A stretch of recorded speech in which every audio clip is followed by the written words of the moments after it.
The Reading Lantern presents Dracula by Bram Stoker. Chapter 1, Jonathan Harker's journal kept in shorthand. 3 May, Bistritz. Left Munich at 8:35 p.m. on 1st May, arriving at Vienna early next morning. Should have arrived at 6:46, but train was an hour late. Budapest seems a wonderful place, from the glimpse which I got of it from the train and the little I could walk through the streets. I feared to go very far from the station, as we had arrived late and would start as near the correct time as possible. The impression I had was that we were leaving the west and entering the east. The most western of splendid bridges over the Danube, which is here of noble width and depth, took us among the traditions of Turkish rule. We left in pretty good time, and came after nightfall to Klausenburg. Here I stopped for the night at the Hotel Real. I had for dinner, or rather supper, a chicken done up some way with red pepper, which was very good but thirsty. Mem, get recipe for Mina. I asked the waiter, and he said it was called paprika hendel, and that, as it was a national dish, I should be able to get it anywhere along the Carpathians. I found my smattering of German very useful here. Indeed, I don't know how I should be able to get on without it. Having had some time at my disposal when in London, I had visited the British Museum, and made search among the books and maps in the library regarding Transylvania. It had struck me that some foreknowledge of the country could hardly fail to have some importance in dealing with a nobleman of that country. I find that the district he named is in the extreme east of the country, just on the borders of 3 states, Transylvania, Moldavia and Bukovina, in the midst of the Carpathian Mountains. One of the wildest and least known portions of Europe. I was not able to light on any map or work giving the exact locality of the Castle Dracula, as there are no maps of this country as yet to compare with our own Ordnance Survey maps. But I found that Bistritz, the post town named by Count Dracula, is a fairly well-known place. I shall enter here some of my notes, as they may refresh my memory when I talk over my travels with Mina. In the population of Transylvania, there are 4 distinct nationalities: Saxons in the south, and mixed with them the Wallachs, who are the descendants of the Dacians, Magyars in the west, and Shiklis in the east and north. I am going among the latter, who claim to be descended from Attila and the Huns. This may be so, for when the Magyars conquered the country in the 11th century, they found the Huns settled in it. I read that every known superstition in the world is gathered into the horseshoe of the Carpathians, as if it were the center of some sort of imaginative whirlpool. If so, my stay may be very interesting. Mem, I must ask the Count all about them. I did not sleep well, though my bed was comfortable enough, for I had all sorts of queer dreams. There was a dog howling all night under my window, which may have had something to do with it. Or it may have been the paprika, for I had to drink up all the water in my carafe, and was still thirsty. Towards morning I slept and was wakened by the continuous knocking at my door, so I guess I must have been sleeping soundly then. I had for breakfast more paprika, and a sort of porridge of maize flour which they said was mammaliga, and eggplant stuffed with forcemeat, a very excellent dish, which they call implatata. Mem. Get recipe for this also. I had to hurry breakfast, for the train started a little before 8, or rather it ought to have done so. For after rushing to the station at 7:30, I had to sit in the carriage for more than an hour before we began to move. It seems to me that the further east you go, the more unpunctual are the trains. What ought they to be in China? All day long we seemed to dawdle through a country which was full of beauty of every kind. Sometimes we saw little towns or castles on the top of steep hills, such as we see in old missals. Sometimes we ran by rivers and streams, which seemed from the wide stony margin on each side of them to be subject to great floods. It takes a lot of water, and running strong, to sweep the outside edge of a river clear. At every station there were groups of people, sometimes crowds, and in all sorts of attire. Some of them were just like the peasants at home, or those I saw coming through France and Germany, with short jackets and round hats and homemade trousers, but others were very picturesque. The women looked pretty, except when you got near them, but they were very clumsy about the waist. They had all full white sleeves of some kind or other, and most of them had big belts with a lot of strips of something fluttering from them like the dresses in a ballet, but of course there were petticoats under them. The strangest figures we saw were the Slovaks, who were more barbarian than the rest, with their big cowboy hats, great baggy dirty white trousers, white linen shirts, and enormous heavy leather belts, nearly a foot wide, all studded over with brass nails. They wore high boots with their trousers tucked into them, and had long black hair and heavy black moustaches. They are very picturesque, but do not look prepossessing. On the stage they would be set down at once as some old oriental band of brigands. They are, however, I am told, very harmless and rather wanting in natural self-assertion. It was on the dark side of twilight when we got to Bistritz, which is a very interesting old place. Being practically on the frontier, for the Borgo Pass leads from it into Bukovina, it has had a very stormy existence, and it certainly shows marks of it. 50 years ago, a series of great fires took place, which made terrible havoc on 5 separate occasions. At the very beginning of the 17th century, it underwent a siege of 3 weeks and lost 13,000 people, the casualties of war proper being assisted by famine and disease. Count Dracula had directed me to go to the Golden Krone Hotel, which I found, to my great delight, to be thoroughly old-fashioned, for of course I wanted to see all I could of the ways of the country. I was evidently expected, for when I got near the door I faced a cheery-looking elderly woman in the usual peasant dress, white undergarment with long double apron, front and back, of coloured stuff fitting almost too tight for modesty. When I came close she bowed and said, "The Herr Englishman." "Yes," I said, "Jonathan Harker." She smiled and gave some message to an elderly man in white shirt-sleeves who had followed her to the door. He went but immediately returned with a letter. "My friend, welcome to the Carpathians. I am anxiously expecting you. Sleep well tonight. At 3 tomorrow the diligence will start for Bukovina. A place on it is kept for you.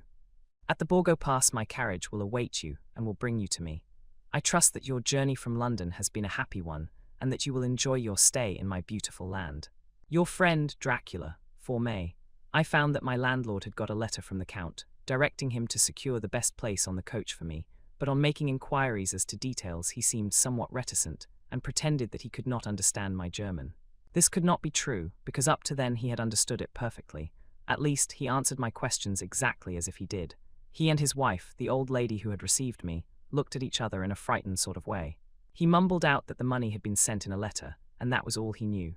When I asked him if he knew Count Dracula and could tell me anything of his castle, both he and his wife crossed themselves, and saying that they knew nothing at all, simply refused to speak further. It was so near the time of starting that I had no time to ask anyone else, for it was all very mysterious and not by any means comforting. Just before I was leaving, the old lady came up to my room and said in a very hysterical way, "Must you go? Oh, young Herr, must you go?" She was in such an excited state that she seemed to have lost her grip of what German she knew, and mixed it all up with some other language which I did not know at all. I was just able to follow her by asking many questions. When I told her that I must go at once and that I was engaged on important business, she asked again, "Do you know what day it is?" I answered that it was the 4th of May. She shook her head as she said again, "Oh yes, I know that, but do you know what day it is?" On my saying that I did not understand, she went on, "It is the eve of St. George's Day. Do you not know that tonight, when the clock strikes midnight, all the evil things in the world will have full sway? Do you know where you are going and what you are going to?" She was in such evident distress that I tried to comfort her, but without effect. Finally she went down on her knees and implored me not to go, at least to wait a day or 2 before starting. It was all very ridiculous, but I did not feel comfortable. However, there was business to be done, and I could allow nothing to interfere with it. I therefore tried to raise her up, and said as gravely as I could that I thanked her, but my duty was imperative and that I must go. She then rose and dried her eyes, and taking a crucifix from her neck offered it to me. I did not know what to do, for as an English churchman, I have been taught to regard such things as in some measure idolatrous, and yet it seemed so ungracious to refuse an old lady meaning so well and in such a state of mind. She saw, I suppose, the doubt in my face, for she put the rosary round my neck and said, "For your mother's sake," and went out of the room. I am writing up this part of the diary whilst I am waiting for the coach, which is, of course, late, and the crucifix is still round my neck. Whether it is the old lady's fear, or the many ghostly traditions of this place, or the crucifix itself, I do not know, but I am not feeling nearly as easy in my mind as usual. If this book should ever reach Mina before I do, let it bring my goodbye. Here comes the coach, 5 May, the castle. The grey of the morning has passed, and the sun is high over the distant horizon, which seems jagged, whether with trees or hills I know not, for it is so far off that big things and little are mixed. I am not sleepy, and as I am not to be called till I awake, naturally I write till sleep comes. There are many odd things to put down, and lest who reads them may fancy that I dined too well before I left Bistritz, let me put down my dinner exactly. I dined on what they called robber steak, bits of bacon, onion and beef, seasoned with red pepper and strung on sticks and roasted over the fire, in the simple style of the London cat's meat. The wine was golden meadyish, which produces a queer sting on the tongue, which is, however, not disagreeable. I had only a couple of glasses of this and nothing else. When I got on the coach, the driver had not taken his seat, and I saw him talking with the landlady. They were evidently talking of me, for every now and then they looked at me, and some of the people who were sitting on the bench outside the door, which they call by a name meaning word bearer, came and listened, and then looked at me, most of them pityingly. I could hear a lot of words often repeated, queer words, for there were many nationalities in the crowd, so I quietly got my polyglot dictionary from my bag and looked them out. I must say they were not cheering to me, for amongst them were Ordog, Satan, Pokol, Hell, Stregwica, Witch, Vrolok, and Viel Koslak, both of which mean the same thing, one being Slovak and the other Servian for something that is either werewolf or vampire. I must ask the Count about these superstitions. When we started, the crowd round the inn door, which had by this time swelled to a considerable size, all made the sign of the cross and pointed 2 fingers towards me. With some difficulty I got a fellow passenger to tell me what they meant. He would not answer at first, but on learning that I was English, he explained that it was a charm or guard against the evil eye. This was not very pleasant for me, just starting for an unknown place to meet an unknown man, but every one seemed so kind-hearted, and so sorrowful, and so sympathetic that I could not but be touched. I shall never forget the last glimpse which I had of the inn-yard and its crowd of picturesque figures, all crossing themselves, as they stood round the wide archway, with its background of rich foliage of oleander and orange trees in green tubs clustered in the centre of the yard. Then our driver, whose wide linen drawers covered the whole front of the box seat, Gotza they call them, cracked his big whip over his 4 small horses, which ran abreast, and we set off on our journey. I soon lost sight and recollection of ghostly fears in the beauty of the scene as we drove along, although had I known the language, or rather languages, which my fellow passengers were speaking, I might not have been able to throw them off so easily. Before us lay a green sloping land full of forests and woods, with here and there steep hills, crowned with clumps of trees or with farmhouses, the blank gable end to the road. There was everywhere a bewildering mass of fruit blossom, apple, plum, pear, cherry, and as we drove by I could see the green grass under the trees spangled with the fallen petals. In and out amongst these green hills of what they call here the Mittel land, ran the road, losing itself as it swept round the grassy curve, or was shut out by the straggling ends of pine woods, which here and there ran down the hillsides like tongues of flame. The road was rugged, but still we seemed to fly over it with a feverish haste. I could not understand then what the haste meant, but the driver was evidently bent on losing no time in reaching Borgoprund. I was told that this road is in summertime excellent, but that it had not yet been put in order after the winter snows. In this respect, it is different from the general run of roads in the Carpathians, for it is an old tradition that they are not to be kept in too good order. Of old, the hospodars would not repair them, lest the Turks should think that they were preparing to bring in foreign troops, and so hasten the war which was always really at loading point. Beyond the green swelling hills of the Mittel land rose mighty slopes of forest up to the lofty steeps of the Carpathians themselves. Right and left of us they towered, with the afternoon sun falling full upon them and bringing out all the glorious colours of this beautiful range, deep blue and purple in the shadows of the peaks, green and brown where grass and rock mingled, and an endless perspective of jagged rock and pointed crags, till these were themselves lost in the distance, where the snowy peaks rose grandly. Here and there seemed mighty rifts in the mountains, through which, as the sun began to sink, we saw now and again the white gleam of falling water. One of my companions touched my arm as we swept round the base of a hill and opened up the lofty, snow-covered peak of a mountain, which seemed, as we wound on our serpentine way, to be right before us. Look. Isan Shek, God's seat, and he crossed himself reverently. As we wound on our endless way, and the sun sank lower and lower behind us, the shadows of the evening began to creep round us. This was emphasized by the fact that the snowy mountain-top still held the sunset, and seemed to glow out with a delicate cool pink. Here and there we passed Czechs and Slovaks, all in picturesque attire, but I noticed that goiter was painfully prevalent. By the roadside were many crosses, and as we swept by, my companions all crossed themselves. Here and there was a peasant man or woman kneeling before a shrine, who did not even turn round as we approached, but seemed in the self-surrender of devotion to have neither eyes nor ears for the outer world. There were many things new to me, for instance, hayricks in the trees, and here and there very beautiful masses of weeping birch, their white stems shining like silver through the delicate green of the leaves. Now and again we passed a later wagon, the ordinary peasant's cart with its long, snake-like vertebra, calculated to suit the inequalities of the road. On this were sure to be seated quite a group of homecoming peasants, the Czechs with their white and the Slovaks with their coloured sheepskins, the latter carrying lance-fashion their long staves, with axe at end. As the evening fell it began to get very cold, and the growing twilight seemed to merge into one dark mistiness the gloom of the trees, oak, beech and pine, though in the valleys which ran deep between the spurs of the hills, as we ascended through the pass, the dark firs stood out here and there against the background of late-lying snow. Sometimes, as the road was cut through the pine woods that seemed in the darkness to be closing down upon us, great masses of greyness, which here and there bestrewed the trees, produced a peculiarly weird and solemn effect, which carried on the thoughts and grim fancies engendered earlier in the evening, when the falling sunset threw into strange relief the ghost-like clouds, which amongst the Carpathians seemed to wind ceaselessly through the valleys. Sometimes the hills were so steep that despite our driver's haste, the horses could only go slowly. I wished to get down and walk up them as we do at home, but the driver would not hear of it. "No, no," he said. "You must not walk here, the dogs are too fierce." And then he added, with what he evidently meant for grim pleasantry, for he looked round to catch the approving smile of the rest, "and you may have enough of such matters before you go to sleep." The only stop he would make was a moment's pause to light his lamps. When it grew dark, there seemed to be some excitement amongst the passengers, and they kept speaking to him, one after the other, as though urging him to further speed. He lashed the horses unmercifully with his long whip, and with wild cries of encouragement urged them on to further exertions. Then through the darkness I could see a sort of patch of grey light ahead of us, as though there were a cleft in the hills. The excitement of the passengers grew greater. The crazy coach rocked on its great leather springs, and swayed like a boat tossed on a stormy sea. I had to hold on. The road grew more level, and we appeared to fly along. Then the mountains seemed to come nearer to us on each side and to frown down upon us. We were entering on the Borgo Pass. One by one several of the passengers offered me gifts, which they pressed upon me with an earnestness which would take no denial. These were certainly of an odd and varied kind, but each was given in simple good faith, with a kindly word and a blessing, and that strange mixture of fear-meaning movements which I had seen outside the hotel at Bistritz, the sign of the cross and the guard against the evil eye.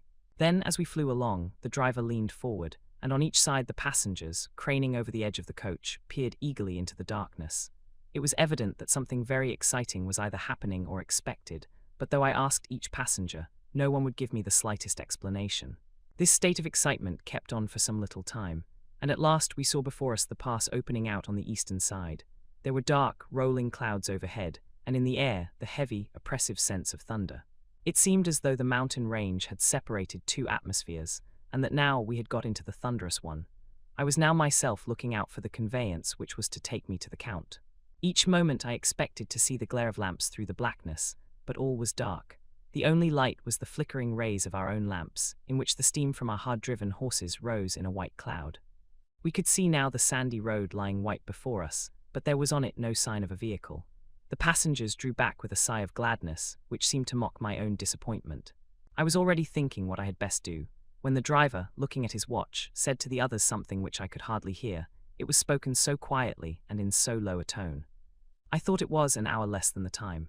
Then turning to me, he said in German worse than my own, "There is no carriage here. The Herr is not expected after all. He will now come on to Bukovina and return tomorrow or the next day, better the next day." Whilst he was speaking, the horses began to neigh and snort and plunge wildly, so that the driver had to hold them up. Then, amongst a chorus of screams from the peasants and a universal crossing of themselves, a calèche with 4 horses drove up behind us, overtook us, and drew up beside the coach. I could see from the flash of our lamps as the rays fell on them that the horses were coal-black and splendid animals. They were driven by a tall man, with a long brown beard and a great black hat, which seemed to hide his face from us. I could only see the gleam of a pair of very bright eyes, which seemed red in the lamplight as he turned to us. He said to the driver, "You are early tonight, my friend." The man stammered in reply. The English Herr was in a hurry, to which the stranger replied, "That is why, I suppose, you wished him to go on to Bukovina. You cannot deceive me, my friend. I know too much, and my horses are swift." As he spoke he smiled, and the lamplight fell on a hard-looking mouth, with very red lips and sharp-looking teeth, as white as ivory.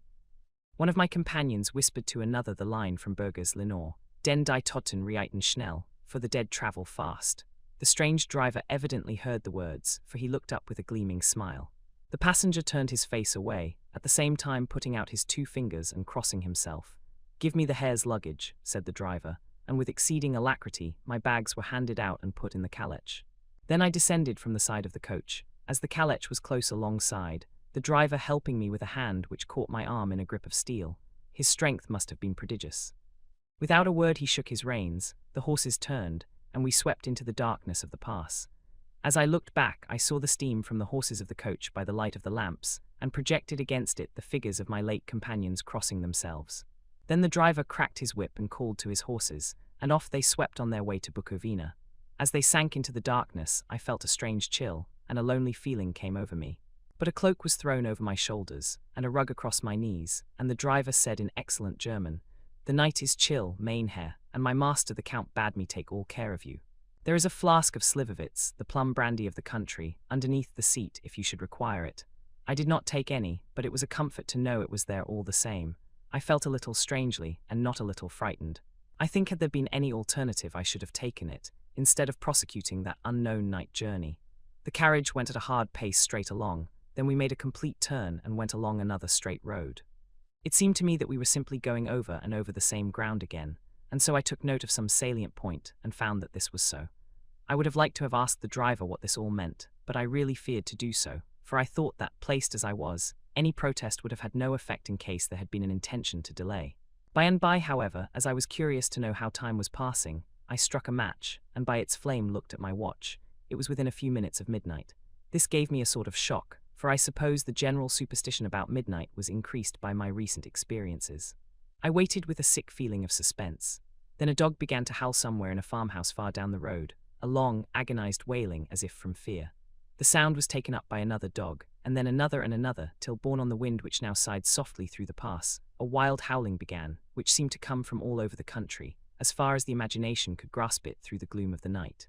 At the first howl the horses began to strain and rear, but the driver spoke to them soothingly, and they quieted down, but shivered and sweated as though after a runaway from sudden fright. Then far off in the distance, from the mountains on each side of us began a louder and a sharper howling, that of wolves, which affected both the horses and myself in the same way, for I was minded to jump from the calèche and run, whilst they reared again and plunged madly, so that the driver had to use all his great strength to keep them from bolting. In a few minutes, however, my own ears got accustomed to the sound, and the horses so far became quiet that the driver was able to descend and to stand before them. He petted and soothed them, and whispered something in their ears, as I have heard of horse-tamers doing, and with extraordinary effect, for under his caresses they became quite manageable again, though they still trembled. The driver again took his seat, and shaking his reins, started off at a great pace. This time, after going to the far side of the pass, he suddenly turned down a narrow roadway which ran sharply to the right. Soon we were hemmed in with trees, which in places arched right over the roadway till we passed us through a tunnel, and again great frowning rocks guarded us boldly on either side. Though we were in shelter, we could hear the rising wind, for it moaned and whistled through the rocks, and the branches of the trees crashed together as we swept along. It grew colder and colder still, and fine, powdery snow began to fall, so that soon we and all around us were covered with a white blanket. The keen wind still carried the howling of the dogs, though this grew fainter as we went on our way. The baying of the wolves sounded nearer and nearer, as though they were closing round on us from every side. I grew dreadfully afraid, and the horses shared my fear. The driver, however, was not in the least disturbed. He kept turning his head to left and right, but I could not see anything through the darkness. Suddenly, away on our left, I saw a faint flickering blue flame. The driver saw it at the same moment. He at once checked the horses, and jumping to the ground, disappeared into the darkness. I did not know what to do, the less as the howling of the wolves grew closer, but while I wondered the driver suddenly appeared again, and without a word took his seat, and we resumed our journey.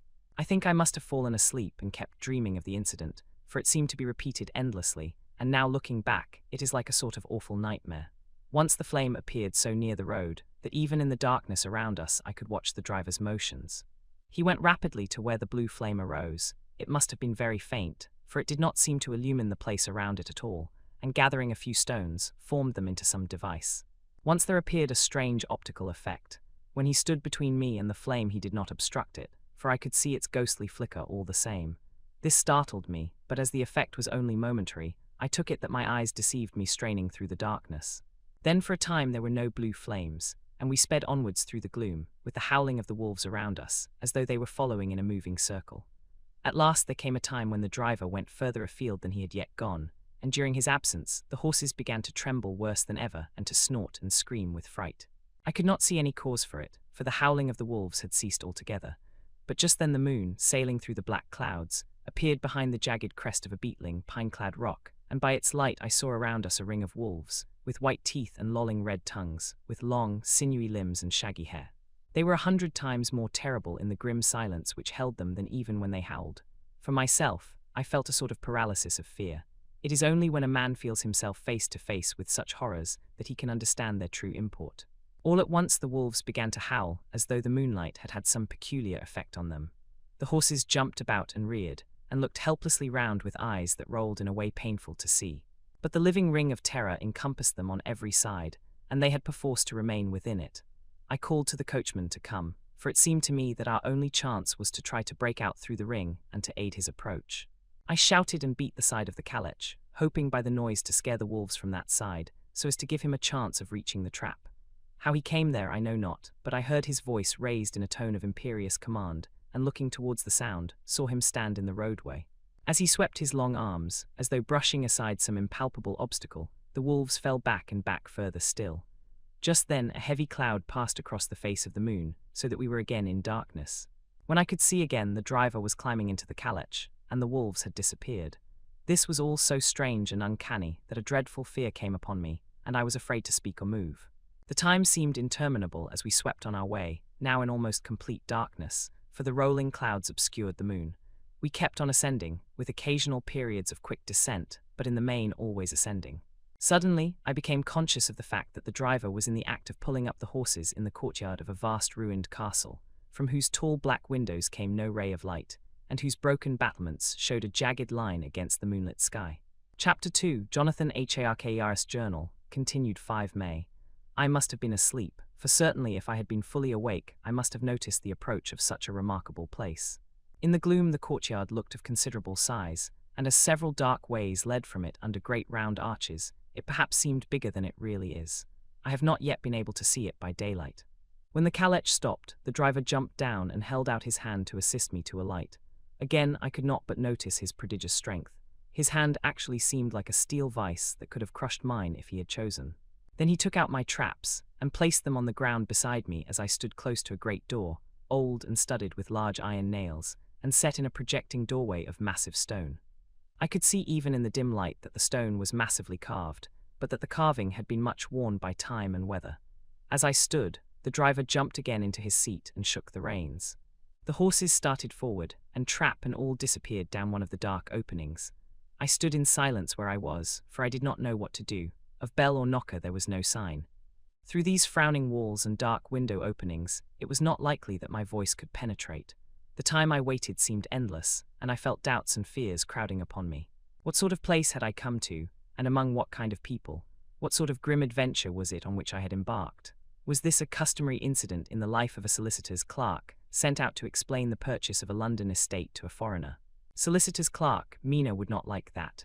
Solicitor, for just before leaving London I got word that my examination was successful, and I am now a full-blown solicitor. I began to rub my eyes and pinch myself to see if I were awake. It all seemed like a horrible nightmare to me, and I expected that I should suddenly awake and find myself at home, with the dawn struggling in through the windows, as I had now and again felt in the morning after a day of overwork. But my flesh answered the pinching test, and my eyes were not to be deceived. I was indeed awake and among the Carpathians. All I could do now was to be patient, and to wait the coming of the morning. Just as I had come to this conclusion, I heard a heavy step approaching behind the great door, and saw through the chinks the gleam of a coming light. Then there was the sound of rattling chains, and the clanking of massive bolts drawn back.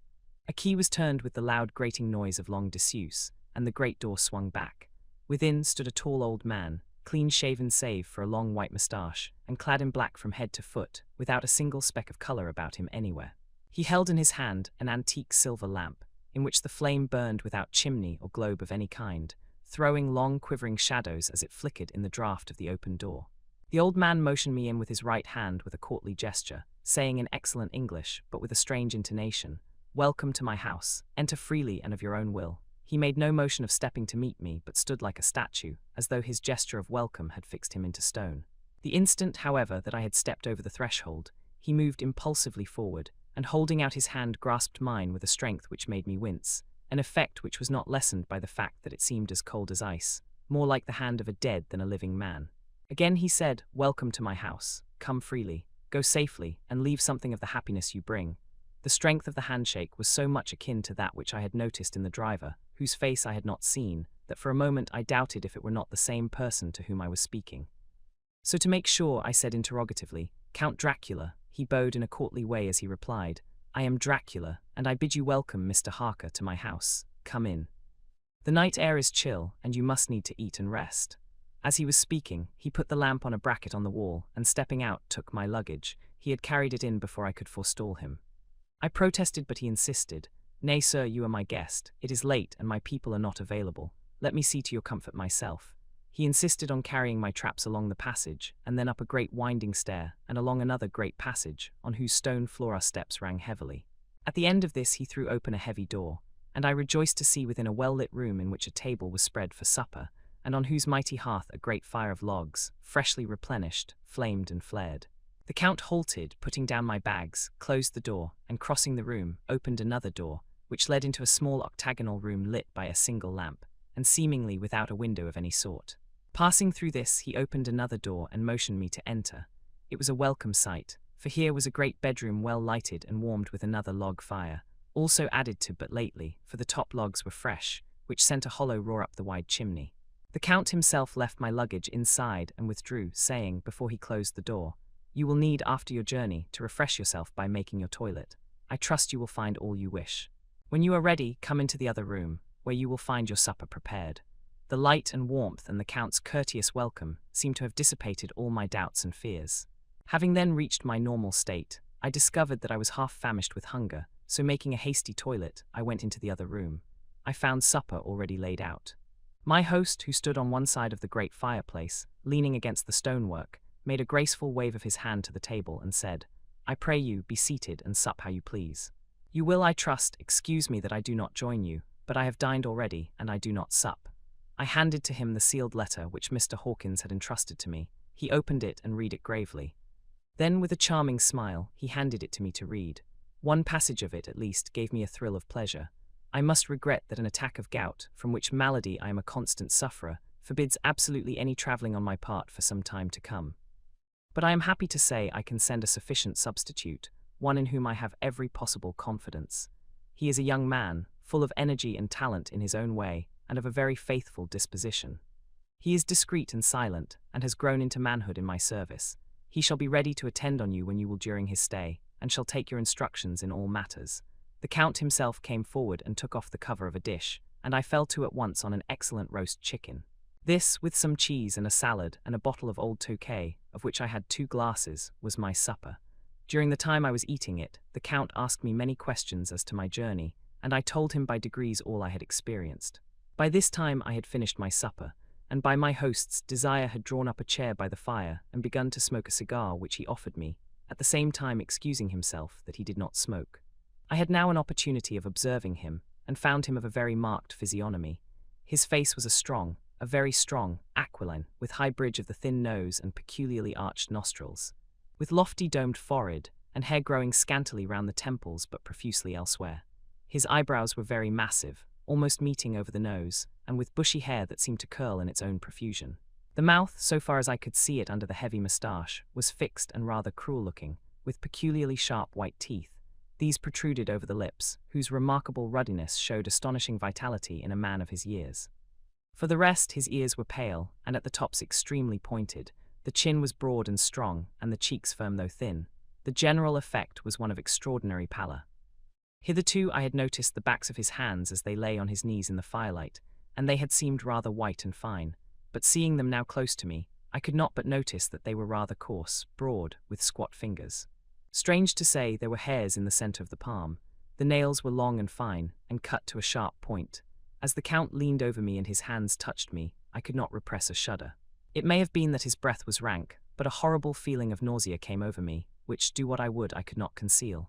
The Count, evidently noticing it, drew back, and with a grim sort of smile, which showed more than he had yet done his protuberant teeth, sat himself down again on his own side of the fireplace. We were both silent for a while, and as I looked towards the window, I saw the first dim streak of the coming dawn. There seemed a strange stillness over everything, but as I listened I heard, as if from down below in the valley, the howling of many wolves. The Count's eyes gleamed, and he said, "Listen to them, the children of the night, what music they make." Seeing, I suppose, some expression in my face strange to him, he added, "Ah, sir, you dwellers in the city cannot enter into the feelings of the hunter." Then he rose and said, "But you must be tired. Your bedroom is all ready, and tomorrow you shall sleep as late as you will. I have to be away till the afternoon, so sleep well and dream well." With a courteous bow, he opened for me himself the door to the octagonal room, and I entered my bedroom. I am all in a sea of wonders. I doubt, I fear, I think strange things which I dare not confess to my own soul. God keep me, if only for the sake of those dear to me. 7 May, it is again early morning, but I have rested and enjoyed the last 24 hours. I slept till late in the day and awoke of my own accord. When I had dressed myself, I went into the room where we had supped, and found a cold breakfast laid out, with coffee kept hot by the pot being placed on the hearth. There was a card on the table on which was written, "I have to be absent for a while, do not wait for me, D." I set to and enjoyed a hearty meal. When I had done, I looked for a bell, so that I might let the servants know I had finished. But I could not find one. There are certainly odd deficiencies in the house, considering the extraordinary evidences of wealth which are round me. The table service is of gold, and so beautifully wrought that it must be of immense value. The curtains and upholstery of the chairs and sofas and the hangings of my bed are of the costliest and most beautiful fabrics, and must have been of fabulous value when they were made, for they are centuries old, though in excellent order. I saw something like them in Hampton Court, but there they were worn and frayed and moth-eaten. But still in none of the rooms is there a mirror. There is not even a toilet glass on my table, and I had to get the little shaving glass from my bag before I could either shave or brush my hair. I have not yet seen a servant anywhere, or heard a sound near the castle except the howling of wolves. Some time after I had finished my meal, I do not know whether to call it breakfast or dinner, for it was between 5 and 6 o'clock when I had it. I looked about for something to read, for I did not like to go about the castle until I had asked the Count's permission. There was absolutely nothing in the room, book, newspaper, or even writing materials, so I opened another door in the room and found a sort of library. The door opposite mine I tried, but found it locked. In the library I found, to my great delight, a vast number of English books, whole shelves full of them, and bound volumes of magazines and newspapers. A table in the centre was littered with English magazines and newspapers, though none of them were of very recent date. The books were of the most varied kind: history, geography, politics, political economy, botany, geology, law, all relating to England and English life and customs and manners. There were even such books of reference as the London Directory, the Red and Blue Books, Whitaker's Almanac, the Army and Navy lists, and it somehow gladdened my heart to see it, the Law List. Whilst I was looking at the books, the door opened, and the Count entered. He saluted me in a hearty way, and hoped that I had had a good night's rest. Then he went on, "I am glad you found your way in here, for I am sure there is much that will interest you. These companions," and he laid his hand on some of the books, "have been good friends to me, and for some years past, ever since I had the idea of going to London, have given me many, many hours of pleasure. Through them I have come to know your great England, and to know her is to love her. I long to go through the crowded streets of your mighty London, to be in the midst of the whirl and rush of humanity, to share its life, its change, its death, and all that makes it what it is. But alas, as yet I only know your tongue through books. To you, my friend, I look that I know it to speak. But Count," I said, "you know and speak English thoroughly." He bowed gravely. "I thank you, my friend, for your all too flattering estimate, but yet I fear that I am but a little way on the road I would travel. True, I know the grammar and the words, but yet I know not how to speak them." "Indeed," I said, "you speak excellently." "Not so," he answered. "Well, I know that, did I move and speak in your London, none there are who would not know me for a stranger. That is not enough for me. Here I am noble, I am boyar, the common people know me, and I am master. But a stranger in a strange land, he is no one, men know him not, and to know not is to care not for. I am content if I am like the rest, so that no man stops if he see me, or pause in his speaking if he hear my words. Ha ha. A stranger, I have been so long master that I would be master still, or at least that none other should be master of me. You come to me not alone as agent of my friend Peter Hawkins, of Exeter, to tell me all about my new estate in London. You shall, I trust, rest here with me a while, so that by our talking I may learn the English intonation, and I would that you tell me when I make error, even of the smallest, in my speaking. I am sorry that I had to be away so long today, but you will, I know, forgive one who has so many important affairs in hand." Of course I said all I could about being willing, and asked if I might come into that room when I chose. He answered, "Yes, certainly," and added, "You may go anywhere you wish in the castle, except where the doors are locked, where of course you will not wish to go. There is reason that all things are as they are, and did you see with my eyes and know with my knowledge, you would perhaps better understand." I said I was sure of this, and then he went on, "We are in Transylvania. And Transylvania is not England. Our ways are not your ways, and there shall be to you many strange things. Nay, from what you have told me of your experiences already, you know something of what strange things there may be." This led to much conversation. And as it was evident that he wanted to talk, if only for talking's sake, I asked him many questions regarding things that had already happened to me or come within my notice. Sometimes he sheered off the subject, or turned the conversation by pretending not to understand, but generally he answered all I asked most frankly.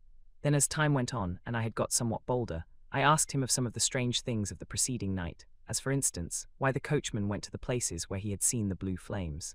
He then explained to me that it was commonly believed that on a certain night of the year, last night in fact, when all evil spirits are supposed to have unchecked sway, a blue flame is seen over any place where treasure has been concealed.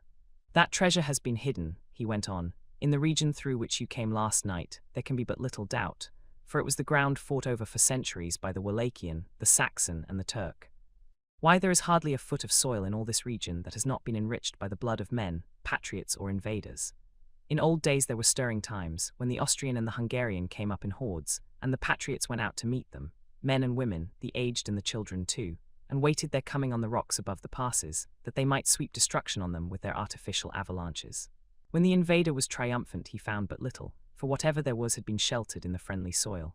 But how, said I, can it have remained so long undiscovered, when there is a sure index to it if men will but take the trouble to look? The Count smiled, and as his lips ran back over his gums, the long, sharp canine teeth showed out strangely.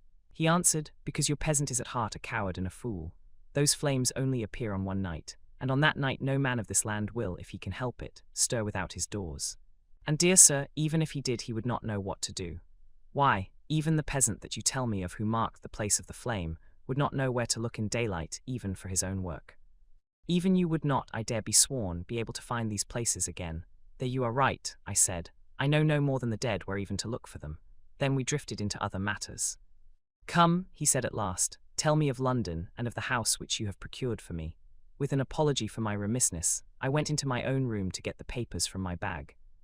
Whilst I was placing them in order, I heard a rattling of china and silver in the next room, and as I passed through, noticed that the table had been cleared and the lamp lit, for it was by this time deep into the dark. The lamps were also lit in the study or library, and I found the Count lying on the sofa, reading, of all things in the world, an English Bradshaw's Guide. When I came in, he cleared the books and papers from the table. And with him I went into plans and deeds and figures of all sorts. He was interested in everything, and asked me a myriad questions about the place and its surroundings.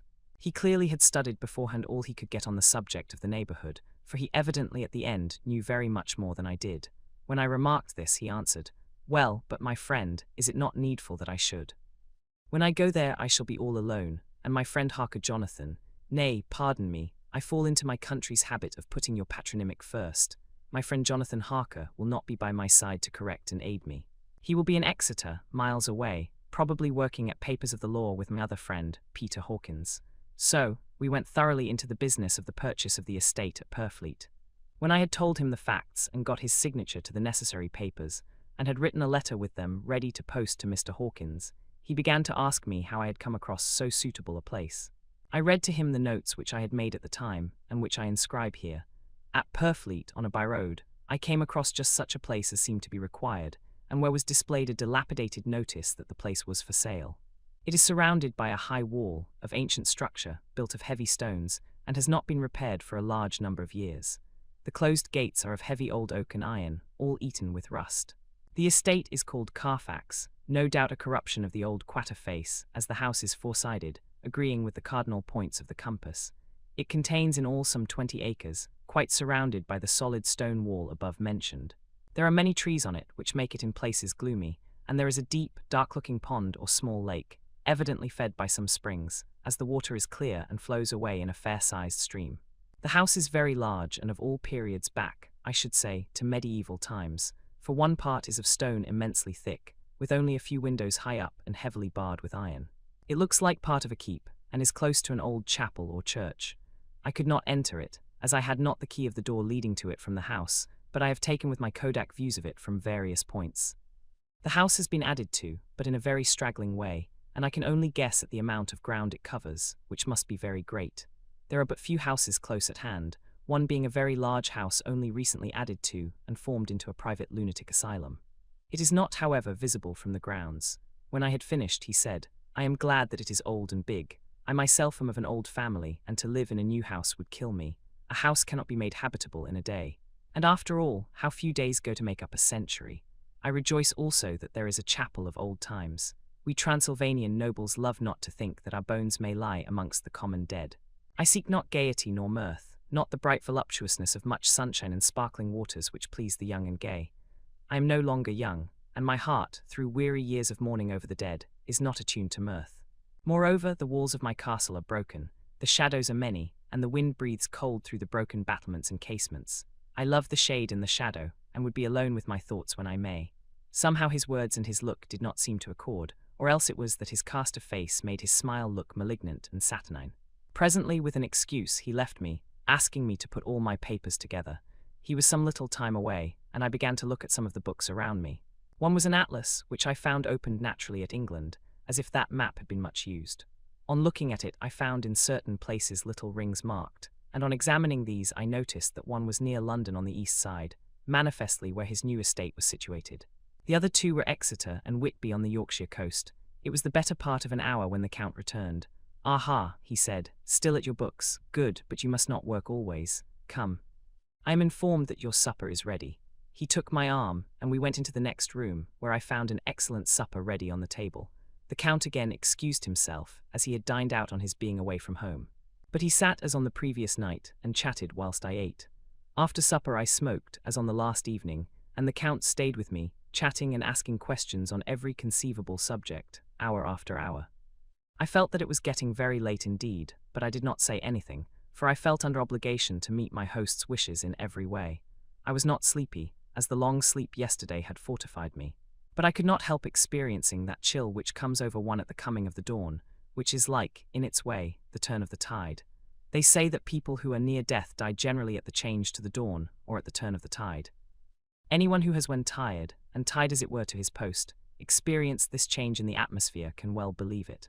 All at once we heard the crow of a cock coming up with preternatural shrillness through the clear morning air. Count Dracula, jumping to his feet, said, "Why, there is the morning again. How remiss I am to let you stay up so long. You must make your conversation regarding my dear new country of England less interesting, so that I may not forget how time flies by us," and with a courtly bow he quickly left me. I went into my own room and drew the curtains, but there was little to notice. My window opened into the courtyard. All I could see was the warm grey of quickening sky. So I pulled the curtains again and have written of this day. 8 May, I began to fear as I wrote in this book that I was getting too diffuse. But now I am glad that I went into detail from the first, for there is something so strange about this place and all in it that I cannot but feel uneasy. I wish I was safe out of it, or that I had never come.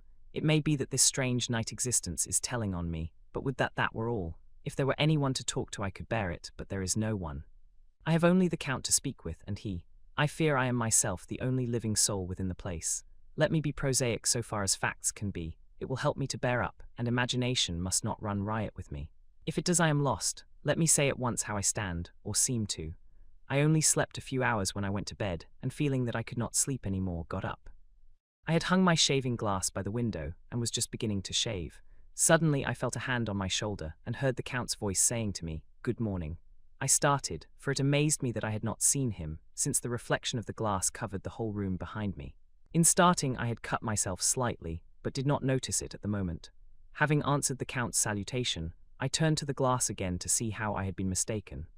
This time there could be no error, for the man was close to me, and I could see him over my shoulder. But there was no reflection of him in the mirror. The whole room behind me was displayed, but there was no sign of a man in it except myself. This was startling, and coming on the top of so many strange things, was beginning to increase that vague feeling of uneasiness which I always have when the Count is near. But at the instant I saw that the cut had bled a little, and the blood was trickling over my chin. I laid down the razor, turning as I did so half round to look for some sticking plaster. When the Count saw my face, his eyes blazed with a sort of demoniac fury, and he suddenly made a grab at my throat. I drew away, and his hand touched the string of beads which held the crucifix. It made an instant change in him, for the fury passed so quickly that I could hardly believe that it was ever there. "Take care," he said, "take care how you cut yourself. It is more dangerous than you think in this country." Then seizing the shaving glass, he went on, "And this is the wretched thing that has done the mischief. It is a foul bauble of man's vanity." Away with it, and opening the heavy window with one wrench of his terrible hand, he flung out the glass, which was shattered into 1,000 pieces on the stones of the courtyard far below. Then he withdrew without a word. It is very annoying, for I do not see how I am to shave, unless in my watch case or the bottom of the shaving pot, which is fortunately of metal. When I went into the dining room, breakfast was prepared. But I could not find the Count anywhere, so I breakfasted alone. It is strange that as yet I have not seen the Count eat or drink. He must be a very peculiar man. After breakfast I did a little exploring in the castle. I went out on the stairs and found a room looking towards the south. The view was magnificent, and from where I stood there was every opportunity of seeing it. The castle is on the very edge of a terrible precipice. A stone falling from the window would fall 1,000 feet without touching anything. As far as the eye can reach is a sea of green tree tops, with occasionally a deep rift where there is a chasm. Here and there are silver threads where the rivers wind in deep gorges through the forests. But I am not in heart to describe beauty, for when I had seen the view I explored further. Doors, doors, doors everywhere, and all locked and bolted. In no place save from the windows in the castle walls is there an available exit. The castle is a veritable prison, and I am a prisoner. Chapter 3. Jonathan Harker's journal continued. When I found that I was a prisoner, a sort of wild feeling came over me. I rushed up and down the stairs, trying every door and peering out of every window I could find. But after a little, the conviction of my helplessness overpowered all other feelings. When I look back after a few hours, I think I must have been mad for the time, for I behaved much as a rat does in a trap. When, however, the conviction had come to me that I was helpless, I sat down quietly as I have ever done anything in my life, and began to think over what was best to be done. I am thinking still, and as yet have come to no definite conclusion. Of one thing only am I certain, that it is no use making my ideas known to the Count. He knows well that I am imprisoned, and as he has done it himself, and has doubtless his own motives for it, he would only deceive me if I trusted him fully with the facts. So far as I can see, my only plan will be to keep my knowledge and my fears to myself, and my eyes open. I am, I know, either being deceived, like a baby, by my own fears, or else I am in desperate straits, and if the latter be so, I need and shall need all my brains to get through. I had hardly come to this conclusion when I heard the great door below shut, and knew that the Count had returned. He did not come at once into the library, so I went cautiously to my own room and found him making the bed. This was odd, but only confirmed what I had all along thought, that there were no servants in the house. When later I saw him through the chink of the hinges of the door laying the table in the dining room, I was assured of it. For if he does himself all these menial offices, surely it is proof that there is no one else to do them. This gave me a fright, for if there is no one else in the castle, it must have been the Count himself who was the driver of the coach that brought me here. This is a terrible thought, for if so, what does it mean that he could control the wolves as he did, by only holding up his hand in silence? How was it that all the people at Bistritz and on the coach had some terrible fear for me? What meant the giving of the crucifix, of the garlic, of the wild rose, of the mountain ash? Bless that good, good woman who hung the crucifix round my neck, for it is a comfort and a strength to me whenever I touch it. It is odd that a thing which I have been taught to regard with disfavor and as idolatrous should in a time of loneliness and trouble be of help. Is it that there is something in the essence of the thing itself, or that it is a medium, a tangible help, in conveying memories of sympathy and comfort? Some time, if it may be, I must examine this matter and try to make up my mind about it. In the meantime, I must find out all I can about Count Dracula, as it may help me to understand. Tonight he may talk of himself, if I turn the conversation that way. I must be very careful, however, not to awake his suspicion. Midnight, I have had a long talk with the Count. I asked him a few questions on Transylvania history, and he warmed up to the subject wonderfully. In his speaking of things and people, and especially of battles, he spoke as if he had been present at them all. This he afterwards explained by saying that to a boyar the pride of his house and name is his own pride, that their glory is his glory, that their fate is his fate. Whenever he spoke of his house he always said, "we," and spoke almost in the plural, like a king speaking. I wish I could put down all he said exactly as he said it, for to me it was most fascinating. It seemed to have in it a whole history of the country. He grew excited as he spoke, and walked about the room pulling his great white moustache and grasping anything on which he laid his hands as though he would crush it by main strength. One thing he said which I shall put down as nearly as I can, for it tells in its way the story of his race. We Sheikleys have a right to be proud, for in our veins flows the blood of many brave races who fought as the lion fights for lordship. Here, in the whirlpool of European races, the Ugric tribe bore down from Iceland the fighting spirit which Thor and Woden gave them, which their berserkers displayed to such fell intent on the seaboards of Europe, aye, and of Asia and Africa too, till the peoples thought that the werewolves themselves had come. Here too, when they came, they found the Huns, whose warlike fury had swept the earth like a living flame, till the dying peoples held that in their veins ran the blood of those old witches, who, expelled from Scythia, had mated with the devils in the desert. Fools, fools, what devil or what witch was ever so great as Attila, whose blood is in these veins? He held up his arms. Is it a wonder that we were a conquering race, that we were proud? That when the Magyar, the Lombard, the Avar, the Bulgar, or the Turk poured his thousands on our frontiers, we drove them back? Is it strange that when Arpad and his legions swept through the Hungarian fatherland, he found us here when he reached the frontier? That the Honfoglalas was completed there, and when the Hungarian flood swept eastward, the Shiklis were claimed as kindred by the victorious Magyars, and to us for centuries was trusted the guarding of the frontier of Turkeyland. Aye, and more than that, endless duty of the frontier guard, for as the Turks say, water sleeps and enemy is sleepless, who more gladly than we throughout the four nations received the bloody sword, or at its warlike call flocked quicker to the standard of the king. When was redeemed that great shame of my nation, the shame of Kasova, when the flags of the Wallach and the Magyar went down beneath the crescent? Who was it but one of my own race, who as voivode crossed the Danube and beat the Turk on his own ground? This was a Dracula indeed. Woe was it that his own unworthy brother, when he had fallen, sold his people to the Turk and brought the shame of slavery on them.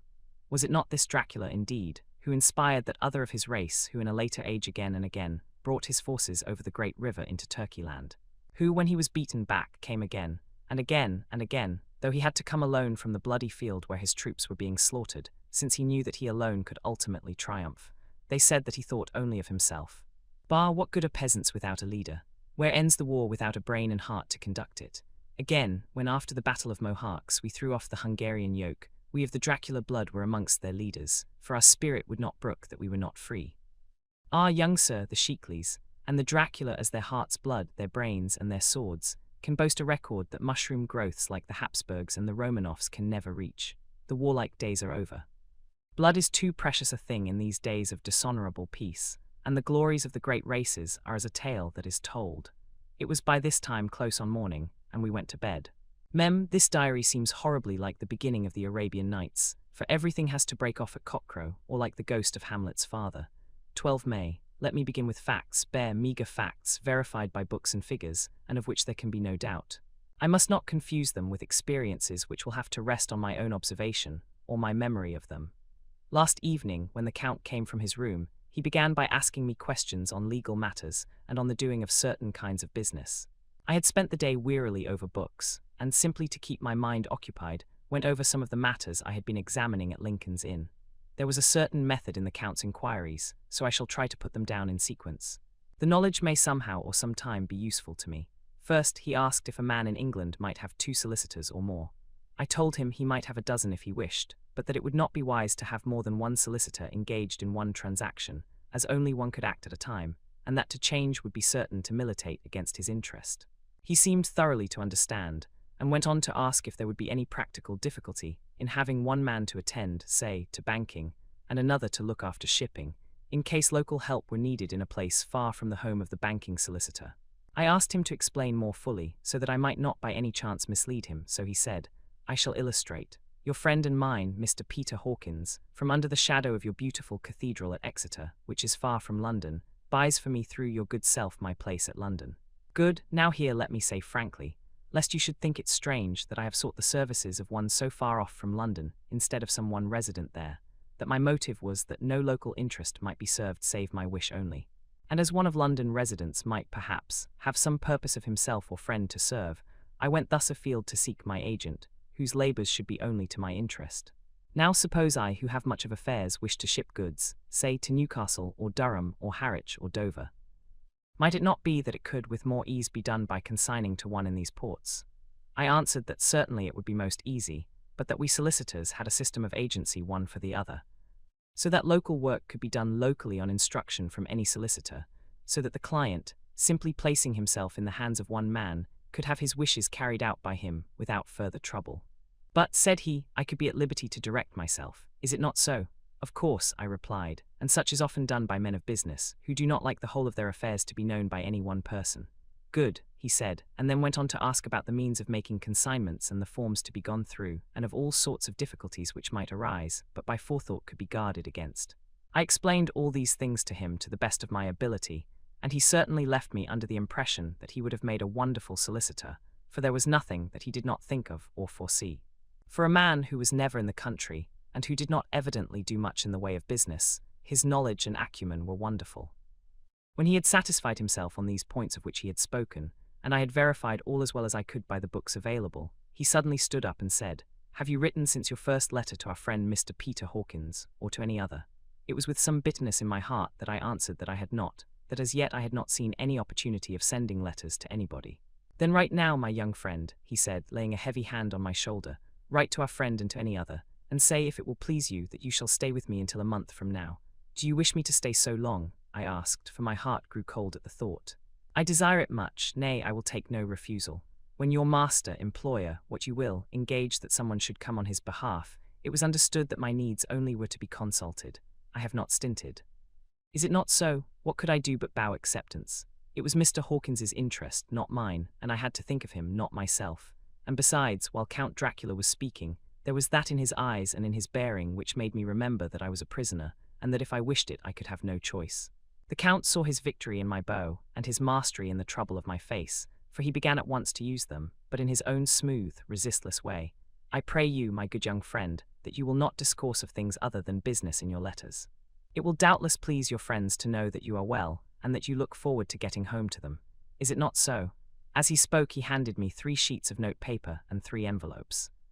They were all of the thinnest foreign post, and looking at them, then at him, and noticing his quiet smile, with the sharp, canine teeth lying over the red underlip, I understood as well as if he had spoken that I should be careful what I wrote, for he would be able to read it. So I determined to write only formal notes now, but to write fully to Mr. Hawkins in secret, and also to Mina, for to her I could write in shorthand, which would puzzle the Count if he did see it. When I had written my 2 letters, I sat quiet, reading a book whilst the Count wrote several notes, referring as he wrote them to some books on his table. Then he took up my 2 and placed them with his own, and put by his writing materials, after which, the instant the door had closed behind him, I leaned over and looked at the letters, which were face down on the table. I felt no compunction in doing so, for under the circumstances, I felt that I should protect myself in every way I could. One of the letters was directed to Samuel F. Billington, No. 7 The Crescent, Whitby, another to Herr Leutner, Varna, the third was to Coutts & Co., London, and the fourth to Herren Klopstock and Billruth, bankers, Budapest. The second and fourth were unsealed. I was just about to look at them when I saw the door handle move. I sank back in my seat, having just had time to replace the letters as they had been, and to resume my book before the Count, holding still another letter in his hand, entered the room. He took up the letters on the table and stamped them carefully, and then turning to me, said, "I trust you will forgive me, but I have much work to do in private this evening. You will, I hope, find all things as you wish." At the door he turned, and after a moment's pause said, "Let me advise you, my dear young friend, nay, let me warn you with all seriousness, that should you leave these rooms you will not by any chance go to sleep in any other part of the castle. It is old and has many memories, and there are bad dreams for those who sleep unwisely. Be warned, should sleep now or ever overcome you, or be like to do, then haste to your own chamber or to these rooms, for your rest will then be safe. But if you be not careful in this respect, then—" He finished his speech in a gruesome way, for he motioned with his hands as if he were washing them. I quite understood. My only doubt was as to whether any dream could be more terrible than the unnatural, horrible net of gloom and mystery which seemed closing around me. Later, I endorsed the last words written, but this time there is no doubt in question. I shall not fear to sleep in any place where he is not. I have placed the crucifix over the head of my bed. I imagine that my rest is thus freer from dreams, and there it shall remain. When he left me, I went to my room. After a little while, not hearing any sound, I came out and went up the stone stair to where I could look out towards the south. There was some sense of freedom in the vast expanse, inaccessible though it was to me, as compared with the narrow darkness of the courtyard. Looking out on this, I felt that I was indeed in prison, and I seemed to want a breath of fresh air, though it were of the night. I am beginning to feel this nocturnal existence tell on me. It is destroying my nerve. I start at my own shadow, and am full of all sorts of horrible imaginings. God knows that there is ground for my terrible fear in this accursed place. I looked out over the beautiful expanse, bathed in soft yellow moonlight till it was almost as light as day.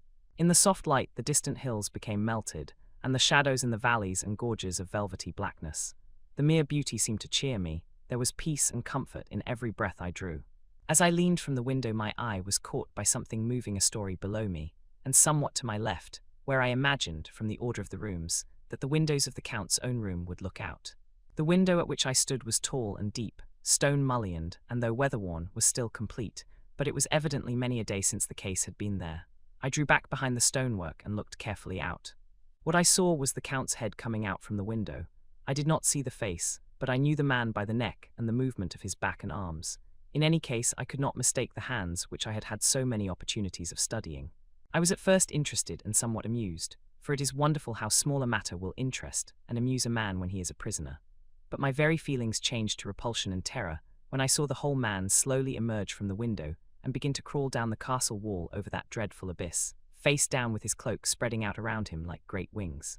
At first I could not believe my eyes. I thought it was some trick of the moonlight, some weird effect of shadow, but I kept looking, and it could be no delusion. I saw the fingers and toes grasp the corners of the stones, worn clear of the mortar by the stress of years, and by thus using every projection and inequality move downwards with considerable speed, just as a lizard moves along a wall. What manner of man is this, or what manner of creature is it in the semblance of man? I feel the dread of this horrible place overpowering me. I am in fear, in awful fear, and there is no escape for me. I am encompassed about with terrors that I dare not think of. 15 May. Once more have I seen the Count go out in his lizard fashion. He moved downwards in a sidelong way, some 100 feet down and a good deal to the left. He vanished into some hole or window. When his head had disappeared, I leaned out to try and see more, but without avail. The distance was too great to allow a proper angle of sight. I knew he had left the castle now, and thought to use the opportunity to explore more than I had dared to do as yet. I went back to the room, and taking a lamp, tried all the doors. They were all locked, as I had expected, and the locks were comparatively new, but I went down the stone stairs to the hall where I had entered originally. I found I could pull back the bolts easily enough and unhook the great chains. But the door was locked and the key was gone. That key must be in the Count's room. I must watch should his door be unlocked, so that I may get it and escape. I went on to make a thorough examination of the various stairs and passages, and to try the doors that opened from them. 1 or 2 small rooms near the hall were open, but there was nothing to see in them except old furniture, dusty with age and moth-eaten. At last, however, I found one door at the top of the stairway which, though it seemed to be locked, gave a little under pressure. I tried it harder, and found that it was not really locked, but that the resistance came from the fact that the hinges had fallen somewhat, and the heavy door rested on the floor. Here was an opportunity which I might not have again, so I exerted myself, and with many efforts forced it back so that I could enter. I was now in a wing of the castle further to the right than the rooms I knew, and a story lower down.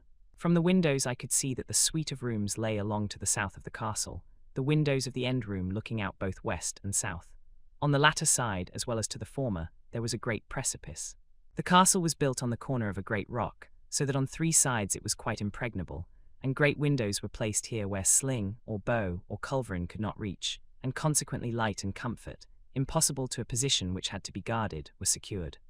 To the west was a great valley, and then, rising far away, great jagged mountain fastnesses, rising peak on peak, the sheer rock studded with mountain ash and thorn, whose roots clung in cracks and crevices and crannies of the stone. This was evidently the portion of the castle occupied by the ladies in bygone days, for the furniture had more air of comfort than any I had seen. The windows were curtainless, and the yellow moonlight, flooding in through the diamond panes, enabled one to see even colours, whilst it softened the wealth of dust which lay over all and disguised in some measure the ravages of time and the moth. My lamp seemed to be of little effect in the brilliant moonlight, but I was glad to have it with me, for there was a dread loneliness in the place which chilled my heart and made my nerves tremble.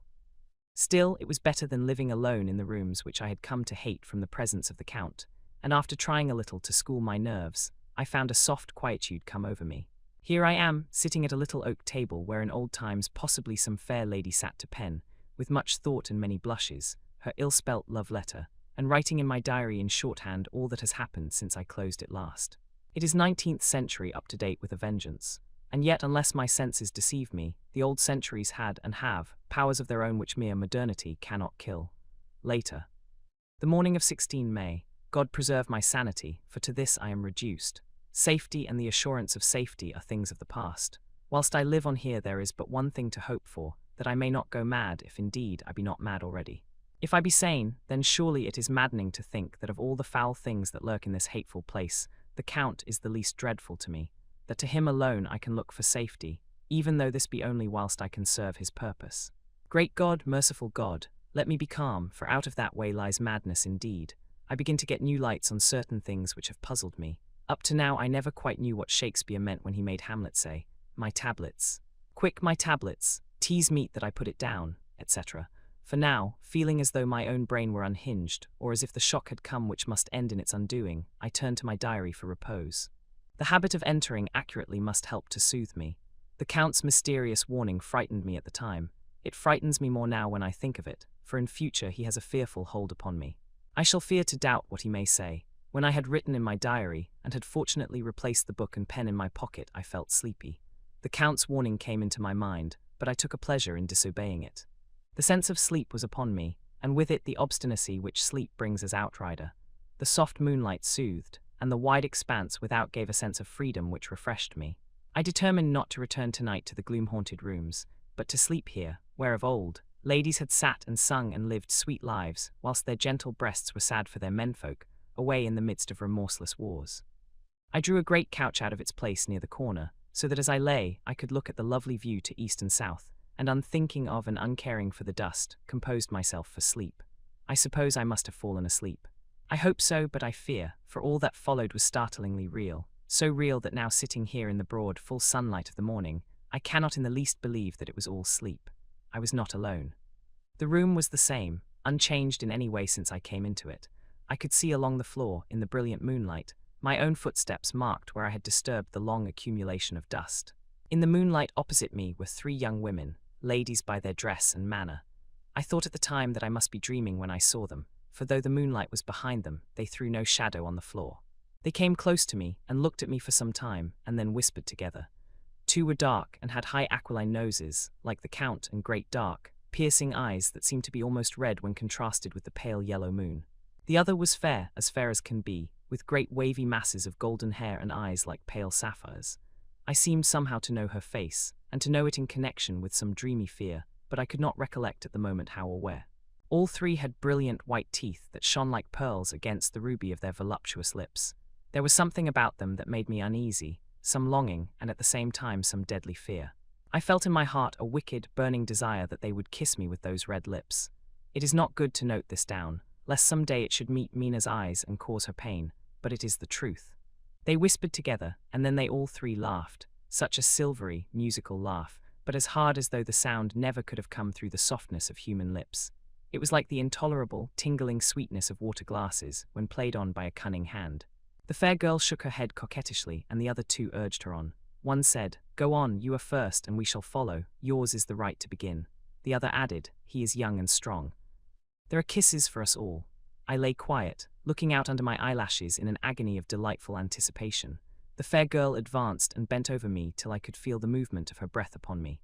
Sweet it was in one sense, honey-sweet, and sent the same tingling through the nerves as her voice, but with a bitter underlying the sweet, a bitter offensiveness, as one smells in blood. I was afraid to raise my eyelids, but looked out and saw perfectly under the lashes.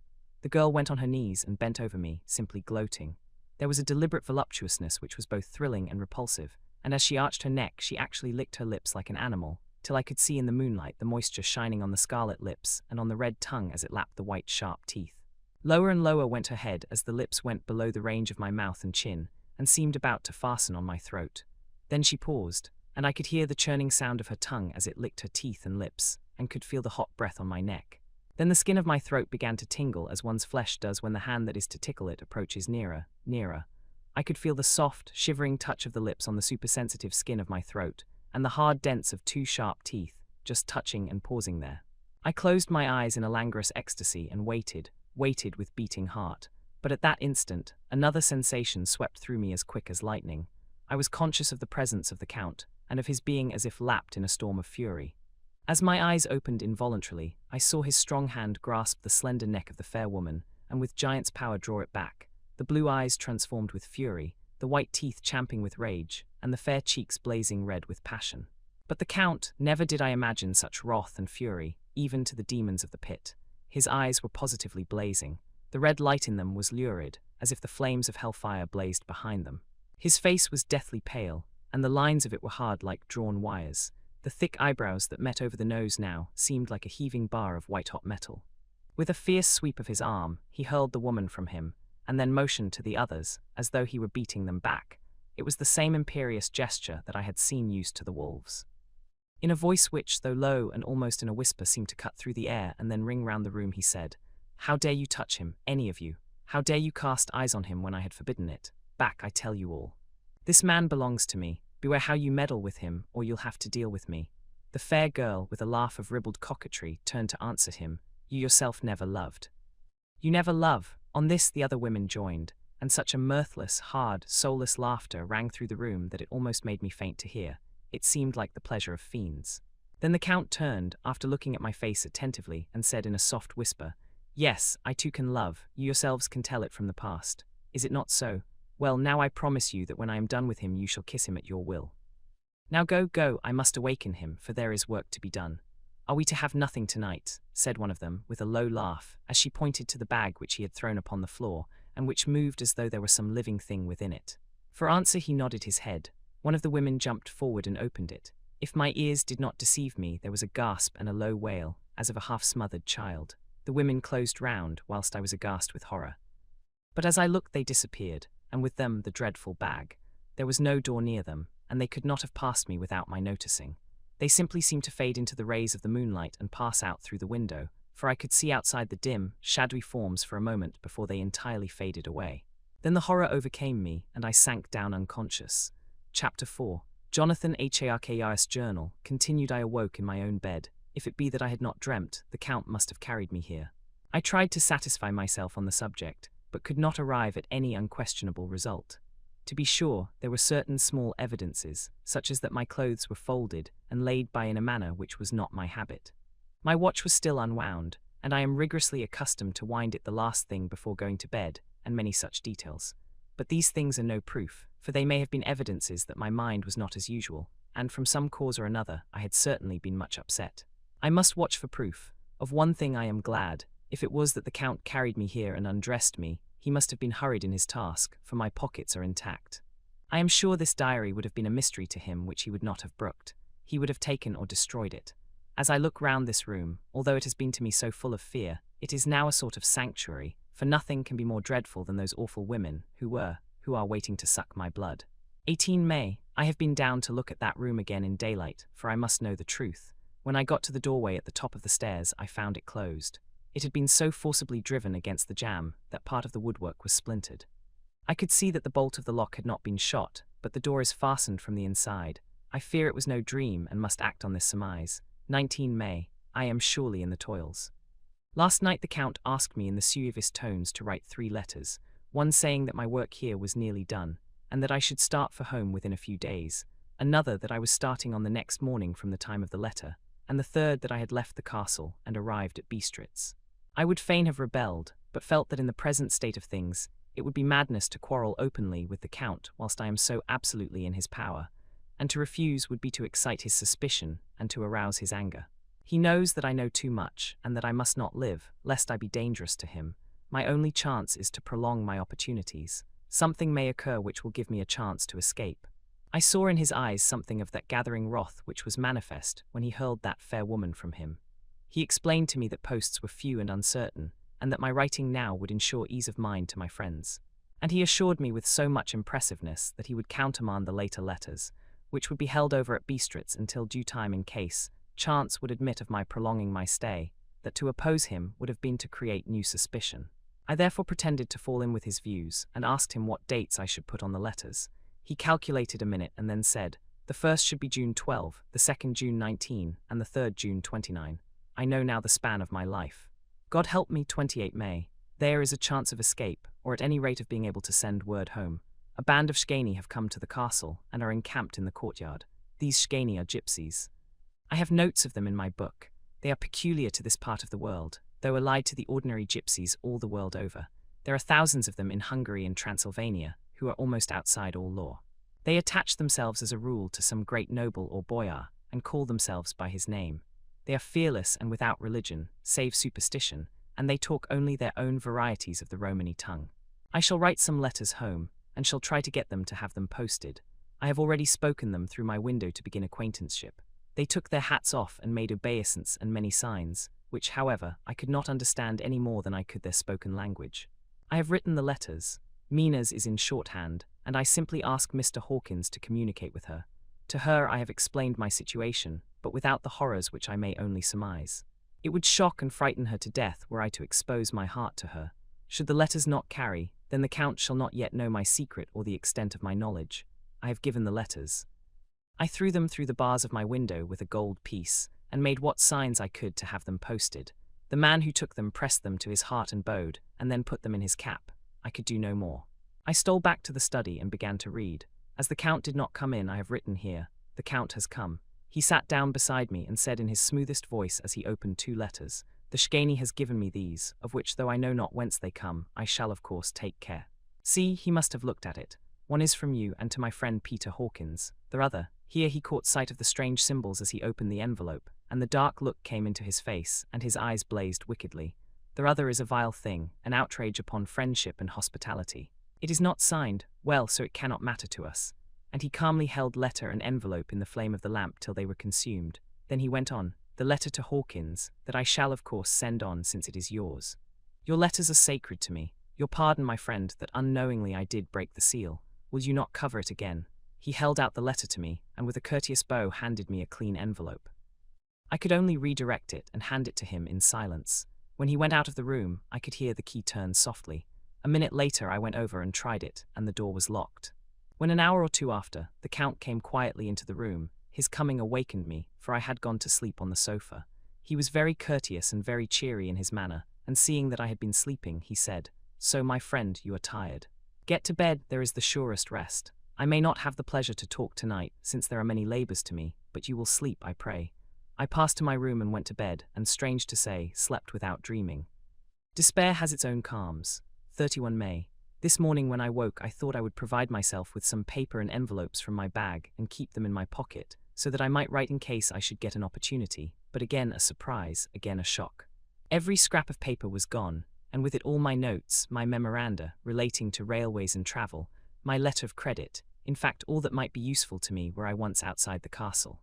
I sat and pondered a while, and then some thought occurred to me, and I made search of my portmanteau and in the wardrobe where I had placed my clothes. The suit in which I had travelled was gone, and also my overcoat and rug. I could find no trace of them anywhere. This looked like some new scheme of villainy. 17 June. This morning, as I was sitting on the edge of my bed cudgelling my brains, I heard without a cracking of whips and pounding and scraping of horses' feet up the rocky path beyond the courtyard. With joy I hurried to the window, and saw drive into the yard 2 great later wagons, each drawn by 8 sturdy horses, and at the head of each pair a Slovak, with his wide hat, great nail-studded belt, dirty sheepskin, and high boots. They had also their long staves in hand. I ran to the door, intending to descend and try and join them through the main hall, as I thought that way might be opened for them. Again a shock, my door was fastened on the outside. Then I ran to the window and cried to them. They looked up at me stupidly and pointed, but just then the hetman of the Shganey came out, and seeing them pointing to my window, said something, at which they laughed. Henceforth no effort of mine, no piteous cry or agonized entreaty, would make them even look at me.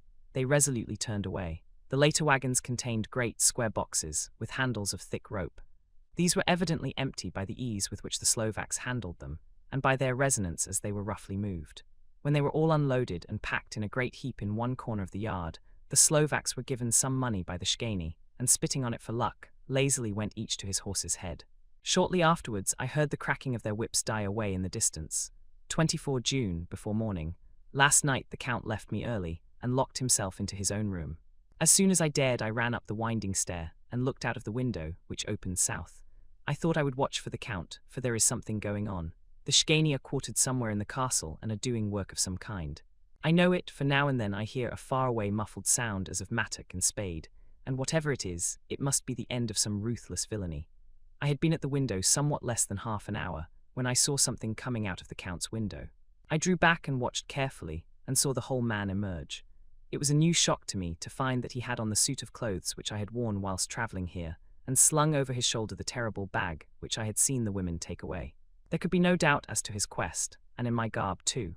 This, then, is his new scheme of evil, that he will allow others to see me, as they think, so that he may both leave evidence that I have been seen in the towns or villages posting my own letters, and that any wickedness which he may do shall by the local people be attributed to me.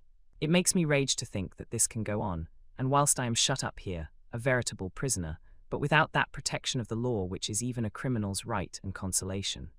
I thought I would watch for the Count's return, and for a long time sat doggedly at the window. Then I began to notice that there were some quaint little specks floating in the rays of the moonlight. They were like the tiniest grains of dust, and they whirled round and gathered in clusters in a nebulous sort of way. I watched them with a sense of soothing, and a sort of calm stole over me. I leaned back in the embrasure in a more comfortable position, so that I could enjoy more fully the aerial gambolling. Something made me start up, a low, piteous howling of dogs somewhere far below in the valley, which was hidden from my sight.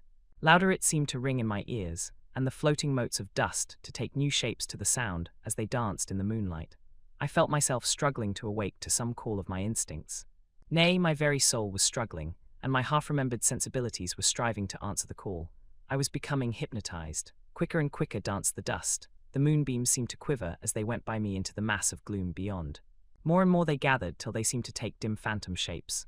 And then I started, broad awake and in full possession of my senses, and ran screaming from the place. The phantom shapes, which were becoming gradually materialized from the moonbeams, were those of the 3 ghostly women to whom I was doomed. I fled, and felt somewhat safer in my own room, where there was no moonlight and where the lamp was burning brightly. When a couple of hours had passed, I heard something stirring in the Count's room, something like a sharp wail quickly suppressed, and then there was silence, deep, awful silence, which chilled me. With a beating heart, I tried the door. But I was locked in my prison and could do nothing. I sat down and simply cried. As I sat, I heard a sound in the courtyard without, the agonized cry of a woman. I rushed to the window, and throwing it up, peered out between the bars. There indeed was a woman with disheveled hair, holding her hands over her heart as one distressed with running. She was leaning against a corner of the gateway. When she saw my face at the window, she threw herself forward and shouted in a voice laden with menace, "Monster, give me my child." She threw herself on her knees and, raising up her hands, cried the same words in tones which wrung my heart. Then she tore her hair and beat her breast, and abandoned herself to all the violences of extravagant emotion. Finally, she threw herself forward, and though I could not see her, I could hear the beating of her naked hands against the door. Somewhere high overhead, probably on the tower, I heard the voice of the Count calling in his harsh, metallic whisper. His call seemed to be answered from far and wide by the howling of wolves. Before many minutes had passed, a pack of them poured, like a pent-up dam when liberated, through the wide entrance into the courtyard. There was no cry from the woman, and the howling of the wolves was but short. Before long they streamed away singly, licking their lips. I could not pity her, for I knew now what had become of her child, and she was better dead. What shall I do? What can I do? How can I escape from this dreadful thing of night and gloom and fear? 25 June, morning. No man knows till he has suffered from the night how sweet and how dear to his heart and eye the morning can be. When the sun grew so high this morning that it struck the top of the great gateway opposite my window, the high spot which it touched seemed to me as if the dove from the ark had lighted there. My fear fell from me as if it had been a vaporous garment which dissolved in the warmth. I must take action of some sort whilst the courage of the day is upon me. Last night, one of my post-dated letters went to post, the first of that fatal series which is to blot out the very traces of my existence from the earth. Let me not think of it. Action. It has always been at night time that I have been molested or threatened, or in some way in danger or in fear. I have not yet seen the Count in the daylight. Can it be that he sleeps when others wake, that he may be awake whilst they sleep? If I could only get into his room, but there is no possible way. The door is always locked, no way for me. Yes, there is a way if one dares to take it. Where his body has gone, why may not another body go? I have seen him myself crawl from his window. Why should not I imitate him and go in by his window? The chances are desperate, but my need is more desperate still. I shall risk it. At the worst it can only be death, and a man's death is not a calf's, and the dreaded hereafter may still be open to me. God help me in my task. Goodbye, Mina, if I fail. Goodbye, my faithful friend and second father. Goodbye all, and last of all, Mina. Same day later. I have made the effort, and God, helping me, have come safely back to this room. I must put down every detail in order. I went whilst my courage was fresh straight to the window on the south side, and at once got outside on the narrow ledge of stone which runs around the building on this side. The stones are big and roughly cut, and the mortar has by process of time been washed away between them. I took off my boots and ventured out on the desperate way. I looked down once, so as to make sure that a sudden glimpse of the awful depth would not overcome me, but after that kept my eyes away from it. I knew pretty well the direction and distance of the Count's window, and made for it as well as I could, having regard to the opportunities available. I did not feel dizzy. I suppose I was too excited, and the time seemed ridiculously short till I found myself standing on the windowsill and trying to raise up the sash. I was filled with agitation, however, when I bent down and slid feet foremost in through the window. Then I looked around for the Count, but with surprise and gladness made a discovery. The room was empty. It was barely furnished with odd things, which seemed to have never been used. The furniture was something the same style as that in the south rooms, and was covered with dust. I looked for the key, but it was not in the lock, and I could not find it anywhere. The only thing I found was a great heap of gold in one corner. Gold of all kinds, Roman and British and Austrian and Hungarian, and Greek and Turkish money, covered with a film of dust, as though it had lain long in the ground. None of it that I noticed was less than 300 years old. There were also chains and ornaments, some jeweled, but all of them old and stained. At one corner of the room was a heavy door. I tried it since I could not find the key of the room or the key of the outer door, which was the main object of my search. I must make further examination, or all my efforts would be in vain. It was open and led through a stone passage to a circular stairway, which went steeply down. I descended, minding carefully where I went, for the stairs were dark, being only lit by loopholes in the heavy masonry. At the bottom there was a dark, tunnel-like passage, through which came a deathly, sickly odor, the odor of old earth newly turned. As I went through the passage, the smell grew closer and heavier. At last I pulled open a heavy door which stood ajar, and found myself in an old, ruined chapel, which had evidently been used as a graveyard. The roof was broken, and in 2 places were steps leading to vaults, but the ground had recently been dug over, and the earth placed in great wooden boxes, manifestly those which had been brought by the Slovaks. There was nobody about, and I made search for any further outlet, but there was none. Then I went over every inch of the ground, so as not to lose a chance. I went down even into the vaults, where the dim light struggled, although to do so was a dread to my very soul. Into 2 of these I went, but saw nothing except fragments of old coffins and piles of dust. In the 3rd, however, I made a discovery. There, in one of the great boxes, of which there were 50 in all on a pile of newly dug earth, lay the Count. He was either dead or asleep, I could not say which, for the eyes were open and stony, but without the glassiness of death, and the cheeks had the warmth of life through all their pallor, the lips were as red as ever. But there was no sign of movement, no pulse, no breath, no beating of the heart. I bent over him and tried to find any sign of life, but in vain. He could not have lain there long, for the earthy smell would have passed away in a few hours. By the side of the box was its cover, pierced with holes here and there. I thought he might have the keys on him, but when I went to search I saw the dead eyes, and in them, dead though they were, such a look of hate, though unconscious of me or my presence, that I fled from the place, and leaving the Count's room by the window, crawled again up the castle wall. Regaining my room, I threw myself panting upon the bed and tried to think. 29 June. Today is the date of my last letter, and the Count has taken steps to prove that it was genuine, for again I saw him leave the castle by the same window, and in my clothes.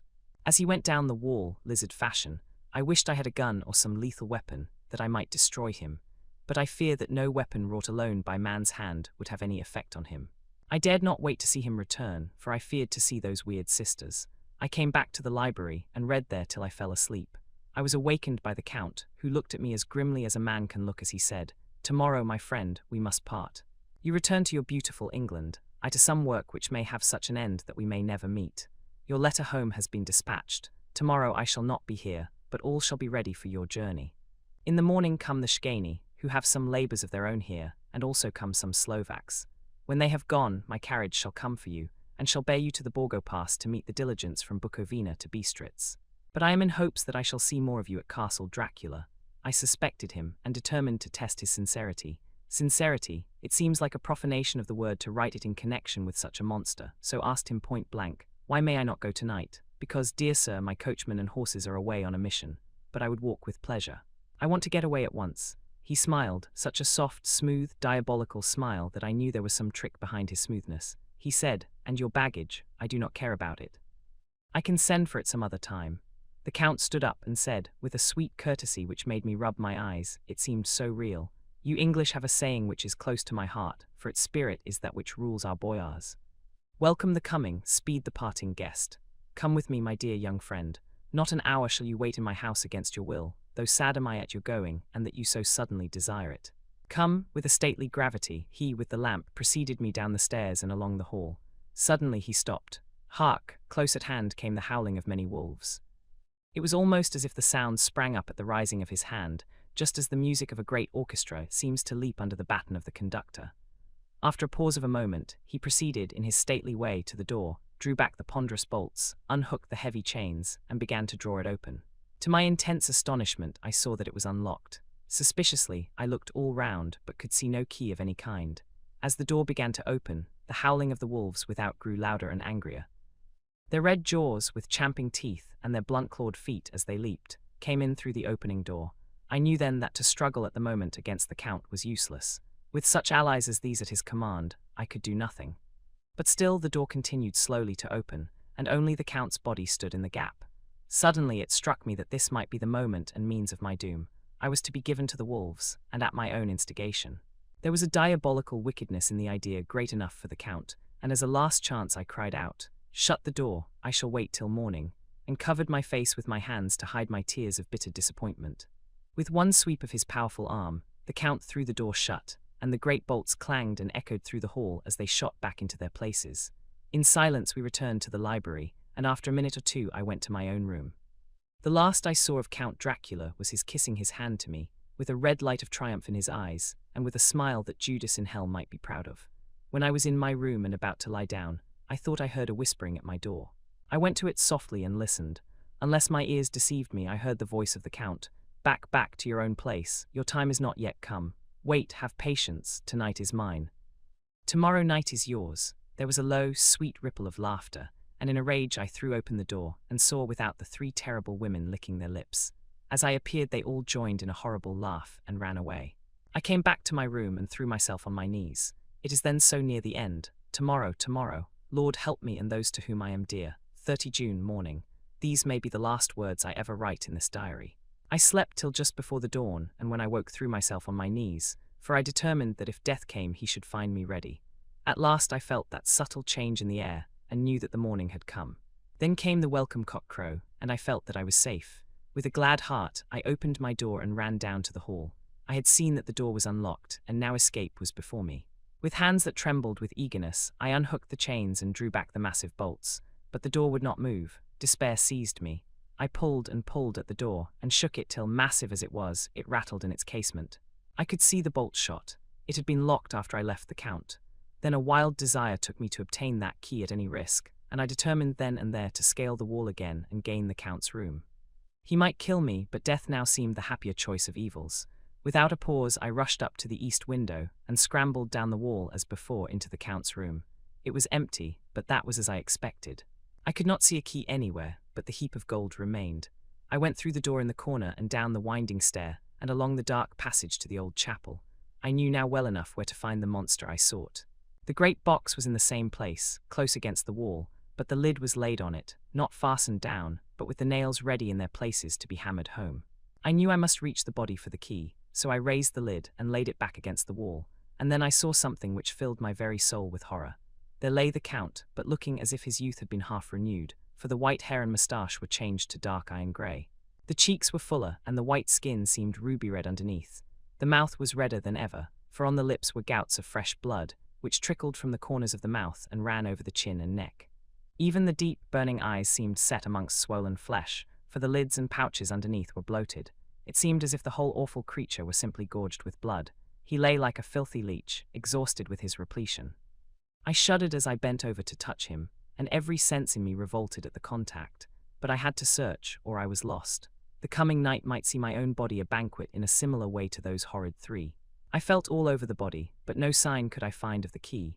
Then I stopped and looked at the Count. There was a mocking smile on the bloated face which seemed to drive me mad. This was the being I was helping to transfer to London, where perhaps for centuries to come he might, amongst its teeming millions, satiate his lust for blood, and create a new and ever-widening circle of semi-demons to batten on the helpless. The very thought drove me mad. A terrible desire came upon me to rid the world of such a monster. There was no lethal weapon at hand, but I seized a shovel which the workmen had been using to fill the cases, and lifting it high, struck, with the edge downward, at the hateful face. But as I did so the head turned, and the eyes fell full upon me, with all their blaze of basilisk horror. The sight seemed to paralyze me, and the shovel turned in my hand and glanced from the face, merely making a deep gash above the forehead. The shovel fell from my hand across the box, and as I pulled it away the flange of the blade caught the edge of the lid which fell over again, and hid the horrid thing from my sight. The last glimpse I had was of the bloated face, blood-stained and fixed with a grin of malice which would have held its own in the nethermost hell. I thought and thought what should be my next move, but my brain seemed on fire, and I waited with a despairing feeling growing over me. As I waited I heard in the distance a gypsy song sung by merry voices coming closer, and through their song the rolling of heavy wheels and the cracking of whips. The Shgani and the Slovaks of whom the Count had spoken were coming. With a last look around and at the box which contained the vile body, I ran from the place and gained the Count's room, determined to rush out at the moment the door should be opened. With strained ears I listened, and heard downstairs the grinding of the key in the great lock and the falling back of the heavy door. There must have been some other means of entry, or someone had a key for one of the locked doors. Then there came the sound of many feet tramping, and dying away in some passage which sent up a clanging echo. I turned to run down again towards the vault, where I might find the new entrance. But at the moment there seemed to come a violent puff of wind, and the door to the winding stair blew to with a shock that set the dust from the lintels flying. When I ran to push it open, I found that it was hopelessly fast. I was again a prisoner, and the net of doom was closing round me more closely. As I write, there is in the passage below a sound of many tramping feet, and the crash of weights being set down heavily, doubtless the boxes, with their freight of earth. There is a sound of hammering, it is the box being nailed down. Now I can hear the heavy feet tramping again along the hall, with many other idle feet coming behind them. The door is shut, and the chains rattle. There is a grinding of the key in the lock. I can hear the key withdraw. Then another door opens and shuts. I hear the creaking of lock and bolt. Hark! In the courtyard and down the rocky way the roll of heavy wheels, the crack of whips, and the chorus of the shkeni as they pass into the distance. I am alone in the castle with those awful women. For Mina is a woman, and there is naught in common. They are devils of the pit. I shall not remain alone with them. I shall try to scale the castle wall farther than I have yet attempted. I shall take some of the gold with me, lest I want it later. I may find a way from this dreadful place, and then away for home, away to the quickest and nearest train. Away from this cursed spot, from this cursed land, where the devil and his children still walk with earthly feet. At least God's mercy is better than that of these monsters, and the precipice is steep and high. At its foot a man may sleep, as a man. Goodbye all. Mina, Chapter 5. Letter from Miss Mina Murray to Miss Lucy Westenra. 9 May. My dearest Lucy, forgive my long delay in writing, but I have been simply overwhelmed with work. The life of an assistant schoolmistress is sometimes trying. I am longing to be with you and by the sea, where we can talk together freely and build our castles in the air. I have been working very hard lately, because I want to keep up with Jonathan's studies, and I have been practicing shorthand very assiduously. When we are married, I shall be able to be useful to Jonathan, and if I can stenograph well enough, I can take down what he wants to say in this way and write it out for him on the typewriter, at which also I am practicing very hard. He and I sometimes write letters in shorthand, and he is keeping a stenographic journal of his travels abroad. When I am with you, I shall keep a diary in the same way. I don't mean one of those 2 pages to the week with Sunday squeezed in a corner diaries, but a sort of journal which I can write in whenever I feel inclined. I do not suppose there will be much of interest to other people, but it is not intended for them. I may show it to Jonathan some day if there is in it anything worth sharing, but it is really an exercise book. I shall try to do what I see lady journalists do, interviewing and writing descriptions, and trying to remember conversations. I am told that with a little practice, one can remember all that goes on or that one hears said during a day. However, we shall see. I will tell you of my little plans when we meet. I have just had a few hurried lines from Jonathan from Transylvania. He is well, and will be returning in about a week. I am longing to hear all his news. It must be so nice to see strange countries. I wonder if Jonathan and I shall ever see them together.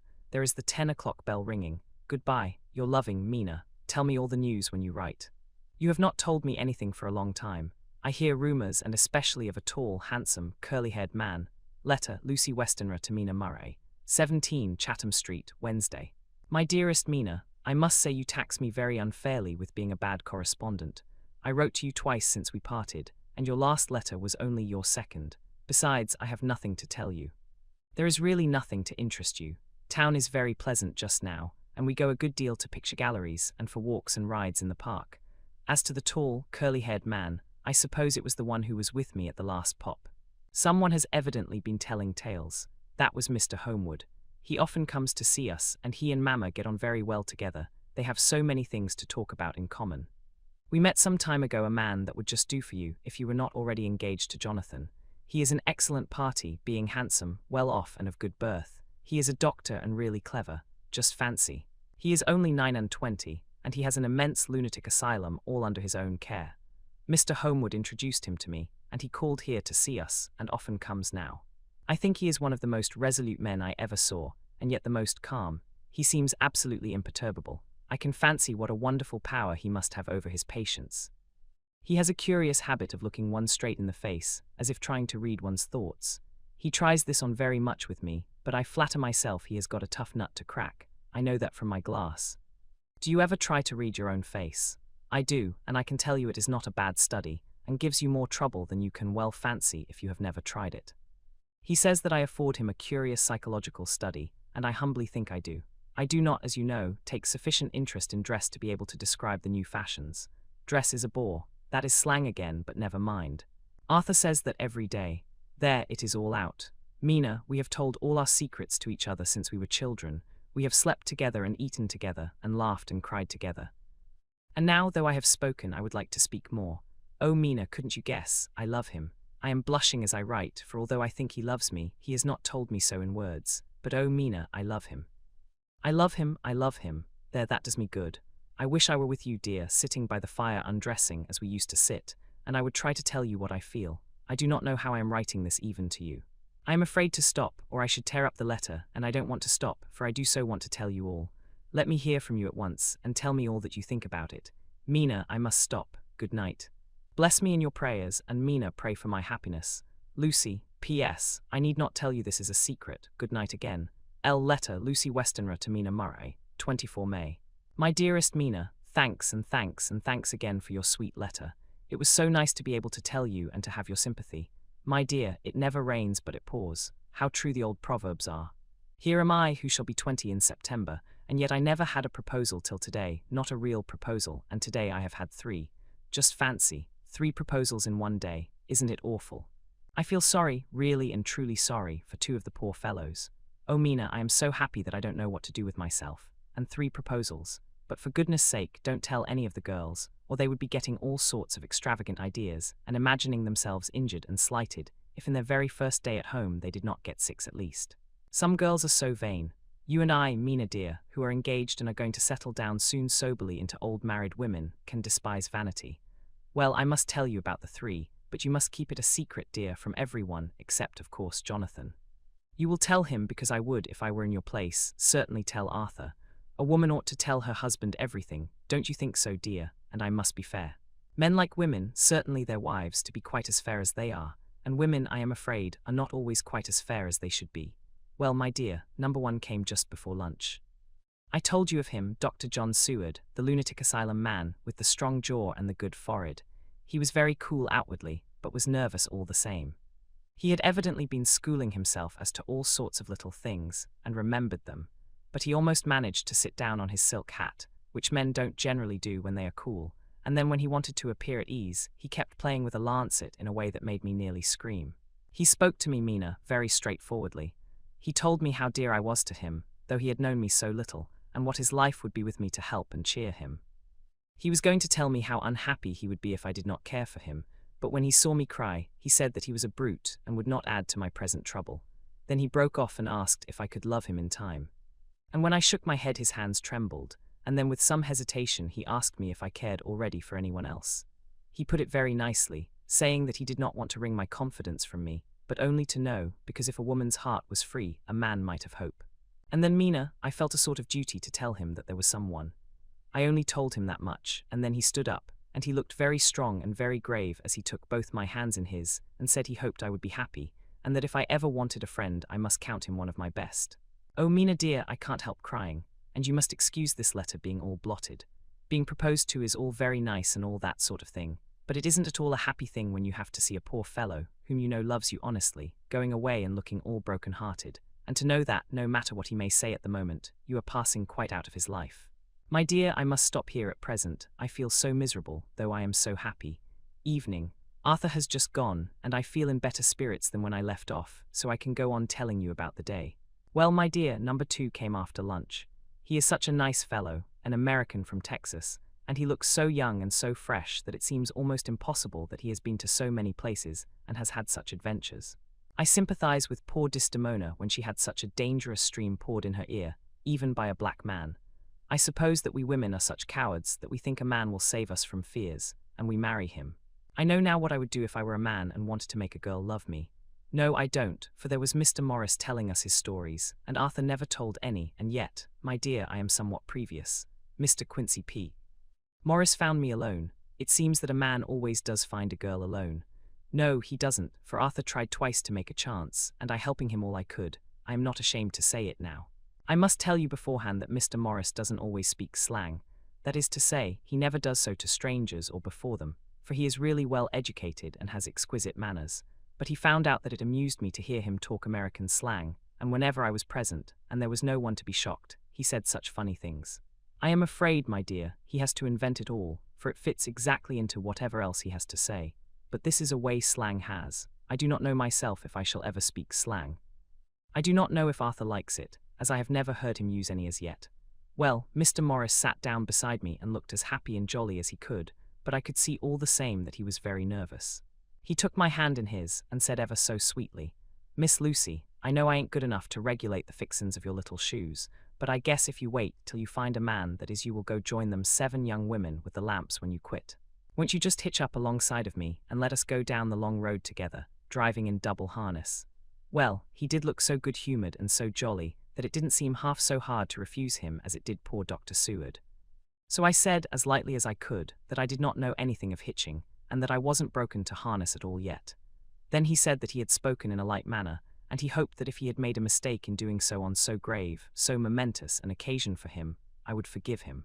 He really did look serious when he was saying it, and I couldn't help feeling a bit serious too. I know, Mina, you will think me a horrid flirt, though I couldn't help feeling a sort of exultation that he was number 2 in one day. And then, my dear, before I could say a word he began pouring out a perfect torrent of love-making, laying his very heart and soul at my feet. He looked so earnest over it that I shall never again think that a man must be playful always, and never earnest, because he is merry at times. I suppose he saw something in my face which checked him, for he suddenly stopped, and said with a sort of manly fervour that I could have loved him for if I had been free, "Lucy, you are an honest-hearted girl, I know. I should not be here speaking to you as I am now if I did not believe you clean grit, right through to the very depths of your soul. Tell me, like one good fellow to another, is there anyone else that you care for? And if there is, I'll never trouble you a hair's breadth again, but will be, if you will let me, a very faithful friend. My dear Mina, why are men so noble when we women are so little worthy of them?" Here was I almost making fun of this great-hearted, true gentleman. I burst into tears. I am afraid, my dear, you will think this a very sloppy letter in more ways than one, and I really felt very badly. Why can't they let a girl marry 3 men, or as many as want her, and save all this trouble? But this is heresy, and I must not say it. I am glad to say that, though I was crying, I was able to look into Mr. Morris's brave eyes, and I told him out straight, "Yes, there is someone I love." Though he has not told me yet that he even loves me.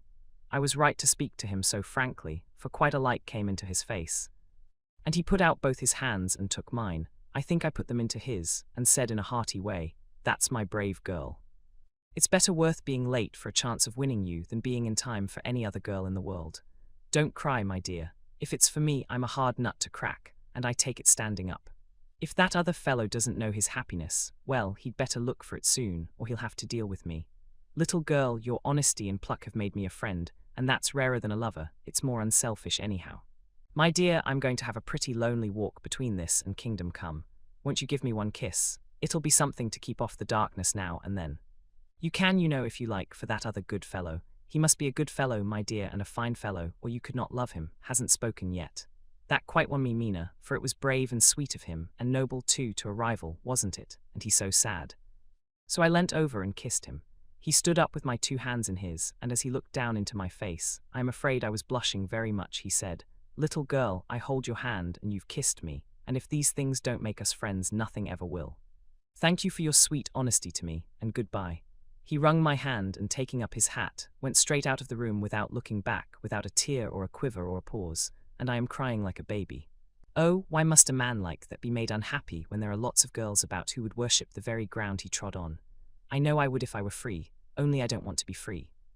My dear, this quite upset me, and I feel I cannot write of happiness just at once, after telling you of it, and I don't wish to tell of the number 3 until it can be all happy. Ever your loving, Lucy. P.S. Oh, about number 3. I needn't tell you of number 3, need I? Besides, it was all so confused. It seemed only a moment from his coming into the room till both his arms were round me, and he was kissing me. I am very, very happy, and I don't know what I have done to deserve it. I must only try in the future to show that I am not ungrateful to God for all his goodness to me in sending to me such a lover, such a husband, and such a friend.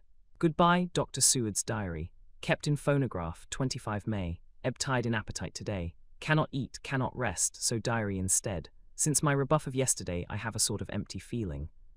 Nothing in the world seems of sufficient importance to be worth the doing. As I knew that the only cure for this sort of thing was work, I went down amongst the patients. I picked out one who has afforded me a study of much interest. He is so quaint that I am determined to understand him as well as I can. Today I seem to get nearer than ever before to the heart of his mystery. I questioned him more fully than I had ever done, with a view to making myself master of the facts of his hallucination. In my manner of doing it there was, I now see, something of cruelty. I seem to wish to keep him to the point of his madness, a thing which I avoid with the patience as I would the mouth of hell. Mem, under what circumstances would I not avoid the pit of hell? Omnia Romi venalia sunt. Hell has its price. Verb. Sap. If there be anything behind this instinct, it will be valuable to trace it afterwards accurately, so I had better commence to do so, therefore. Ah. M. Renfield, Etat 59. Sanguine temperament, great physical strength, morbidly excitable, periods of gloom, ending in some fixed idea which I cannot make out. I presume that the sanguine temperament itself and the disturbing influence end in a mentally accomplished finish. A possibly dangerous man, probably dangerous if unselfish. In selfish men, caution is as secure an armor for their foes as for themselves. What I think of on this point is, when self is the fixed point, the centripetal force is balanced with the centrifugal. When duty, a cause, etc. is the fixed point, the latter force is paramount, and only accident or a series of accidents can balance it. Letter Quincy P. Morris to Hun, Arthur Homewood, 25 May. My dear Art, we've told yarns by the campfire in the prairies, and dressed one another's wounds after trying a landing at the Marquesas, and drunk healths on the shore of Titicaca. There are more yarns to be told, and other wounds to be healed, and another health to be drunk. Won't you let this be at my campfire tomorrow night? I have no hesitation in asking you, as I know a certain lady is engaged to a certain dinner party, and that you are free. There will only be one other, our old pal at the career, Jack Seward. He's coming too, and we both want to mingle our weeps over the wine cup, and to drink a health with all our hearts to the happiest man in all the wide world, who has won the noblest heart that God has made and the best worth winning. We promise you a hearty welcome, and a loving greeting, and a health as true as your own right hand. We shall both swear to leave you at home if you drink too deep to a certain pair of eyes. Come, yours as ever and always, Quincy P. Morris, telegram from Arthur Homewood to Quincy P. Morris, 26 May. Count me in every time. I bear messages which will make both your ears tingle. Art, Chapter 6, MINA MURAYS Journal, 24 July. Whitby, Lucy met me at the station, looking sweeter and lovelier than ever, and we drove up to the house at the Crescent in which they have rooms. This is a lovely place. The little river, the Esk, runs through a deep valley, which broadens out as it comes near the harbour. A great viaduct runs across, with high piers, through which the view seems somehow further away than it really is. The valley is beautifully green, and it is so steep that when you are on the high land on either side, you look right across it, unless you are near enough to see down. The houses of the old town, the side away from us, are all red-roofed and seem piled up one over the other anyhow, like the pictures we see of Nuremberg. Right over the town is the ruin of Whitby Abbey, which was sacked by the Danes, and which is the scene of part of Marmion, where the girl was built up in the wall. It is a most noble ruin, of immense size, and full of beautiful and romantic bits. There is a legend that a white lady is seen in one of the windows. Between it and the town there is another church, the parish one, round which is a big graveyard, all full of tombstones. This is to my mind the nicest spot in Whitby, for it lies right over the town, and has a full view of the harbour, and all up the bay to where the headland called Kettleness stretches out into the sea. It descends so steeply over the harbour that part of the bank has fallen away, and some of the grave have been destroyed. In one place part of the stonework of the grave stretches out over the sandy pathway far below. There are walks with seats beside them, through the churchyard, and people go and sit there all day long looking at the beautiful view and enjoying the breeze. I shall come and sit here very often myself and work. Indeed, I am writing now, with my book on my knee, and listening to the talk of 3 old men who are sitting beside me. They seem to do nothing all day but sit up here and talk. The harbour lies below me, with on the far side one long granite wall stretching out into the sea, with a curve outwards at the end of it, in the middle of which is a lighthouse. A heavy sea-wall runs along outside of it. On the near side, the sea-wall makes an elbow crooked inversely, and its end too has a lighthouse. Between the 2 piers there is a narrow opening into the harbour, which then suddenly widens. It is nice at high water. But when the tide is out, it shoals away to nothing, and there is merely the stream of the Esk, running between banks of sand, with rocks here and there. Outside the harbour on this side there rises for about half a mile a great reef, the sharp edge of which runs straight out from behind the south lighthouse. At the end of it is a buoy with a bell, which swings in bad weather, and sends in a mournful sound on the wind. They have a legend here that when a ship is lost bells are heard out at sea. I must ask the old man about this. He is coming this way. He is a funny old man. He must be awfully old, for his face is all gnarled and twisted like the bark of a tree. He tells me that he is nearly 100, and that he was a sailor in the Greenland fishing fleet when Waterloo was fought. He is, I am afraid, a very sceptical person, for when I asked him about the bells at sea and the white lady at the abbey, he said very brusquely, "I wouldn't fash maisel about them, miss. Them things be all wore out." Mind, I don't say that they never was, but I do say that they wasn't in my time. They be all very well for cummers and trippers, and the like, but not for a nice young lady like you. Them feet folks from York and Leeds that be always eatin' cured herrins and drinkin' tea and lookin' out to buy cheap jet would creed aught. I wonder Maisel, who'd be bothered tellin' lies to them, even the newspapers, which is full of fool talk. I thought he would be a good person to learn interesting things from, so I asked him if he would mind telling me something about the whale fishing in the old days. He was just settling himself to begin when the clock struck 6, whereupon he laboured to get up and said, "I must gang Agianwards home now, miss. My granddaughter doesn't like to be kept waitin' when the tea is ready, for it takes me time to crammel aboon the grease, for there be a many of 'em. And miss, I lack belly timber sairly by the clock." He hobbled away, and I could see him hurrying as well as he could down the steps. The steps are a great feature on the place. They lead from the town up to the church. There are hundreds of them. I do not know how many, and they wind up in a delicate curve. The slope is so gentle that a horse could easily walk up and down them. I think they must originally have had something to do with the abbey. I shall go home too. Lucy went out visiting with her mother, and as they were only duty calls, I did not go. They will be home by this. 1 August, I came up here an hour ago with Lucy, and we had a most interesting talk with my old friend and the 2 others who always come and join him. He is evidently the Sir Oracle of them, and I should think must have been in his time a most dictatorial person. He will not admit anything and downfaces everybody. If he can't out-argue them, he bullies them, and then takes their silence for agreement with his views. Lucy was looking sweetly pretty in her white lawn frock. She has got a beautiful colour since she has been here. I noticed that the old men did not lose any time in coming up and sitting near her when we sat down. She is so sweet with old people. I think they all fell in love with her on the spot. Even my old man succumbed and did not contradict her, but gave me double share instead. I got him on the subject of the legends, and he went off at once into a sort of sermon. I must try to remember it and put it down. It be all fool talk, lock, stock and barrel. That's what it be, and nowt else. These bands and wafts and boghosts and barguests and bogles and all anent them is only fit to set bairns and dizzy women abe elderin. They be nowt but ere blebs. They and all grims and signs and warnin's be all invented by parsons and ilsome buke bodies and railway touters to skeer and scunner halflins, and to get folks to do something that they don't other inclined to. It makes me ireful to think o' them. Why, it's them that, not content with printin' lies on paper and preachin' them out of pulpits, does want to be cuttin' them on the tombstones. Look here all around you in what ye will. All them steens, holdin' up their heads as well as they can out of their pride, is a cant, simply tumblin' down with the weight o' the lies wrote on them. Here lies the body, or sacred to the memory, wrote on all of them, and yet in nigh half of them there bean't no bodies at all. And the memories of them bean't cared a pinch of snuff about, much less sacred. Lies all of them, nothin' but lies of one kind or another. My gog, but it'll be a quare scowdament at the day of judgment when they come tumblin' up in their death's arks, all duped together and tryin' to drag their tombstones with them to prove how good they was. Some of them trimlin' and ditherin', with their hands that dozened and slippy from lyin' in the sea that they can't even keep their grup o' them. I could see from the old fellow's self-satisfied air and the way in which he looked round for the approval of his cronies that he was showing off, so I put in a word to keep him going. "Oh, Mr. Swales, you can't be serious. Surely these tombstones are not all wrong. Yablins, there may be a poorish few not wrong, Savin, where they make out the people too good, for there be folk that do think a barn bowl be like the sea, if only it be their own. The whole thing be only lies. Now look you here, you come here a stranger, and you see this kirk garth." I nodded, for I thought it better to assent, though I did not quite understand his dialect. I knew it had something to do with the church. He went on, "And you consait that all these steens be aboon folk that be happed here, snod and snog." I assented again. "Then that be just where the lie comes in. Why, there be scores of these laybeds that be tombers old duns, back a box on Friday night." He nudged one of his companions, and they all laughed. "And my gog, how could they be otherwise? Look at that one, the aftest abaft the beer bank. Read it." I went over and read. "Edward Spencerlarg, Master Mariner, murdered by pirates off the coast of Andres, April, 1854 eat. 30, when I came back," Mr. Swales went on.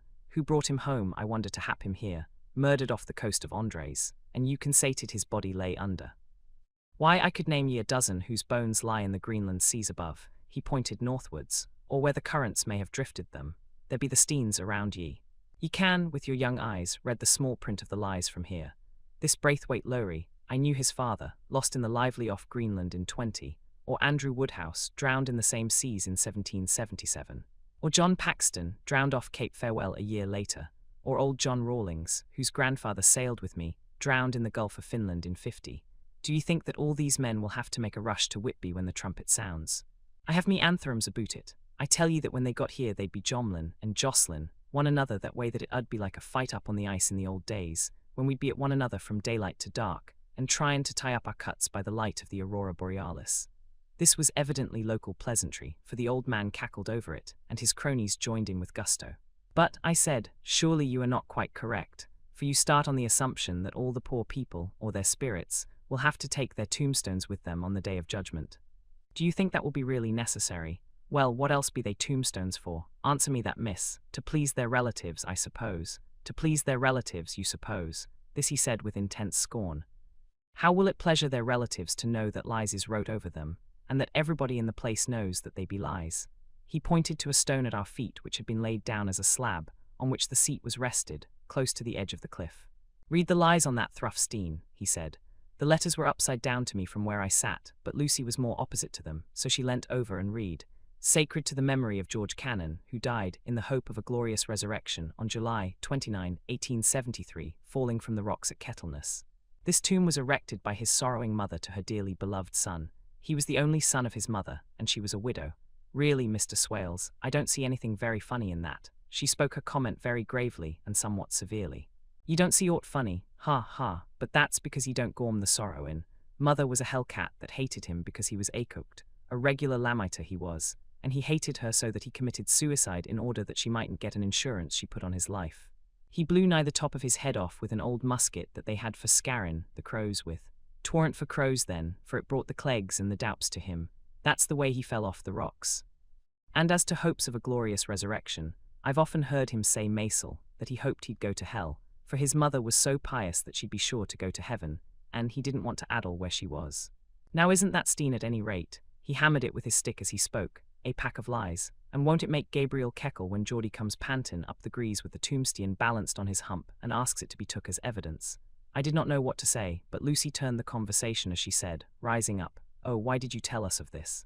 It is my favourite seat, and I cannot leave it, and now I find I must go on sitting over the grave of a suicide. That won't harm ye, my pretty, and it may make poor Geordie gladsome to have so trim a lass sittin' on his lap. That won't hurt ye. Why, I've sat here off and on for nigh 20 years past, and it hasn't done me no harm. Don't ye fash about them as lies under ye, or that doesn't lie there either. It'll be time for ye to be getting scart when ye see the tombstones all run away with, and the place as bare as a stubble field. There's the clock, and I must gang. My service to ye, ladies," and off he hobbled. Lucy and I sat a while, and it was all so beautiful before us that we took hands as we sat, and she told me all over again about Arthur and their coming marriage. That made me just a little heartsick, for I haven't heard from Jonathan for a whole month. The same day, I came up here alone, for I am very sad. There was no letter for me. I hope there cannot be anything the matter with Jonathan. The clock has just struck 9. I see the lights scattered all over the town, sometimes in rows where the streets are, and sometimes singly. They run right up the Esk and die away in the curve of the valley. To my left, the view is cut off by a black line of roof of the old house next the abbey. The sheep and lambs are bleating in the fields away behind me, and there is a clatter of a donkey's hoofs up the paved road below. The band on the pier is playing a harsh waltz in good time, and further along the quay there is a Salvation Army meeting in a back street. Neither of the bands hears the other, but up here I hear and see them both. I wonder where Jonathan is and if he is thinking of me. I wish he were here. Dr. Seward's diary, 5 June. The case of Renfield grows more interesting the more I get to understand the man. He has certain qualities very largely developed: selfishness, secrecy, and purpose. I wish I could get at what is the object of the latter. He seems to have some settled scheme of his own, but what it is I do not yet know. His redeeming quality is a love of animals, though indeed he has such curious turns in it that I sometimes imagine he is only abnormally cruel. His pets are of odd sorts. Just now his hobby is catching flies. He has at present such a quantity that I have had myself to expostulate. To my astonishment, he did not break out into a fury, as I expected, but took the matter in simple seriousness. He thought for a moment, and then said, "May I have 3 days? I shall clear them away." Of course I said that would do. I must watch him. 18 June. He has turned his mind now to spiders, and has got several very big fellows in a box. He keeps feeding them with his flies, and the number of the latter is becoming sensibly diminished, although he has used half his food in attracting more flies from outside to his room. 1 July, his spiders are now becoming as great a nuisance as his flies, and today I told him that he must get rid of them. He looked very sad at this, so I said that he must clear out some of them, at all events. He cheerfully acquiesced in this, and I gave him the same time as before for reduction. He disgusted me much while with him, for when a horrid blowfly, bloated with some carrion food, buzzed into the room, he caught it, held it exultantly for a few moments between his finger and thumb, and before I knew what he was going to do, put it in his mouth and ate it. I scolded him for it, but he argued quietly that it was very good and very wholesome, that it was life, strong life, and gave life to him. This gave me an idea, or the rudiment of one. I must watch how he gets rid of his spiders. He has evidently some deep problem in his mind, for he keeps a little notebook in which he is always jotting down something. Whole pages of it are filled with masses of figures, generally single numbers added up in batches, and then the totals added in batches again, as though he were focusing some account, as the auditors put it. 8 July. There is a method in his madness, and the rudimentary idea in my mind is growing. It will be a whole idea soon, and then, oh, unconscious cerebration, you will have to give the wall to your conscious brother. I kept away from my friend for a few days, so that I might notice if there were any change. Things remain as they were, except that he has parted with some of his pets and got a new one. He has managed to get a sparrow, and has already partially tamed it. His means of taming is simple, for already the spiders have diminished. Those that do remain, however, are well fed, for he still brings in the flies by tempting them with his food. 19 July. We are progressing. My friend has now a whole colony of sparrows, and his flies and spiders are almost obliterated. When I came in, he ran to me and said he wanted to ask me a great favor, a very, very great favor. And as he spoke, he fawned on me like a dog. I asked him what it was, and he said, with a sort of rapture in his voice and bearing, a kitten, a nice little, sleek, playful kitten, that I can play with and teach and feed and feed and feed. I was not unprepared for this request, for I had noticed how his pets went on increasing in size and vivacity, but I did not care that his pretty family of tame sparrows should be wiped out in the same manner as the flies and the spiders. So I said I would see about it, and asked him if he would not rather have a cat than a kitten. His eagerness betrayed him as he answered, "Oh, yes, I would like a cat. I only asked for a kitten lest you should refuse me a cat." No one would refuse me a kitten, would they? I shook my head, and said that at present I feared it would not be possible, but that I would see about it.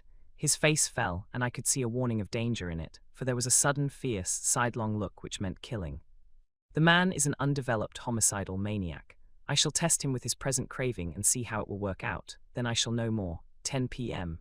I have visited him again and found him sitting in a corner brooding. When I came in, he threw himself on his knees before me and implored me to let him have a cat, that his salvation depended upon it. I was firm, however, and told him that he could not have it, whereupon he went without a word and sat down, gnawing his fingers, in the corner where I had found him. I shall see him in the morning early. 20 July. Visited Renfield very early, before the attendant went his rounds. Found him up and humming a tune. He was spreading out his sugar, which he had saved, in the window, and was manifestly beginning his fly-catching again. And beginning it cheerfully and with a good grace. I looked around for his birds, and not seeing them, asked him where they were. He replied, without turning round, that they had all flown away. There were a few feathers about the room, and on his pillow a drop of blood. I said nothing, but went and told the keeper to report to me if there were anything odd about him during the day.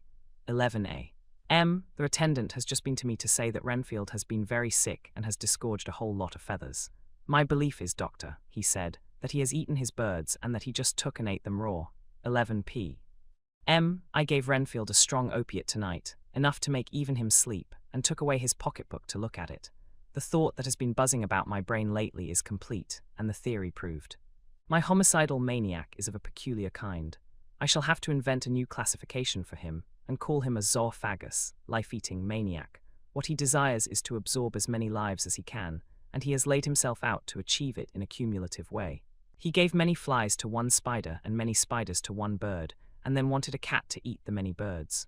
What would have been his later steps? It would almost be worthwhile to complete the experiment. It might be done if there were only a sufficient cause. Men sneered at vivisection, and yet look at its results today. Why not advance science in its most difficult and vital aspect, the knowledge of the brain? Had I even the secret of one such mind? Did I hold the key to the fancy of even one lunatic? I might advance my own branch of science to a pitch compared with which Burden Sanderson's physiology or Ferriar's brain knowledge would be as nothing. If only there were a sufficient cause. I must not think too much of this, or I may be tempted. A good cause might turn the scale with me, for may not I too be of an exceptional brain, congenitally? How well the man reasoned. Lunatics always do within their own scope. I wonder at how many lives he values a man, or if at only one. He has closed the account most accurately, and today begun a new record. How many of us begin a new record with each day of our lives? To me it seems only yesterday that my whole life ended with my new hope, and that truly I began a new record. So it will be until the great recorder sums me up and closes my ledger account with a balance to profit or loss. Oh, Lucy, Lucy, I cannot be angry with you, nor can I be angry with my friend whose happiness is yours. But I must only wait on hopeless and work.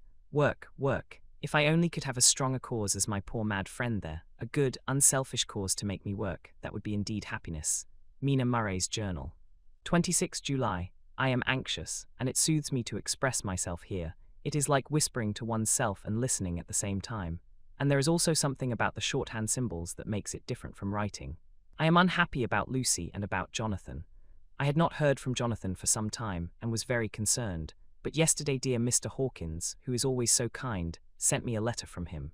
I had written asking him if he had heard, and he said the enclosed had just been received. It is only a line dated from Castle Dracula, and says that he is just starting for home. That is not like Jonathan. I do not understand it, and it makes me uneasy. Then too Lucy, although she is so well, has lately taken to her old habit of walking in her sleep. Her mother has spoken to me about it, and we have decided that I am to lock the door of our room every night.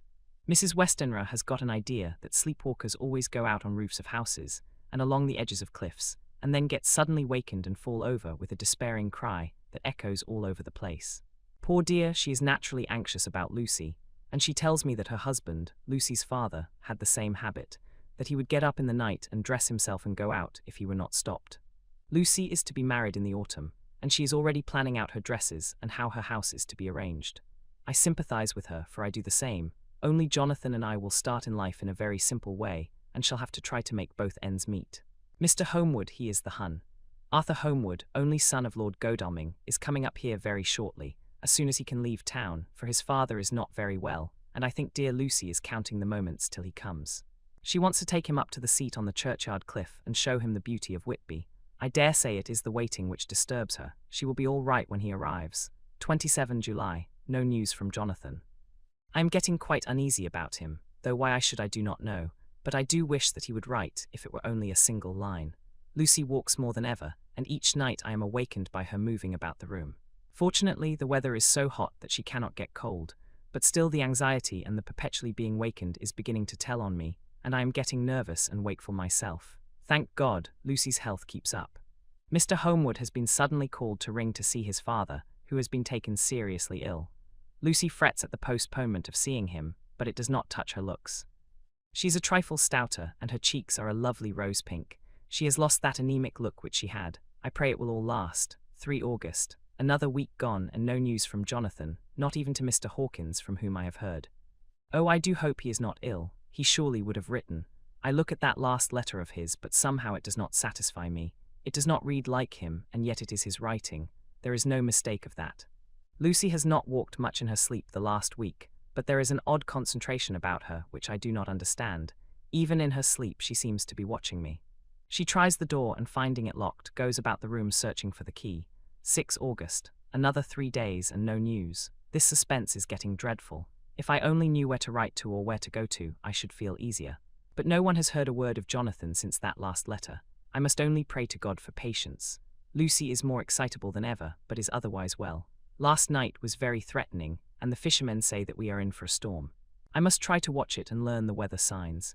Today is a grey day, and the sun as I write is hidden in thick clouds, high over Kettleness. Everything is grey, except the green grass, which seems like emerald amongst it. Grey earthy rock, grey clouds, tinged with the sunburst at the far edge, hang over the grey sea, into which the sandpoints stretch like grey fingers. The sea is tumbling in over the shallows and the sandy flats with a roar, muffled in the sea mists drifting inland. The horizon is lost in a grey mist.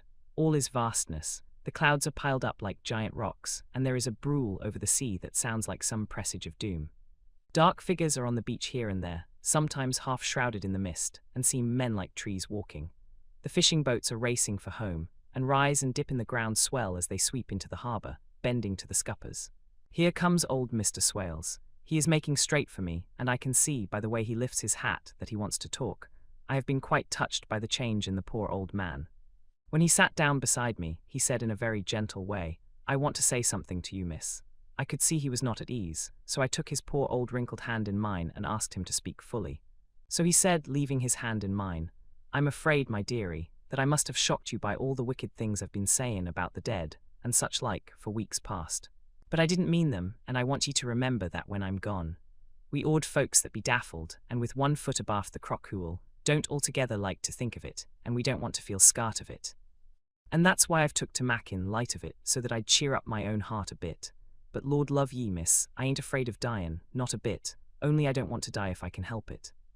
My time must be nigh at hand now, for I be awed, and 100 years is too much for any man to expect, and I'm so nigh it that the awed man is already whettin' his scythe. Ye see, I can't get out the habit of caffin about it all at once. The chaffs will wag as they be used to. Some day soon the angel of death will sound his trumpet for me. But don't ye duel and greet, my dearie, for he saw that I was crying. If he should come this very night, I'd not refuse to answer his call. For life be, after all, only a waitin' for something else than what we're doin'. And death be all that we can rightly depend on. But I'm content, for it's common to me, my dearie, and common, quick. It may be common, while we be lookin' and wonderin'. Maybe it's in that wind out over the sea that's bringin' with it loss and wreck, and sore distress and sad hearts. Look, look, he cried suddenly. There's something in that wind and in the host beyond that sounds and looks and tastes and smells like death. It's in the air, I feel it common. Lord, make me answer cheerful when my call comes. He held up his arms devoutly and raised his hat. His mouth moved as though he were praying. After a few minutes' silence, he got up, shook hands with me and blessed me and said goodbye and hobbled off. It all touched me and upset me very much. I was glad when the Coast Guard came along with his spyglass under his arm. He stopped to talk with me as he always does, but all the time kept looking at a strange ship. I can't make her out, he said. She's a Russian by the look of her, but she's knocking about in the queerest way. She doesn't know her mind a bit. She seems to see the storm coming, but can't decide whether to run up north in the open or to put in here. Look there again. She is steered mighty strangely, for she doesn't mind the hand on the wheel. Changes about with every puff of wind. We'll hear more of her before this time tomorrow. Chapter 7. Cutting from THEDALYGIPH, 8 August, pasted in Mina Murray's journal, from a correspondent, Whitby. One of the greatest and suddinest storms on record has just been experienced here, with results both strange and unique. The weather had been somewhat sultry, but not to any degree uncommon in the month of August. Saturday evening was as fine as was ever known, and the great body of holidaymakers laid out yesterday for visits to Mulgrave Woods, Robin Hood's Bay, Rig Mill, Runswick, Staithes, and the various trips in the neighbourhood of Whitby. The steamers Emma and Scarborough made trips up and down the coast, and there was an unusual amount of tripping both to and from Whitby. The day was unusually fine till the afternoon, when some of the gossips who frequent the East Cliff churchyard, and from that commanding eminence watched the wide sweep of sea visible to the north and east, called attention to a sudden show of mares' tails high in the sky to the northwest. The wind was then blowing from the southwest in the mild degree which in barometrical language is ranked number 2, light breeze.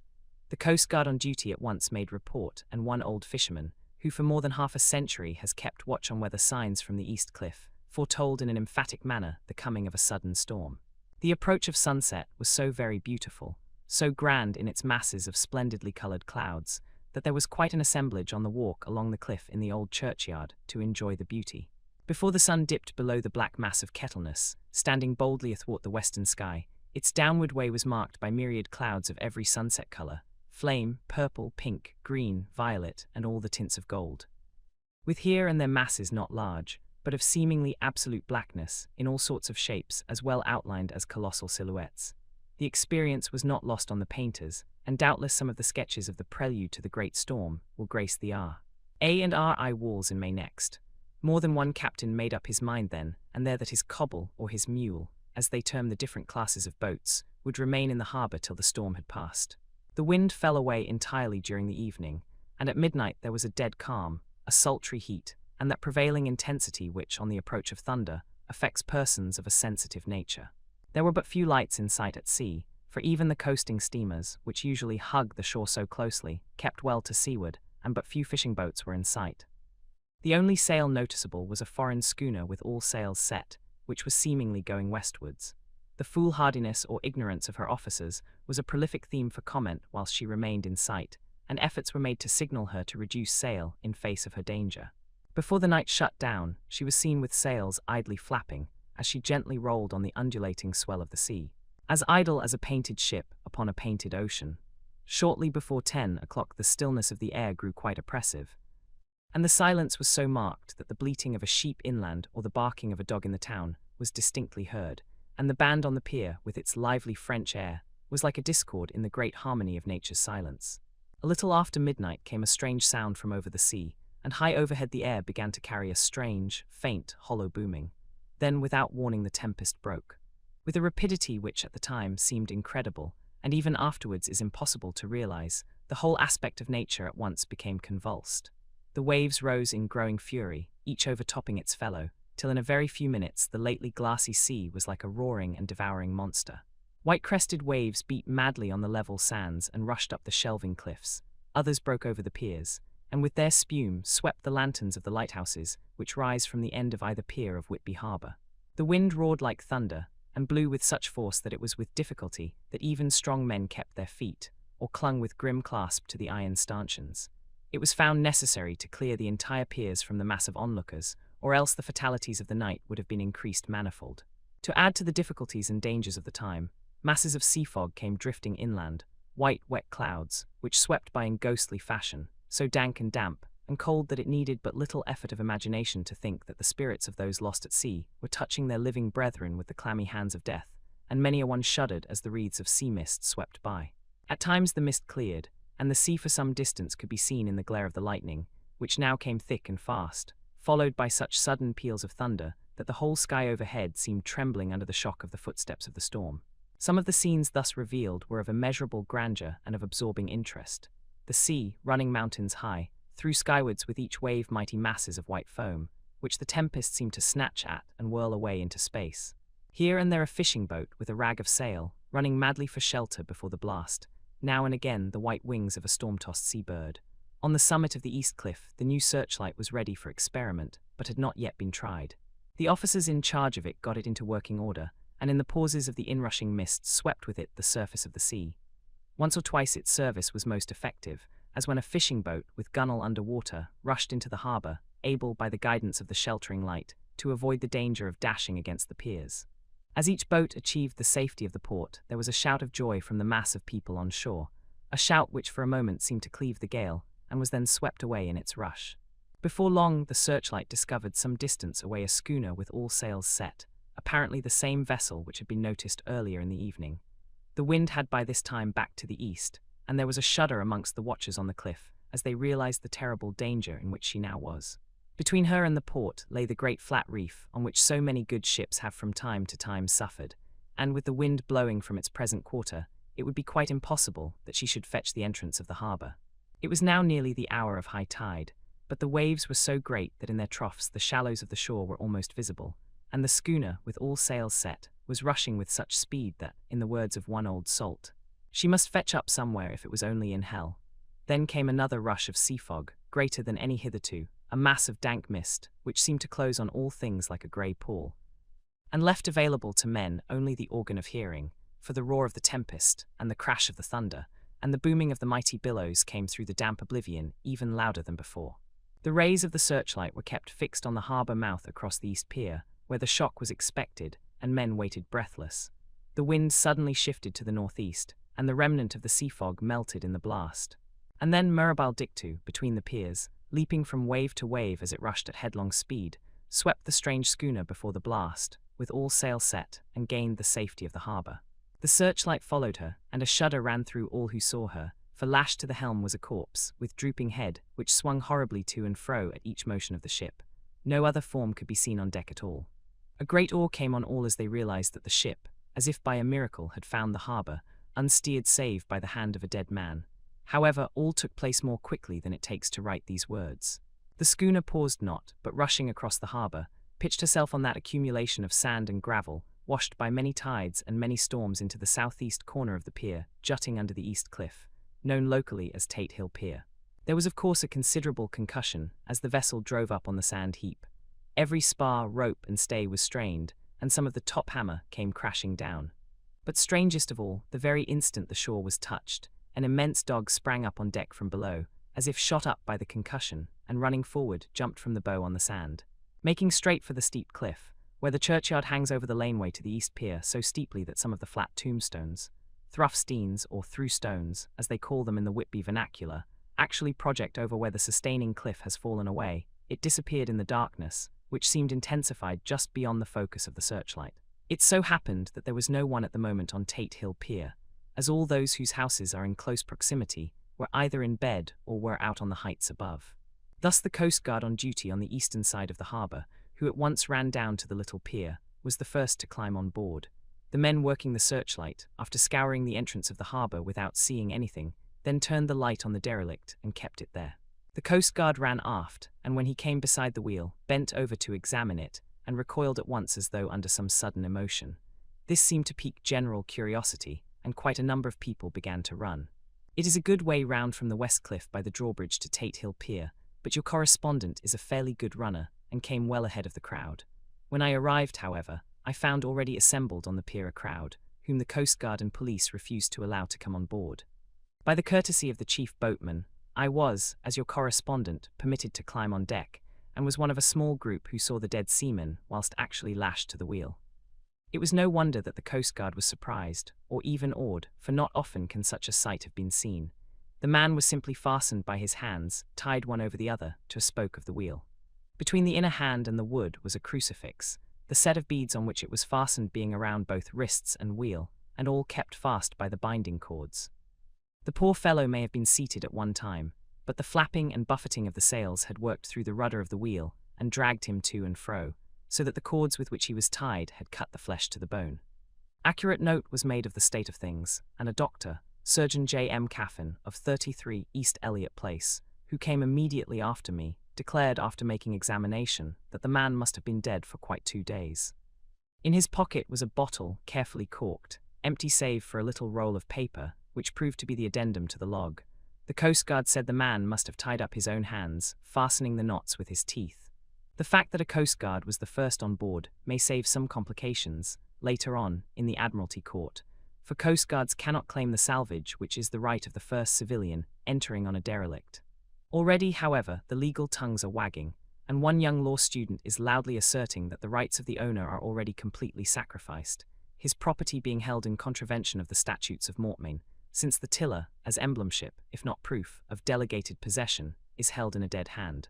It is needless to say that the dead steersman has been reverently removed from the place where he held his honourable watch and ward till death, a steadfastness as noble as that of the young Kasabianka, and placed in the mortuary to await inquest.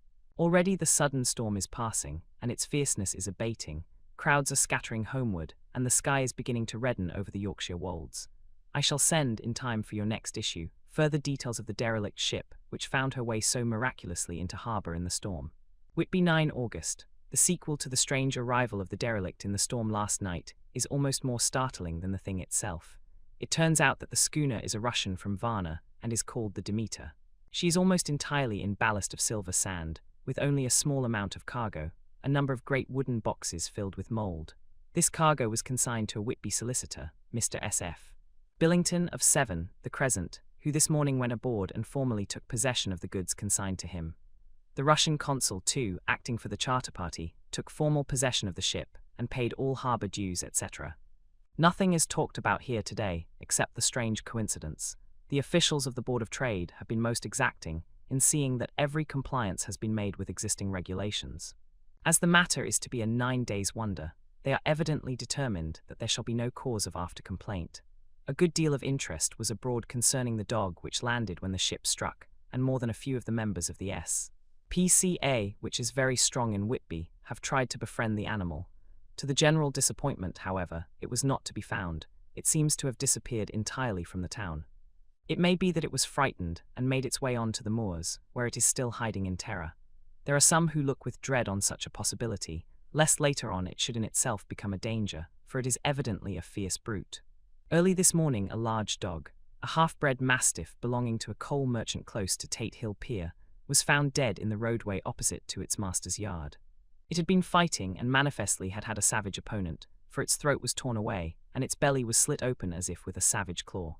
Later, by the kindness of the Board of Trade Inspector, I have been permitted to look over the logbook of the Demeter, which was in order up to within 3 days, but contained nothing of special interest except as to facts of missing men. The greatest interest, however, is with regard to the paper found in the bottle, which was today produced at the inquest, and a more strange narrative than the two between them unfold, it has not been my lot to come across. As there is no motive for concealment, I am permitted to use them, and accordingly send you a rescript, simply omitting technical details of seamanship and supercargo. It almost seems as though the captain had been seized with some kind of mania before he had got well into blue water, and that this had developed persistently throughout the voyage. Of course, my statement must be taken cum grano, since I am writing from the dictation of a clerk of the Russian consul, who kindly translated for me, time being short, log of the Demeter, Varna to Whitby. Written 18 July, things so strange happening that I shall keep accurate note henceforth till we land. On 6 July we finished taking in cargo, silver sand and boxes of earth. At noon set sail, east wind, fresh. Crew 5 hands, 2 mates, cook and myself, captain. On 11 July at dawn entered Bosphorus, boarded by Turkish customs officers. Bakshish, all correct, underway at 4 p.m. on 12 July through Dardanelles. More customs officers and flagboat of guarding squadron. Bakshish again, work of officers thorough but quick, won us off soon. At dark passed into archipelago. On 13 July past Cape Matapan, crew dissatisfied about something. Seemed scared but would not speak out. On 14 July was somewhat anxious about crew. Men all steady fellows who sailed with me before. Mate could not make out what was wrong. They only told him there was something and crossed themselves. Mate lost temper with one of them that day and struck him. Expected fierce quarrel, but all was quiet. On 16 July mate reported in the morning that one of crew, Petrovsky, was missing. Could not account for it. Took larboard watch 8 bells last night. Was relieved by Abramov but did not go to bunk. Men more downcast than ever. All said they expected something of the kind, but would not say more than there was something aboard. Mate getting very impatient with them, feared some trouble ahead. On 17 July, yesterday, one of the men, Olgarin, came to my cabin, and in an awestruck way confided to me that he thought there was a strange man aboard the ship. He said that in his watch he had been sheltering behind the deck house as there was a rainstorm, when he saw a tall, thin man, who was not like any of the crew, come up the companionway and go along the deck forward and disappear. He followed cautiously, but when he got to bows found no one, and the hatchways were all closed. He was in a panic of superstitious fear, and I am afraid the panic may spread. To allay it, I shall today search entire ship carefully from stem to stern.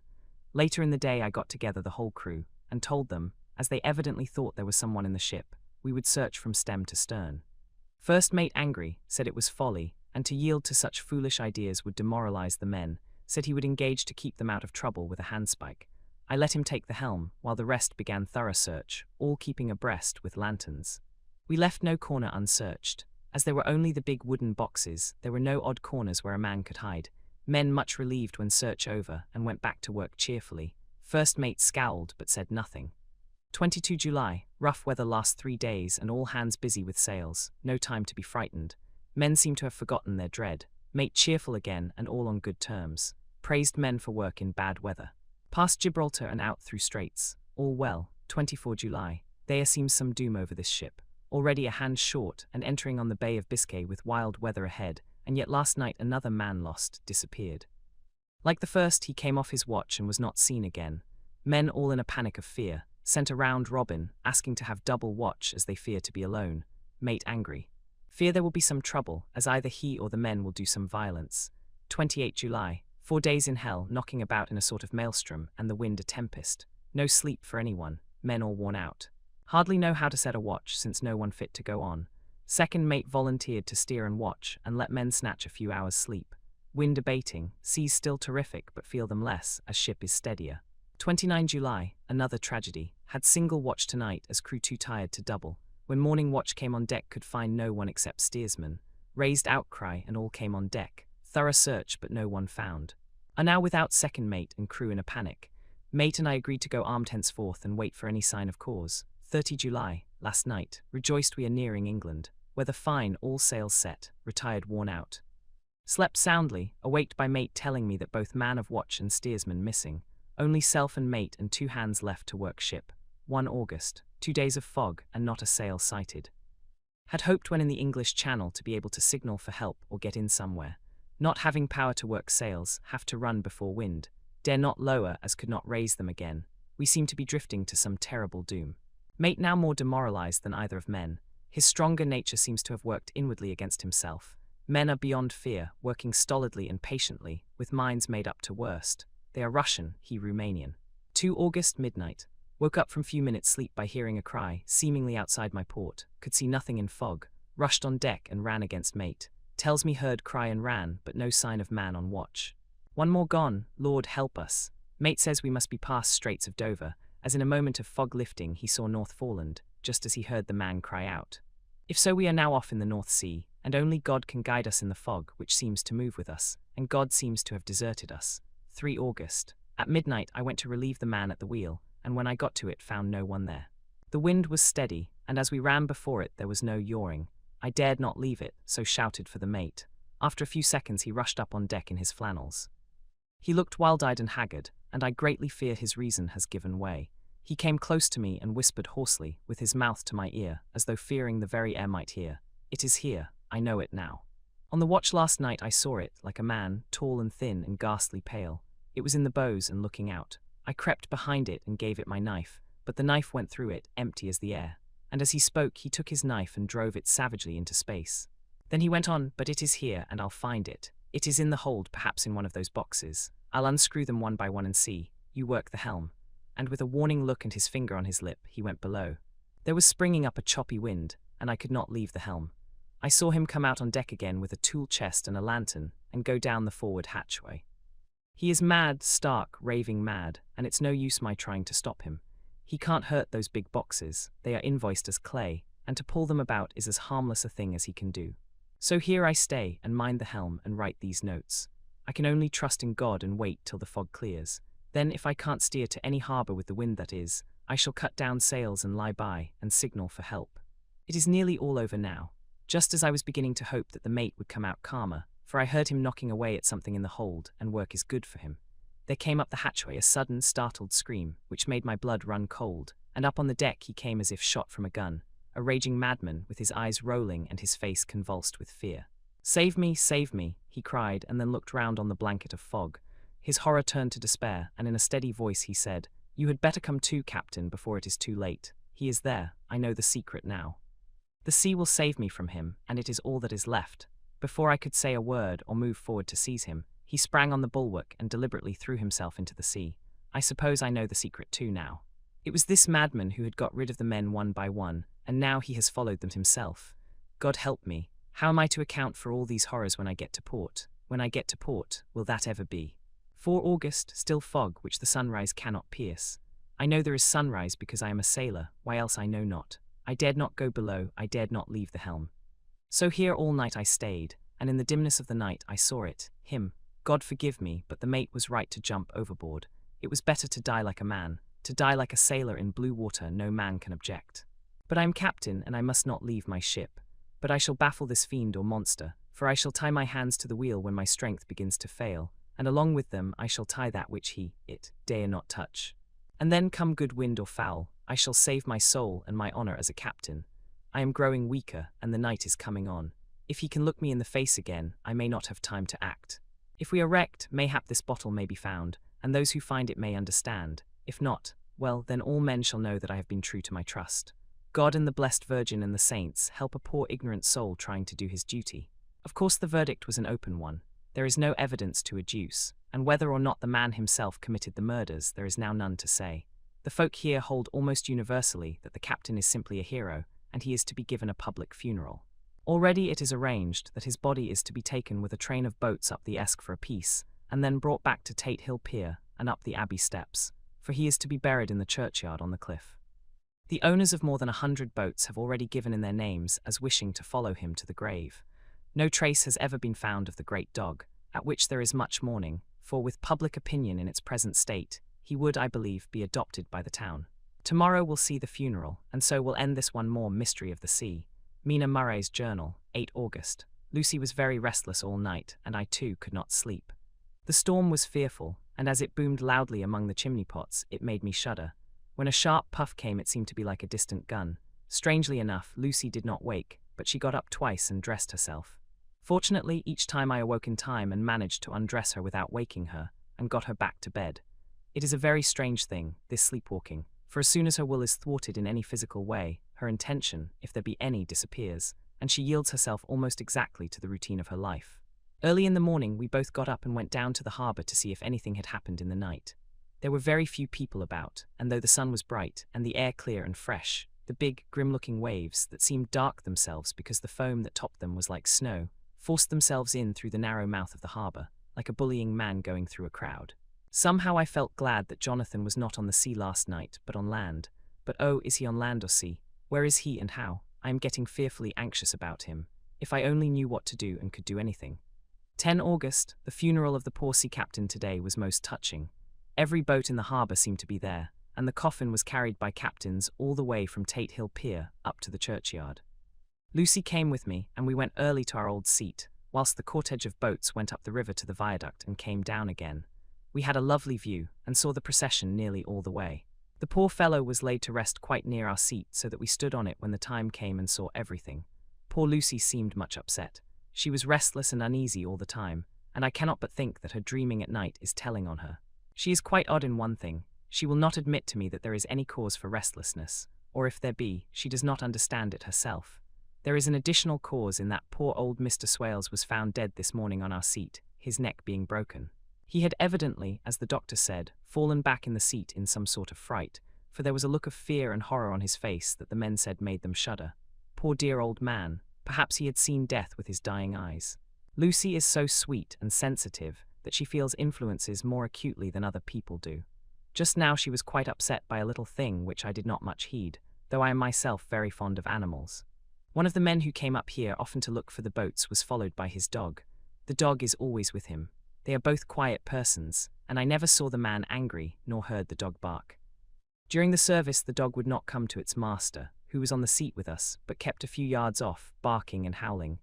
Its master spoke to it gently, and then harshly, and then angrily. But it would neither come nor cease to make a noise. It was in a sort of fury, with its eyes savage, and all its hairs bristling out like a cat's tail when puss is on the warpath. Finally the man, too, got angry, and jumped down and kicked the dog, and then took it by the scruff of the neck, and half dragged and half threw it on the tombstone on which the seat is fixed. The moment it touched the stone, the poor thing became quiet and fell all into a tremble. It did not try to get away, but crouched down, quivering and cowering, and was in such a pitiable state of terror that I tried, though without effect, to comfort it. Lucy was full of pity, too, but she did not attempt to touch the dog, but looked at it in an agonized sort of way. I greatly fear that she is of too supersensitive a nature to go through the world without trouble. She will be dreaming of this tonight, I am sure. The whole agglomeration of things, the ship steered into port by a dead man, his attitude, tied to the wheel with a crucifix and beads, the touching funeral. The dog, now furious and now in terror, will all afford material for her dreams. I think it will be best for her to go to bed tired out physically, so I shall take her for a long walk by the cliffs to Robin Hood's Bay and back. She ought not to have much inclination for sleepwalking then. Chapter 8. Minamuri's journal same day, 11 o'clock p.m. Oh, but I am tired. If it were not that I had made my diary a duty, I should not open it tonight. We had a lovely walk. Lucy, after a while, was in gay spirits, owing, I think, to some dear cows who came nosing towards us in a field close to the lighthouse, and frightened the wits out of us. I believe we forgot everything except, of course, personal fear, and it seemed to wipe the slate clean and give us a fresh start. We had a capital, severe tea at Robin Hood's Bay in a sweet little old-fashioned inn, with a bow window right over the seaweed-covered rocks of the Strand. I believe we should have shocked the new woman with our appetites. Men are more tolerant, bless them. Then we walked home with some, or rather many, stoppages to rest, and with our hearts full of a constant dread of wild bulls. Lucy was really tired, and we intended to creep off to bed as soon as we could. The young curate came in, however, and Mrs. Westenra asked him to stay for supper. Lucy and I had both a fight for it with the dusty miller. I know it was a hard fight on my part, and I am quite heroic. I think that some day the bishops must get together and see about breeding up a new class of curates, who don't take supper, no matter how they may be pressed to, and who will know when girls are tired. Lucy is asleep and breathing softly. She has more colour in her cheeks than usual, and looks oh so sweet. If Mr. Homewood fell in love with her seeing her only in the drawing-room, I wonder what he would say if he saw her now. Some of the new women, writers, will some day start an idea that men and women should be allowed to see each other asleep before proposing or accepting. But I suppose the new woman won't condescend in future to accept. She will do the proposing herself, and a nice job she will make of it too. There's some consolation in that. I am so happy tonight because dear Lucy seems better. I really believe she has turned the corner and that we are over her troubles with dreaming. I should be quite happy if I only knew if Jonathan, God bless and keep him. 11 August, 3 a.m., diary again. No sleep now, so I may as well write. I am too agitated to sleep.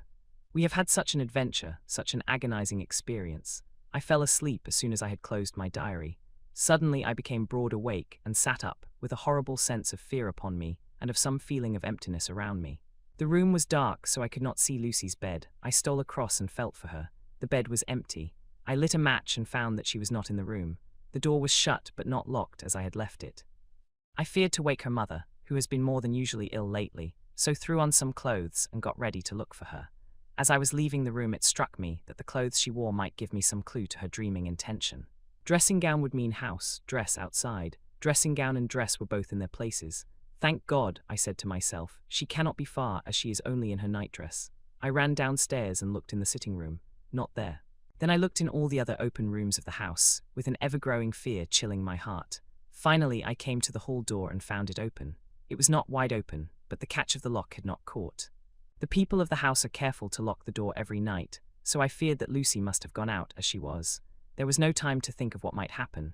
A vague, overmastering fear obscured all details. I took a big, heavy shawl and ran out. The clock was striking 1 as I was in the crescent, and there was not a soul in sight. I ran along the north terrace, but could see no sign of the white figure which I expected. At the edge of the west cliff above the pier, I looked across the harbour to the east cliff, in the hope or fear, I don't know which, of seeing Lucy in our favourite seat. There was a bright full moon, with heavy black driving clouds, which threw the whole scene into a fleeting diorama of light and shade as they sailed across. For a moment or two I could see nothing, as the shadow of a cloud obscured St. Mary's Church and all around it. Then, as the cloud passed, I could see the ruins of the abbey coming into view. And as the edge of a narrow band of light as sharp as a sword cut moved along, the church and the churchyard became gradually visible. Whatever my expectation was, it was not disappointed, for there, on our favourite seat, the silver light of the moon struck a half-reclining figure, snowy white. The coming of the cloud was too quick for me to see much, for shadow shut down on light almost immediately, but it seemed to me as though something dark stood behind the seat where the white figure shone, and bent over it. What it was, whether man or beast, I could not tell. I did not wait to catch another glance, but flew down the steep steps to the pier, and along by the fish market to the bridge, which was the only way to reach the east cliff. The town seemed as dead, for not a soul did I see. I rejoiced that it was so, for I wanted no witness of poor Lucy's condition. The time and distance seemed endless, and my knees trembled and my breath came laboured as I toiled up the endless steps to the abbey.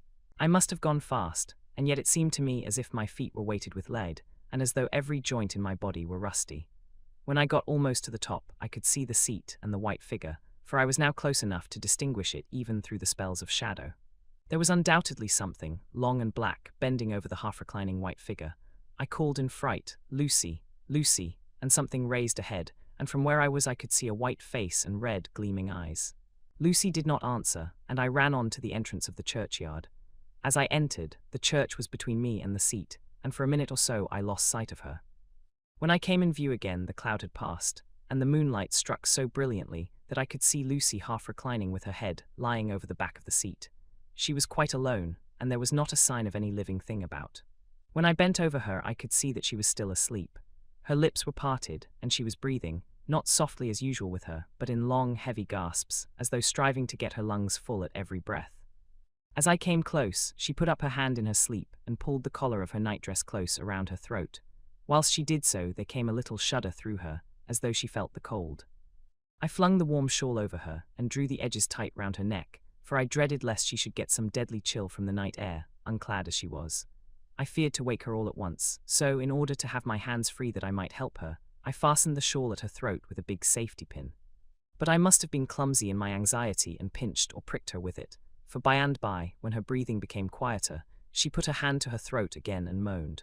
When I had her carefully wrapped up, I put my shoes on her feet and then began very gently to wake her.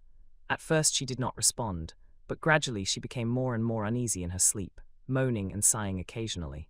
At last, as time was passing fast, and for many other reasons, I wished to get her home at once, I shook her more forcibly, till finally she opened her eyes and awoke. She did not seem surprised to see me, as of course she did not realize all at once where she was. Lucy always wakes prettily, and even at such a time, when her body must have been chilled with cold, and her mind somewhat appalled at waking unclad in a churchyard at night, she did not lose her grace. She trembled a little and clung to me. When I told her to come at once with me home, she rose without a word, with the obedience of a child. As we passed along, the gravel hurt my feet, and Lucy noticed me wince. She stopped and wanted to insist upon my taking my shoes, but I would not. However, when we got to the pathway outside the churchyard, where there was a puddle of water remaining from the storm, I daubed my feet with mud, using each foot in turn on the other, so that as we went home, no one, in case we should meet anyone, should notice my bare feet. Fortune favored us, and we got home without meeting a soul. Once we saw a man, who seemed not quite sober, passing along a street in front of us, but we hid in a door till he had disappeared up an opening such as there are here, steep little closes, or wynds, as they call them in Scotland. My heart beat so loud all the time that sometimes I thought I should faint. I was filled with anxiety about Lucy, not only for her health, lest she should suffer from the exposure, but for her reputation in case the story should get wind. When we got in and had washed our feet and had said a prayer of thankfulness together, I tucked her into bed. Before falling asleep she asked, even implored, me not to say a word to anyone, even her mother, about her sleepwalking adventure.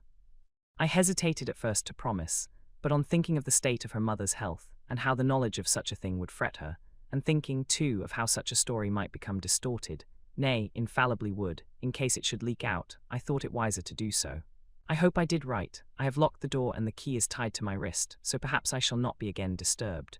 Lucy is sleeping soundly, the reflex of the dawn is high and far over the sea. Same day, noon, all goes well. Lucy slept till I woke her and seemed not to have even changed her side. The adventure of the night does not seem to have harmed her. On the contrary, it has benefited her, for she looks better this morning than she has done for weeks. I was sorry to notice that my clumsiness with the safety pin hurt her. Indeed, it might have been serious, for the skin of her throat was pierced. I must have pinched up a piece of loose skin and have transfixed it, for there are two little red points like pinpricks, and on the band of her nightdress was a drop of blood. When I apologized and was concerned about it, she laughed and petted me and said she did not even feel it. Fortunately, it cannot leave a scar as it is so tiny. Same day night, we passed a happy day. The air was clear and the sun bright, and there was a cool breeze. We took our lunch to Mulgrave Woods, Mrs. Westenra driving by the road and Lucy, and I walking by the cliff path and joining her at the gate. I felt a little sad myself, for I could not but feel how absolutely happy it would have been had Jonathan been with me. But there, I must only be patient. In the evening we strolled in the casino terrace, and heard some good music by Spoer and Mackenzie, and went to bed early. Lucy seems more restful than she has been for some time, and fell asleep at once. I shall lock the door and secure the key the same as before, though I do not expect any trouble tonight. 12 August, my expectations were wrong, for twice during the night I was wakened by Lucy trying to get out. She seemed, even in her sleep, to be a little impatient at finding the door shut, and went back to bed under a sort of protest. I woke with the dawn and heard the birds chirping outside of the window. Lucy woke too, and I was glad to see, was even better than on the previous morning. All her old gaiety of manner seemed to have come back, and she came and snuggled in beside me and told me all about Arthur. I told her how anxious I was about Jonathan, and then she tried to comfort me. Well, she succeeded somewhat, for though sympathy can't alter facts, it can help to make them more bearable. 13 August, another quiet day, and to bed with the key on my wrist as before. Again I awoke in the night, and found Lucy sitting up in bed, still asleep, pointing to the window. I got up quietly and pulling aside the blind, looked out. It was brilliant moonlight, and the soft effect of the light over the sea and sky, merged together in one great silent mystery, was beautiful beyond words. Between me and the moonlight flitted a great bat, coming and going in great whirling circles. Once or twice it came quite close, but was, I suppose, frightened at seeing me, and flitted away across the harbour towards the abbey. When I came back from the window, Lucy had lain down again and was sleeping peacefully. She did not stir again all night. 14 August, on the East Cliff, reading and writing all day. Lucy seems to have become as much in love with the spot as I am, and it is hard to get her away from it when it is time to come home for lunch or tea or dinner. This afternoon she made a funny remark. We were coming home for dinner, and had come to the top of the steps up from the West Pier and stopped to look at the view, as we generally do. The setting sun, low down in the sky, was just dropping behind Kettleness. The red light was thrown over on the East Cliff and the old abbey, and seemed to bathe everything in a beautiful rosy glow. We were silent for a while, and suddenly Lucy murmured as if to herself, "His red eyes again. They are just the same." It was such an odd expression, coming apropos of nothing, that it quite startled me. I slewed round a little, so as to see Lucy well without seeming to stare at her, and saw that she was in a half-dreamy state, with an odd look on her face that I could not quite make out. So I said nothing, but followed her eyes. She appeared to be looking over at our own seat, whereon was a dark figure seated alone. I was a little startled myself, for it seemed for an instant as if the stranger had great eyes like burning flames. But a second look dispelled the illusion. The red sunlight was shining on the windows of St. Mary's Church behind our seat, and as the sun dipped there was just sufficient change in the refraction and reflection to make it appear as if the light moved. I called Lucy's attention to the peculiar effect, and she became herself with a start, but she looked sad all the same. It may have been that she was thinking of that terrible night up there. We never refer to it. So I said nothing, and we went home to dinner. Lucy had a headache and went early to bed. I saw her asleep and went out for a little stroll myself. I walked along the cliffs to the westward and was full of sweet sadness, for I was thinking of Jonathan. When coming home, it was then bright moonlight, so bright that though the front of our part of the crescent was in shadow, everything could be well seen. I threw a glance up at our window and saw Lucy's head leaning out. I thought that perhaps she was looking out for me, so I opened my handkerchief and waved it. She did not notice or make any movement whatever. Just then, the moonlight crept round an angle of the building, and the light fell on the window. There distinctly was Lucy with her head lying up against the side of the windowsill and her eyes shut.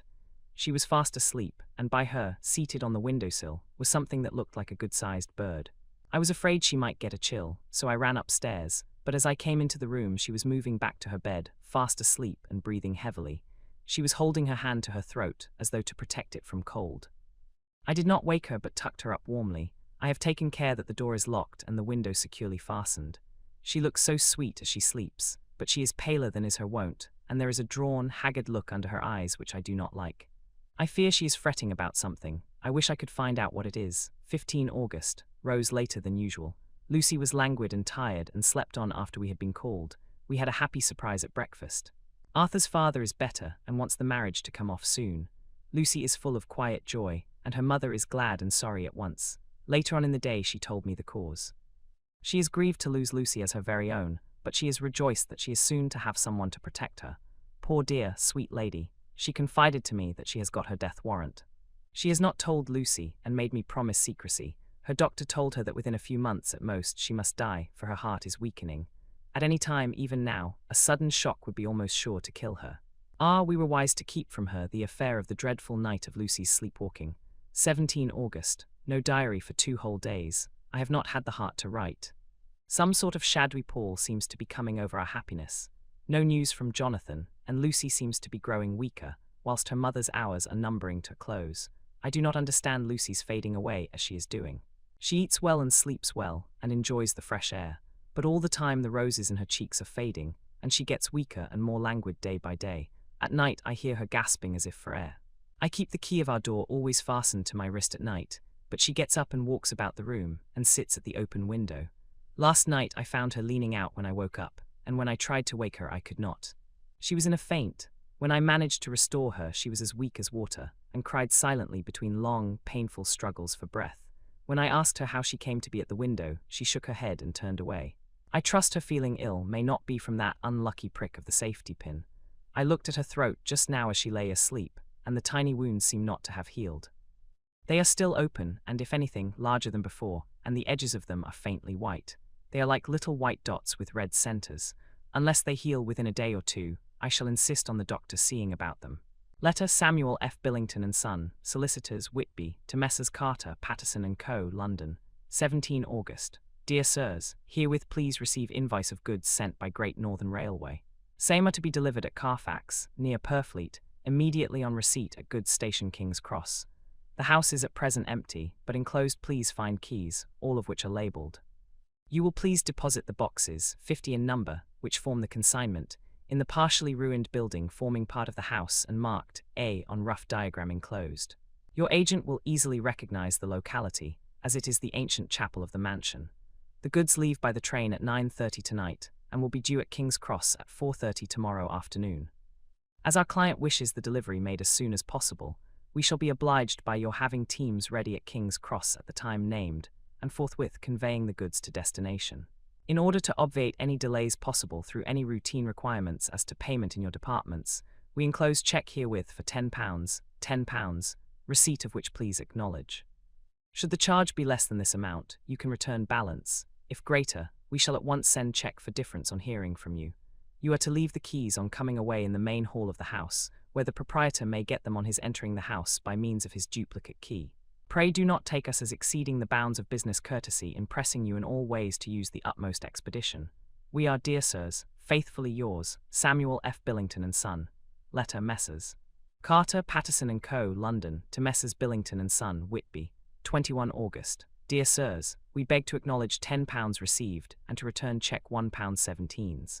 9d amount of overplus, as shown in receipted account herewith. Goods are delivered in exact accordance with instructions, and keys left in parcel in main hall, as directed.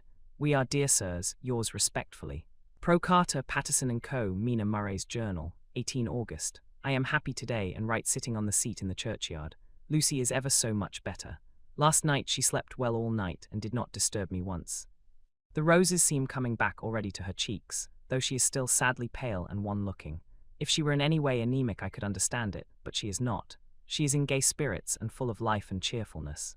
All the morbid reticence seems to have passed from her, and she has just reminded me, as if I needed any reminding, of that night, and that it was here, on this very seat, I found her asleep. As she told me, she tapped playfully with the heel of her boot on the stone slab and said, "My poor little feet didn't make much noise then. I dare say poor old Mr. Swales would have told me that it was because I didn't want to wake up Geordie." As she was in such a communicative humour, I asked her if she had dreamed at all that night. Before she answered, that sweet, puckered look came into her forehead, which Arthur, I call him Arthur from her habit, says he loves, and indeed I don't wonder that he does. Then she went on in a half-dreaming kind of way, as if trying to recall it to herself. I didn't quite dream, but it all seemed to be real. I only wanted to be here in this spot. I don't know why, for I was afraid of something, I don't know what. I remember, though I suppose I was asleep, passing through the streets and over the bridge. A fish leaped as I went by, and I leaned over to look at it, and I heard a lot of dogs howling.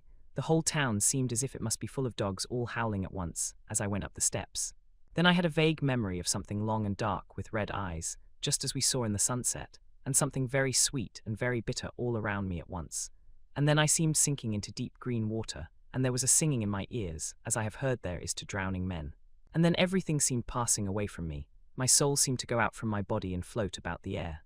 I seemed to remember that once the West Lighthouse was right under me, and then there was a sort of agonizing feeling, as if I were in an earthquake, and I came back and found you shaking my body. I saw you do it before I felt you. Then she began to laugh. It seemed a little uncanny to me, and I listened to her breathlessly. I did not quite like it, and thought it better not to keep her mind on the subject, so we drifted on to other subjects, and Lucy was like her old self again. When we got home the fresh breeze had braced her up, and her pale cheeks were really more rosy. Her mother rejoiced when she saw her, and we all spent a very happy evening together. 19 August. Joy, joy, joy. Although not all joy, at last, news of Jonathan. The dear fellow has been ill, that is why he did not write. I am not afraid to think it or say it, now that I know. Mr. Hawkins sent me on the letter, and wrote himself, oh, so kindly. I am to leave in the morning and go over to Jonathan, and to help to nurse him if necessary, and to bring him home. Mr. Hawkins says it would not be a bad thing if we were to be married out there. I have cried over the good sister's letter, till I can feel it wet against my bosom, where it lies. It is of Jonathan, and must be next my heart, for he is in my heart. My journey is all mapped out, and my luggage ready. I am only taking one change of dress. Lucy will bring my trunk to London and keep it till I send for it may be that. I must write no more. I must keep it to say to Jonathan, my husband. The letter that he has seen and touched must comfort me till we meet. Letter, Sister Agatha, Hospital of St. Joseph and Stee, Mary, Budapest, to Miss Wilhelmina Murray, 12 August. Dear Madam, I write by desire of Mr. Jonathan Harker, who is himself not strong enough to write, though progressing well, thanks to God and St. Joseph and Stee. Mary. He has been under our care for nearly 6 weeks, suffering from a violent brain fever. He wishes me to convey his love, and to say that by this post I write for him to Mr. Peter Hawkins, Exeter, to say, with his dutiful respects, that he is sorry for his delay, and that all of his work is completed. He will require some few weeks' rest in our sanatorium in the hills, but will then return. He wishes me to say that he has not sufficient money with him, and that he would like to pay for his staying here, so that others who need shall not be wanting for help. Believe me, yours, with sympathy and all blessings, Sister Agatha. P.S. My patient being asleep, I open this to let you know something more. He has told me all about you, and that you are shortly to be his wife. All blessings to you both. He has had some fearful shock, so says our doctor, and in his delirium his ravings have been dreadful, of wolves and poison and blood, of ghosts and demons, and I fear to say of what. Be careful with him always that there may be nothing to excite him of this kind for a long time to come. The traces of such an illness as his do not lightly die away. We should have written long ago, but we knew nothing of his friends, and there was on him nothing that anyone could understand. He came in the train from Klausenburg, and the guard was told by the station master there that he rushed into the station, shouting for a ticket for home. Seeing from his violent demeanor that he was English, they gave him a ticket for the furthest station on the way thither that the train reached. Be assured that he is well cared for. He has won all hearts by his sweetness and gentleness. He is truly getting on well, and I have no doubt will in a few weeks be all himself, but be careful of him for safety's sake. There are, I pray God and St. Joseph and Stee, Mary, many, many happy years for you both. Dr. Seward's Diary, 19 August. Strange and sudden change in Renfield last night. About 8 o'clock he began to get excited and sniff about as a dog does when setting. The attendant was struck by his manner, and knowing my interest in him, encouraged him to talk. He is usually respectful to the attendant and at times servile, but tonight the man tells me he was quite haughty, would not condescend to talk with him at all. All he would say was, "I don't want to talk to you. You don't count now, the master is at hand." The attendant thinks it is some sudden form of religious mania which has seized him. If so, we must look out for squalls, for a strong man with homicidal and religious mania at once might be dangerous. The combination is a dreadful one. At 9 o'clock I visited him myself. His attitude to me was the same as that to the attendant. In his sublime self-feeling the difference between myself and attendant seemed to him as nothing. It looks like religious mania, and he will soon think that he himself is God. These infinitesimal distinctions between man and man are too paltry for an omnipotent being. How these madmen give themselves away. The real God taketh heed lest a sparrow fall, but the God created from human vanity sees no difference between an eagle and a sparrow. Oh, if men only knew. For half an hour or more Renfield kept getting excited in greater and greater degree. I did not pretend to be watching him, but I kept strict observation all the same. All at once that shifty look came into his eyes which we always see when a madman has seized an idea, and with it, the shifty movement of the head and back, which asylum attendants come to know so well. He became quite quiet, and went and sat on the edge of his bed resignedly, and looked into space with lackluster eyes. I thought I would find out if his apathy were real or only assumed, and tried to lead him to talk of his pets, a theme which had never failed to excite his attention. At first he made no reply, but at length said testily, "Bother them all, I don't care a pin about them." "What?" I said. "You don't mean to tell me you don't care about spiders?" Spiders at present are his hobby, and the notebook is filling up with columns of small figures. To this he answered enigmatically, "The bride-maidens rejoice the eyes that wait the coming of the bride. But when the bride draweth nigh, then the maidens shine not to the eyes that are filled." He would not explain himself, but remained obstinately seated on his bed all the time I remained with him. I am weary tonight and low in spirits. I cannot but think of Lucy, and how different things might have been.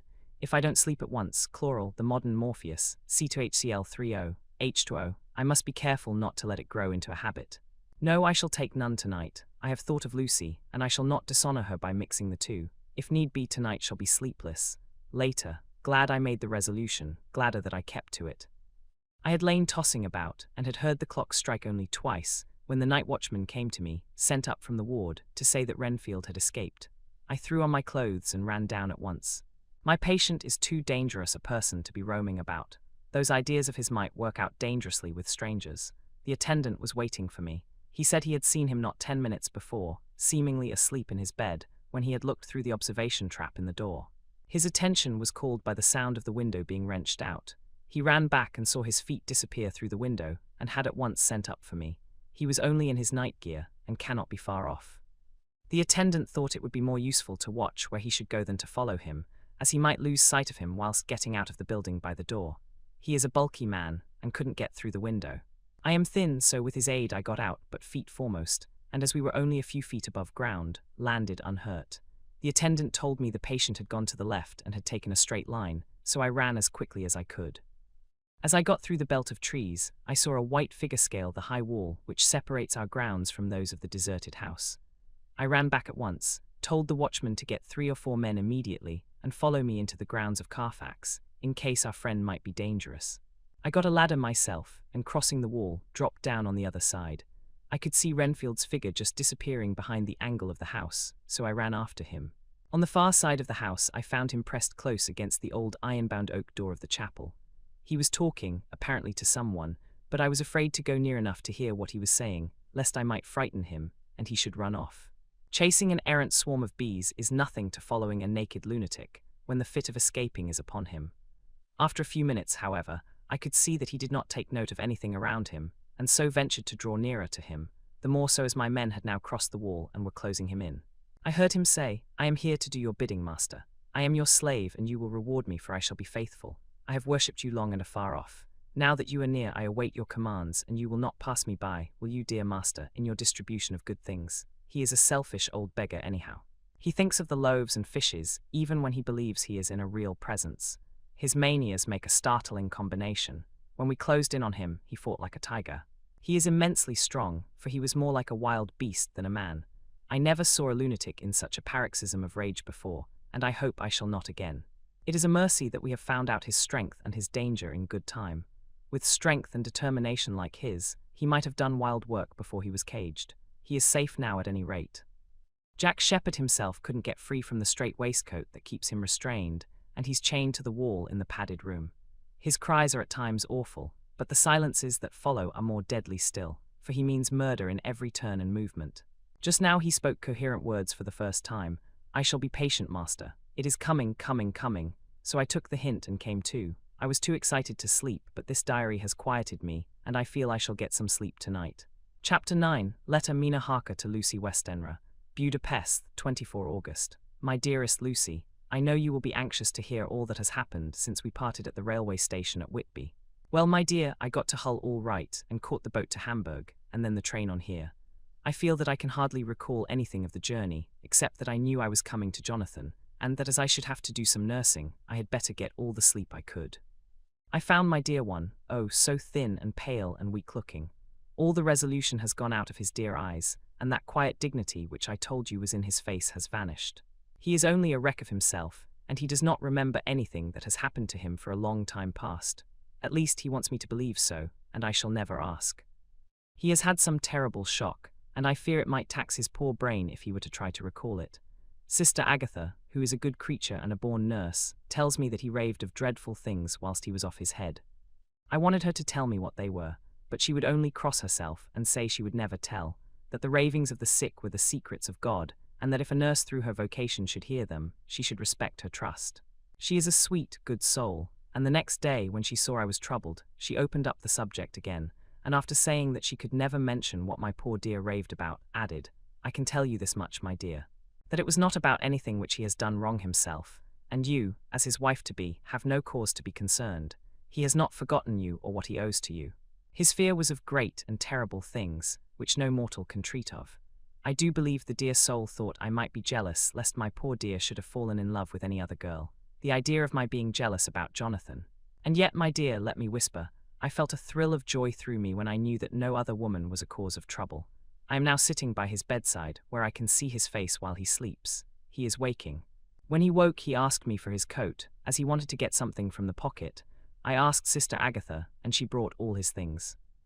I saw that amongst them was his notebook, and was going to ask him to let me look at it, for I knew then that I might find some clue to his trouble, but I suppose he must have seen my wish in my eyes, for he sent me over to the window, saying he wanted to be quite alone for a moment. Then he called me back, and when I came he had his hand over the notebook, and he said to me very solemnly, Wilhelmina. I knew then that he was in deadly earnest, for he has never called me by that name since he asked me to marry him. You know, dear, my ideas of the trust between husband and wife. There should be no secret, no concealment. I have had a great shock, and when I try to think of what it is I feel my head spin round, and I do not know if it was all real or the dreaming of a madman. You know I have had brain fever, and that is to be mad. The secret is here, and I do not want to know it. I want to take up my life here with our marriage. For, my dear, we had decided to be married as soon as the formalities are complete. Are you willing, Wilhelmina, to share my ignorance? Here is the book. Take it and keep it, read it if you will, but never let me know. Unless, indeed, some solemn duty should come upon me to go back to the bitter hours, asleep or awake, sane or mad, recorded here. He fell back exhausted, and I put the book under his pillow and kissed him. I have asked Sister Agatha to beg the Superior to let our wedding be this afternoon, and am waiting her reply. She has come and told me that the chaplain of the English Mission Church has been sent for. We are to be married in an hour, or as soon after as Jonathan awakes. Lucy, the time has come and gone. I feel very solemn, but very, very happy. Jonathan woke a little after the hour, and all was ready, and he sat up in bed, propped up with pillows. He answered his I will firmly and strongly. I could hardly speak. My heart was so full that even those words seemed to choke me. The dear sisters were so kind. Please God, I shall never, never forget them, nor the grave and sweet responsibilities I have taken upon me. I must tell you of my wedding present. When the chaplain and the sisters had left me alone with my husband, oh, Lucy, it is the first time I have written the words, my husband, left me alone with my husband, I took the book from under his pillow and wrapped it up in white paper, and tied it with a little bit of pale blue ribbon which was round my neck, and sealed it over the knot with sealing wax, and for my seal I used my wedding ring. Then I kissed it and showed it to my husband, and told him that I would keep it so, and then it would be an outward and visible sign for us all our lives that we trusted each other. That I would never open it unless it were for his own dear sake or for the sake of some stern duty. Then he took my hand in his, and oh, Lucy, it was the first time he took his wife's hand, and said that it was the dearest thing in all the wide world, and that he would go through all the past again to win it, if need be. The poor dear meant to have said a part of the past, but he cannot think of time yet, and I shall not wonder if at first he mixes up not only the month but the year. Well, my dear, what could I say? I could only tell him that I was the happiest woman in all the wide world, and that I had nothing to give him except myself, my life, and my trust, and that with these went my love and duty for all the days of my life. And my dear, when he kissed me, and drew me to him with his poor weak hands, it was like a very solemn pledge between us. Lucy dear, do you know why I tell you all this? It is not only because it is all sweet to me, but because you have been, and are, very dear to me. It was my privilege to be your friend and guide when you came from the schoolroom to prepare for the world of life. I want you to see now, and with the eyes of a very happy wife, whither duty has led me, so that in your own married life you too may be all happy as I am. My dear, please Almighty God, your life may be all it promises. A long day of sunshine, with no harsh wind, no forgetting duty, no distrust. I must not wish you no pain, for that can never be, but I do hope you will be always as happy as I am now. Goodbye, my dear. I shall post this at once and perhaps write you very soon again. I must stop, for Jonathan is waking. I must attend to my husband. Your ever-loving Mina Harker. Letter Lucy Westenra to Mina Harker. Whitby, 30 August. My dearest Mina, oceans of love and millions of kisses, and may you soon be in your own home with your husband. I wish you could be coming home soon enough to stay with us here. The strong air would soon restore Jonathan. It has quite restored me. I have an appetite like a cormorant, am full of life and sleep well. You will be glad to know that I have quite given up walking in my sleep. I think I have not stirred out of my bed for a week, that is when I once got into it at night. Arthur says I am getting fat. By the way, I forgot to tell you that Arthur is here. We have such walks and drives, and rides and rowing and tennis and fishing together, and I love him more than ever. He tells me that he loves me more, but I doubt that, for at first he told me that he couldn't love me more than he did then. But this is nonsense. There he is calling to me, so no more just at present from your loving, Lucy. P.S. Mother sends her love. She seems better, poor dear. P.P. S. We are to be married on 28 September. Dr. Seward's diary, 20 August. The case of Renfield grows even more interesting. He is now so far quieted that there are spells of cessation from his passion. For the first week after his attack, he was perpetually violent. Then one night, just as the moon rose, he grew quiet and kept murmuring to himself, "Now I can wait. Now I can wait." The attendant came to tell me, so I ran down at once to have a look at him. He was still in the strait waistcoat and in the padded room, but the suffused look had gone from his face, and his eyes had something of their old pleading, I might almost say, cringing, softness. I was satisfied with his present condition, and directed him to be relieved. The attendants hesitated, but finally carried out my wishes without protest. It was a strange thing that the patient had humor enough to see their distrust, for coming close to me, he said in a whisper, all the while looking furtively at them, "They think I could hurt you. Fancy me hurting you, the fools." It was soothing, somehow, to the feelings to find myself dissociated, even in the mind of this poor madman from the others, but all the same I do not follow his thought. Am I to take it that I have anything in common with him, so that we are, as it were, to stand together? Or has he to gain from me some good so stupendous that my well-being is needful to him? I must find out later on. Tonight he will not speak. Even the offer of a kitten or even a full-grown cat will not tempt him. He will only say, "I don't take any stock in cats. I have more to think of now, and I can wait." I can wait. After a while I left him. The attendant tells me that he was quiet until just before dawn, and that then he began to get uneasy, and at length violent, until at last he fell into a paroxysm which exhausted him so that he swooned into a sort of coma. 3 nights has the same thing happened, violent all day, then quiet from moonrise to sunrise. I wish I could get some clue to the cause. It would almost seem as if there was some influence which came and went. Happy thought. We shall tonight play sane wits against mad ones. He escaped before without our help. Tonight he shall escape with it. We shall give him a chance, and have the men ready to follow in case they are required.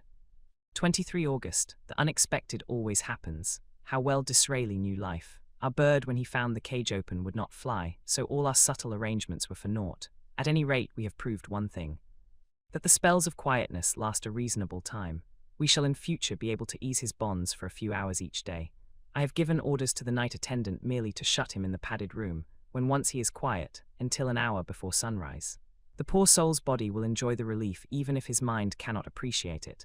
Hark, the unexpected again, I am called. The patient has once more escaped. Later, another night adventure.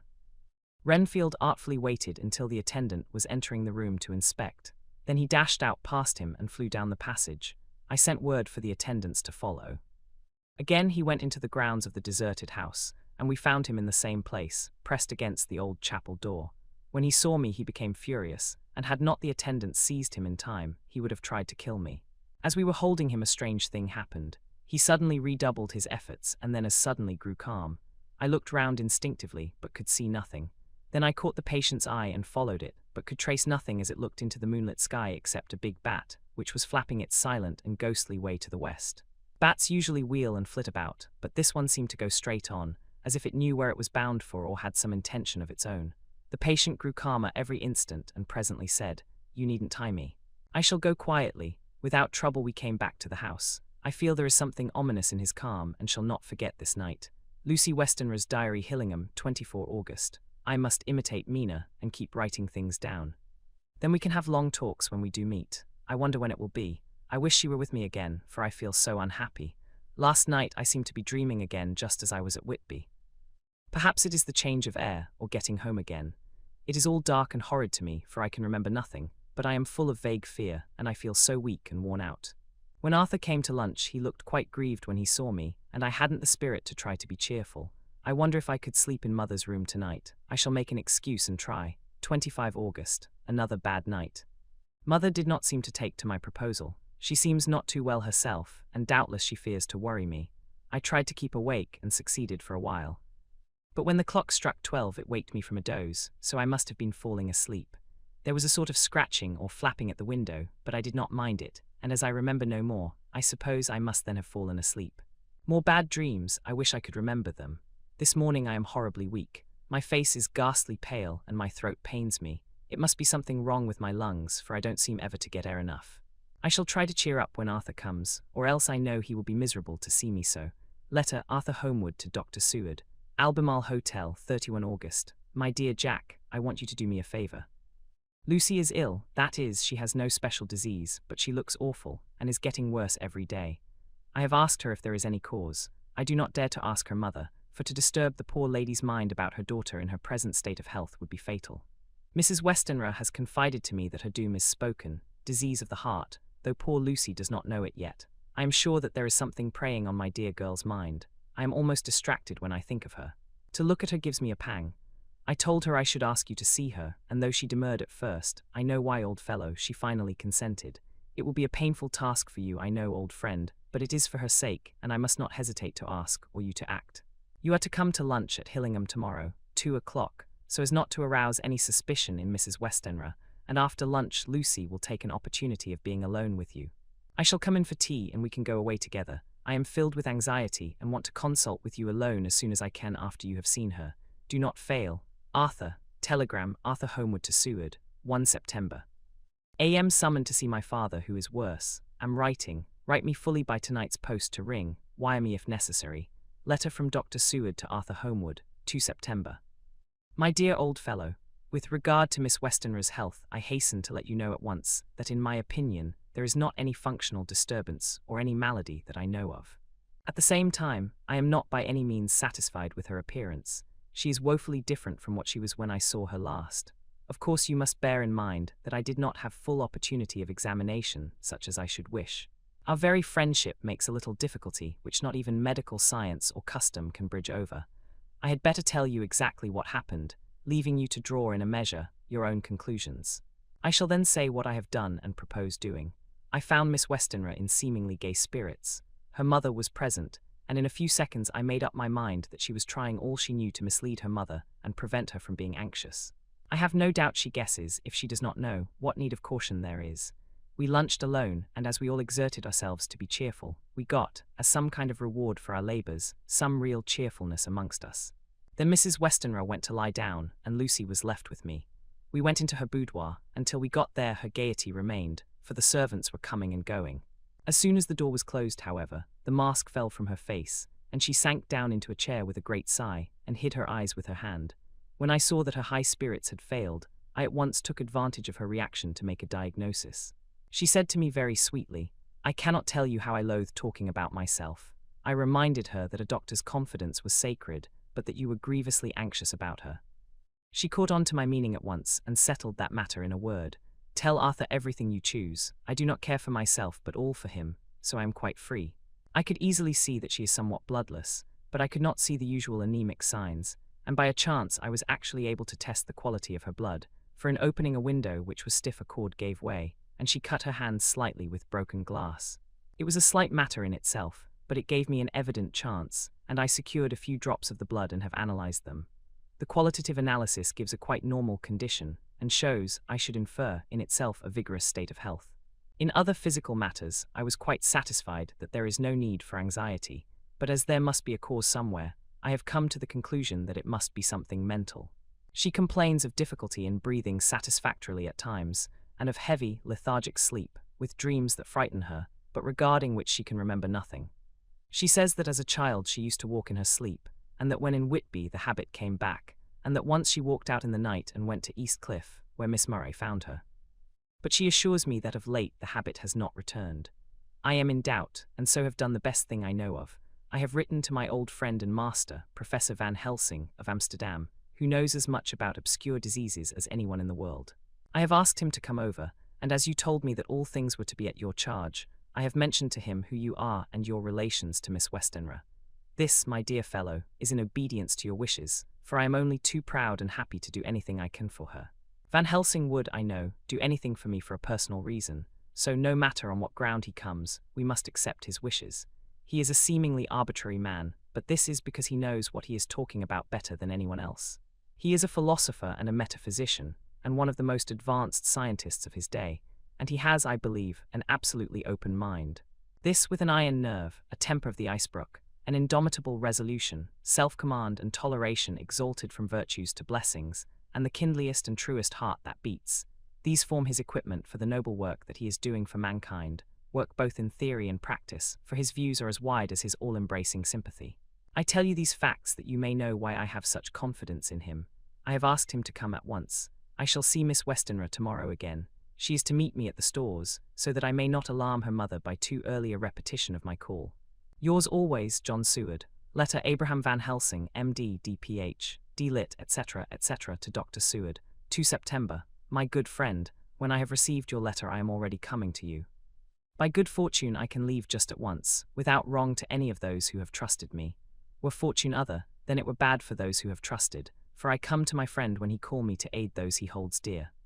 Tell your friend that when that time you suck from my wound so swiftly the poison of the gangrene from that knife, that our other friend, too nervous, let slip.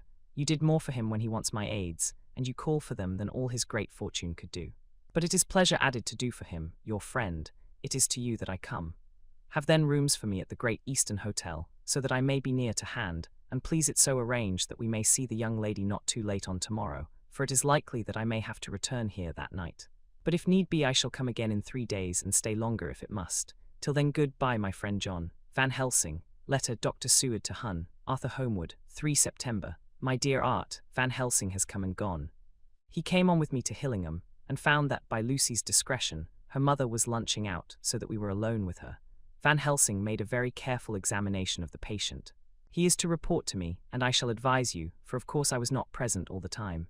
He is, I fear, much concerned, but says he must think. When I told him of our friendship and how you trust to me in the matter, he said, "You must tell him all you think. Tell him what I think, if you can guess it, if you will. Nay, I am not jesting. This is no jest, but life and death, perhaps more." I asked what he meant by that, for he was very serious. This was when we had come back to town, and he was having a cup of tea before starting on his return to Amsterdam. He would not give me any further clue. You must not be angry with me, Art, because his very reticence means that all his brains are working for her good. He will speak plainly enough when the time comes, be sure. So I told him I would simply write an account of our visit, just as if I were doing a descriptive special article for the Daily Telegraph. He seemed not to notice, but remarked that the smuts in London were not quite so bad as they used to be when he was a student here.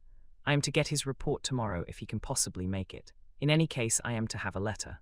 Well, as to the visit, Lucy was more cheerful than on the day I first saw her, and certainly looked better. She had lost something of the ghastly look that so upset you, and her breathing was normal. She was very sweet to the professor, as she always is, and tried to make him feel at ease, though I could see that the poor girl was making a hard struggle for it. I believe Van Helsing saw it too, for I saw the quick look under his bushy brows that I knew of old. Then he began to chat of all things except ourselves and diseases, and with such an infinite geniality that I could see poor Lucy's pretense of animation merge into reality. Then, without any seeming change, he brought the conversation gently round to his visit, and suavely said, "My dear young miss, I have the so great pleasure because you are so much beloved. That is much, my dear, ever were there that which I do not see. They told me you were down in the spirit, and that you were of a ghastly pale. To them I say, poof," and he snapped his fingers at me and went on. "But you and I shall show them how wrong they are. How can he?" And he pointed at me with the same look and gesture as that with which once he pointed me out to his class, on, or rather after, a particular occasion which he never fails to remind me of, know anything of a young lady's. He has his madmans to play with, and to bring them back to happiness, and to those that love them. It is much to do, and oh, but there are rewards in that we can bestow such happiness. But the young ladies. He has no wife nor daughter, and the young do not tell themselves to the young, but to the old like me, who have known so many sorrows and the causes of them. So, my dear, we will send him away to smoke the cigarette in the garden, whiles you and I have little talk all to ourselves. I took the hint and strolled about, and presently the professor came to the window and called me in. He looked grave, but said, "I have made careful examination, but there is no functional cause. With you I agree that there has been much blood lost. It has been, but is not. But the conditions of her are in no way anemic. I have asked her to send me her maid, that I may ask just one or two questions, that so I may not chance to miss nothing. I know well what she will say. And yet there is always cause for everything. I must go back home and think. You must send to me the telegram every day, and if there be cause I shall come again. The disease, for not to be all well is a disease, interest me, and the sweet young dear, she interest me too. She charm me, and for her, if not for you or disease, I come. As I tell you, he would not say a word more, even when we were alone. And so now art, you know all I know, I shall keep stern watch. I trust your poor father is rallying. It must be a terrible thing to you, my dear old fellow, to be placed in such a position between two people who are both so dear to you. I know your idea of duty to your father, and you are right to stick to it, but if need be, I shall send you word to come at once to Lucy, so do not be over-anxious unless you hear from me. Dr. Seward's Diary. 4 September, Zoophagus patient still keeps up our interest in him. He had only one outburst, and that was yesterday at an unusual time. Just before the stroke of noon, he began to grow restless. The attendant knew the symptoms, and at once summoned aid. Fortunately, the men came at a run, and were just in time, for at the stroke of noon he became so violent that it took all their strength to hold him. In about 5 minutes, however, he began to get more and more quiet, and finally sank into a sort of melancholy, in which state he has remained up to now. The attendant tells me that his screams whilst in the paroxysm were really appalling. I found my hands full when I got in, attending to some of the other patients who were frightened by him. Indeed, I can quite understand the effect, for the sounds disturbed even me, though I was some distance away. It is now after the dinner hour of the asylum, and as yet my patient sits in a corner brooding, with a dull, sullen, woebegone look in his face, which seems rather to indicate than to show something directly. I cannot quite understand it. Later, another change in my patient. At 5 o'clock I looked in on him, and found him seemingly as happy and contented as he used to be. He was catching flies and eating them, and was keeping note of his capture by making nail marks on the edge of the door between the ridges of padding. When he saw me, he came over and apologized for his bad conduct, and asked me in a very humble, cringing way to be led back to his own room and to have his notebook again. I thought it well to humor him. So he is back in his room with the window open. He has the sugar of his tea spread out on the windowsill, and is reaping quite a harvest of flies. He is not now eating them, but putting them into a box, as of old, and is already examining the corners of his room to find a spider. I tried to get him to talk about the past few days, for any clue to his thoughts would be of immense help to me, but he would not rise. For a moment or two he looked very sad, and said in a sort of far-away voice, as though saying it rather to himself than to me, "All over. All over, he has deserted me. No hope for me now unless I do it for myself." Then suddenly turning to me in a resolute way, he said, "Doctor, won't you be very good to me and let me have a little more sugar? I think it would be good for me. And the flies," I said. "Yes, the flies like it too, and I like the flies, therefore I like it. And there are people who know so little as to think that madmen do not argue." I procured him a double supply, and left him as happy a man as I suppose any in the world. I wish I could fathom his mind. Midnight, another change in him. I had been to see Miss Westenra, whom I found much better and had just returned, and was standing at our own gate looking at the sunset, when once more I heard him yelling. As his room is on this side of the house, I could hear it better than in the morning. It was a shock to me to turn from the wonderful smoky beauty of a sunset over London, with its lurid lights and inky shadows, and all the marvellous tints that come on foul clouds even as on foul water, and to realize all the grim sternness of my own cold stone building, with its wealth of breathing misery, and my own desolate heart to endure it all. I reached him just as the sun was going down, and from his window saw the red disk sink. As it sank he became less and less frenzied, and just as it dipped he slid from the hands that held him, an inert mass on the floor. It is wonderful, however, what intellectual recuperative power lunatics have, for within a few minutes he stood up quite calmly and looked around him. I signalled to the attendants not to hold him, for I was anxious to see what he would do. He went straight over to the window and brushed out the crumbs of sugar. Then he took his fly box and emptied it outside and threw away the box. Then he shut the window and, crossing over, sat down on his bed. All this surprised me, so I asked him, "Are you not going to keep flies any more?" "No," said he, "I am sick of all that rubbish. He certainly is a wonderfully interesting study. I wish I could get some glimpse of his mind, or of the cause of his sudden passion. Stop, there may be a clue after all, if we can find why today his paroxysms came on at high noon and at sunset. Can it be that there is a malign influence of the sun at periods which affects certain natures, as at times the moon does others? We shall see. Telegram, Seward, London, to Van Helsing, Amsterdam. 4 September, patient still better today. Telegram, Seward, London, to Van Helsing, Amsterdam. 5 September, patient greatly improved. Good appetite, sleeps naturally, good spirits. Colour coming back. Telegram, Seward, London, to Van Helsing, Amsterdam. 6 September, terrible change for the worse. Come at once, do not lose an hour. I hold over telegram to Homewood till have seen you. Chapter 10.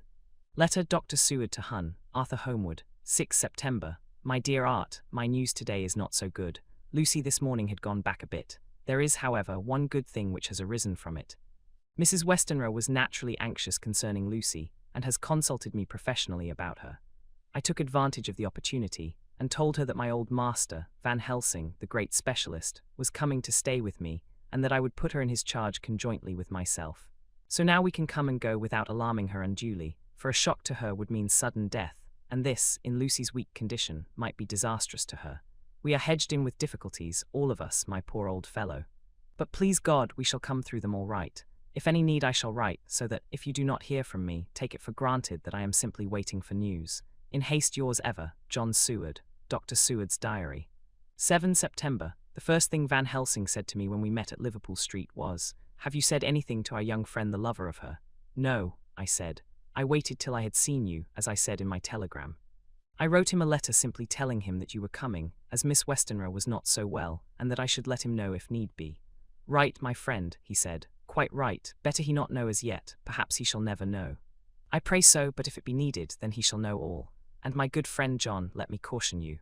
You deal with the madmen. All men are mad in some way or the other. And inasmuch as you deal discreetly with your madmen, so deal with God's madmen too, the rest of the world. You tell not your madmen what you do nor why you do it. You tell them not what you think. So you shall keep knowledge in its place, where it may rest, where it may gather its kind around it and breed. You and I shall keep as yet what we know here and here." He touched me on the heart and on the forehead, and then touched himself the same way. "I have for myself thoughts at the present. Later I shall unfold to you. Why not now?" I asked. "It may do some good. We may arrive at some decision." He stopped and looked at me and said, "My friend John, when the corn is grown, even before it has ripened, while the milk of its mother earth is in him, and the sunshine has not yet begun to paint him with his gold, the husbandman he pull the ear and rub him between his rough hands, and blow away the green chaff, and say to you, 'Look, he's good corn, he will make good crop when the time comes.'" I did not see the application, and told him so. For reply he reached over and took my ear in his hand and pulled it playfully, as he used long ago to do at lectures, and said, "The good husbandman tell you so then because he knows, but not till then. But you do not find the good husbandman dig up his planted corn to see if he grow. That is for the children who play at husbandry, and not for those who take it as of the work of their life. See you now, friend John, I have sown my corn, and nature has her work to do in making it sprout. If he sprout at all, there's some promise, and I wait till the ear begins to swell." He broke off, for he evidently saw that I understood. Then he went on, and very gravely, "You were always a careful student, and your casebook was ever more full than the rest. You were only student then, now you are master, and I trust that good habit have not fail. Remember, my friend, that knowledge is stronger than memory, and we should not trust the weaker. Even if you have not kept the good practice, let me tell you that this case of our dear Miss is one that may be, mind, I say may be, of such interest to us and others that all the rest may not make him kick the beam, as your people say. Take then good note of it. Nothing is too small. I counsel you, put down in record even your doubts and surmises. Hereafter it may be of interest to you to see how true you guess. We learn from failure, not from success. When I described Lucy's symptoms, the same as before but infinitely more marked, he looked very grave but said nothing. He took with him a bag in which were many instruments and drugs, the ghastly paraphernalia of our beneficial trade, as he once called in one of his lectures, the equipment of a professor of the healing craft. When we were shown in, Mrs. Westenra met us. She was alarmed, but not nearly so much as I expected to find her. Nature, in one of her beneficent moods, has ordained that even death has some antidote to its own terrors.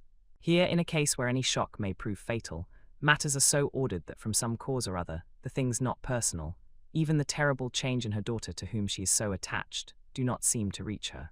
It is something like the way Dame Nature gathers round a foreign body an envelope of some insensitive tissue which can protect from evil that which it would otherwise harm by contact.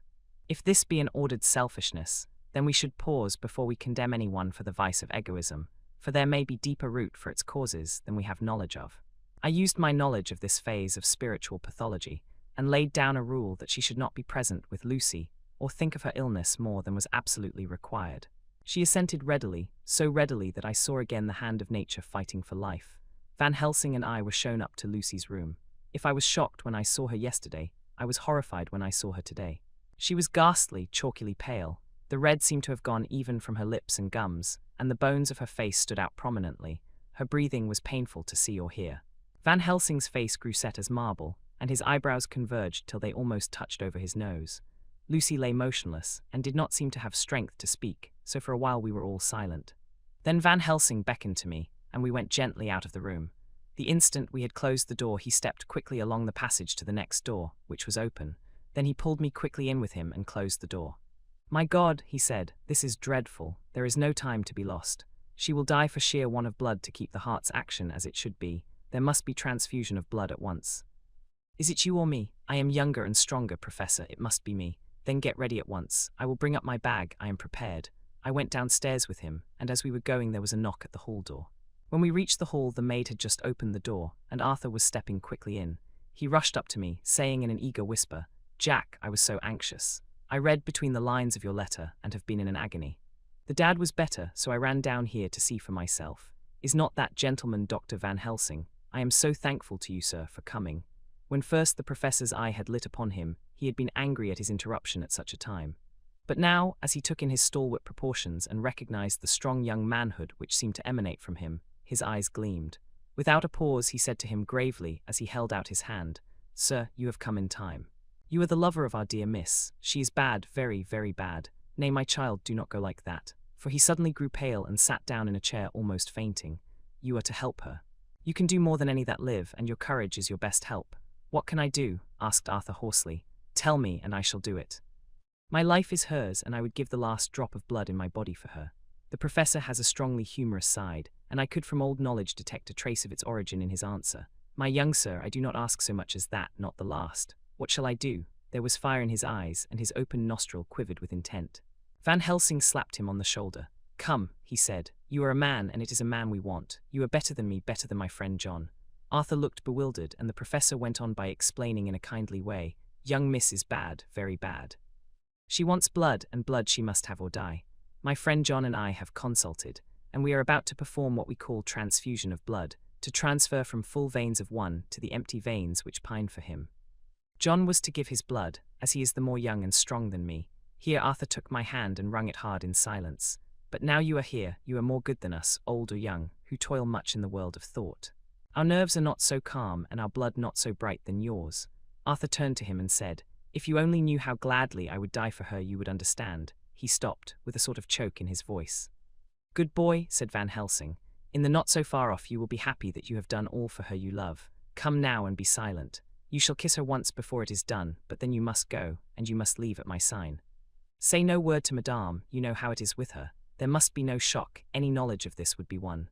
Come." We all went up to Lucy's room. Arthur by direction remained outside. Lucy turned her head and looked at us but said nothing. She was not asleep, but she was simply too weak to make the effort. Her eyes spoke to us, that was all. Van Helsing took some things from his bag and laid them on a little table out of sight. Then he mixed a narcotic and, coming over to the bed, said cheerily, "Now, little miss, here is your medicine. Drink it off like a good child. See, I lift you so that to swallow is easy." Yes, she had made the effort with success.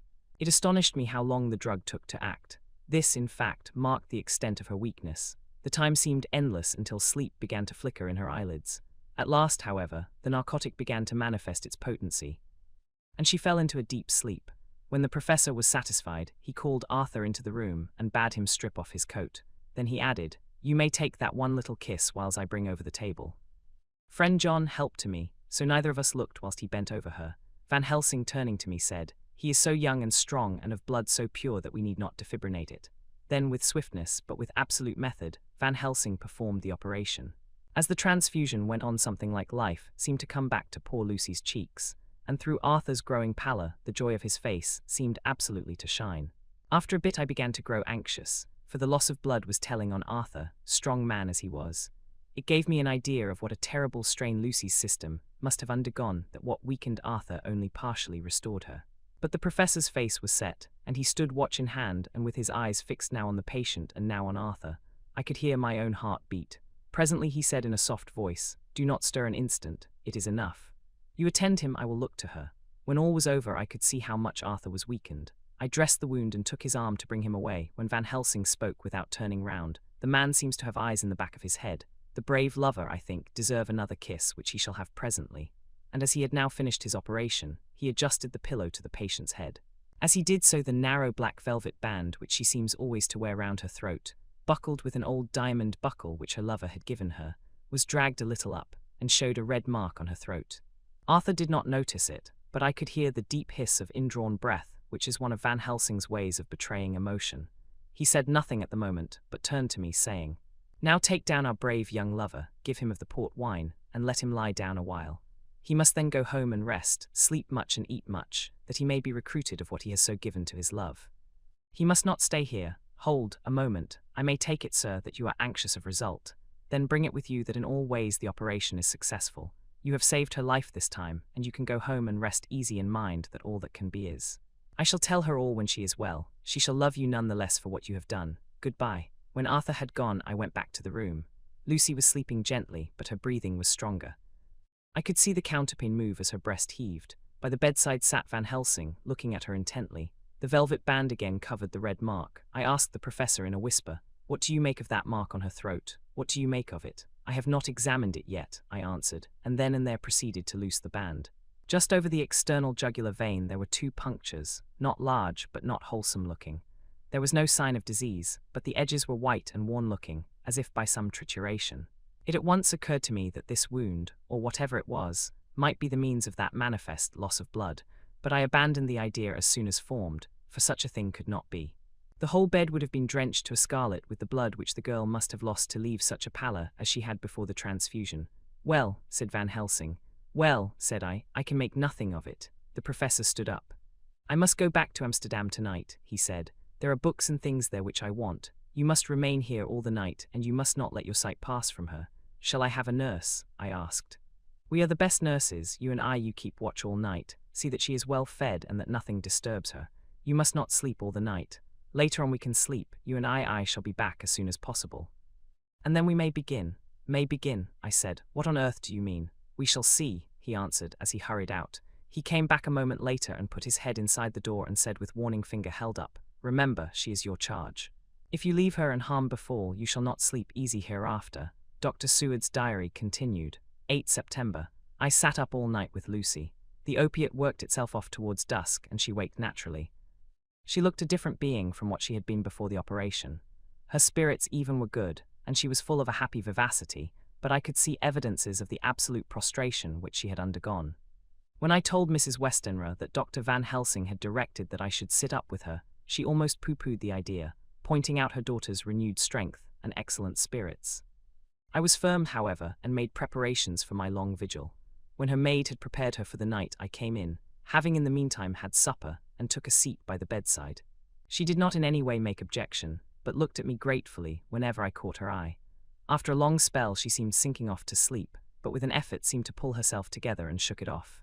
This was repeated several times, with greater effort and with shorter pauses as the time moved on. It was apparent that she did not want to sleep, so I tackled the subject at once. You do not want to go to sleep? No. I am afraid to go to sleep. Why so? It is the boon we all crave for. Ah, not if you were like me, if sleep was to you a presage of horror. A presage of horror? What on earth do you mean? I don't know. Oh, I don't know, and that is what is so terrible. All this weakness comes to me in sleep until I dread the very thought. But my dear girl, you may sleep tonight. I am here watching you, and I can promise that nothing will happen. Ah, I can trust you. I seized the opportunity and said, I promise you that if I see any evidence of bad dreams, I will wake you at once. You will? Oh, will you really? How good you are to me. Then I will sleep. And almost at the word, she gave a deep sigh of relief and sank back asleep. All night long I watched by her. She never stirred, but slept on in a deep, tranquil, life-giving, health-giving sleep. Her lips were slightly parted, and her breast rose and fell with the regularity of a pendulum. There was a smile on her face, and it was evident that no bad dreams had come to disturb her peace of mind. In the early morning her maid came, and I left her in her care and took myself back home, for I was anxious about many things. I sent a short wire to Van Helsing and to Arthur, telling them of the excellent result of the operation. My own work, with its manifold arrears, took me all day to clear off. It was dark when I was able to inquire about my zoophagus patient. The report was good. He had been quite quiet for the past day and night. A telegram came from Van Helsing at Amsterdam whilst I was at dinner, suggesting that I should be at Hillingham tonight, as it might be well to be at hand, and stating that he was leaving by the night mail and would join me early in the morning. 9 September. I was pretty tired and worn out when I got to Hillingham. For 2 nights I had hardly had a wink of sleep, and my brain was beginning to feel that numbness which marks cerebral exhaustion. Lucy was up and in cheerful spirits. When she shook hands with me, she looked sharply in my face and said, No sitting up tonight for you. You are worn out. I am quite well again. Indeed, I am. And if there is to be any sitting up, it is I who will sit up with you. I would not argue the point, but went and had my supper. Lucy came with me, and enlivened by her charming presence, I made an excellent meal, and had a couple of glasses of the more than excellent port. Then Lucy took me upstairs, and showed me a room next her own, where a cosy fire was burning. Now, she said, you must stay here. I shall leave this door open and my door too. You can lie on the sofa, for I know that nothing would induce any of you doctors to go to bed whilst there is a patient above the horizon. If I want anything, I shall call out, and you can come to me at once. I could not but acquiesce, for I was dog-tired, and could not have sat up had I tried. So on her renewing her promise to call me if she should want anything, I lay on the sofa and forgot all about everything. Lucy Westenra's diary, 9 September. I feel so happy tonight. I have been so miserably weak that to be able to think and move about is like feeling sunshine after a long spell of east wind out of a steel sky. Somehow Arthur feels very, very close to me. I seem to feel his presence warm about me. I suppose it is that sickness and weakness are selfish things and turn our inner eyes and sympathy on ourselves, whilst health and strength give love rein, and in thought and feeling he can wander where he wills. I know where my thoughts are, if Arthur only knew. My dear, your ears must tingle as you sleep, as mine do waking. Oh, the blissful rest of last night, how I slept with that dear, good Dr. Seward watching me.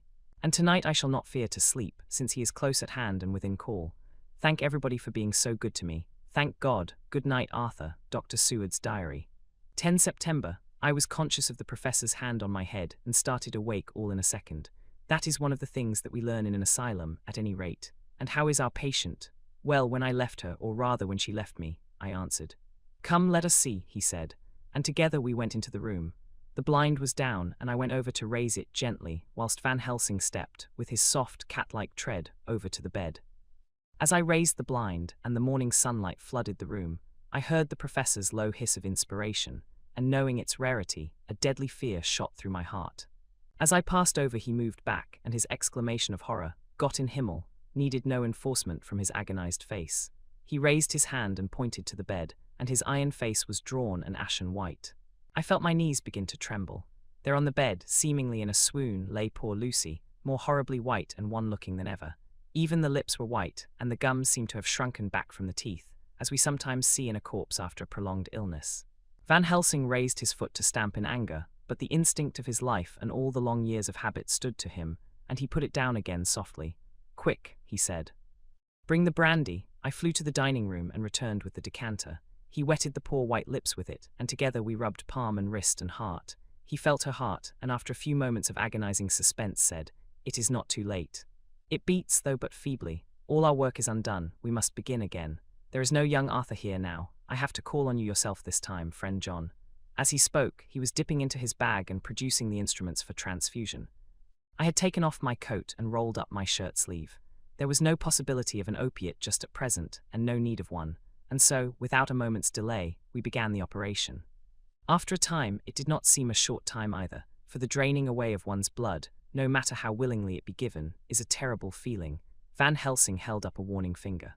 "Do not stir," he said, "but I fear that with growing strength she may wake, and that would make danger, oh so much danger, but I shall precaution take. I shall give hypodermic injection of morphia." He proceeded then, swiftly and deftly, to carry out his intent. The effect on Lucy was not bad, for the faint seemed to merge subtly into the narcotic sleep. It was with a feeling of personal pride that I could see a faint tinge of color steal back into the pallid cheeks and lips.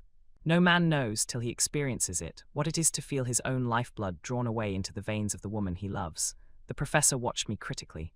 "That will do," he said. "Already," I remonstrated. "You took a great deal more from art." To which he smiled a sad sort of smile as he replied, "He is her lover, her fiancé. You have much work to do for her and for others. And the present will suffice." When we stopped the operation, he attended to Lucy, whilst I applied digital pressure to my own incision. I laid down, whilst I waited his leisure to attend to me, for I felt faint and a little sick. By and by he bound up my wound, and sent me downstairs to get a glass of wine for myself. As I was leaving the room, he came after me, and half whispered, "Mind, nothing must be said of this. If our young lover should turn up unexpected, as before, no word to him. It would at once frighten him and enjealous him too. There must be none." So, when I came back he looked at me carefully and then said, "You are not much the worse. Go into the room and lie on your sofa and rest a while, then have much breakfast and come here to me." I followed out his orders, for I knew how right and wise they were. I had done my part, and now my next duty was to keep up my strength. I felt very weak, and in the weakness lost something of the amazement at what had occurred. I fell asleep on the sofa, however, wondering over and over again how Lucy had made such a retrograde movement, and how she could have been drained of so much blood with no sign anywhere to show for it. I think I must have continued my wonder in my dreams, for sleeping and waking, my thoughts always came back to the little punctures in her throat, and the ragged, exhausted appearance of their edges, tiny though they were. Lucy slept well into the day, and when she woke she was fairly well and strong, though not nearly so much so as the day before. When Van Helsing had seen her, he went out for a walk, leaving me in charge, with strict injunctions that I was not to leave her for a moment. I could hear his voice in the hall, asking the way to the nearest telegraph office. Lucy chatted with me freely, and seemed quite unconscious that anything had happened. I tried to keep her amused and interested. When her mother came up to see her, she did not seem to notice any change whatever, but said to me gratefully, "We owe you so much, Dr. Seward, for all you have done, but you really must now take care not to overwork yourself. You are looking pale yourself. You want a wife to nurse and look after you a bit, that you do." As she spoke, Lucy turned crimson, though it was only momentarily, for her poor wasted veins could not stand for long such an unwonted drain to the head. The reaction came in excessive pallor as she turned imploring eyes on me. I smiled and nodded, and laid my finger on my lips. With a sigh, she sank back amid her pillows.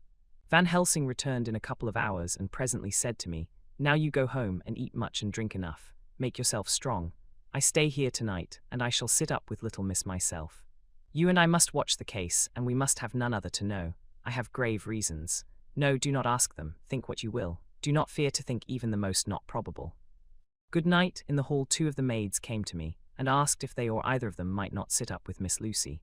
They implored me to let them, and when I said it was Dr. Van Helsing's wish that either he or I should sit up, they asked me quite piteously to intercede with the foreign gentleman. I was much touched by their kindness. Perhaps it is because I am weak at present, and perhaps because it was on Lucy's account, that their devotion was manifested, for over and over again have I seen similar instances of woman's kindness. I got back here in time for a late dinner, went my rounds all well, and set this down whilst waiting for sleep. It is coming. 11 September. This afternoon I went over to Hillingham.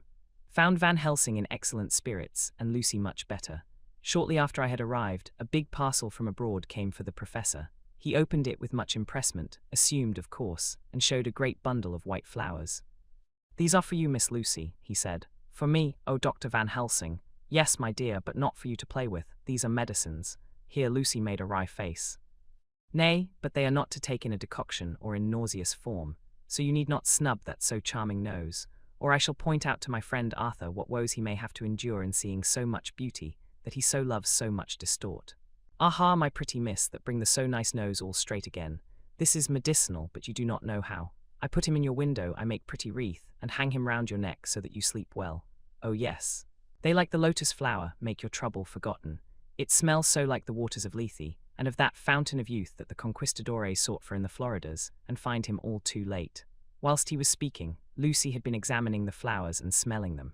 Now she threw them down, saying with half laughter and half disgust, "Oh, Professor, I believe you are only putting up a joke on me. Why, these flowers are only common garlic." To my surprise, Van Helsing rose up and said with all his sternness, his iron jaw set and his bushy eyebrows meeting, "No trifling with me. I never jest, there is grim purpose in all I do, and I warn you that you do not thwart me. Take care, for the sake of others if not for your own." Then seeing poor Lucy scared, as she might well be, he went on more gently. "Oh, little miss, my dear, do not fear me. I only do for your good, but there is much virtue to you in those so common flowers. See, I place them myself in your room. I make myself the wreath that you are to wear. But hush. No telling to others that make so inquisitive questions. We must obey, and silence is a part of obedience, and obedience is to bring you strong and well into loving arms that wait for you. Now sit still a while. Come with me, friend John, and you shall help me deck the room with my garlic, which is all the way from Haarlem, where my friend Vanderpool raise herb in his glasshouses all the year. I had to telegraph yesterday, or they would not have been here. We went into the room, taking the flowers with us. The professor's actions were certainly odd and not to be found in any pharmacopoeia that I ever heard of. First he fastened up the windows and latched them securely. Next, taking a handful of the flowers, he rubbed them all over the sashes, as though to ensure that every whiff of air that might get in would be laden with the garlic smell. Then with the wisp he rubbed all over the jamb of the door, above, below, and at each side, and round the fireplace in the same way. It all seemed grotesque to me, and presently I said, "Well, Professor, I know you always have a reason for what you do, but this certainly puzzles me. It is well we have no skeptic here, or he would say that you were working some spell to keep out an evil spirit." "Perhaps I am," he answered quietly as he began to make the wreath which Lucy was to wear round her neck. We then waited whilst Lucy made her toilet for the night, and when she was in bed he came and himself fixed the wreath of garlic round her neck. The last words he said to her were, "Take care you do not disturb it. And even if the room feel close, do not tonight open the window or the door." "I promise," said Lucy, "and thank you both 1,000 times for all your kindness to me. Oh, what have I done to be blessed with such friends?" As we left the house in my fly, which was waiting, Van Helsing said, "Tonight I can sleep in peace, and sleep I want. 2 nights of travel, much reading in the day between and much anxiety on the day to follow, and a night to sit up without to wink. Tomorrow in the morning early you call for me, and we come together to see our pretty miss, so much more strong for my spell which I have work." Ho ho, he seemed so confident that I, remembering my own confidence 2 nights before and with the baneful result, felt awe and vague terror. It must have been my weakness that made me hesitate to tell it to my friend, but I felt it all the more, like unshed tears. Chapter 11. Lucy Westenra's Diary, 12 September. How good they all are to me. I quite love that dear Dr. Van Helsing. I wonder why he was so anxious about these flowers. He positively frightened me, he was so fierce. And yet he must have been right, for I feel comfort from them already. Somehow I do not dread being alone tonight, and I can go to sleep without fear. I shall not mind any flapping outside the window. Oh, the terrible struggle that I have had against sleep so often of late. The pain of the sleeplessness, or the pain of the fear of sleep, with such unknown horrors as it has for me. How blessed are some people, whose lives have no fears, no dreads. To whom sleep is a blessing that comes nightly, and brings nothing but sweet dreams. Well, here I am tonight, hoping for sleep, and lying like Ophelia in the play, with virgin krantz and maiden struments. I never liked garlic before, but tonight it is delightful. There is peace in its smell, I feel sleep coming already. Good night, everybody. Dr. Seward's Diary, 13 September. Called at the Berkeley and found Van Helsing, as usual, up to time. The carriage ordered from the hotel was waiting. The professor took his bag, which he always brings with him now. Let all be put down exactly. Van Helsing and I arrived at Hillingham at 8 o'clock. It was a lovely morning. The bright sunshine and all the fresh feeling of early autumn seemed like the completion of nature's annual work. The leaves were turning to all kinds of beautiful colors, but had not yet begun to drop from the trees. When we entered, we met Mrs. Westenra coming out of the morning room. She is always an early riser. She greeted us warmly and said, "You will be glad to know that Lucy is better. The dear child is still asleep." I looked into her room and saw her, but did not go in, lest I should disturb her. The professor smiled and looked quite jubilant. He rubbed his hands together and said, "Aha, I thought I had diagnosed the case." My treatment is working, to which she answered, "You must not take all the credit to yourself, doctor. Lucy's state this morning is due in part to me." "How you do mean, ma'am?" asked the professor. Well, I was anxious about the dear child in the night and went into her room. She was sleeping soundly, so soundly that even my coming did not wake her, but the room was awfully stuffy. There were a lot of those horrible, strong-smelling flowers about everywhere, and she had actually a bunch of them round her neck. I feared that the heavy odor would be too much for the dear child in her weak state, so I took them all away and opened a bit of the window to let in a little fresh air. You will be pleased with her, I am sure. She moved off into her boudoir where she usually breakfasted early. As she had spoken, I watched the professor's face and saw it turn ashen grey. He had been able to retain his self-command whilst the poor lady was present, for he knew her state and how mischievous a shock would be. He actually smiled on her as he held open the door for her to pass into her room. But the instant she had disappeared, he pulled me, suddenly and forcibly, into the dining room and closed the door. Then, for the first time in my life, I saw Van Helsing break down. He raised his hands over his head in a sort of mute despair, and then beat his palms together in a helpless way. Finally, he sat down on a chair, and putting his hands before his face, began to sob, with loud, dry sobs that seemed to come from the very racking of his heart. Then he raised his arms again, as though appealing to the whole universe.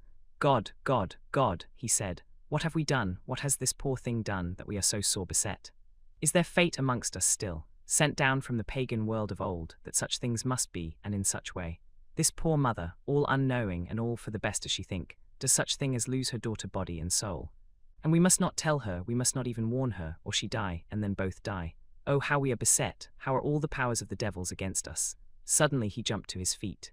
"Come," he said, "come, we must see and act. Devils or no devils, or all the devils at once, it matters not, we fight him all the same." He went to the hall door for his bag, and together we went up to Lucy's room. Once again I drew up the blind, whilst Van Helsing went towards the bed. This time he did not start as he looked on the poor face with the same awful, waxen pallor as before. He wore a look of stern sadness and infinite pity. "As I expected," he murmured, with that hissing inspiration of his which meant so much. Without a word he went and locked the door, and then began to set out on the little table the instruments for yet another operation of transfusion of blood. I had long ago recognized the necessity, and begun to take off my coat, but he stopped me with a warning hand. "No," he said, "today you must operate, I shall provide. You are weakened already." As he spoke he took off his coat and rolled up his shirt sleeve. Again the operation, again the narcotic, again some return of colour to the ashy cheeks, and the regular breathing of healthy sleep.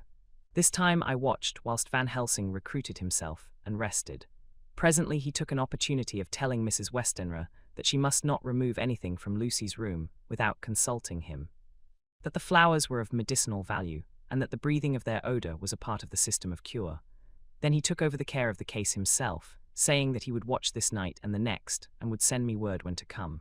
After another hour Lucy waked from her sleep, fresh and bright, and seemingly not much the worse for her terrible ordeal. What does it all mean? I am beginning to wonder if my long habit of life amongst the insane is beginning to tell upon my own brain. Lucy Westenra's diary, 17 September, 4 days and nights of peace. I am getting so strong again that I hardly know myself. It is as if I had passed through some long nightmare, and had just awakened to see the beautiful sunshine and feel the fresh air of the morning around me. I have a dim half-remembrance of long, anxious times of waiting and fearing, darkness in which there was not even the pain of hope to make present distress more poignant. And then long spells of oblivion, and the rising back to life as a diver coming up through a great press of water. Since, however, Dr. Van Helsing has been with me, all this bad dreaming seems to have passed away. The noises that used to frighten me out of my wits, the flapping against the windows, the distant voices which seemed so close to me, the harsh sounds that came from I know not where and commanded me to do I know not what, have all ceased. I go to bed now without any fear of sleep. I do not even try to keep awake. I have grown quite fond of the garlic, and a boxful arrives for me every day from Haarlem. Tonight Dr. Van Helsing is going away, as he has to be for a day in Amsterdam, but I need not be watched. I am well enough to be left alone. Thank God for mother's sake and dear Arthur's, and for all our friends who have been so kind. I shall not even feel the change, for last night Dr. Van Helsing slept in his chair a lot of the time. I found him asleep twice when I awoke, but I did not fear to go to sleep again, although the bows or bats or something napped almost angrily against the window panes. The Pall Mall Gazette, 18 September. The Escaped Wolf. Perilous adventure of our interviewer. Interview with the keeper in the zoological gardens. After many inquiries and almost as many refusals, and perpetually using the words Pall Mall Gazette as a sort of talisman, I managed to find the keeper of the section of the zoological gardens in which the wolf department is included. Thomas Builder lives in one of the cottages in the enclosure behind the elephant house, and was just sitting down to his tea when I found him. Thomas and his wife are hospitable folk, elderly and without children, and if the specimen I enjoyed of their hospitality be of the average kind, their lives must be pretty comfortable. The keeper would not enter on what he called business until the supper was over and we were all satisfied. Then when the table was cleared and he had lit his pipe, he said, "Now, sir, you can go on and ask me what you want. You'll excuse me refusin, to talk of professional subjects afore meals. I gives the wolves and the jackals and the hyenas in all our section their tea afore I begins to ask them questions." "How do you mean, ask them questions?" I queried, wishful to get him into a talkative humour. "Ittin' of them over the eed with a pole is one way, scratchin' of their hears is another, when gents as is flush wants a bit of a show-off to their gals. I don't so much mind the fust, the ittin' with a pole afore I chucks in their dinner. But I waits till they've 'ad their sherry and coffee, so to speak, afore I tries on with the ear-scratchin'. Mind you," he added philosophically, "there's a deal of the same nature in us as in them theer animals. Here's you comin' and askin' of me questions about my business, and I that grumpy like that only for your bloomin' 'arf-quid I'd a seen you blowed fust 'fore I'd answer. Not even when you asked me sarcastic-like if I'd like you to ask the superintendent if you might ask me questions. Without offence did I tell you to go to L. You did, and when you said you'd report me for usin' of obscene language that was ittin' me over the eed. But the 'arf-quid made that all right. I went a-goin' to fight, so I waited for the food and did with my owl as the wolves and lions and tigers does. But law love your art now that the old 'ooman has stuck a chunk of her tea cake in me, and rinsed me out with her bloomin' old teapot, and I've lit hup, you may scratch my ears for all you're worth, and won't git even a growl out of me. Drive along with your questions. I know what you're common at that escaped wolf." "Exactly, I want you to give me your view of it, just tell me how it happened, and when I know the facts I'll get you to say what you consider was the cause of it, and how you think the whole affair will end." "All right, governor. This is about the old story. That wolf what we called Basika was one of 3 grey ones that came from Norway to Jamratches, which we bought off him 4 years ago. He was a nice well-behaved wolf that never gave no trouble to talk of. I'm more surprised at I am for wantin' to get out nor any other animal in the place. But there you can't trust wolves no more nor women. Don't you mind him, sir," broke in Mrs. Tom with a cheery laugh. "'E's got mindin', the animal's so long that blessed if he ain't like a old wolf isself. But there ain't no 'arm in I am. Well, sir, it was about 2 hours after feedin' yesterday when I first hear my disturbance. I was mackin' up a litter in the monkey house for a young puma which is ill, but when I heard the yelpin' and owlin', I kem away straight. There was Basika tearin' like a mad thing at the bars as if he wanted to get out. There wasn't much people about that day, and close at hand was only one man, a tall, thin chap with a hook nose and a pointed beard, with a few white hairs runnin' through it. He had an odd, cold look and red eyes, and I took a sort of mislike to him, for it seemed as if it was I am as they was hurritated at. He 'ad white kid gloves on his hands, and he pointed out the animals to me and says, 'Keeper, these wolves seem upset at something.' 'Maybe it's you,' says I, for I did not like the airs as he give hisself. He didn't get angry as I 'oped he would, but he smiled a kind of insolent smile, with a mouth full of white, sharp teeth. 'Oh no, they wouldn't like me,' he says. 'Oh yes, they would,' says I, imitatin' of him. 'They always likes a bone or two to clean their teeth on about tea time, which you is a bagful.' Well, it was a odd thing, but when the animals see us a-talkin', they lay down, and when I went over to Basika, he let me stroke his ears same as ever. That their man kem over, and blessed but if he didn't put in his hand and stroke the old wolf's ears too. 'Take care,' says I, 'Basika is quick.' 'Never mind,' he says. 'I'm used to 'em. Are you in the business yourself?' I says, taking off my hat, for a man what trades in wolves, etc., is a good friend to keepers. 'No,' says he, 'not exactly in the business, but I ave made pets of several.' And with that he lifts his, at as perlite as a lord, and walks away. Old Basika kep lookin' arter I am till he was out of sight, and then went and lay down in a corner and wouldn't come hout the ole heavening. Well, last night, so soon as the moon was hup, the wolves here all began owling. There weren't nothing for them to owl at. There weren't no one near, except someone that was evidently callin', a dog somewheres out back of the gardings in the park road. Once or twice I went out to see that all was right, and it was, and then the owling stopped. Just before 12 o'clock I just took a look round afore turnin' in and bust me, but when I kem opposite to old Basika's cage, I see the rails broken and twisted about and the cage empty. And that's all I know for certain. Did anyone else see anything? One of our gardeners was common 'ome about that time from a 'armony, when he sees a big grey dog common out through the guarding edges. At least so he says, but I don't give much for it myself, for if he did he never said a word about it to his missus when he got 'ome.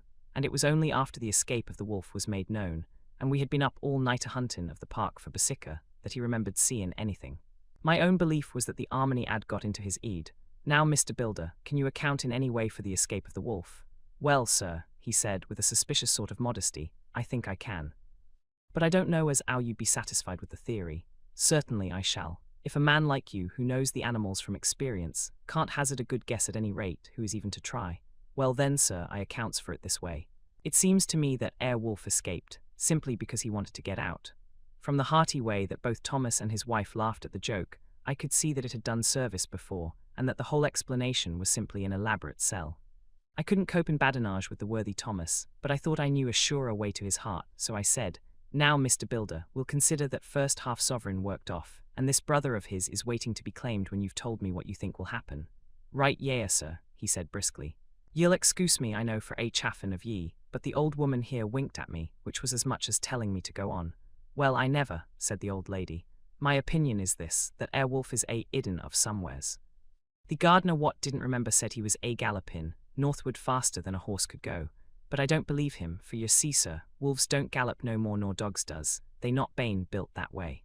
Wolves is fine things in a storybook, and I dessay when they gets in packs and does be chivying, something that's more afeard than they can make a devil of a noise and chop it up, whatever it is. But Lord bless you, in real life a wolf is only a low creature, not half so clever or bold as a good dog, and not half a quarter so much fightin' I am. This one ain't been used to fightin' or even to providin' for hisself, and more like he's somewhere round the park hidden and shiverin' of, and if he thinks at all, wonderin' where he is to get his breakfast from. Or maybe he's got down some area and is in a coal cellar. My eye, won't some cook get a rum start when she sees his green eyes a-shining at her out of the dark? If he can't get food he's bound to look for it, and mayhap he may chance to light on a butcher's shop in time. If he doesn't, and some nursemaid goes a-walkin' off with a soldier, leavin' of the hinfant in the perambulator, well, then I shouldn't be surprised if the census is one babby the less. That's all. I was handing him the half-sovereign, when something came bobbing up against the window, and Mr. Builder's face doubled its natural length with surprise. God bless me, he said. If there ain't old Basica come back by hisself. He went to the door and opened it, a most unnecessary proceeding it seemed to me. I have always thought that a wild animal never looks so well as when some obstacle of pronounced durability is between us. A personal experience has intensified rather than diminished that idea. After all, however, there is nothing like custom, for neither Builder nor his wife thought any more of the wolf than I should of a dog. The animal itself was as peaceful and well-behaved as that father of all picture wolves, Red Riding Hood's quondam friend, whilst moving her confidence in masquerade. The whole scene was an unutterable mixture of comedy and pathos. The wicked wolf that for half a day had paralyzed London and set all the children in the town shivering in their shoes, was there in a sort of penitent mood, and was received and petted like a sort of vulpine prodigal son. Old Builder examined him all over with most tender solicitude, and when he had finished with his penitence said, There, I knew the poor old chap would get into some kind of trouble, didn't I say it all along? Here's his head all cut and full of broken glass. He's been gettin' over some bloomin' wall or other. It's a shame that people are allowed to top their walls with broken bottles. This airs what comes of it. Come along, Basica. He took the wolf and locked him up in a cage, with a piece of meat that satisfied, in quantity at any rate, the elementary conditions of the fatted calf, and went off to report. I came off too to report the only exclusive information that is given today regarding the strange escapade at the zoo. Dr. Seward's diary, 17 September. I was engaged after dinner in my study posting up my books, which, through press of other work and the many visits to Lucy, had fallen sadly into arrear. Suddenly the door was burst open, and in rushed my patient, with his face distorted with passion. I was thunderstruck, for such a thing as a patient getting of his own accord into the superintendent's study is almost unknown. Without an instant's pause he made straight at me. He had a dinner knife in his hand, and as I saw he was dangerous, I tried to keep the table between us. He was too quick and too strong for me, however. For before I could get my balance he had struck at me and cut my left wrist rather severely. Before he could strike again, however, I got in my right and he was sprawling on his back on the floor. My wrist bled freely, and quite a little pool trickled on to the carpet. I saw that my friend was not intent on further effort, and occupied myself binding up my wrist, keeping a wary eye on the prostrate figure all the time. When the attendants rushed in, and we turned our attention to him, his employment positively sickened me. He was lying on his belly on the floor licking up, like a dog, the blood which had fallen from my wounded wrist. He was easily secured, and to my surprise, went with the attendants quite placidly, simply repeating over and over again, "The blood is the life, the blood is the life. I cannot afford to lose blood just at present. I have lost too much of late for my physical good, and then the prolonged strain of Lucy's illness and its horrible phases is telling on me. I am overexcited and weary, and I need rest, rest, rest. Happily Van Helsing has not summoned me, so I need not forgo my sleep. Tonight I could not well do without it. Telegram Van Helsing Antwerp to Seward, Carfax. Sent to Carfax, Sussex, as no county given. Delivered late by 22 hours. 17 September. Do not fail to be at Hillingham tonight. If not watching all the time frequently, visit and see that flowers are as placed. Very important, do not fail. Shall be with you as soon as possible after arrival. Dr. Seward's diary, 18 September, just off for train to London. The arrival of Van Helsing's telegram filled me with dismay. A whole night lost, and I know by bitter experience what may happen in a night. Of course it is possible that all may be well, but what may have happened? Surely there is some horrible doom hanging over us that every possible accident should thwart us in all we try to do. I shall take this cylinder with me, and then I can complete my entry on Lucy's phonograph. Memorandum left by Lucy Westenra, 17 September. Night. I write this and leave it to be seen, so that no one may by any chance get into trouble through me. This is an exact record of what took place tonight. I feel I am dying of weakness and have barely strength to write, but it must be done if I die in the doing. I went to bed as usual, taking care that the flowers were placed as Dr. Van Helsing directed, and soon fell asleep. I was waked by the flapping at the window, which had begun after that sleepwalking on the cliff at Whitby when Mina saved me, and which now I know so well. I was not afraid, but I did wish that Dr. Seward was in the next room, as Dr. Van Helsing said he would be, so that I might have called him. I tried to go to sleep, but could not. Then there came to me the old fear of sleep, and I determined to keep awake. Perversely, sleep would try to come then when I did not want it. So as I feared to be alone, I opened my door and called out, "Is there anybody there?" There was no answer. I was afraid to wake Mother, and so closed my door again. Then outside in the shrubbery I heard a sort of howl like a dog's, but more fierce and deeper. I went to the window and looked out, but could see nothing, except a big bat, which had evidently been buffeting its wings against the window. So I went back to bed again, but determined not to go to sleep. Presently the door opened, and Mother looked in, seeing by my moving that I was not asleep, came in and sat by me. She said to me even more sweetly and softly than her wont, "I was uneasy about you, darling, and came in to see that you were all right. I feared she might catch cold sitting there, and asked her to come in and sleep with me, so she came into bed and lay down beside me. She did not take off her dressing gown, for she said she would only stay a while and then go back to her own bed. As she lay there in my arms, and I in hers, the flapping and buffeting came to the window again. She was startled and a little frightened, and cried out, 'What is that?' I tried to pacify her, and at last succeeded, and she lay quiet, but I could hear her poor dear heart still beating terribly. After a while there was the low howl again out in the shrubbery, and shortly after there was a crash at the window, and a lot of broken glass was hurled on the floor. The window blind blew back with the wind that rushed in, and in the aperture of the broken panes there was the head of a great, gaunt grey wolf. Mother cried out in a fright, and struggled up into a sitting posture, and clutched wildly at anything that would help her. Amongst other things, she clutched the wreath of flowers that Dr. Van Helsing insisted on my wearing round my neck, and tore it away from me. For a second or two she sat up, pointing at the wolf, and there was a strange and horrible gurgling in her throat. Then she fell over, as if struck with lightning, and her head hit my forehead and made me dizzy for a moment or two. The room and all round seemed to spin round. I kept my eyes fixed on the window, but the wolf drew his head back, and a whole myriad of little specks seemed to come blowing in through the broken window, and wheeling and circling round like the pillar of dust that travellers describe when there is a simoon in the desert. I tried to stir, but there was some spell upon me, and dear Mother's poor body, which seemed to grow cold already, for her dear heart had ceased to beat, weighed me down, and I remembered no more for a while. The time did not seem long, but very, very awful, till I recovered consciousness again. Somewhere near, a passing bell was tolling, the dogs all round the neighbourhood were howling, and in our shrubbery, seemingly just outside, a nightingale was singing. I was dazed and stupid with pain and terror and weakness, but the sound of the nightingale seemed like the voice of my dead mother come back to comfort me. The sound seemed to have awakened the maids too, for I could hear their bare feet pattering outside my door. I called to them, and they came in, and when they saw what had happened, and what it was that lay over me on the bed, they screamed out. The wind rushed in through the broken window, and the door slammed to. They lifted off the body of my dear mother and laid her, covered up with a sheet, on the bed after I had got up. They were all so frightened and nervous that I directed them to go to the dining room and have each a glass of wine. The door flew open for an instant and closed again. The maids shrieked, and then went in a body to the dining room. and I laid what flowers I had on my dear mother's breast. When they were there, I remembered what Dr. Van Helsing had told me, but I didn't like to remove them, and besides, I would have some of the servants to sit up with me now. I was surprised that the maids did not come back. I called them but got no answer, so I went to the dining room to look for them. My heart sank when I saw what had happened. They all four lay helpless on the floor, breathing heavily. The decanter of sherry was on the table half full, but there was a queer, acrid smell about. I was suspicious and examined the decanter.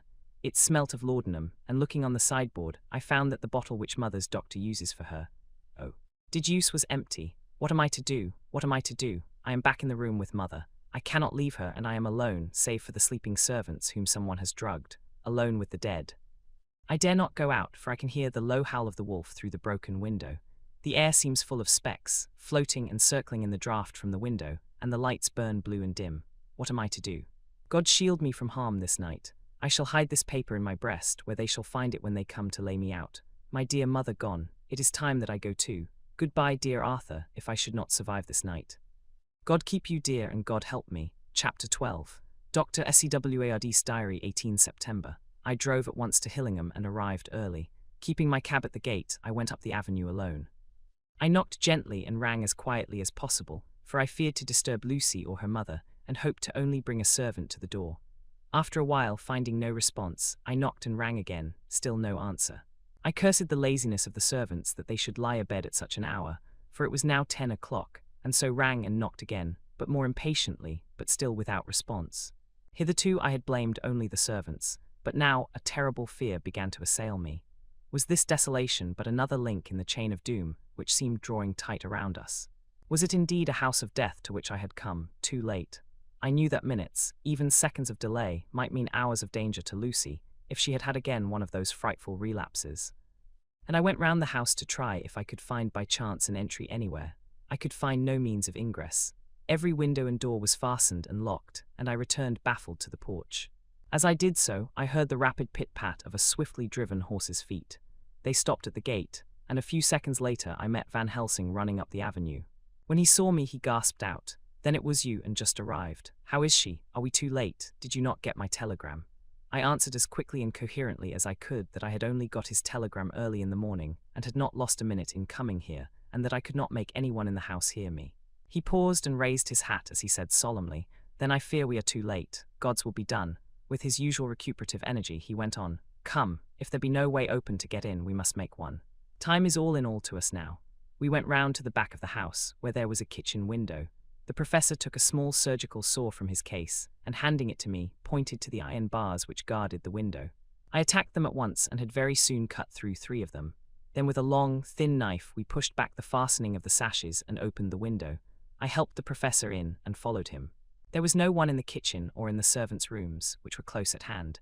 We tried all the rooms as we went along, and in the dining room, dimly lit by rays of light through the shutters, found 4 servant women lying on the floor. There was no need to think them dead, for their stertorous breathing and the acrid smell of laudanum in the room left no doubt as to their condition. Van Helsing and I looked at each other, and as we moved away he said, "We can attend to them later." Then we ascended to Lucy's room. For an instant or two we paused at the door to listen, but there was no sound that we could hear. With white faces and trembling hands, we opened the door gently and entered the room. How shall I describe what we saw? On the bed lay 2 women, Lucy and her mother.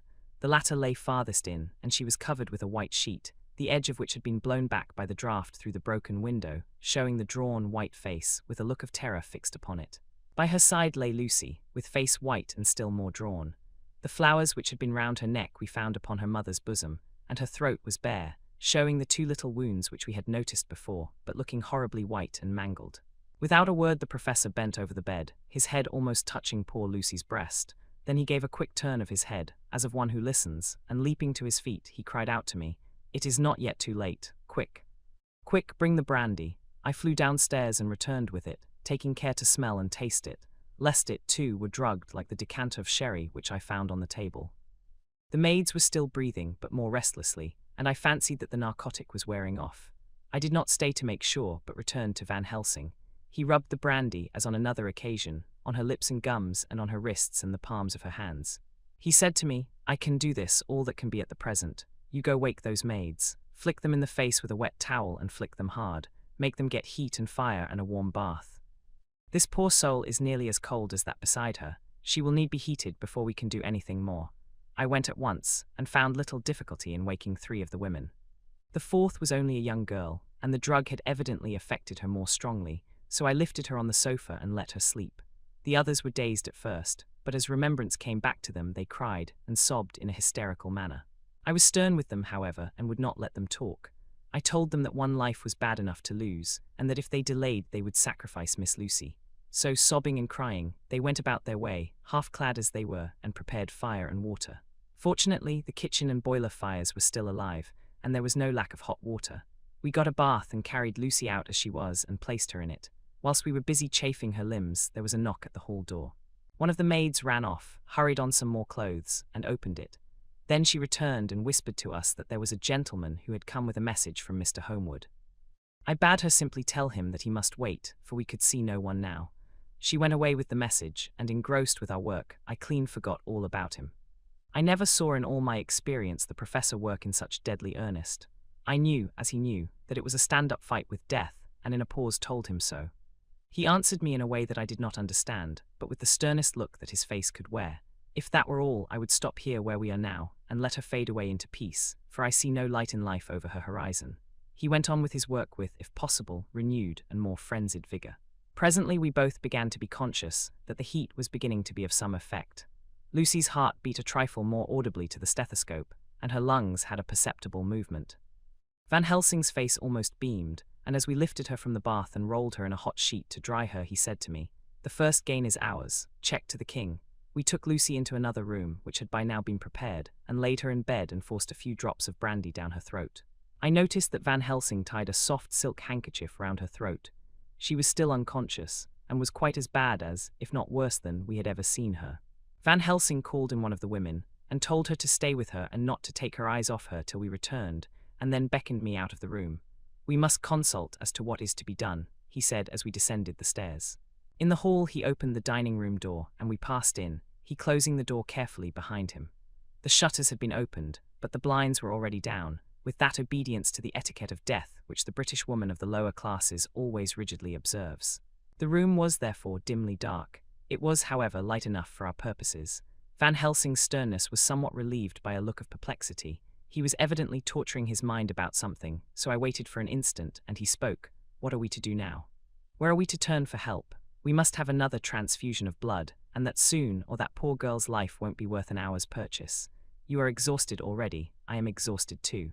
I fear to trust those women, even if they would have courage to submit. What are we to do for someone who will open his veins for her? What's the matter with me, anyhow?" The voice came from the sofa across the room, and its tones brought relief and joy to my heart, for they were those of Quincy Morris. Van Helsing started angrily at the first sound, but his face softened, and a glad look came into his eyes as I cried out, "Quincy Morris," and rushed towards him with outstretched hands. "What brought you here?" I cried as our hands met. "I guess art is the cause." He handed me a telegram. "Have not heard from Seward for 3 days and am terribly anxious. Cannot leave. Father still in same condition.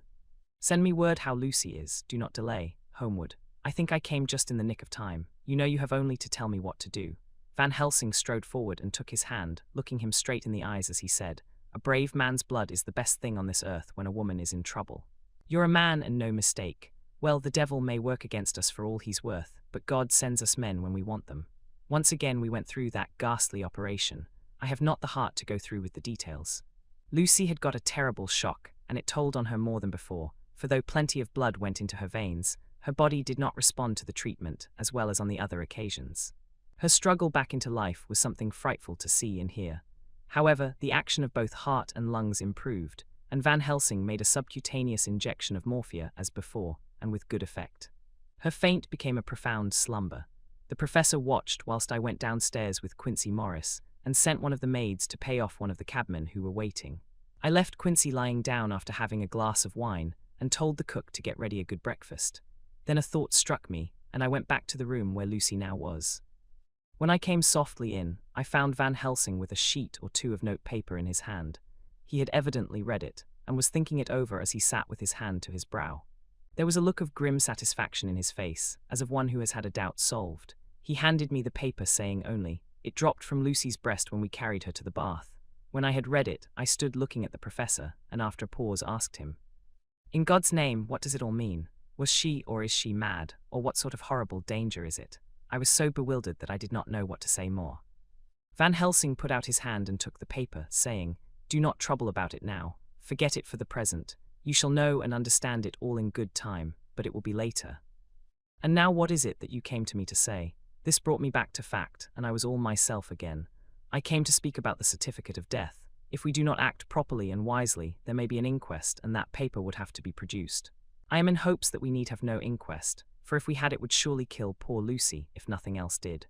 I know, and you know, and the other doctor who attended her knows, that Mrs. Westenra had disease of the heart, and we can certify that she died of it. Let us fill up the certificate at once, and I shall take it myself to the registrar and go on to the undertaker. Good, oh my friend John, well thought of. Truly Miss Lucy, if she be sad in the foes that beset her, is at least happy in the friends that love her. 1, 2, 3 all open their veins for her, besides one old man. Ah yes, I know, friend John, I am not blind, I love you all the more for it. Now go."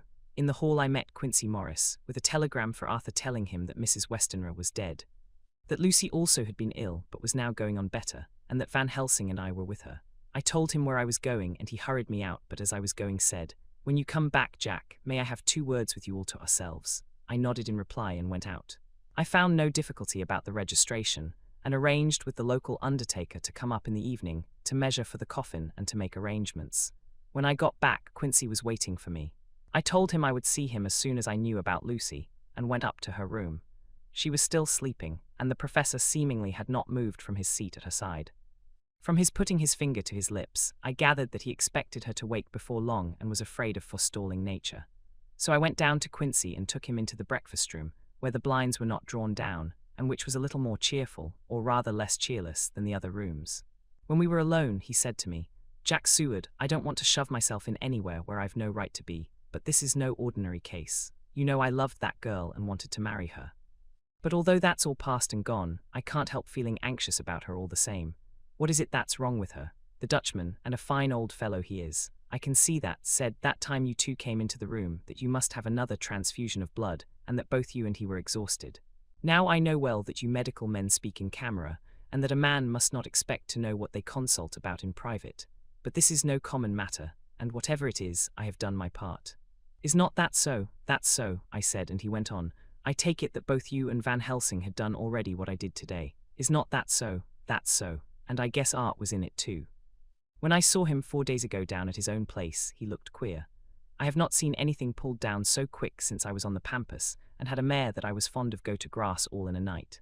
One of those big bats that they call vampires had got at her in the night, and what with his gorge and the vein left open, there wasn't enough blood in her to let her stand up, and I had to put a bullet through her as she lay. Jack, if you may tell me without betraying confidence, Arthur was the first, is not that so?" As he spoke, the poor fellow looked terribly anxious. He was in a torture of suspense regarding the woman he loved, and his utter ignorance of the terrible mystery which seemed to surround her intensified his pain. His very heart was bleeding, and it took all the manhood of him, and there was a royal lot of it too, to keep him from breaking down. I paused before answering, for I felt that I must not betray anything which the professor wished kept secret. But already he knew so much and guessed so much that there could be no reason for not answering, so I answered in the same phrase, "That's so. And how long has this been going on?" "About 10 days. 10 days. Then I guess, Jack Seward, that that poor pretty creature that we all love has had put into her veins within that time the blood of 4 strong men. Man alive, her whole body wouldn't hold it." Then, coming close to me, he spoke in a fierce half-whisper. "What took it out?" I shook my head. "That," I said, "is the crux. Van Helsing is simply frantic about it, and I am at my wit's end. I can't even hazard a guess. There has been a series of little circumstances which have thrown out all our calculations as to Lucy being properly watched. But these shall not occur again. Here we stay until all be well, or ill." Quincy held out his hand. "Count me in," he said. "You and the Dutchman will tell me what to do, and I'll do it." When she woke late in the afternoon, Lucy's first movement was to feel in her breast, and to my surprise, produced the paper which Van Helsing had given me to read.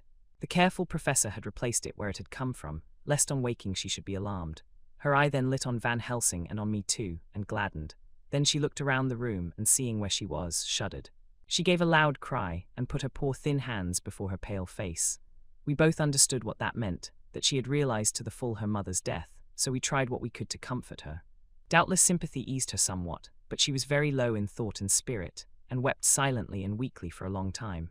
We told her that either or both of us would now remain with her all the time, and that seemed to comfort her. Towards dusk she fell into a doze. Here a very odd thing occurred. While still asleep, she took the paper from her breast and tore it in two. Van Helsing stepped over and took the pieces from her. All the same, however, she went on with the action of tearing, as though the material was still in her hands. Finally, she lifted her hands and opened them as though scattering the fragments. Van Helsing seemed surprised, and his brows gathered as if in thought, but he said nothing. 19 September. All last night she slept fitfully, being always afraid to sleep, and something weaker when she woke from it. The professor and I took it in turns to watch, and we never left her for a moment unattended. Quincy Morris said nothing about his intention, but I knew that all night long he patrolled round and round the house. When the day came, its searching light showed the ravages in poor Lucy's strength. She was hardly able to turn her head, and the little nourishment which she could take seemed to do her no good. At times she slept, and both Van Helsing and I noticed the difference in her, between sleeping and waking. Whilst asleep she looked stronger, although more haggard, and her breathing was softer. Her open mouth showed the pale gums drawn back from the teeth, which thus looked positively longer and sharper than usual. When she woke, the softness of her eyes evidently changed the expression, for she looked her own self, although a dying one. In the afternoon she asked for Arthur, and we telegraphed for him. Quincy went off to meet him at the station. When he arrived it was nearly 6 o'clock, and the sun was setting full and warm, and the red light streamed in through the window and gave more colour to the pale cheeks. When he saw her, Arthur was simply choking with emotion, and none of us could speak. In the hours that had passed, the fits of sleep, or the comatose condition that passed for it, had grown more frequent, so that the pauses when conversation was possible were shortened. Arthur's presence, however, seemed to act as a stimulant. She rallied a little, and spoke to him more brightly than she had done since we arrived. He too pulled himself together, and spoke as cheerily as he could, so that the best was made of everything. It was now nearly 1 o'clock, and he and Van Helsing are sitting with her. I am to relieve them in a quarter of an hour, and I am entering this on Lucy's phonograph. Until 6 o'clock they are to try to rest. I fear that tomorrow will end our watching, for the shock has been too great. The poor child cannot rally. God help us all. Letter Mina Harker to Lucy Westenra, unopened by her, 17 September. My dearest Lucy, it seems an age since I heard from you, or indeed since I wrote. You will pardon me, I know, for all my faults when you have read all my budget of news. Well, I got my husband back all right. When we arrived at Exeter there was a carriage waiting for us, and in it, though he had an attack of gout, Mr. Hawkins. He took us to his house, where there were rooms for us all nice and comfortable, and we dined together. After dinner Mr. Hawkins said, "My dears, I want to drink your health and prosperity, and may every blessing attend you both. I know you both from children, and have, with love and pride, seen you grow up. Now I want you to make your home here with me. I have left to me neither chick nor child. All are gone, and in my will I have left you everything." I cried, Lucy dear, as Jonathan and the old man clasped hands. Our evening was a very, very happy one.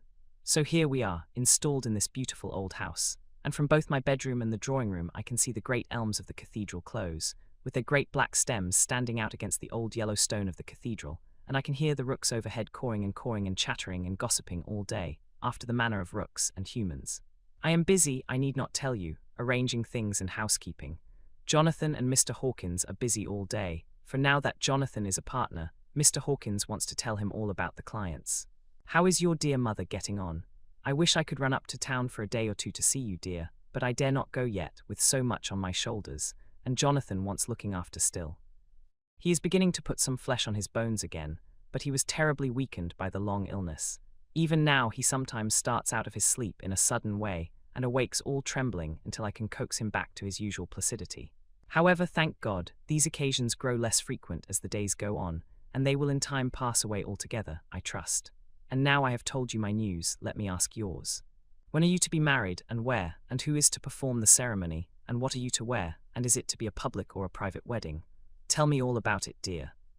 Tell me all about everything, for there is nothing which interests you which will not be dear to me. Jonathan asks me to send his respectful duty, but I do not think that is good enough from the junior partner of the important firm Hawkins and Harker. And so, as you love me, and he loves me, and I love you with all the moods and tenses of the verb, I send you simply his love instead. Goodbye, my dearest Lucy, and all blessings on you. Yours, Mina Harker.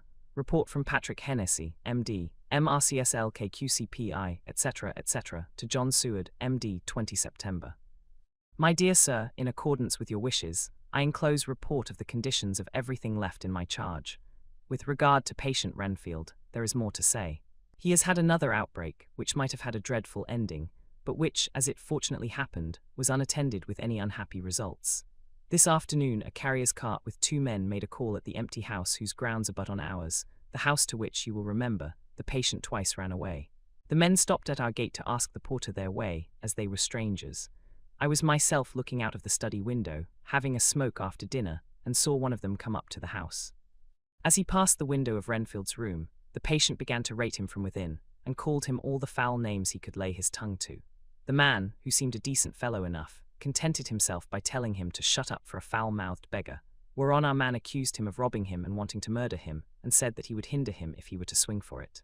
I opened the window and signed to the man not to notice, so he contented himself after looking the place over and making up his mind as to what kind of a place he had got to by saying, "Lord bless yer, sir, I wouldn't mind what was said to me in a bloomin' madhouse. I pity ye and the governor for having to live in the house with a wild beast like that."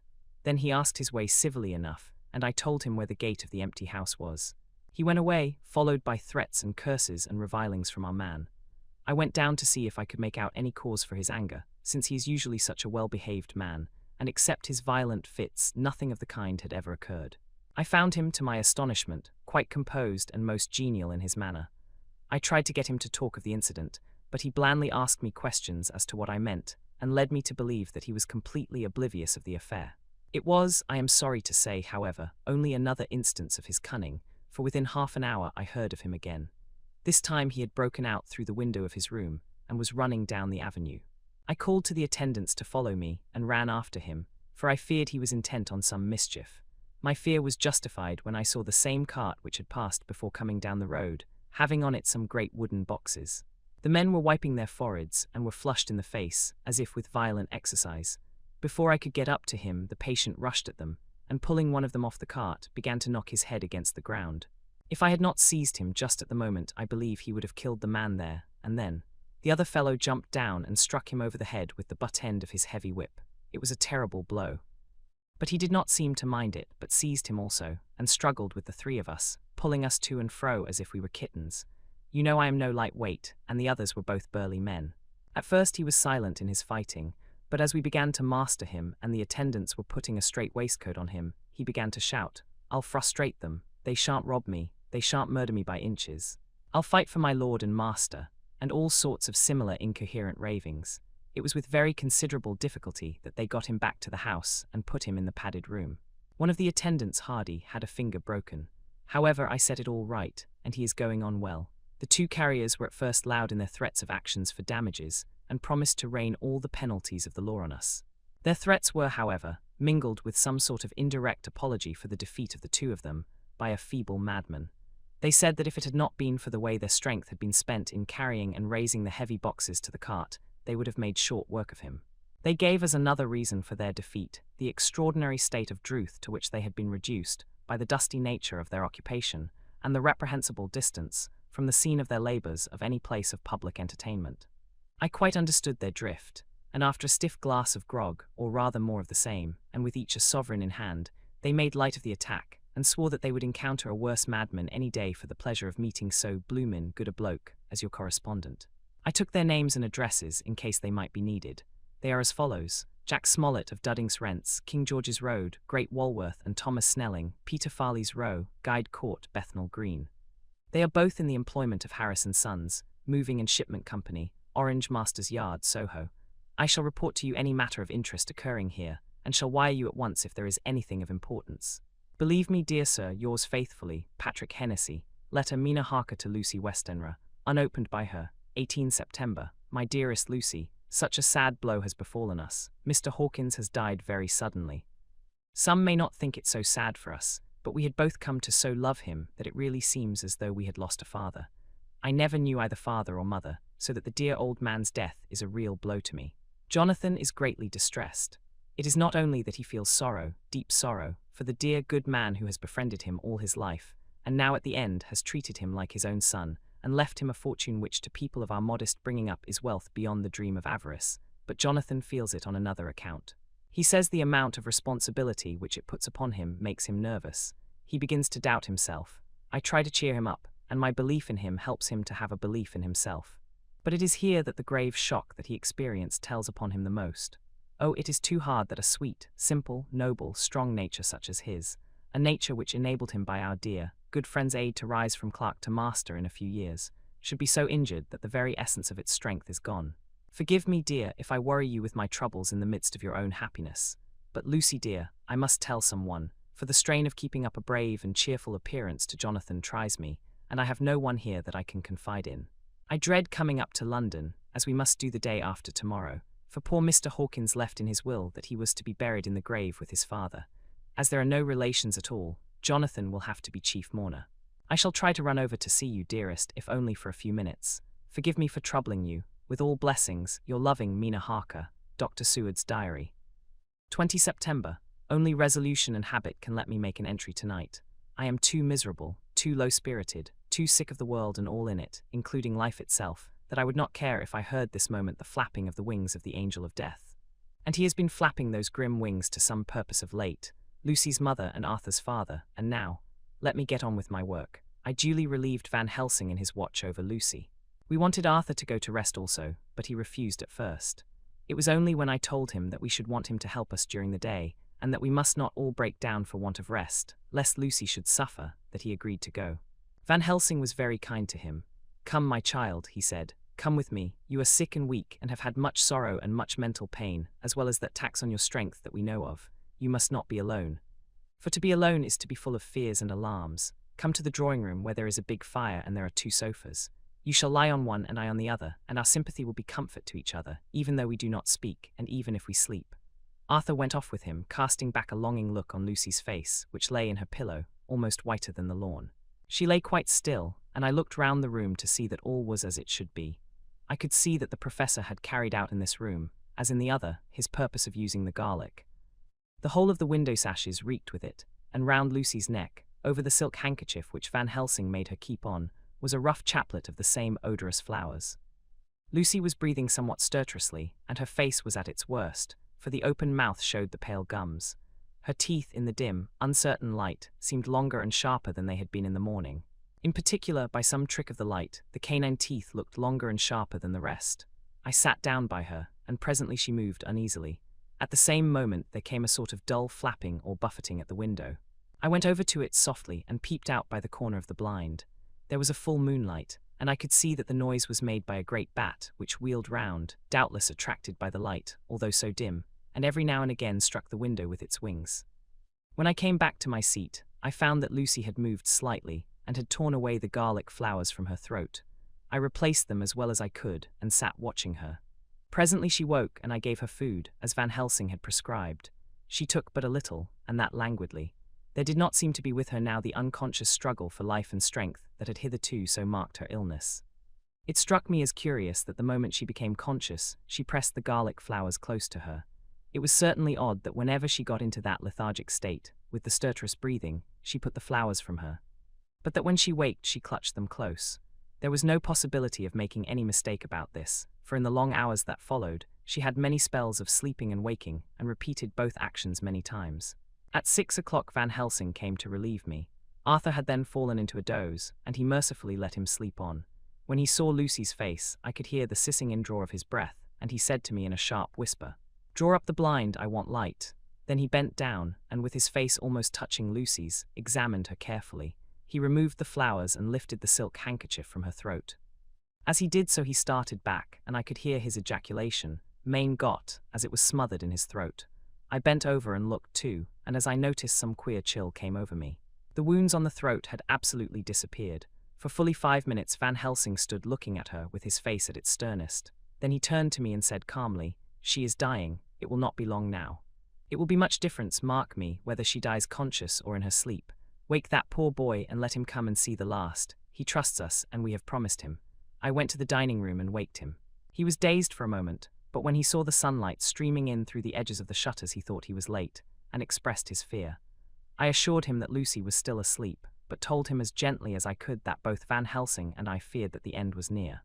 He covered his face with his hands, and slid down on his knees by the sofa, where he remained perhaps a minute with his head buried, praying, whilst his shoulders shook with grief. I took him by the hand and raised him up. "Come," I said, "my dear old fellow, summon all your fortitude. It will be best and easiest for her." When we came into Lucy's room, I could see that Van Helsing had, with his usual forethought, been putting matters straight and making everything look as pleasing as possible. He had even brushed Lucy's hair so that it lay on the pillow in its usual sunny ripples. When we came into the room, she opened her eyes and, seeing him, whispered softly, "Arthur." "Oh, my love, I am so glad you have come." He was stooping to kiss her when Van Helsing motioned him back. "No," he whispered, "not yet. Hold her hand, it will comfort her more." So Arthur took her hand and knelt beside her, and she looked her best, with all the soft lines matching the angelic beauty of her eyes. Then gradually her eyes closed, and she sank to sleep. For a little bit her breast heaved softly, and her breath came and went like a tired child's. And then insensibly there came the strange change which I had noticed in the night. Her breathing grew stertorous, the mouth opened, and the pale gums, drawn back, made the teeth look longer and sharper than ever. In a sort of sleep-waking, vague, unconscious way she opened her eyes, which were now dull and hard at once, and said in a soft, voluptuous voice, such as I had never heard from her lips, "Arthur."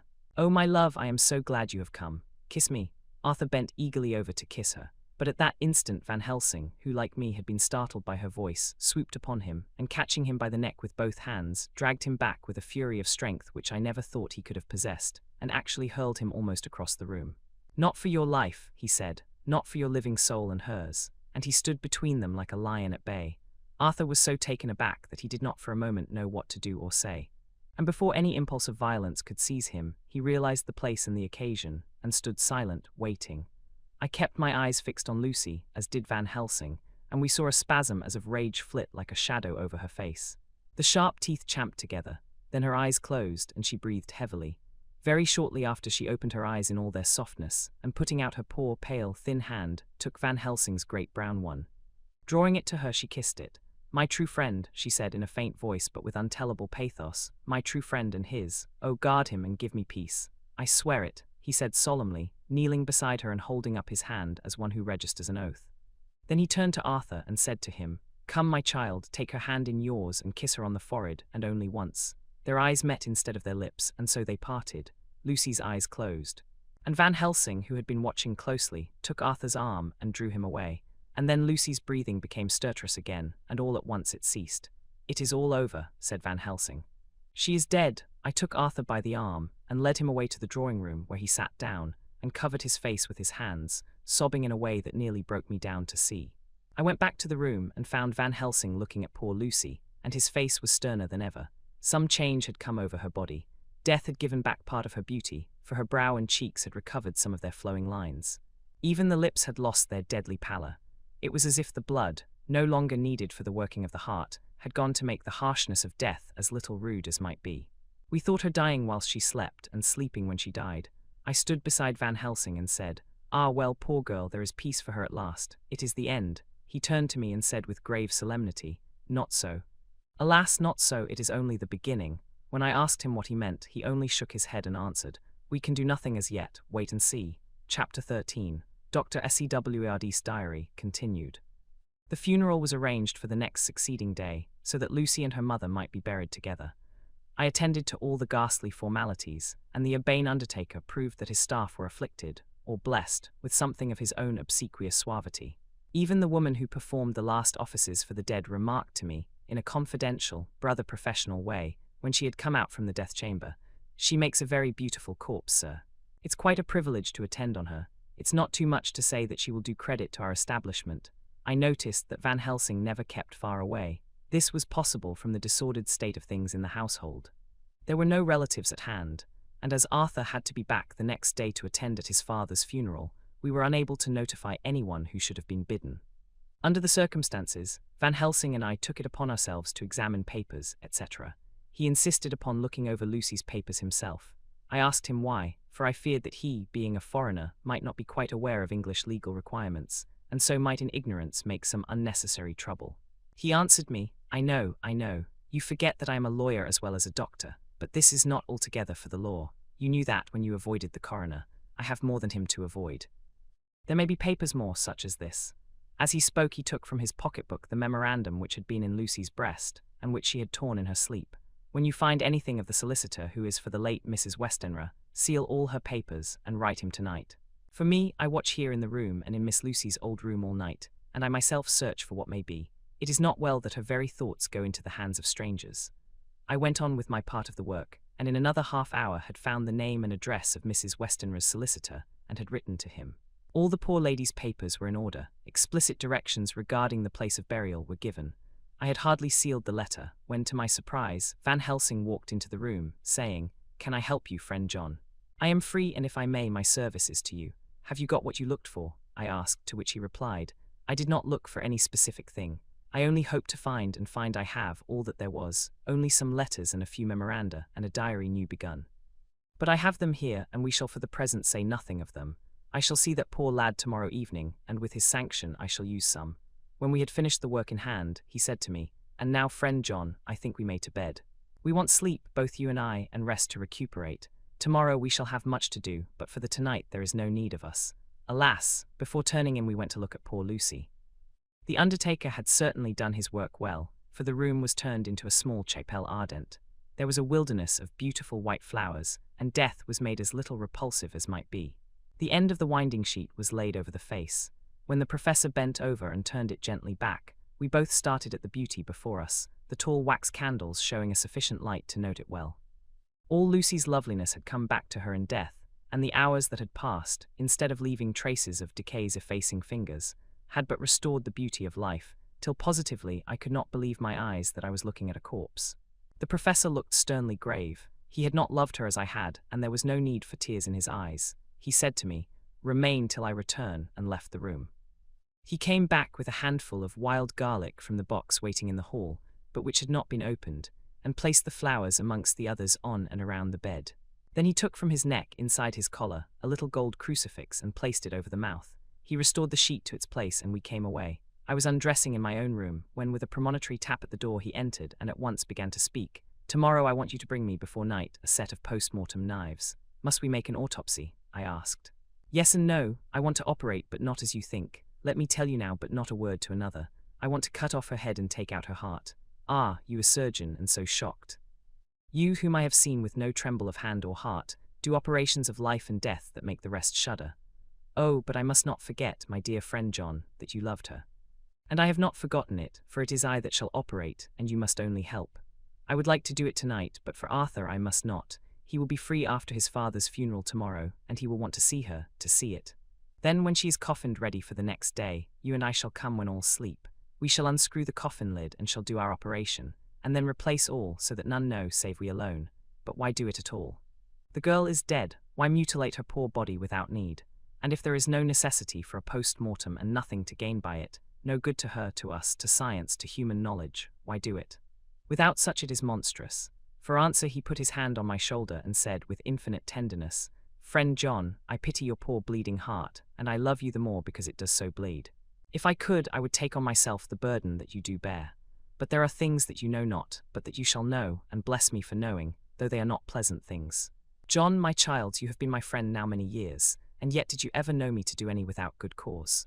I may err, I am but man, but I believe in all I do. Was it not for these causes that you sent for me when the great trouble came? Yes, were you not amazed, nay horrified, when I would not let Arthur kiss his love, though she was dying, and snatched him away by all my strength? Yes.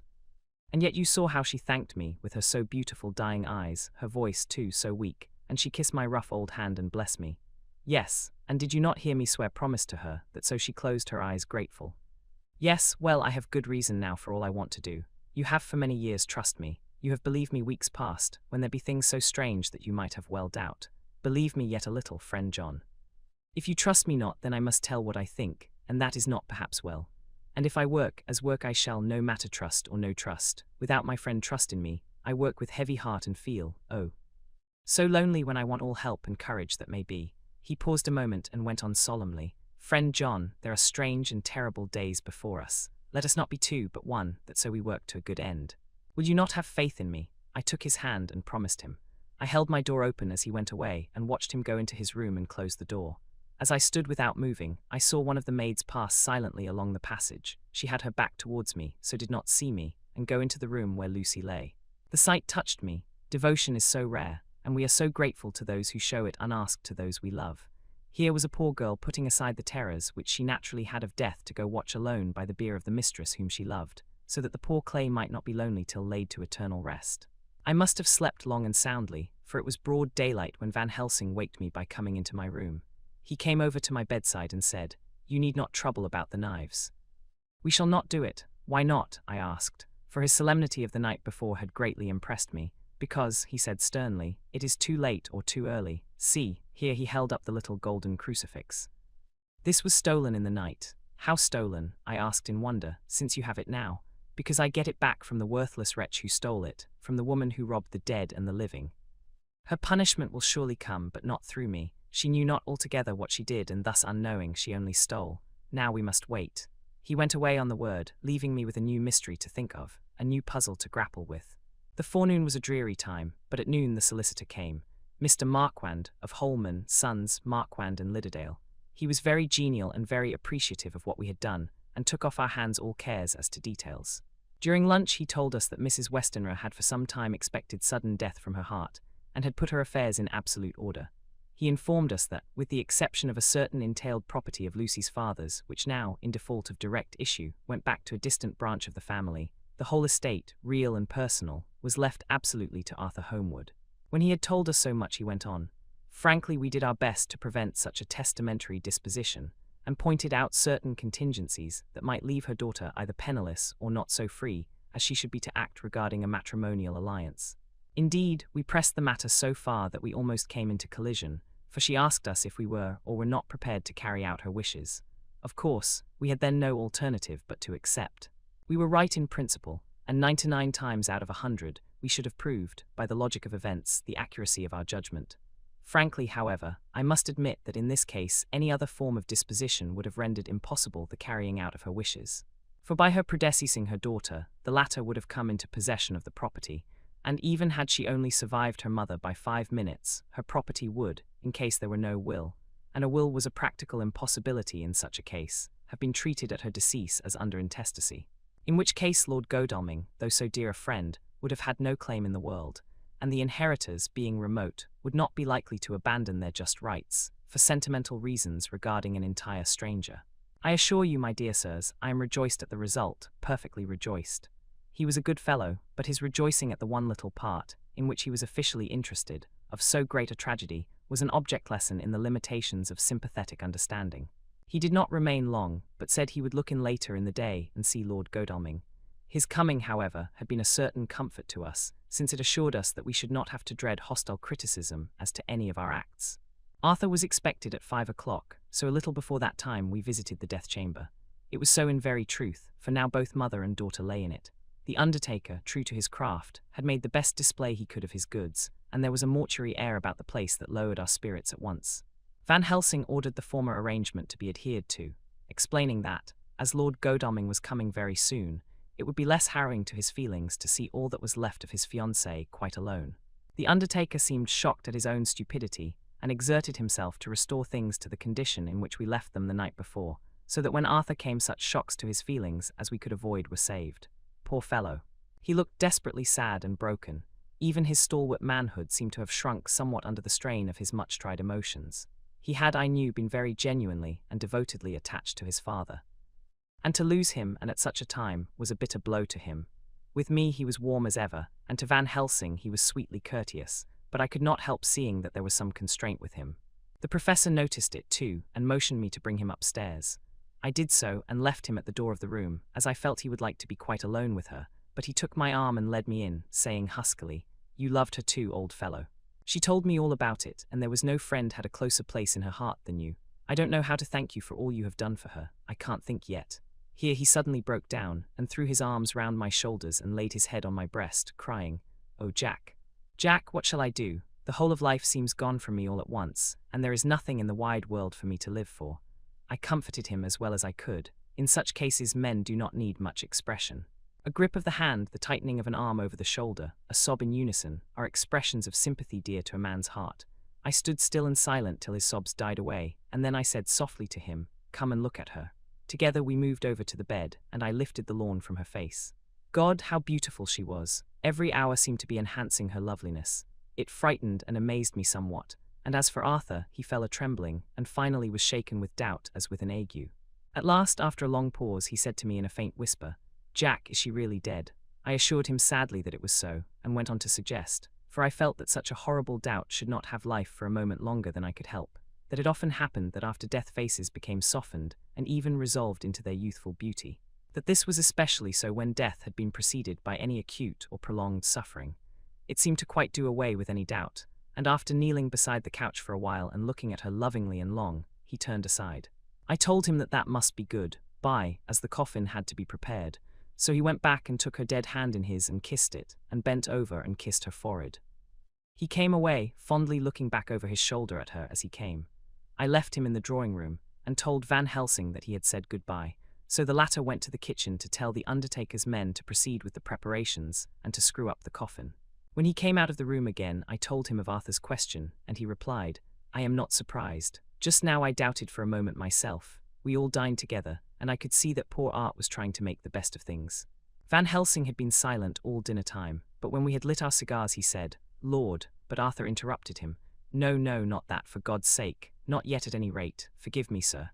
I did not mean to speak offensively, it is only because my loss is so recent." The professor answered very sweetly, "I only used that name because I was in doubt. I must not call you Mr., and I have grown to love you, yes, my dear boy, to love you as Arthur." Arthur held out his hand and took the old man's warmly. "Call me what you will," he said. "I hope I may always have the title of a friend, and let me say that I am at a loss for words to thank you for your goodness to my poor dear." He paused a moment and went on. "I know that she understood your goodness even better than I do, and if I was rude or in any way wanting at that time you acted so, you remember." The professor nodded. "You must forgive me," he answered with a grave kindness. "I know it was hard for you to quite trust me then, for to trust such violence needs to understand. And I take it that you do not, that you cannot, trust me now, for you do not yet understand. And there may be more times when I shall want you to trust when you cannot, and may not, and must not yet understand. But the time will come when your trust shall be whole and complete in me, and when you shall understand as though the sunlight himself shone through. Then you shall bless me from first to last for your own sake, and for the sake of others, and for her dear sake to whom I swore to protect. And indeed, sir," said Arthur warmly, "I shall in all ways trust you. I know and believe you have a very noble heart, and you are Jack's friend, and you were hers. You shall do what you like." The professor cleared his throat a couple of times as though about to speak, and finally said, "May I ask you something now?" "Certainly. You know that Mrs. Westenra left you all her property." "No, poor dear. I never thought of it, and as it is all yours, you have a right to deal with it as you will. I want you to give me permission to read all Miss Lucy's papers and letters. Believe me, it is no idle curiosity. I have a motive of which, be sure, she would have approved. I have them all here. I took them before we knew that all was yours, so that no strange hand might touch them. No strange I look through words into her soul. I shall keep them if I may, even you may not see them yet, but I shall keep them safe. No word shall be lost, and in the good time I shall give them back to you. It's a hard thing I ask, but you will do it, will you not, for Lucy's sake?" Arthur spoke out heartily, like his old self. "Dr. Van Helsing, you may do what you will. I feel that in saying this I am doing what my dear one would have approved. I shall not trouble you with questions till the time comes." The old professor stood up as he said solemnly, "And you are right, there will be pain for us all. But it will not be all pain, nor will this pain be the last. We and you too, you most of all, my dear boy, will have to pass through the bitter water before we reach the sweet.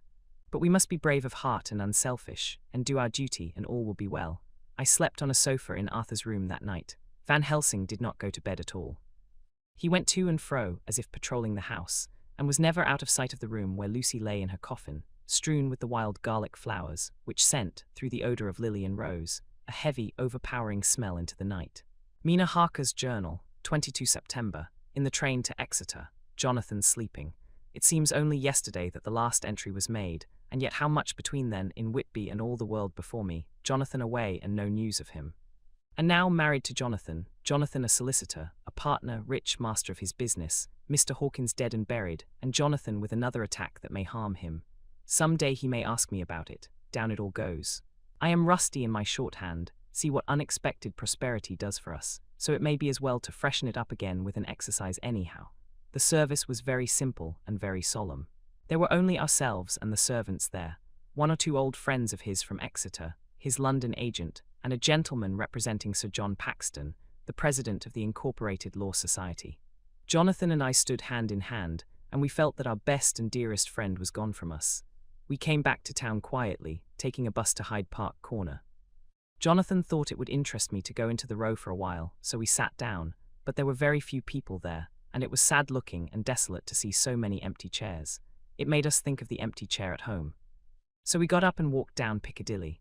Jonathan was holding me by the arm, the way he used to in old days before I went to school. I felt it very improper, for you can't go on for some years teaching etiquette and decorum to other girls without the pedantry of it biting into yourself a bit. But it was Jonathan, and he was my husband, and we didn't know anybody who saw us, and we didn't care if they did, so on we walked.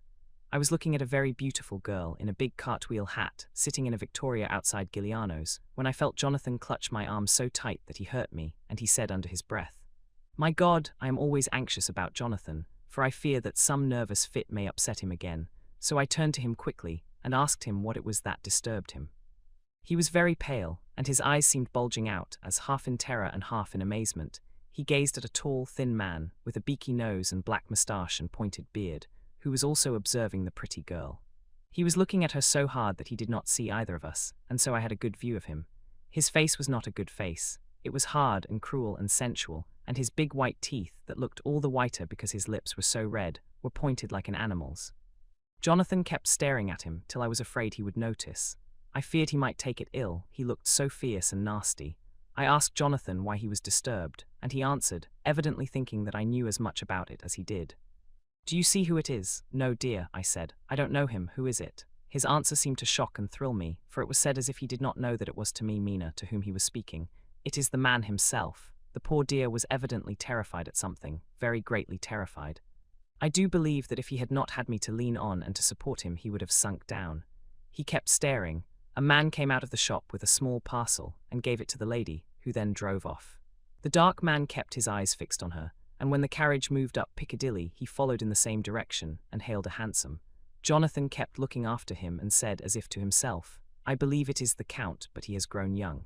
My God, if this be so, oh my God, if I only knew, if I only knew." He was distressing himself so much that I feared to keep his mind on the subject by asking him any questions, so I remained silent. I drew him away quietly, and he, holding my arm, came easily. We walked a little further and then went in and sat for a while in the Green Park. It was a hot day for autumn, and there was a comfortable seat in a shady place. After a few minutes staring at nothing, Jonathan's eyes closed, and he went quietly into a sleep with his head on my shoulder. I thought it was the best thing for him, so did not disturb him.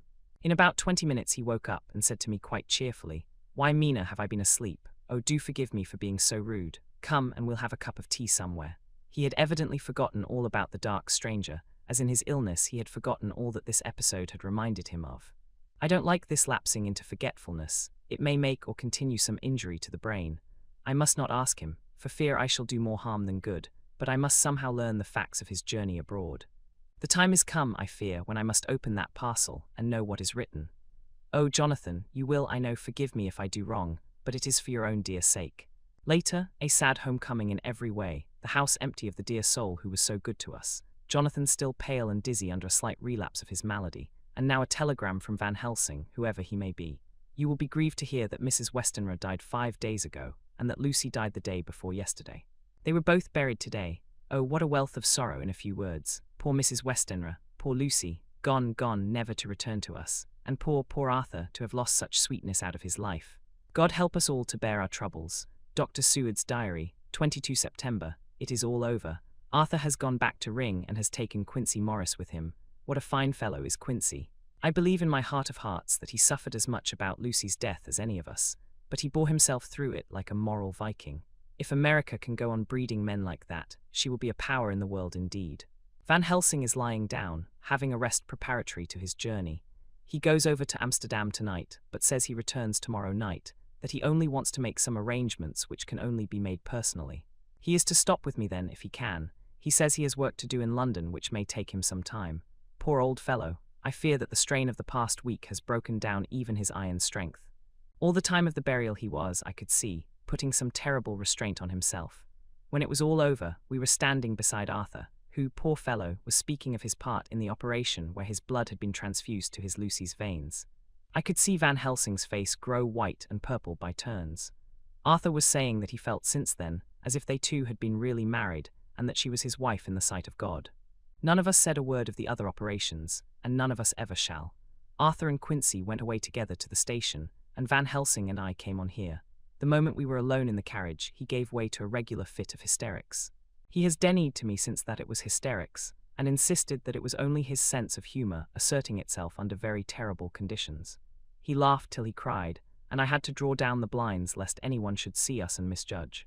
And then he cried till he laughed again, and laughed and cried together, just as a woman does. I tried to be stern with him, as one is to a woman under the circumstances, but it had no effect. Men and women are so different in manifestations of nervous strength or weakness. Then when his face grew grave and stern again, I asked him why his mirth, and why at such a time.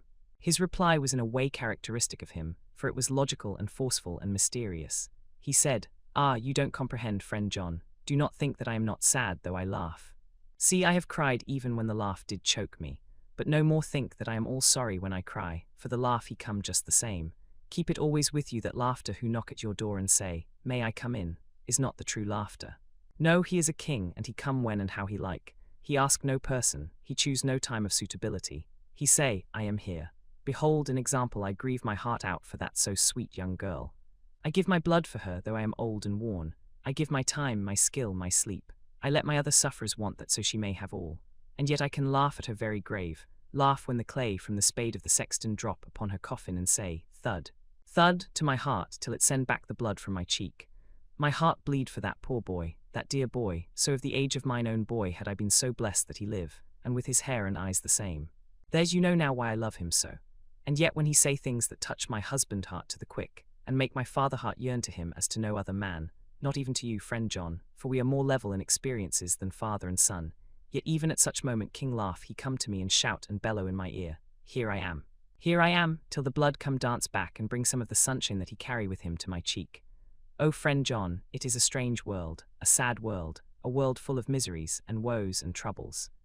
And yet when king laugh come, he make them all dance to the tune he play. Bleeding hearts and dry bones of the churchyard, and tears that burn as they fall, all dance together to the music that he make with that smileless mouth of him. And believe me, friend John, that he is good to come, and kind. Ah, we men and women are like ropes drawn tight with strain that pull us different ways. Then tears come. And like the rain on the ropes, they brace us up, until perhaps the strain become too great, and we break. But king laugh he come like the sunshine, and he ease off the strain again. And we bear to go on with our labor, what it may be. I did not like to wound him by pretending not to see his idea, but as I did not yet understand the cause of his laughter, I asked him. As he answered me his face grew stern, and he said in quite a different tone, "Oh, it was the grim irony of it all, this so lovely lady garlanded with flowers, that looked so fair as life, till one by one we wondered if she were truly dead. She laid in that so fine marble house in that lonely churchyard, where rest so many of her kin, laid there with the mother who loved her and whom she loved, and that sacred bell going toll, toll, toll, so sad and slow. And those holy men, with the white garments of the angel, pretending to read books, and yet all the time their eyes never on the page, and all of us with the bowed head. And all for what? She is dead, so. Is it not? Well, for the life of me, Professor, I said, I can't see anything to laugh at in all that. Why, your explanation makes it a harder puzzle than before. But even if the burial service was comic, what about poor Art and his trouble? Why, his heart was simply breaking. Just so, said he not that the transfusion of his blood to her veins had made her truly his bride? Yes, and it was a sweet and comforting idea for him. Quite so. But there was a difficulty, friend John. If so that, then what about the others? Ho ho, then this so sweet maid is a polyandrist, and me, with my poor wife dead to me, but alive by church's law, though no wits, all gone, even I, who am faithful husband to this now no wife, am bigamist. I don't see where the joke comes in there either, I said. And I did not feel particularly pleased with him for saying such things. He laid his hand on my arm and said, Friend John, forgive me if I pain. I showed not my feeling to others when it would wound, but only to you, my old friend, whom I can trust. If you could have looked into my very heart then when I want to laugh, if you could have done so when the laugh arrived, if you could do so now when King Laugh have pack up his crown and all that is to him, for he go far, far away from me and for a long, long time, maybe you would perhaps pity me the most of all. I was touched by the tenderness of his tone and asked why. Because I know, and now we are all scattered, and for many a long day loneliness will sit over our roofs with brooding wings.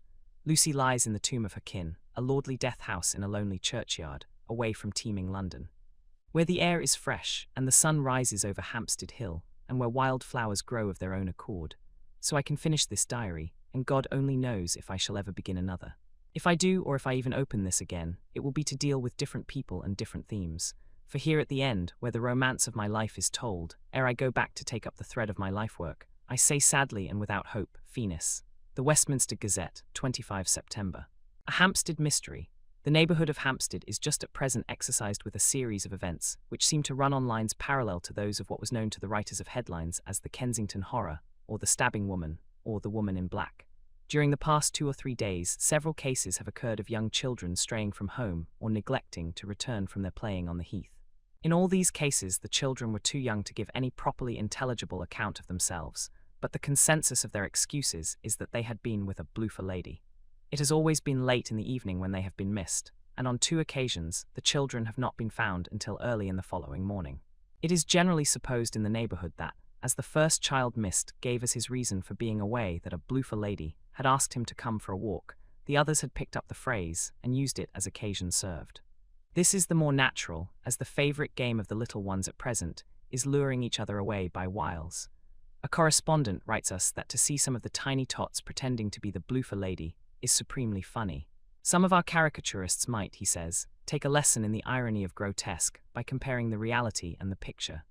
It is only in accordance with general principles of human nature that the bloofer lady should be the popular role at these al fresco performances. Our correspondent naively says that even Ellen Terry could not be so winningly attractive as some of these grubby-faced little children pretend, and even imagine themselves to be. There is, however, possibly a serious side to the question, for some of the children, indeed all who have been missed at night, have been slightly torn or wounded in the throat. The wounds seem such as might be made by a rat or a small dog, and although of not much importance individually, would tend to show that whatever animal inflicts them has a system or method of its own. The police of the division have been instructed to keep a sharp lookout for straying children, especially when very young, in and around Hampstead Heath, and for any stray dog which may be about. The Westminster Gazette, 25 September, Extra Special, The Hampstead Horror, Another Child Injured, The Bloofer Lady. We have just received intelligence that another child missed last night was only discovered late in the morning under a furze bush at the Shooter's Hill side of Hampstead Heath, which is, perhaps, less frequented than the other parts. It has the same tiny wound in the throat as has been noticed in other cases. It was terribly weak and looked quite emaciated. It too, when partially restored, had the common story to tell of being lured away by the bloofer lady. Chapter 14. Mina Harker's Journal, 23 September. Jonathan is better after a bad night. I am so glad that he has plenty of work to do, for that keeps his mind off the terrible things. And oh, I am rejoiced that he is not now weighed down with the responsibility of his new position. I knew he would be true to himself, and now how proud I am to see my Jonathan rising to the height of his advancement, and keeping pace in all ways with the duties that come upon him. He will be away all day till late, for he said he could not lunch at home. My household work is done, so I shall take his foreign journal and lock myself up in my room and read it. 24 September. I hadn't the heart to write last night. That terrible record of Jonathan's upset me so. Poor dear, how he must have suffered, whether it be true or only imagination. I wonder if there is any truth in it at all. Did he get his brain fever, and then write all those terrible things, or had he some cause for it all? I suppose I shall never know, for I dare not open the subject to him. And yet that man we saw yesterday. He seemed quite certain of him. Poor fellow, I suppose it was the funeral upset him and sent his mind back on some train of thought. He believes it all himself. I remember how on our wedding day he said, "Unless some solemn duty come upon me to go back to the bitter hours, asleep or awake, mad or sane, there seems to be through it all some thread of continuity. That fearful Count was coming to London. If it should be, and he came to London with his teeming millions, there may be a solemn duty, and if it come we must not shrink from it. I shall be prepared. I shall get my typewriter this very hour and begin transcribing. Then we shall be ready for other eyes if required. And if it be wanted, then, perhaps, if I am ready, poor Jonathan may not be upset, for I can speak for him and never let him be troubled or worried with it at all. If ever Jonathan quite gets over the nervousness, he may want to tell me of it all, and I can ask him questions and find out things, and see how I may comfort him. Letter, Van Helsing to Mrs. Harker, 24 September. Confidence, dear madam, I pray you to pardon my writing, in that I am so far friend as that I sent to you sad news of Miss Lucy Westenra's death. By the kindness of Lord Godalming, I am empowered to read her letters and papers, for I am deeply concerned about certain matters vitally important. In them I find some letters from you, which show how great friends you were and how you love her. O Madam Mina, by that love I implore you help me. It is for others' good that I ask, to redress great wrong, and to lift much and terrible troubles, that may be more great than you can know. May it be that I see you. You can trust me. I am friend of Dr. John Seward and of Lord Godalming, that was Arthur of Miss Lucy. I must keep it private for the present from all. I should come to Exeter to see you at once if you tell me I am privileged to come, and where and when. I implore your pardon, madam. I have read your letters to poor Lucy, and know how good you are and how your husband suffer. So I pray you, if it may be, enlighten him not, lest it may harm. Again your pardon and forgive me. Van Helsing. Telegram Mrs. Harker to Van Helsing, 25 September. Come today by 10:15 train if you can catch it. Can see you any time you call. Wilhelmina Harker. MINAHARKERS Journal, 25 September. I cannot help feeling terribly excited as the time draws near for the visit of Dr. Van Helsing, for somehow I expect that it will throw some light upon Jonathan's sad experience. And as he attended poor dear Lucy in her last illness, he can tell me all about her. That is the reason of his coming. It is concerning Lucy and her sleepwalking, and not about Jonathan. Then I shall never know the real truth now. How silly I am. That awful journal gets hold of my imagination and tinges everything with something of its own colour. Of course it is about Lucy. That habit came back to the poor dear, and that awful night on the cliff must have made her ill. I had almost forgotten in my own affairs how ill she was afterwards. She must have told him of her sleepwalking adventure on the cliff, and that I knew all about it, and now he wants me to tell him what she knows, so that he may understand. I hope I did right in not saying anything of it to Mrs. Westenra. I should never forgive myself if any act of mine, were it even a negative one, brought harm on poor dear Lucy. I hope, too, Dr. Van Helsing will not blame me. I have had so much trouble and anxiety of late that I feel I cannot bear more just at present. I suppose a cry does us all good at times, clears the air as other rain does. Perhaps it was reading the journal yesterday that upset me, and then Jonathan went away this morning to stay away from me a whole day and night, the first time we have been parted since our marriage. I do hope the dear fellow will take care of himself, and that nothing will occur to upset him. It is 2 o'clock, and the doctor will be here soon now. I shall say nothing of Jonathan's journal unless he asks me. I am so glad I have typewritten out my own journal, so that in case he asks about Lucy, I can hand it to him. It will save much questioning. Later, he has come and gone. Oh, what a strange meeting, and how it all makes my head whirl round. I feel like one in a dream. Can it be all possible, or even a part of it? If I had not read Jonathan's journal first, I should never have accepted even a possibility. Poor dear Jonathan, how he must have suffered. Please the good God, all this may not upset him again. I shall try to save him from it, but it may be even a consolation and a help to him, terrible though it be and awful in its consequences, to know for certain that his eyes and ears and brain did not deceive him, and that it is all true. It may be that it is the doubt which haunts him, that when the doubt is removed, no matter which, waking or dreaming, may prove the truth, he will be more satisfied and better able to bear the shock. Dr. Van Helsing must be a good man as well as a clever one, if he is Arthur's friend and Dr. Seward's, and if they brought him all the way from Holland to look after Lucy. I feel from having seen him that he is good and kind and of a noble nature. When he comes tomorrow, I shall ask him about Jonathan, and then, please God, all this sorrow and anxiety may lead to a good end. I used to think I would like to practice interviewing.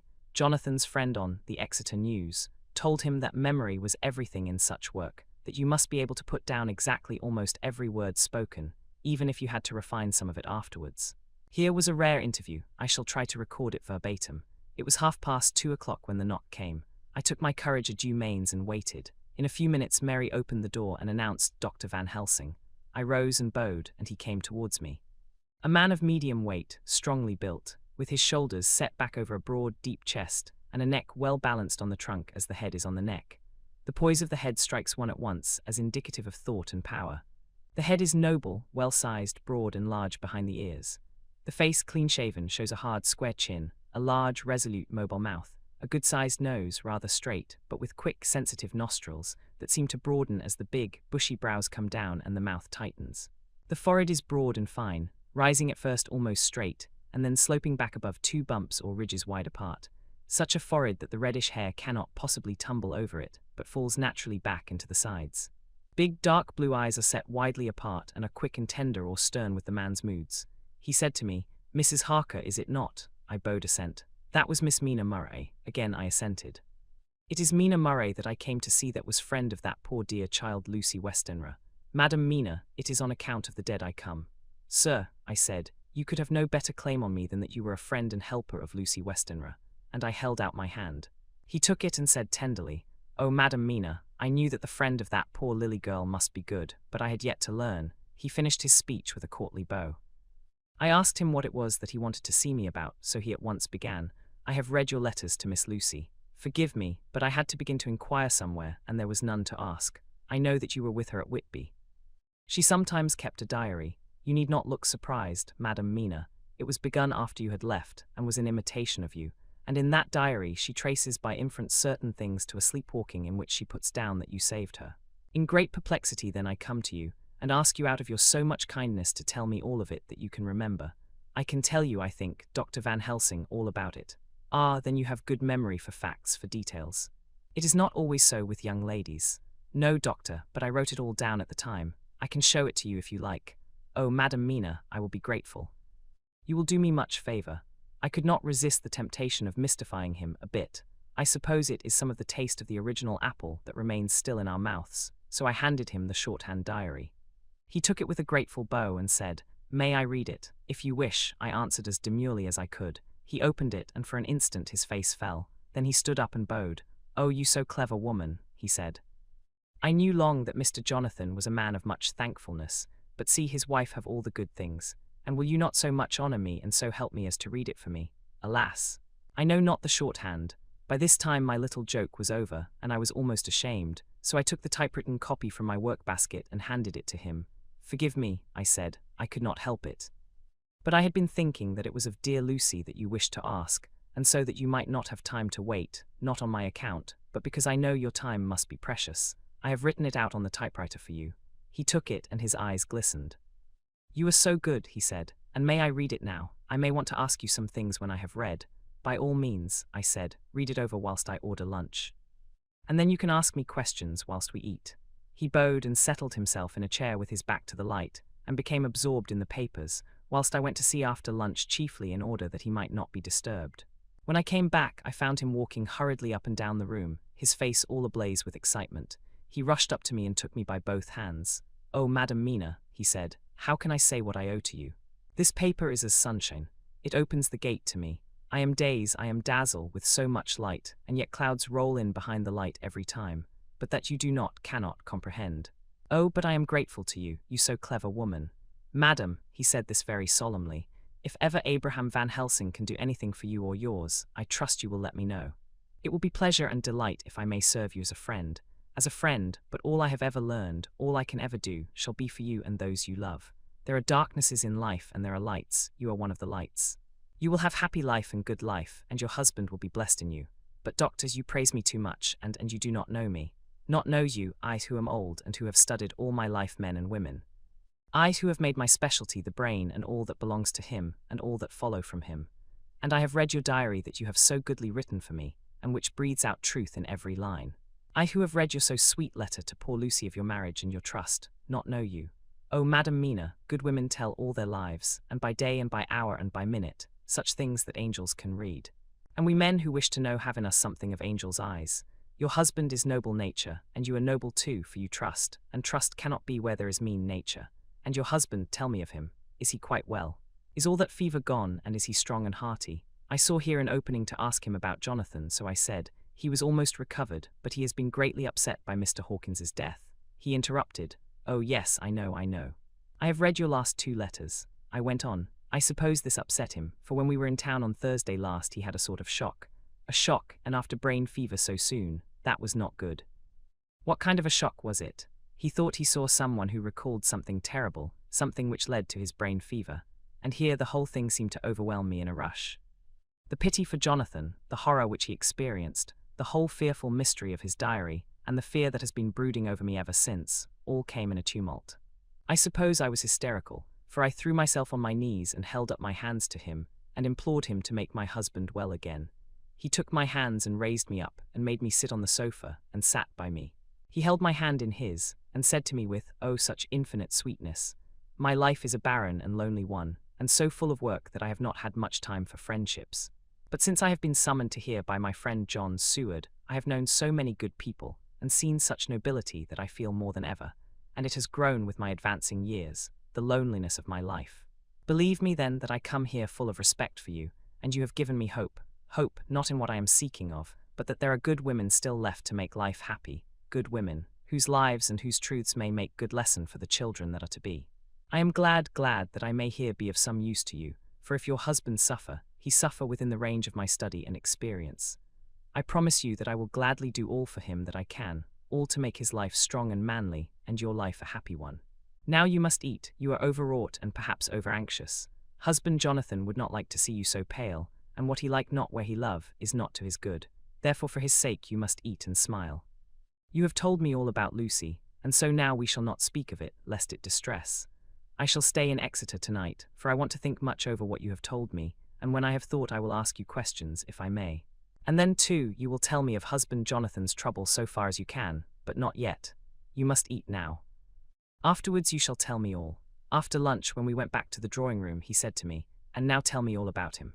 When it came to speaking to this great learned man, I began to fear that he would think me a weak fool, and Jonathan a madman. That journal is all so strange, and I hesitated to go on.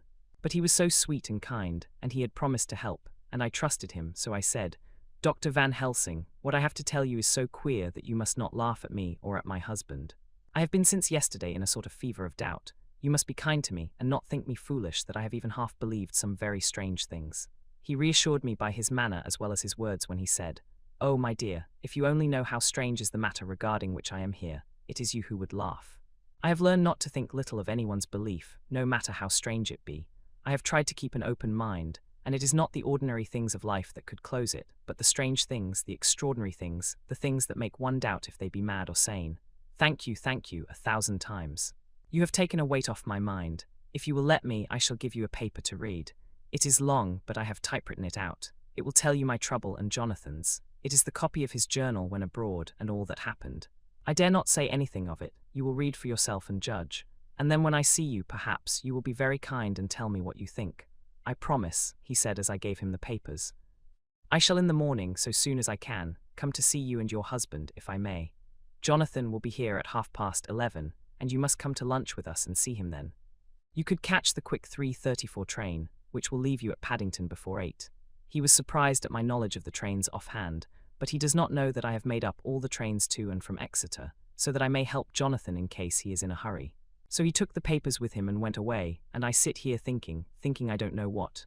Letter by hand, Van Helsing to Mrs. Harker, 25 September, 6 o'clock. Dear Madam Mina, I have read your husband's so wonderful diary. You may sleep without doubt. Strange and terrible as it is true. I will pledge my life on it. It may be worse for others, but for him and you there is no dread. He is a noble fellow, and let me tell you from experience of men, that one who would do as he did in going down that wall and to that room, aye, and going a second time, is not one to be injured in permanence by a shock. His brain and his heart are all right. This I swear before I have even seen him, so be at rest. I shall have much to ask him of other things. I am blessed that today I come to see you, for I have learned all at once so much that again I am dazzle more than ever, and I must think. Yours the most faithful, Abraham Van Helsing. Letter Mrs. Harker to Van Helsing, 25 September, 6:30 p.m. My dear Dr. Van Helsing, 1,000 thanks for your kind letter, which has taken a great weight off my mind. And yet, if it be true, what terrible things there are in the world, and what an awful thing if that man, that monster, be really in London. I fear to think. I have this moment, whilst writing, had a wire from Jonathan, saying that he leaves by the 6:25 tonight from Launceston and will be here at 10:18, so that I shall have no fear tonight. Will you therefore, instead of lunching with us, please come to breakfast at 8 o'clock, if this be not too early for you. You can get away, if you are in a hurry, by the 10:30 train, which will bring you to Paddington by 2:35. Do not answer this, as I shall take it that, if I do not hear, you will come to breakfast. Believe me, your faithful and grateful friend, Mina Harker, Jonathan Harker's Journal. 26 September. I thought never to write in this diary again, but the time has come. When I got home last night, Mina had supper ready, and when we had supped she told me of Van Helsing's visit, and of her having given him the 2 diaries copied out, and of how anxious she has been about me. She showed me in the doctor's letter that all I wrote down was true. It seems to have made a new man of me. It was the doubt as to the reality of the whole thing that knocked me over. I felt impotent, and in the dark and distrustful. But now that I know, I am not afraid, even of the Count. He has succeeded after all then in his design in getting to London, and it was he I saw. He has got younger, and how. Van Helsing is the man to unmask him and hunt him out, if he is anything like what Mina says. We sat late and talked it all over. Mina is dressing, and I shall call at the hotel in a few minutes and bring him over. He was, I think, surprised to see me. When I came into the room where he was and introduced myself, he took me by the shoulder and turned my face round to the light and said, after a sharp scrutiny, "But Madam Mina told me you were ill, that you had had a shock." It was so funny to hear my wife called Madam Mina by this kindly, strong-faced old man. I smiled and said, I was ill, I have had a shock, but you have cured me already. And how? By your letter to Mina last night. I was in doubt, and then everything took a hue of unreality, and I did not know what to trust, even the evidence of my own senses. Not knowing what to trust, I did not know what to do, and so had only to keep on working in what had hitherto been the groove of my life. The groove ceased to avail me, and I mistrusted myself. Doctor, you don't know what it is to doubt everything, even yourself. No, you don't, you couldn't with eyebrows like yours. He seemed pleased and laughed as he said, So, you are physiognomist. I learn more here with each hour. I am with so much pleasure coming to you to breakfast. And oh, sir, you will pardon praise from an old man, but you are blessed in your wife. I would listen to him go on praising Mina for a day, so I simply nodded and stood silent. She is one of God's women, fashioned by his own hand to show us men and other women that there is a heaven where we can enter, and that its light can be here on earth. So true, so sweet, so noble, so little an egoist, and that, let me tell you, is much in this age, so skeptical and selfish. And you, sir, I have read all the letters to poor Miss Lucy, and some of them speak of you, so I know you since some days from the knowing of others, but I have seen your true self since last night. You will give me your hand, will you not? And let us be friends for all our lives. We shook hands, and he was so earnest and so kind that it made me quite choky. And now, he said, may I ask you for some more help? I have a great task to do, and at the beginning it is to know. You can help me here. Can you tell me what went before your going to Transylvania? Later on I may ask more help, and of a different kind. But at first this will do. Look here, sir, I said, does what you have to do concern the Count? It does, he said solemnly. Then I am with you heart and soul. As you go by the 10:30 train, you will not have time to read them. But I shall get the bundle of papers. You can take them with you and read them in the train. After breakfast I saw him to the station. When we were parting he said, perhaps you will come to town if I send to you and take Madam Mina too. We shall both come when you will, I said. I had got him the morning papers and the London papers of the previous night, and while we were talking at the carriage window, waiting for the train to start, he was turning them over. His eyes suddenly seemed to catch something in one of them, the Westminster Gazette. I knew it by the colour, and he grew quite white. He read something intently, groaning to himself, main got, so soon. So soon, I do not think he remembered me at the moment. Just then the whistle blew, and the train moved off. This recalled him to himself, and he leaned out of the window and waved his hand, calling out, Love to Madam Mina. I shall write so soon as ever I can. Dr. Seward's Diary, 26 September. Truly there is no such thing as finality. Not a week since I said Venus, and yet here I am starting fresh again, or rather going on with the same record. Until this afternoon I had no cause to think of what is done. Renfield had become, to all intents, as sane as he ever was. He was already well ahead with his fly business, and he had just started in the spider line also. So he had not been of any trouble to me. I had a letter from Arthur, written on Sunday, and from it I gather that he is bearing up wonderfully well. Quincy Morris is with him, and that is much of a help, for he himself is a bubbling well of good spirits. Quincy wrote me a line too, and from him I hear that Arthur is beginning to recover something of his old buoyancy, so as to them all my mind is at rest. As for myself, I was settling down to my work with the enthusiasm which I used to have for it, so that I might fairly have said that the wound which poor Lucy left on me was becoming cicatrized. Everything is, however, now reopened, and what is to be the end God only knows. I have an idea that Van Helsing thinks he knows too, but he will only let out enough at a time to whet curiosity. He went to Exeter yesterday and stayed there all night. Today he came back and almost bounded into the room at about 5:30 and thrust last night's Westminster Gazette into my hand. What do you think of that? He asked as he stood back and folded his arms. I looked over the paper, for I really did not know what he meant, but he took it from me and pointed out a paragraph about children being decoyed away at Hampstead. It did not convey much to me until I reached a passage where it described small punctured wounds on their throats. An idea struck me, and I looked up. Well, he said, it is like poor Lucy's, and what do you make of it? Simply that there is some cause in common. Whatever it was that injured her has injured them. I did not quite understand his answer. That is true indirectly, but not directly. How do you mean, Professor? I asked. I was a little inclined to take his seriousness lightly, for after all, 4 days of rest and freedom from burning, harrowing anxiety does help to restore one's spirits, but when I saw his face, it sobered me. Never, even in the midst of our despair about poor Lucy, had he looked more stern. Tell me, I said. I can hazard no opinion. I do not know what to think, and I have no data on which to found a conjecture. Do you mean to tell me, friend John, that you have no suspicion as to what poor Lucy died of? Not after all the hints given, not only by events but by me, of nervous prostration following on great loss or waste of blood, and how the blood lost or waste. I shook my head. He stepped over and sat down beside me and went on. You are a clever man, friend John. You reason well and your wit is bold, but you are too prejudiced. You do not let your eyes see nor your ears hear, and that which is outside your daily life is not of account to you. Do you not think that there are things which you cannot understand, and yet which are, that some people see things that others cannot? But there are things old and new which must not be contemplated by men's eyes, because they know, or think they know, some things which other men have told them. It is the fault of our science that it wants to explain all, and if it explain not, then it says there is nothing to explain. But yet we see around us every day the growth of new beliefs, which think themselves new, and which are yet but the old, which pretend to be young, like the fine ladies at the opera. I suppose now you do not believe in corporeal transference. No, nor in materialization. No, nor in astral bodies. No. Nor in the reading of thought. No, nor in hypnotism. Yes, I said. Charcot has proved that pretty well. He smiled as he went on. Then you are satisfied as to it. Yes. And of course then you understand how it act, and can follow the mind of the great Charcot, alas that he is no more, into the very soul of the patient that he influence. No. Then, friend John, am I to take it that you simply accept fact, and are satisfied to let from premise to conclusion be a blank? No. Then tell me, for I am student of the brain, how you accept the hypnotism and reject the thought reading. Let me tell you, my friend, that there are things done today in electrical science which would have been deemed unholy by the very men who discovered electricity, who would themselves not so long before have been burned as wizards. There are always mysteries in life. Why was it that Methuselah lived 900 years, and old Pa 169, and yet that poor Lucy, with 4 men's blood in her poor veins, could not live even one day? For had she lived one more day, we could have saved her. Do you know all the mystery of life and death? Do you know the altogether of comparative anatomy, and can say wherefore the qualities of brutes are in some men, and not in others?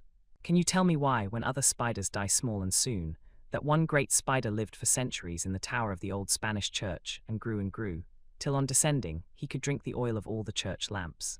Can you tell me why in the pampas, aye and elsewhere, there are bats that come at night, and open the veins of cattle and horses, and suck dry their veins?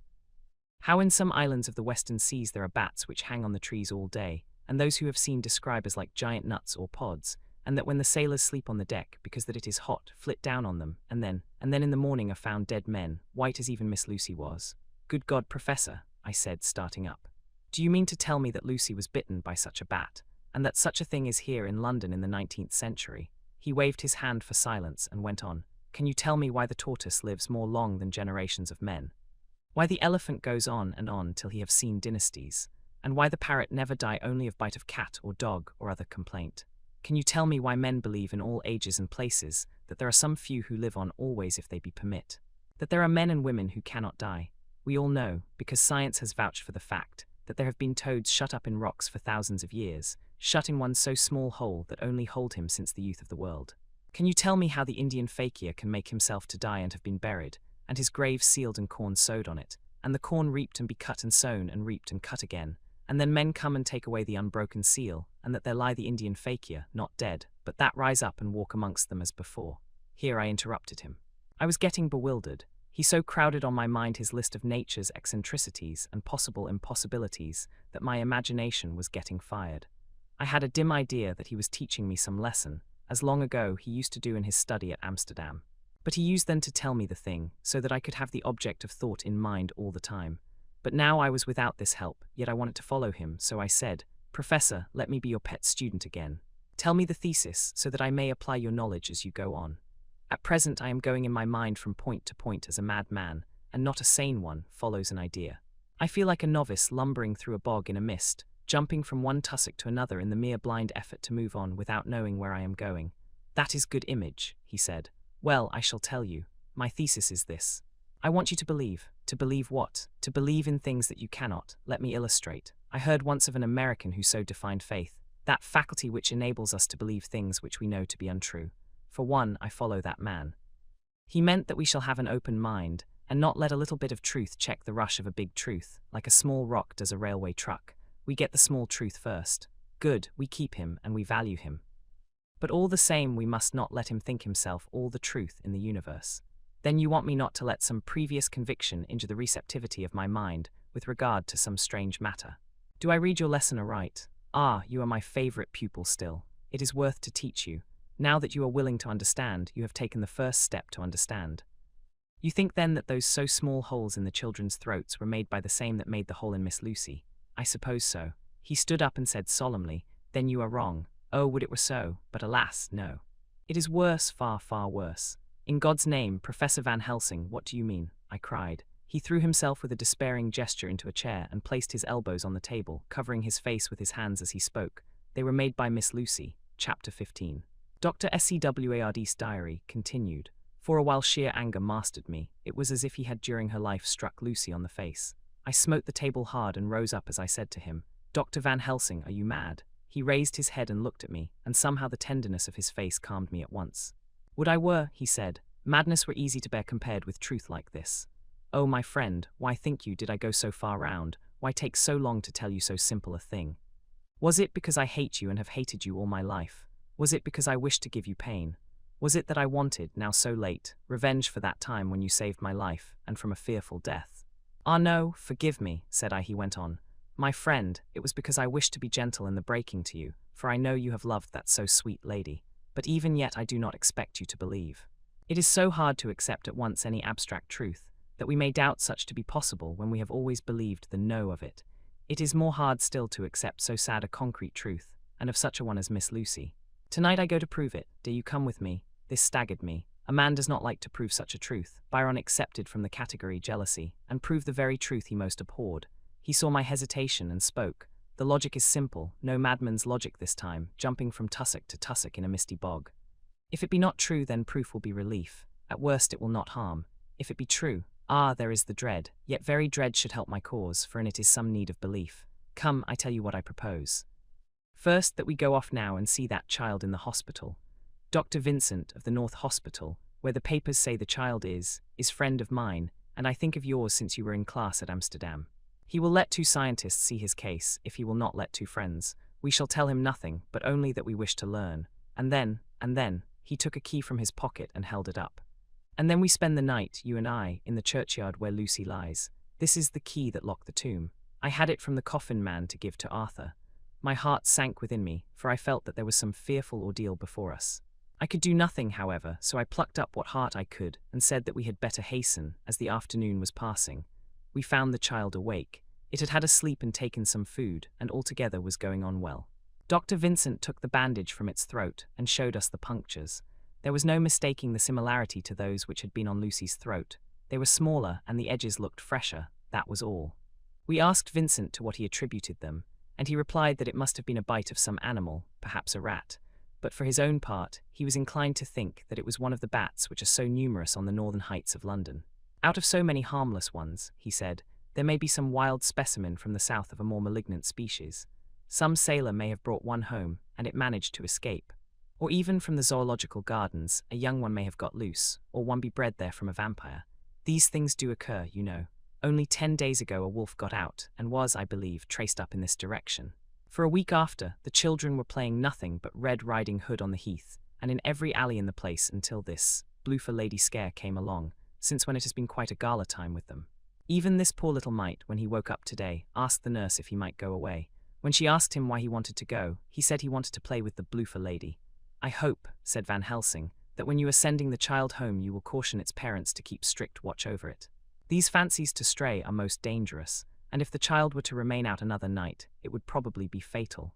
But in any case I suppose you will not let it away for some days. Certainly not for a week at least. Longer if the wound is not healed.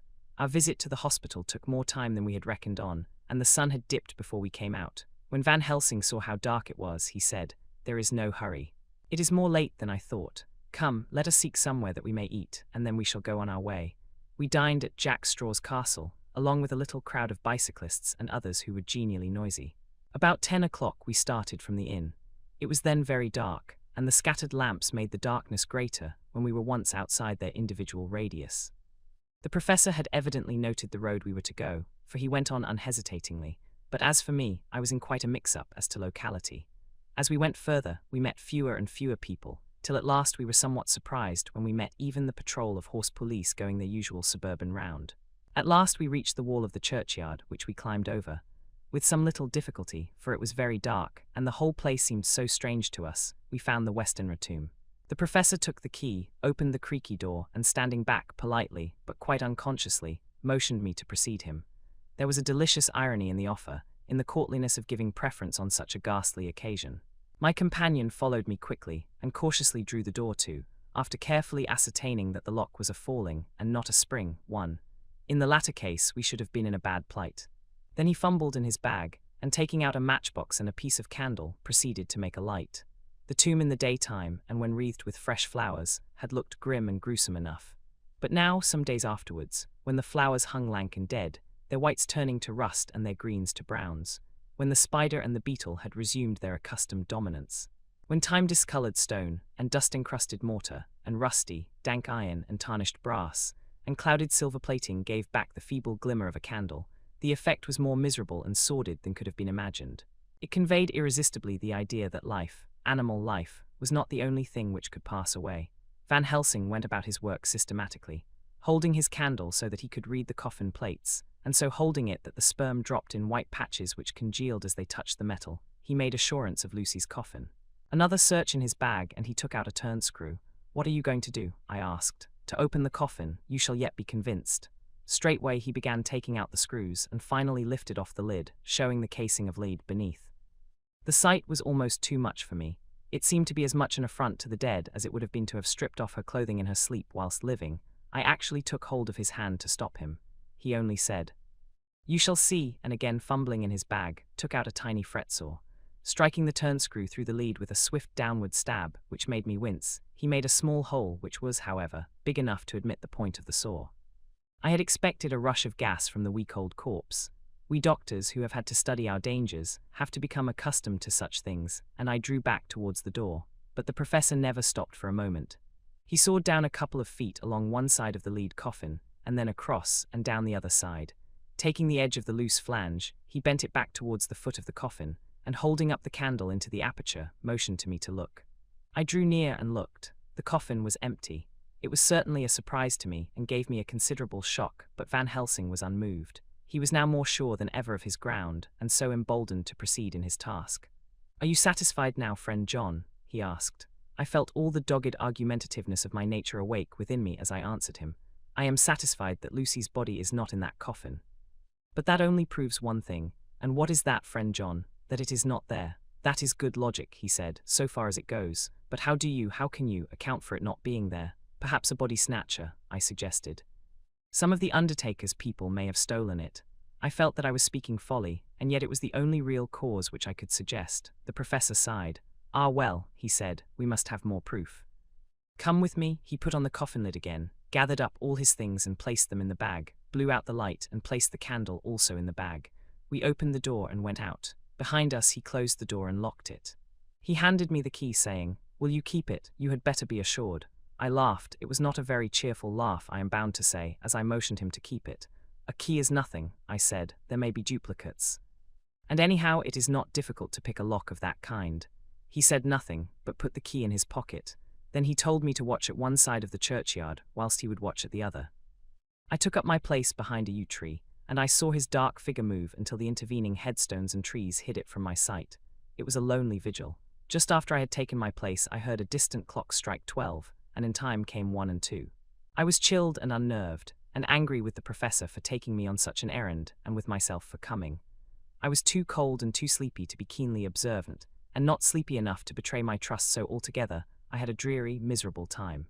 Suddenly, as I turned round, I thought I saw something like a white streak, moving between 2 dark yew trees at the side of the churchyard farthest from the tomb. At the same time, a dark mass moved from the professor's side of the ground, and hurriedly went towards it. Then I too moved, but I had to go round headstones and railed-off tombs, and I stumbled over grave.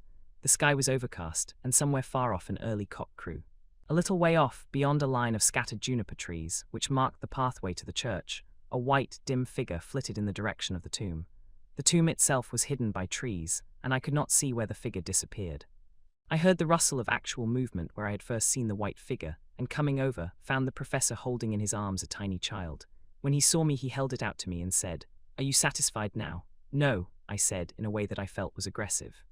"Do you not see the child?" "Yes, it is a child, but who brought it here? And is it wounded?" I asked. "We shall see," said the professor, and with one impulse we took our way out of the churchyard, he carrying the sleeping child. When we had got some little distance away, we went into a clump of trees and struck a match and looked at the child's throat. It was without a scratch or scar of any kind. Was I right? I asked triumphantly. We were just in time, said the professor thankfully. We had now to decide what we were to do with the child, and so consulted about it. If we were to take it to a police station, we should have to give some account of our movements during the night. At least we should have had to make some statement as to how we had come to find the child. So finally we decided that we would take it to the heath, and when we heard a policeman coming, would leave it where he could not fail to find it. We would then seek our way home as quickly as we could. All fell out well.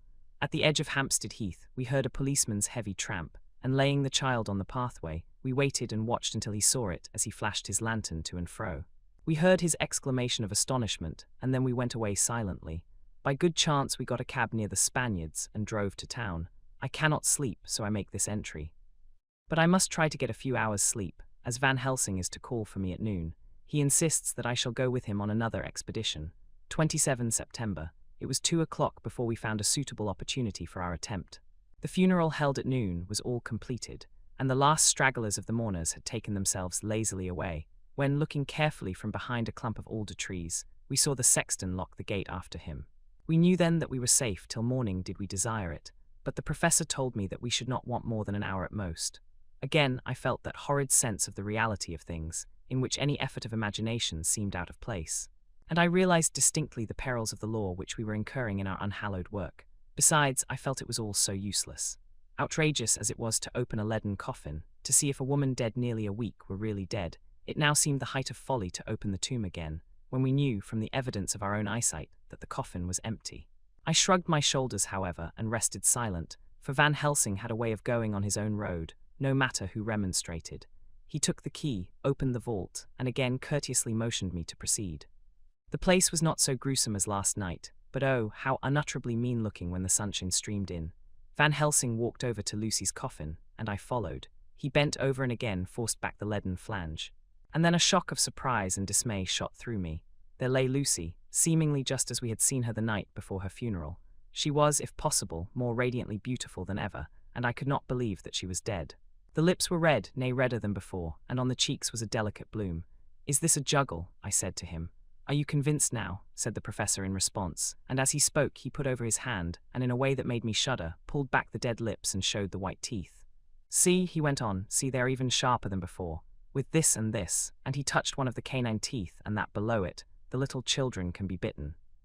Are you of belief now, friend John?" Once more, argumentative hostility woke within me. I could not accept such an overwhelming idea as he suggested, so with an attempt to argue of which I was even at the moment ashamed, I said, "She may have been placed here since last night." "Indeed."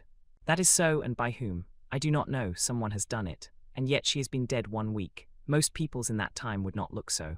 I had no answer for this, so was silent. Van Helsing did not seem to notice my silence. At any rate, he showed neither chagrin nor triumph. He was looking intently at the face of the dead woman, raising the eyelids and looking at the eyes, and once more opening the lips and examining the teeth. Then he turned to me and said, "Here there is one thing which is different from all recorded. Here is some dual life that is not as the common. She was bitten by the vampire when she was in a trance, sleepwalking." Oh, you start. "You do not know that, friend John, but you shall know it all later. And in trance could he best come to take more blood. In trance she died, and in trance she is undead too. So it is that she differ from all other. Usually when the undead sleep at home." As he spoke, he made a comprehensive sweep of his arm to designate what to a vampire was home. "Their face show what they are, but this so sweet that was when she not undead she go back to the nothings of the common dead. There is no malign there, see, and so it make hard that I must kill her in her sleep." This turned my blood cold, and it began to dawn upon me that I was accepting Van Helsing's theories. But if she were really dead, what was there of terror in the idea of killing her? He looked up at me and evidently saw the change in my face, for he said almost joyously, "Ah, you believe now," I answered. "Do not press me too hard all at once. I am willing to accept. How will you do this bloody work?" "I shall cut off her head and fill her mouth with garlic, and I shall drive a stake through her body." It made me shudder to think of so mutilating the body of the woman whom I had loved. And yet the feeling was not so strong as I had expected. I was, in fact, beginning to shudder at the presence of this being, this undead, as Van Helsing called it, and to loathe it. Is it possible that love is all subjective, or all objective? I waited a considerable time for Van Helsing to begin, but he stood as if wrapped in thought. Presently he closed the catch of his bag with a snap and said, "I have been thinking, and have made up my mind as to what is best." If I did simply follow my inclining, I would do now, at this moment, what is to be done, but there are other things to follow, and things that are 1,000 times more difficult in that than we do not know. This is simple. She have yet no life taken, though that is of time, and to act now would be to take danger from her forever. But then we may have to want Arthur, and how shall we tell him of this? If you, who saw the wounds on Lucy's throat, and saw the wounds so similar on the child's at the hospital. If you, who saw the coffin empty last night, and full today with a woman who have not changed only to be more rose and more beautiful in a whole week after she die. If you know of this, and know of the white figure last night that brought the child to the churchyard, and yet of your own senses you did not believe, how then can I expect Arthur, who know none of those things, to believe? He doubted me when I took him from her kiss when she was dying. I know he has forgiven me because in some mistaken idea I have done things that prevent him say goodbye as he ought. And he may think that in some more mistaken idea this woman was buried alive, and that in most mistake of all we have killed her. He will then argue back that it is we mistaken ones that have killed her by our ideas. And so he will be much unhappy always, yet he never can be sure, and that is the worst of all. And he will sometimes think that she he loved was buried alive, and that will paint his dreams with horrors of what she must have suffered. And again he will think that we may be right, and that his so beloved was after all an undead. No, I told him once, and since then I learn much. Now, since I know it is all true, 100,000 times more do I know that he must pass through the bitter waters to reach the sweet. He, poor fellow, must have 1 hour that will make the very face of heaven grow black to him. Then we can act for good all round and send him peace. My mind is made up. Let us go. You return home for tonight to your asylum, and see that all be well. As for me, I shall spend the night here in this churchyard in my own way. Tomorrow night you will come to me to the Berkeley Hotel at 10 of the clock. I shall send for Arthur to come too, and also that so fine young man of America that gave his blood. Later we shall all have work to do. I come with you so far as Piccadilly and there dine, for I must be back here before the sun set. So we locked the tomb and came away, and got over the wall of the churchyard, which was not much of a task, and drove back to Piccadilly. Note left by Van Helsing in his portmanteau, Berkeley Hotel directed to John Seward, MD not delivered. 27 September. Friend John, I write this in case anything should happen. I go alone to watch in that churchyard. It pleases me that the undead Miss Lucy shall not leave tonight, that so on the morrow night she may be more eager. Therefore I shall fix some things she like not, garlic and a crucifix, and so seal up the door of the tomb. She is young as undead, and will heed. Moreover, these are only to prevent her coming out. They may not prevail on her wanting to get in, for then the undead is desperate and must find the line of least resistance, whatsoever it may be. I shall be at hand all the night from sunset till after the sunrise, and if there be aught that may be learned, I shall learn it. For Miss Lucy or from her, I have no fear. But that other to whom is there that she is undead, he have now the power to seek her tomb and find shelter. He is cunning, as I know from Mr. Jonathan, and from the way that all along he have fooled us when he played with us for Miss Lucy's life, and we lost. And in many ways the undead are strong. He have always the strength in his hand of 20 men. Even we 4 who gave our strength to Miss Lucy, it also is all to him. Besides, he can summon his wolf, and I know not what. So if it be that he come thither on this night, he shall find me, but none other shall, until it be too late. But it may be that he will not attempt the place. There is no reason why he should. His hunting ground is more full of game than the churchyard where the undead woman sleep, and the one old man watch. Therefore I write this in case. Take the papers that are with this, the diaries of Harker and the rest, and read them, and then find this great undead, and cut off his head and burn his heart or drive a stake through it, so that the world may rest from him. If it be so, farewell. Van Helsing, Dr. Seward's diary, 28 September. It is wonderful what a good night's sleep will do for one. Yesterday I was almost willing to accept Van Helsing's monstrous ideas. But now they seem to start out lurid before me as outrages on common sense. I have no doubt that he believes it all. I wonder if his mind can have become in any way unhinged. Surely there must be some rational explanation of all these mysterious things. Is it possible that the professor can have done it himself? He is so abnormally clever that if he went off his head, he would carry out his intent with regard to some fixed idea in a wonderful way. I am loath to think it, and indeed it would be almost as great a marvel as the other to find that Van Helsing was mad, but anyhow I shall watch him carefully. I may get some light on the mystery. 29 September, morning.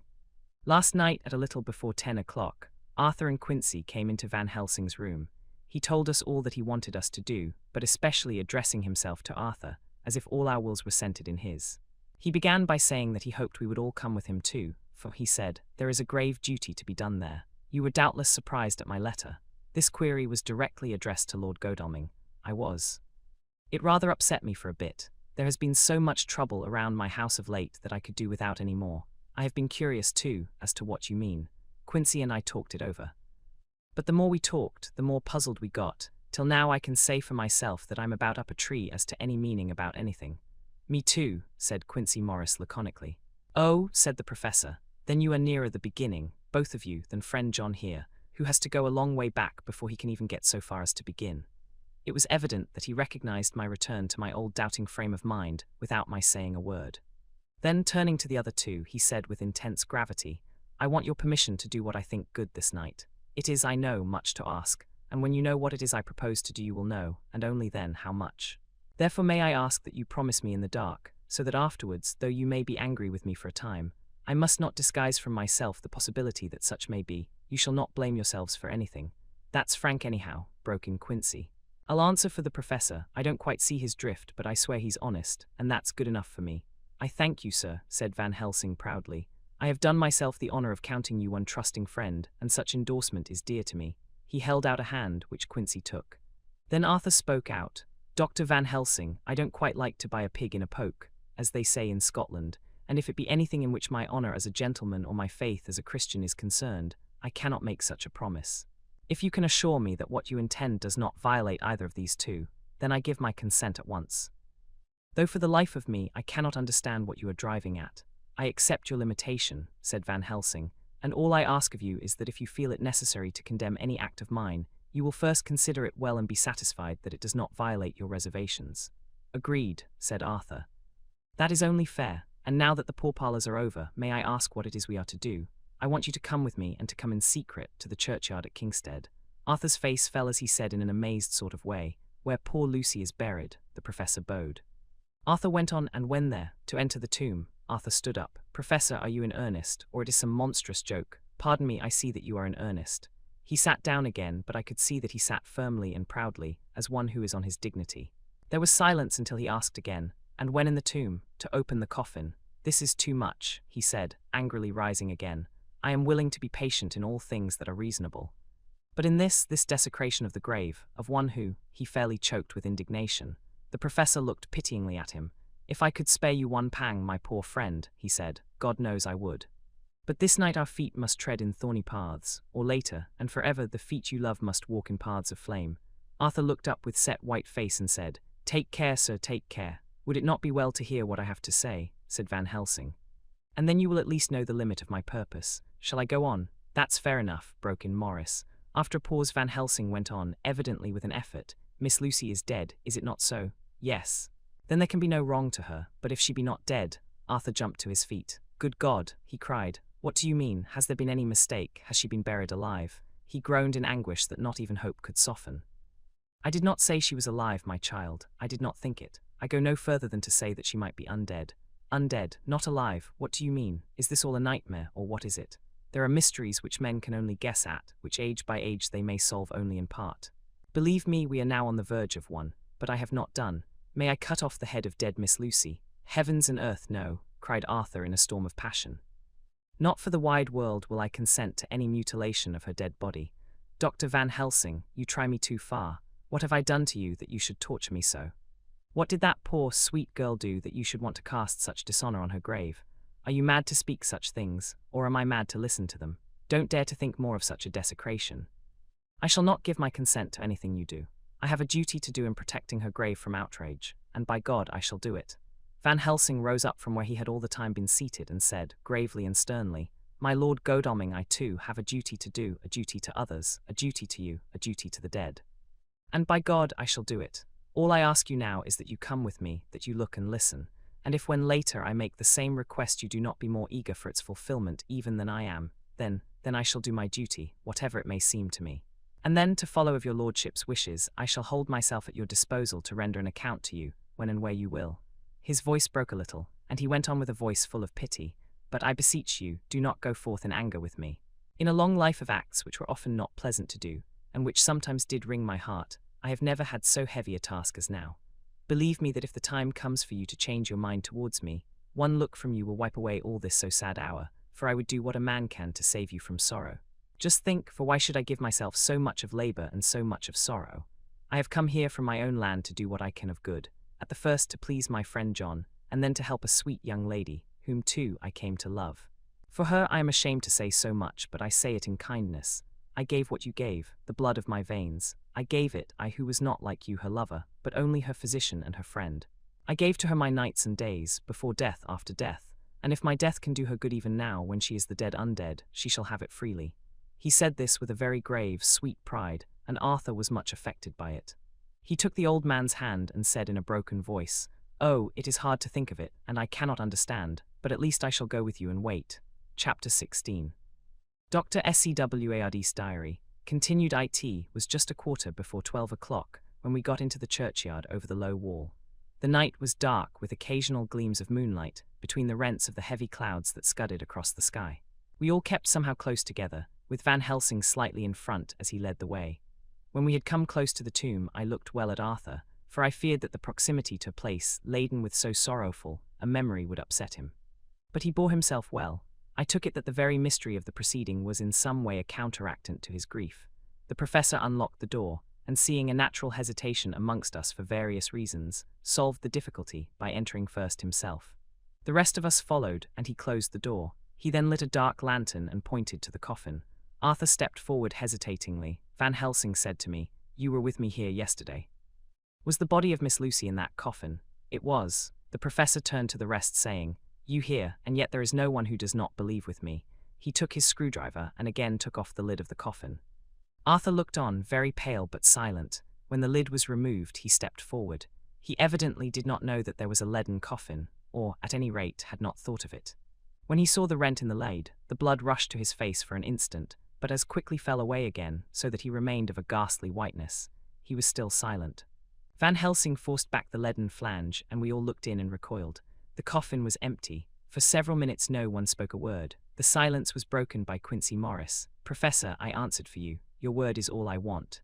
I wouldn't ask such a thing ordinarily. I wouldn't so dishonor you as to imply a doubt. But this is a mystery that goes beyond any honor or dishonor. Is this your doing? I swear to you by all that I hold sacred that I have not removed nor touched her. What happened was this. 2 nights ago my friend Seward and I came here, with good purpose, believe me. I opened that coffin, which was then sealed up, and we found it as now empty. We then waited and saw something white come through the trees. The next day we came here in daytime, and she lay there. Did she not, friend John? Yes, that night we were just in time. One more so small child was missing, and we find it, thank God, unharmed amongst the grave. Yesterday I came here before sundown, for at sundown the undead can move. I waited here all the night till the sun rose, but I saw nothing. It was most probable that it was because I had laid over the clamps of those doors garlic, which the undead cannot bear, and other things which they shun.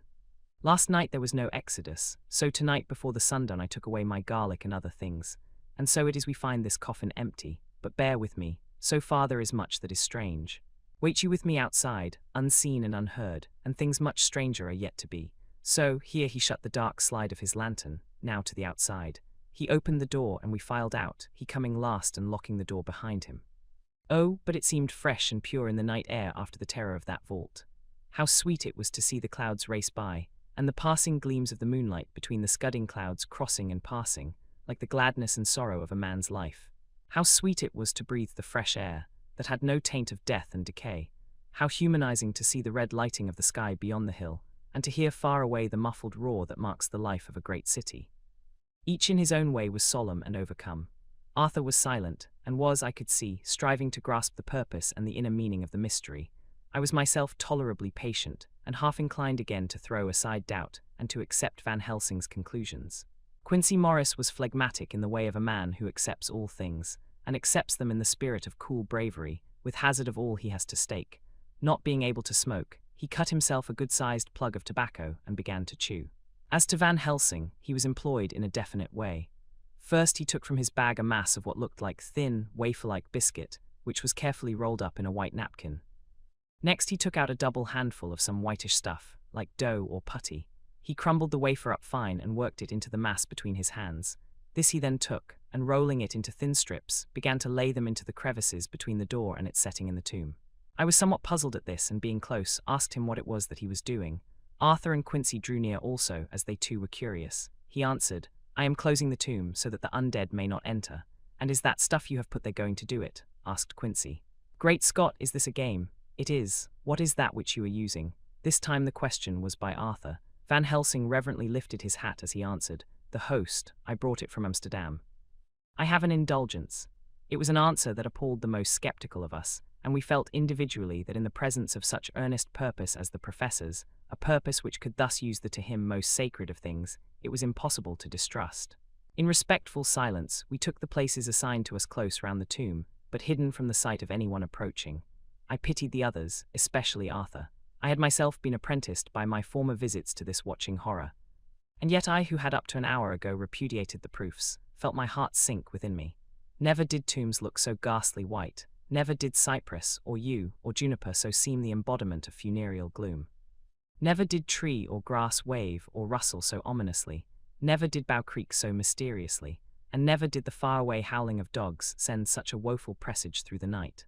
There was a long spell of silence, a big, aching void, and then from the professor a keen SSSS. He pointed, and far down the avenue of yews we saw a white figure advance, a dim white figure which held something dark at its breast. The figure stopped, and at the moment a ray of moonlight fell upon the masses of driving clouds, and showed in startling prominence a dark-haired woman, dressed in the cerements of the grave. We could not see the face, for it was bent down over what we saw to be a fair-haired child. There was a pause and a sharp little cry, such as a child gives in sleep, or a dog as it lies before the fire and dreams. We were starting forward, but the professor's warning hand, seen by us as he stood behind a yew tree, kept us back, and then as we looked the white figure moved forwards again. It was now near enough for us to see clearly, and the moonlight still held. My own heart grew cold as ice, and I could hear the gasp of Arthur as we recognized the features of Lucy Westenra. Lucy Westenra, but yet how changed. The sweetness was turned to adamantine, heartless cruelty, and the purity to voluptuous wantonness. Van Helsing stepped out, and obedient to his gesture, we all advanced too. The four of us ranged in a line before the door of the tomb. Van Helsing raised his lantern and drew the slide. By the concentrated light that fell on Lucy's face, we could see that the lips were crimson with fresh blood, and that the stream had trickled over her chin and stained the purity of her lawn death robe. We shuddered with horror. I could see by the tremulous light that even Van Helsing's iron nerve had failed. Arthur was next to me, and if I had not seized his arm and held him up, he would have fallen. When Lucy, I call the thing that was before us Lucy because it bore her shape, saw us, she drew back with an angry snarl, such as a cat gives when taken unawares. Then her eyes ranged over us. Lucy's eyes in form and color. But Lucy's eyes unclean and full of hellfire, instead of the pure, gentle orbs we knew. At that moment the remnant of my love passed into hate and loathing. Had she then to be killed, I could have done it with savage delight. As she looked, her eyes blazed with unholy light, and the face became wreathed with a voluptuous smile. Oh God, how it made me shudder to see it. With a careless motion, she flung to the ground, callous as a devil, the child that up to now she had clutched strenuously to her breast, growling over it as a dog growls over a bone. The child gave a sharp cry, and lay there moaning. There was a cold-bloodedness in the act which wrung a groan from Arthur. When she advanced to him with outstretched arms and a wanton smile, he fell back and hid his face in his hands. She still advanced, however, and with a languorous, voluptuous grace said, "Come to me, Arthur, leave these others and come to me. My arms are hungry for you. Come, and we can rest together. Come, my husband, come." There was something diabolically sweet in her tones, something of the tingling of glass when struck, which rang through the brains even of us who heard the words addressed to another. As for Arthur, he seemed under spell. Moving his hands from his face, he opened wide his arms. She was leaping for them, when Van Helsing sprang forward and held between them his little golden crucifix. She recoiled from it, and with a suddenly distorted face, full of rage, dashed past him as if to enter the tomb. When within a foot or two of the door, however, she stopped, as if arrested by some irresistible force. Then she turned, and her face was shown in the clear burst of moonlight, and by the lamp, which had now no quiver from Van Helsing's iron nerves. Never did I see such baffled malice on a face. And never, I trust, shall such ever be seen again by mortal eyes. The beautiful color became livid, the eyes seemed to throw out sparks of hellfire, the brows were wrinkled as though the folds of the flesh were the coils of Medusa's snakes, and the lovely, blood-stained mouth grew to an open square, as in the passion masks of the Greeks and Japanese. If ever a face meant death, if looks could kill, we saw it at that moment. And so for full half a minute, which seemed an eternity, she remained between the lifted crucifix and the sacred closing of her means of entry. Van Helsing broke the silence by asking Arthur, "Answer me, O my friend, am I to proceed in my work?" Arthur threw himself on his knees and hid his face in his hands as he answered, "Do as you will, friend, do as you will. There can be no horror like this ever any more," and he groaned in spirit. Quincy and I simultaneously moved towards him and took his arms. We could hear the click of the closing lantern as Van Helsing held it down. Coming close to the tomb, he began to remove from the chinks some of the sacred emblem which he had placed there. We all looked on in horrified amazement as we saw, when he stood back, the woman, with a corporeal body as real at that moment as our own, pass in through the interstice where scarce a knife blade could have gone. We all felt a glad sense of relief when we saw the professor calmly restoring the strings of putty to the edges of the door. When this was done, he lifted the child and said, "Come now, my friends, we can do no more till tomorrow. There is a funeral at noon, so here we shall all come before long after that. The friends of the dead will all be gone by 2, and when the sexton lock the gate we shall remain. Then there is more to do, but not like this of tonight. As for this little one, he is not much harm, and by tomorrow night he shall be well. We shall leave him where the police will find him, as on the other night, and then to home." Coming close to Arthur, he said, "My friend Arthur, you have had a sore trial. But after, when you look back, you will see how it was necessary. You are now in the bitter waters, my child. By this time tomorrow you will, please God, have passed them and have drunk of the sweet waters, so do not mourn over much. Till then I shall not ask you to forgive me." Arthur and Quincy came home with me, and we tried to cheer each other on the way. We had left the child in safety and were tired, so we all slept with more or less reality of sleep. 29 September night. A little before 12 o'clock we three, Arthur, Quincy Morris and myself, called for the professor. It was odd to notice that by common consent we had all put on black clothes. Of course Arthur wore black for he was in deep mourning, but the rest of us wore it by instinct. We got to the churchyard by 1:30 and strolled about, keeping out of official observation, so that when the gravediggers had completed their task, and the sexton, under the belief that everyone had gone, had locked the gate, we had the place all to ourselves. Van Helsing, instead of his little black bag, had with him a long leather one, something like a cricketing bag. It was manifestly of fair weight. When we were alone and had heard the last of the footsteps die out up the road, we silently, and as if by ordered intention, followed the professor to the tomb. He unlocked the door and we entered, closing it behind us. Then he took from his bag the lantern, which he lit, and also 2 wax candles, which when lighted he stuck, by melting their own ends on other coffins, so that they might give light sufficient to work by. When he again lifted the lid off Lucy's coffin, we all looked, Arthur trembling like an aspen, and saw that the body lay there in all its death beauty. But there was no love in my own heart, nothing but loathing for the foul thing which had taken Lucy's shape without her soul. I could see even Arthur's face grow hard as he looked. Presently he said to Van Helsing, "Is this really Lucy's body, or only a demon in her shape? It is her body, and yet not it. But wait a while and you all see her as she was and is. She seemed like a nightmare of Lucy as she lay there, the pointed teeth, the blood-stained, voluptuous mouth, which it made one shudder to see, the whole carnal and unspiritual appearance, seeming like a devilish mockery of Lucy's sweet purity." Van Helsing, with his usual methodicalness, began taking the various contents from his bag and placing them ready for use. First he took out a soldering iron and some plumbing solder, and then a small oil lamp which gave out, when lit in a corner of the tomb, gas which burned at fierce heat with a blue flame. Then his operating knives, which he placed to hand, and last a round wooden stake, some 2½ or 3 inches thick and about 3 feet long. One end of it was hardened by charring in the fire, and was sharpened to a fine point. With this stake came a heavy hammer, such as in households is used in the coal cellar for breaking the lumps. To me, a doctor's preparations for work of any kind are stimulating and bracing, but the effect of these things on both Arthur and Quincy was to cause them a sort of consternation. They both, however, kept their courage and remained silent and quiet. When all was ready, Van Helsing said, "Before we do anything, let me tell you this. It is out of the lore and experience of the ancients and of all those who have studied the powers of the undead. When they become such, there comes with the change the curse of immortality. They cannot die, but must go on age after age, adding new victims and multiplying the evils of the world. For all that die from the preying of the undead becomes themselves undead and prey on their kind. And so the circle goes on ever widening, like as the ripples from a stone thrown in the water. Friend Arthur, if you had met that kiss which you know of before poor Lucy died, or again, last night when you open your arms to her, you would in time, when you had died, have become Nosferatu, as they call it in Eastern Europe, and would all time make more of those undeads that so have fill us with horror. The career of this so unhappy dear lady is but just begun. Those children whose blood she suck are not as yet so much the worse, but if she live on undead, more and more they lose their blood, and by her power over them they come to her. And so she draw their blood with that so wicked mouth.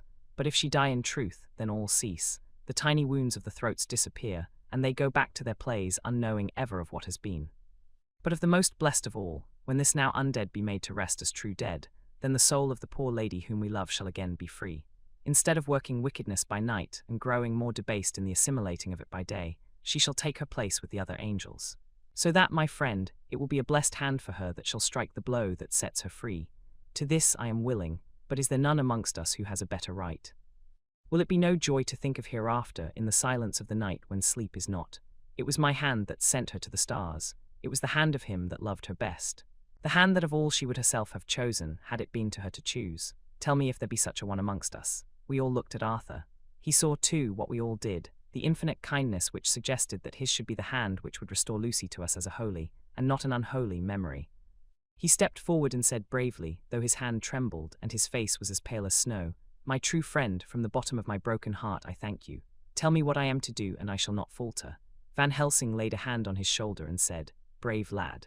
A moment's courage, and it is done. This stake must be driven through her. It will be a fearful ordeal, be not deceived in that, but it will be only a short time, and you will then rejoice more than your pain was great. From this grim tomb you will emerge as though you tread on air, but you must not falter when once you have begun. Only think that we, your true friends, are round you, and that we pray for you all the time." "Go on," said Arthur hoarsely. "Tell me what I am to do. Take this stake in your left hand, ready to place the point over the heart, and the hammer in your right. Then when we begin our prayer for the dead, I shall read him, I have here the book, and the others shall follow, striking God's name, that so all may be well with the dead that we love and that the undead pass away."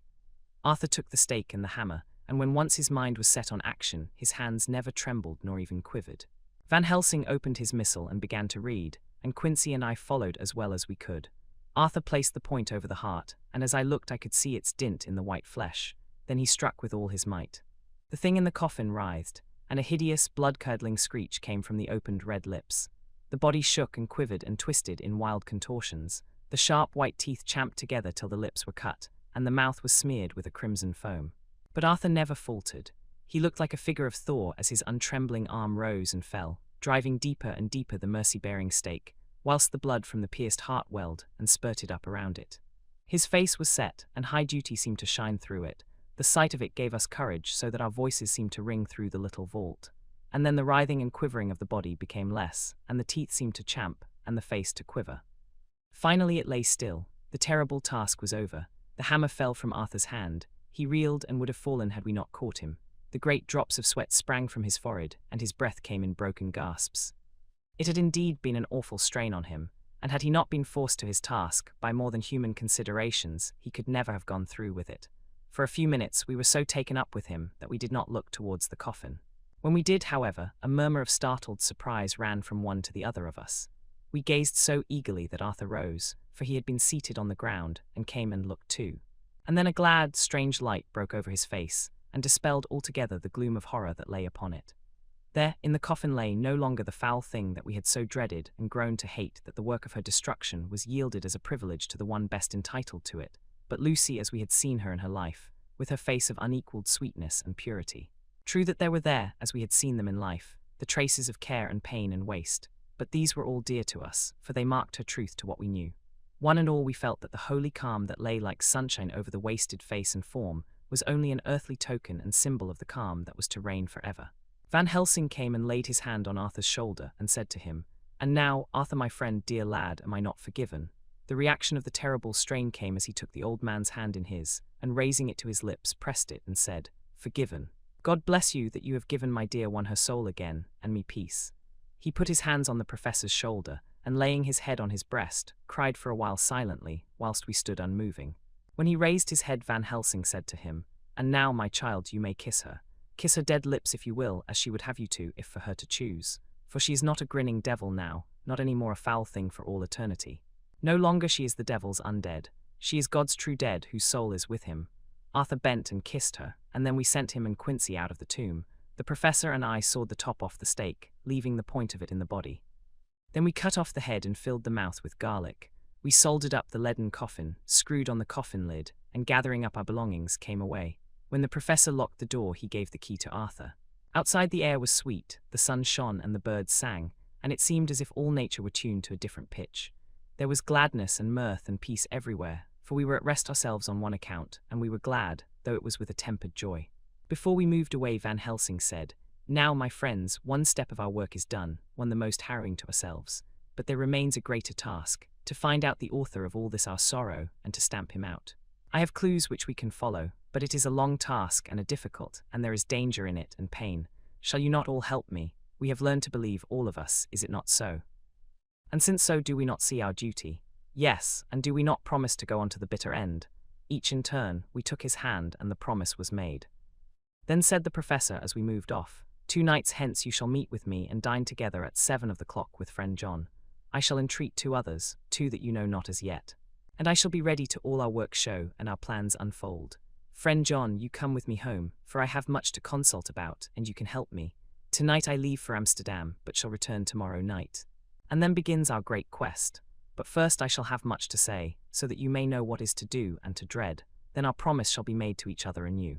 For there is a terrible task before us, and once our feet are on the ploughshare we must not draw back. Chapter 17. Dr. SCWARD's diary, continued. When we arrived at the Berkeley Hotel, Van Helsing found a telegram waiting for him. Am coming up by train. Jonathan at Whitby, important news. Mina Harker. The professor was delighted.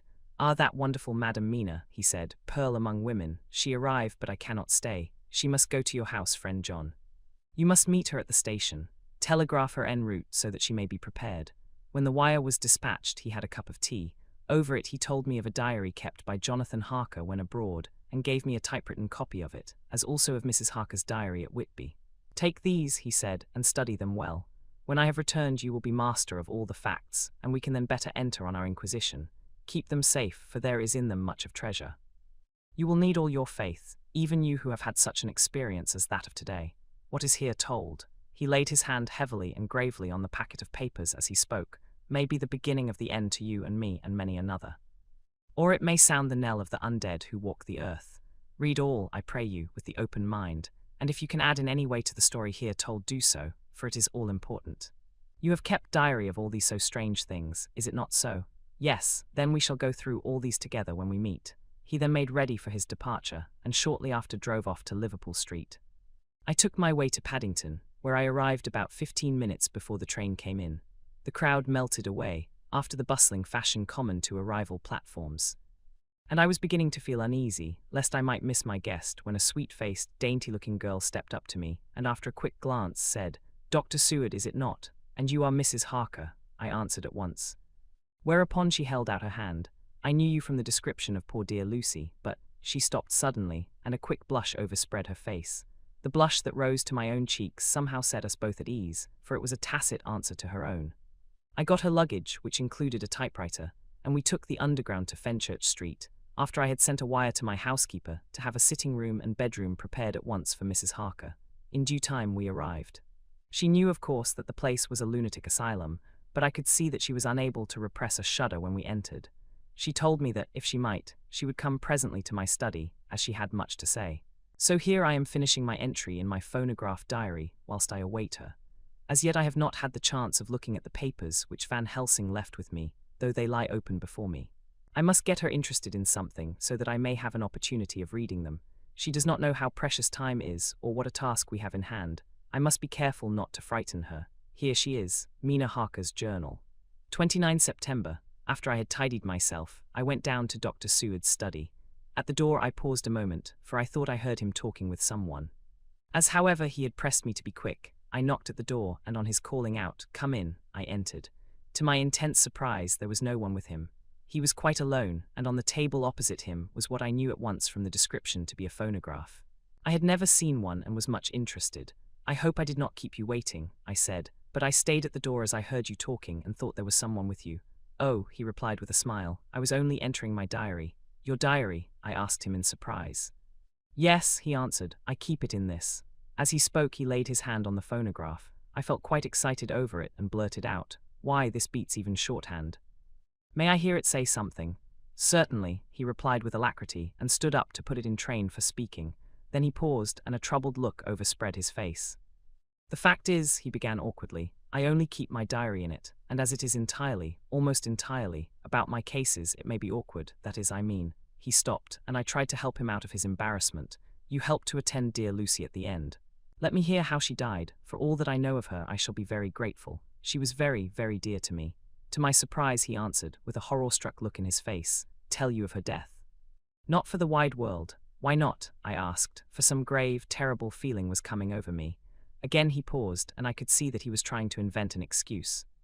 At length he stammered out, "You see, I do not know how to pick out any particular part of the diary." Even while he was speaking, an idea dawned upon him, and he said with unconscious simplicity, in a different voice, and with the naivete of a child, "That's quite true, upon my honor, honest Indian." I could not but smile, at which he grimaced. "I gave myself away that time," he said. "But do you know that, although I have kept the diary for months past, it never once struck me how I was going to find any particular part of it, in case I wanted to look it up. By this time my mind was made up that the diary of a doctor who attended Lucy might have something to add to the sum of our knowledge of that terrible being. And I said boldly, "Then, Dr. Seward, you had better let me copy it out for you on my typewriter." He grew to a positively deathly pallor as he said, "No. No, no, for all the world I wouldn't let you know that terrible story." Then it was terrible, my intuition was right. For a moment I thought, and as my eyes ranged the room, unconsciously looking for something or some opportunity to aid me, they lit on a great batch of typewriting on the table. His eyes caught the look in mine, and without his thinking followed their direction. As they saw the parcel he realized my meaning. "You do not know me," I said. "When you have read those papers, my own diary and my husband's also, which I have typed, you will know me better. I have not faltered in giving every thought of my own heart in this cause. But of course you do not know me, yet, and I must not expect you to trust me so far. He is certainly a man of noble nature." Poor dear Lucy was right about him. He stood up and opened a large drawer, in which were arranged in order a number of hollow cylinders of metal covered with dark wax, and said, "You are quite right. I did not trust you because I did not know you, but I know you now, and let me say that I should have known you long ago. I know that Lucy told you of me, she told me of you too. May I make the only atonement in my power? Take the cylinders and hear them. The first half-dozen of them are personal to me, and they will not horrify you, then you will know me better. Dinner will by then be ready. In the meantime I shall read over some of these documents, and shall be better able to understand certain things." He carried the phonograph himself up to my sitting room, and adjusted it for me. "Now I shall learn something pleasant, I am sure, for it will tell me the other side of a true love episode of which I know one side already. Dr. Seward's diary, 29 September. I was so absorbed in that wonderful diary of Jonathan Harker, and that other of his wife, that I let the time run on without thinking. Mrs. Harker was not down when the maid came to announce dinner, so I said, 'She is possibly tired, let dinner wait an hour,' and I went on with my work. I had just finished Mrs. Harker's diary when she came in. She looked sweetly pretty, but very sad, and her eyes were flushed with crying. This somehow moved me much. Of late I have had cause for tears, God knows, but the relief of them was denied me. And now the sight of those sweet eyes, brightened with recent tears, went straight to my heart. So I said as gently as I could, 'I greatly fear I have distressed you.' 'Oh no, not distressed me,' she replied, 'but I have been more touched than I can say by your grief.' That is a wonderful machine, but it is cruelly true. It told me in its very tones the anguish of your heart. It was like a soul crying out to Almighty God. No one must hear them spoken ever again. See, I have tried to be useful. I have copied out the words on my typewriter, and none other need now hear your heart beat as I did. No one need ever know, shall ever know," I said in a low voice. She laid her hand on mine and said very gravely, "Ah, but they must, but why?" I asked. "Because it is a part of the terrible story, a part of poor dear Lucy's death and all that led to it. Because in the struggle which we have before us to rid the earth of this terrible monster, we must have all the knowledge and all the help which we can get. I think that the cylinders which you gave me contained more than you intended me to know. But I can see that there are in your record many lights to this dark mystery. You will let me help, will you not? I know all up to a certain point. And I see already, though your diary only took me to 7 September, how poor Lucy was beset, and how her terrible doom was being wrought out. Jonathan and I have been working day and night since Professor Van Helsing saw us. He has gone to Whitby to get more information, and he will be here tomorrow to help us. We need have no secrets amongst us. Working together and with absolute trust, we can surely be stronger than if some of us were in the dark." She looked at me so appealingly, and at the same time manifested such courage and resolution in her bearing, that I gave in at once to her wishes. "You shall," I said, "do as you like in the matter. God forgive me if I do wrong. There are terrible things yet to learn of, but if you have so far travelled on the road to poor Lucy's death, you will not be content, I know, to remain in the dark. Nay, the end, the very end, may give you a gleam of peace. Come, there is dinner. We must keep one another strong for what is before us. We have a cruel and dreadful task. When you have eaten you shall learn the rest, and I shall answer any questions you ask, if there be anything which you do not understand, though it was apparent to us who were present. Mina Harker's Journal. 29 September.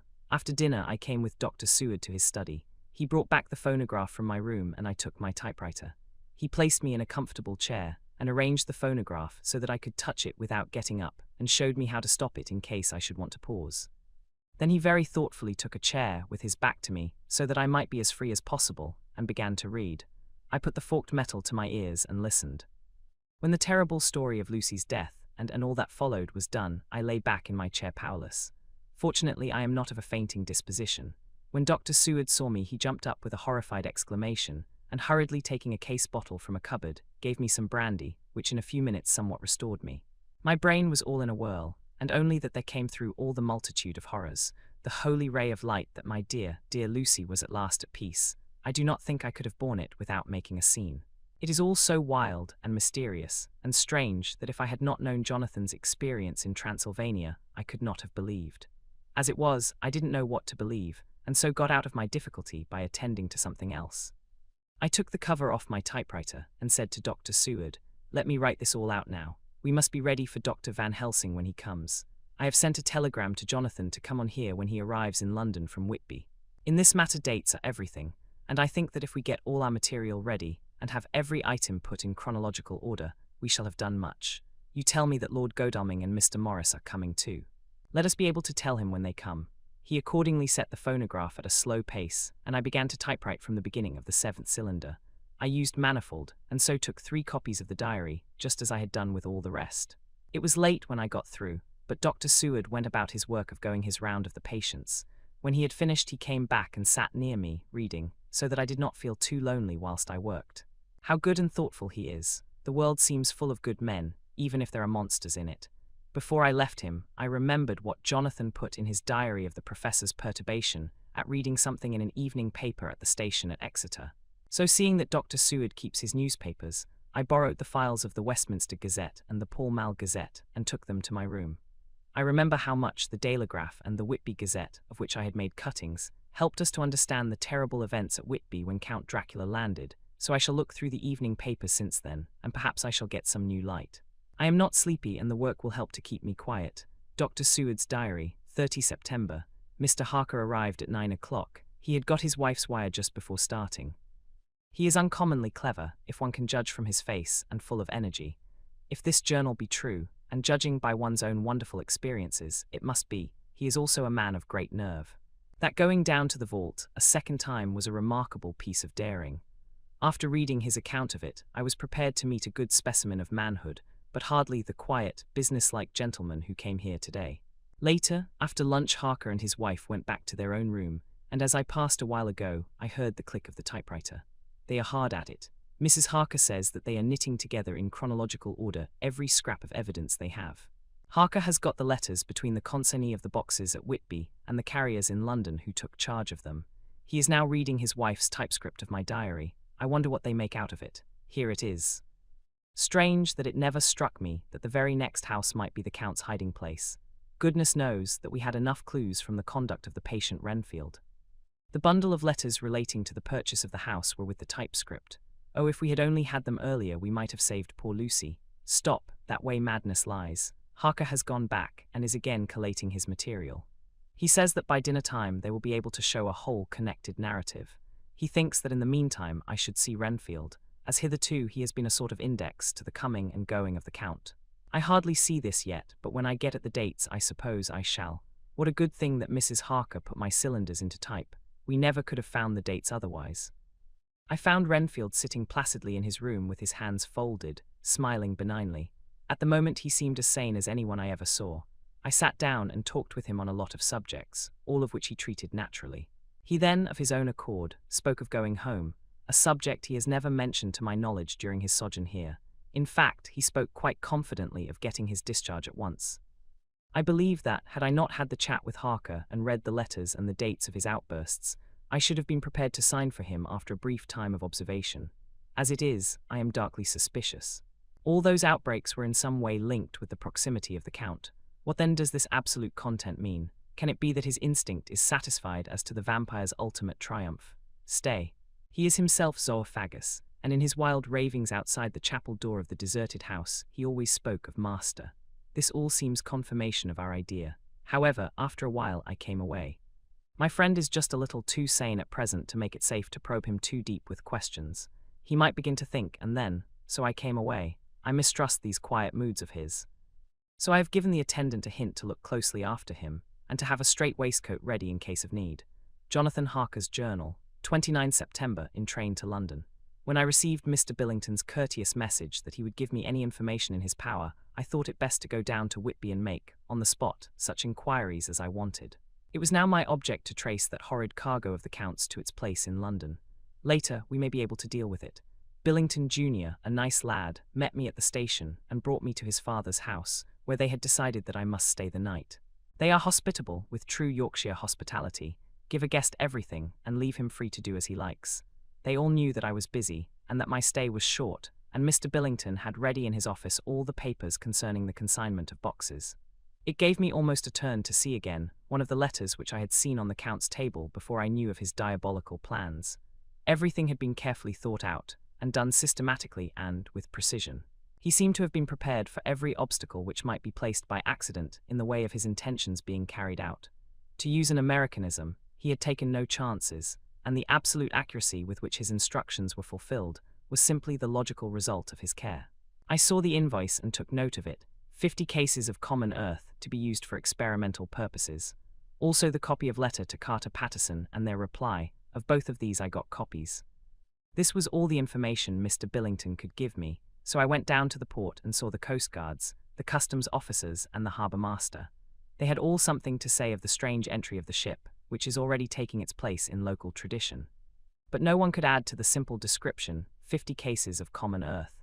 I then saw the station master, who kindly put me in communication with the men who had actually received the boxes. The tally was exact with the list, and they had nothing to add except that the boxes were main and mortal heavy, and that shifting them was dry work. One of them added that it was hard lines, that there wasn't any gentleman, such like as yourself, squire, to show some sort of appreciation of their efforts in a liquid form. Another put in a rider that the thirst then generated was such that even the time which had elapsed had not completely allayed it. Needless to add, I took care before leaving to lift, for ever and adequately, this source of reproach. 30 September. The station master was good enough to give me a line to his old companion, the station master at King's Cross, so that when I arrived there in the morning, I was able to ask him about the arrival of the boxes. He, too, put me at once in communication with the proper officials, and I saw that their tally was correct with the original invoice. The opportunities of acquiring an abnormal thirst had been here limited. A noble use of them had, however, been made, and again I was compelled to deal with the result in an ex post facto manner. From thence I went on to Carter Paterson's central office, where I met with the utmost courtesy.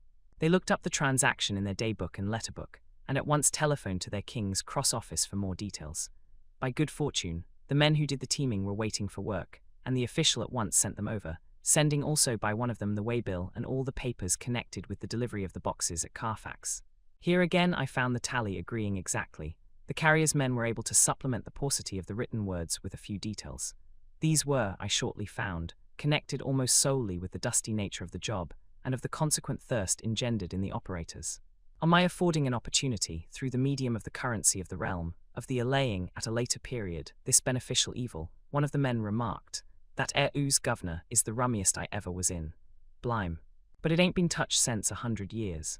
There was dust that thick in the place that you might have slept on it without hurtin' of your bones, and the place was that neglected that you might ave smelled old Jerusalem in it. But the old chapel that took the psych, that did. Me and my mate, we thought we wouldn't never get out quick enough. Law, I wouldn't take less nor a quid a moment to stay there arter dark. Having been in the house, I could well believe him. But if he knew what I know, he would, I think, have raised his terms. Of one thing I am now satisfied, that all the boxes which arrived at Whitby from Varna in the Demeter were safely deposited in the old chapel at Carfax. There should be 50 of them there, unless any have since been removed, as from Dr. Seward's diary I fear. I shall try to see the carter who took away the boxes from Carfax when Renfield attacked them. By following up this clue we may learn a good deal. Later, Mina and I have worked all day, and we have put all the papers into order.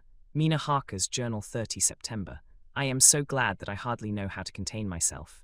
It is, I suppose, the reaction from the haunting fear which I have had, that this terrible affair and the reopening of his old wound might act detrimentally on Jonathan. I saw him leave for Whitby with as brave a face as I could, but I was sick with apprehension. The effort has, however, done him good. He was never so resolute, never so strong, never so full of volcanic energy as at present. It is just as that dear, good Professor Van Helsing said. He is true grit, and he improves under strain that would kill a weaker nature. He came back full of life and hope and determination. We have got everything in order for tonight. I feel myself quite wild with excitement. I suppose one ought to pity anything so hunted as is the Count. That is just it. This thing is not human, not even beast.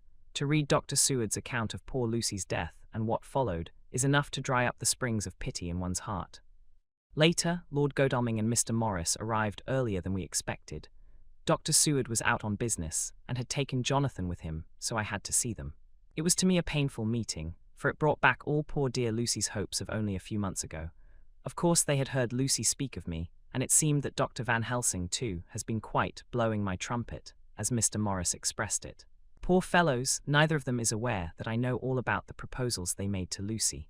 They did not quite know what to say or do, as they were ignorant of the amount of my knowledge, so they had to keep on neutral subjects. However, I thought the matter over, and came to the conclusion that the best thing I could do would be to post them in affairs right up to date. I knew from Dr. Seward's diary that they had been at Lucy's death, her real death, and that I need not fear to betray any secret before the time. So I told them, as well as I could, that I had read all the papers and diaries, and that my husband and I, having typewritten them, had just finished putting them in order. I gave them each a copy to read in the library. When Lord Godalming got his and turned it over, "It does make a pretty good pile," he said. "Did you write all this, Mrs. Harker?" I nodded, and he went on, "I don't quite see the drift of it. But you people are all so good and kind, and have been working so earnestly and so energetically, that all I can do is to accept your ideas blindfold and try to help you. I have had one lesson already in accepting facts that should make a man humble to the last hour of his life. Besides, I know you loved my poor Lucy." Here he turned away and covered his face with his hands. I could hear the tears in his voice. Mr. Morris, with instinctive delicacy, just laid a hand for a moment on his shoulder, and then walked quietly out of the room. I suppose there is something in woman's nature that makes a man free to break down before her and express his feelings on the tender or emotional side without feeling it derogatory to his manhood. For when Lord Godalming found himself alone with me, he sat down on the sofa and gave way utterly and openly. I sat down beside him and took his hand. I hope he didn't think it forward of me, and that if he ever thinks of it afterwards, he never will have such a thought. There I wrong him, I know he never will, he is too true a gentleman. I said to him, for I could see that his heart was breaking, "I loved dear Lucy, and I know what she was to you and what you were to her. She and I were like sisters. And now she is gone, will you not let me be like a sister to you in your trouble? I know what sorrows you have had, though I cannot measure the depth of them. If sympathy and pity can help in your affliction, won't you let me be of some little service, for Lucy's sake?" In an instant the poor dear fellow was overwhelmed with grief. It seemed to me that all that he had of late been suffering in silence found a vent at once. He grew quite hysterical, and raising his open hands, beat his palms together in a perfect agony of grief. He stood up and then sat down again, and the tears rained down his cheeks. I felt an infinite pity for him, and opened my arms unthinkingly. With a sob he laid his head on my shoulder and cried like a wearied child, whilst he shook with emotion.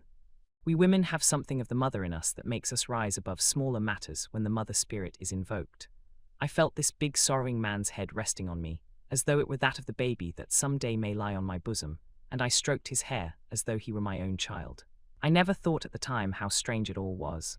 After a little bit his sobs ceased, and he raised himself with an apology, though he made no disguise of his emotion. He told me that for days and nights past, weary days and sleepless nights, he had been unable to speak with anyone, as a man must speak in his time of sorrow. There was no woman whose sympathy could be given to him, or with whom, owing to the terrible circumstance with which his sorrow was surrounded, he could speak freely. "I know now how I suffered," he said as he dried his eyes, "but I do not know even yet, and none other can ever know, how much your sweet sympathy has been to me today. I shall know better in time. And believe me that though I am not ungrateful now, my gratitude will grow with my understanding. You will let me be like a brother, will you not, for all our lives, for dear Lucy's sake?" "For dear Lucy's sake," I said as we clasped hands. "Aye, and for your own sake," he added, "for if a man's esteem and gratitude are ever worth the winning, you have won mine today. If ever the future should bring to you a time when you need a man's help, believe me, you will not call in vain. God grant that no such time may ever come to you to break the sunshine of your life, but if it should ever come, promise me that you will let me know." He was so earnest, and his sorrow was so fresh, that I felt it would comfort him, so I said, "I promise." As I came along the corridor, I saw Mr. Morris looking out of a window. He turned as he heard my footsteps. "How is art?" he said, Then noticing my red eyes, he went on, "Ah, I see you have been comforting him. Poor old fellow, he needs it. No one but a woman can help a man when he is in trouble of the heart, and he had no one to comfort him. He bore his own trouble so bravely that my heart bled for him." I saw the manuscript in his hand, and I knew that when he read it, he would realize how much I knew. So I said to him, "I wish I could comfort all who suffer from the heart. Will you let me be your friend, and will you come to me for comfort if you need it? You will know later on why I speak." He saw that I was in earnest, and stooping, took my hand, and raising it to his lips, kissed it. It seemed but poor comfort to so brave and unselfish a soul, and impulsively I bent over and kissed him. The tears rose in his eyes, and there was a momentary choking in his throat. He said quite calmly, "Little girl, you will never regret that true-hearted kindness so long as ever you live." Then he went into the study to his friend. Little girl, the very words he had used to Lucy, and oh, but he proved himself a friend. Chapter 18. Dr. Sewards Diary, 30 September. I got home at 5 o'clock, and found that Godalming and Morris had not only arrived, but had already studied the transcript of the various diaries and letters which Harker and his wonderful wife had made and arranged. Harker had not yet returned from his visit to the carrier's men, of whom Dr. Hennessy had written to me.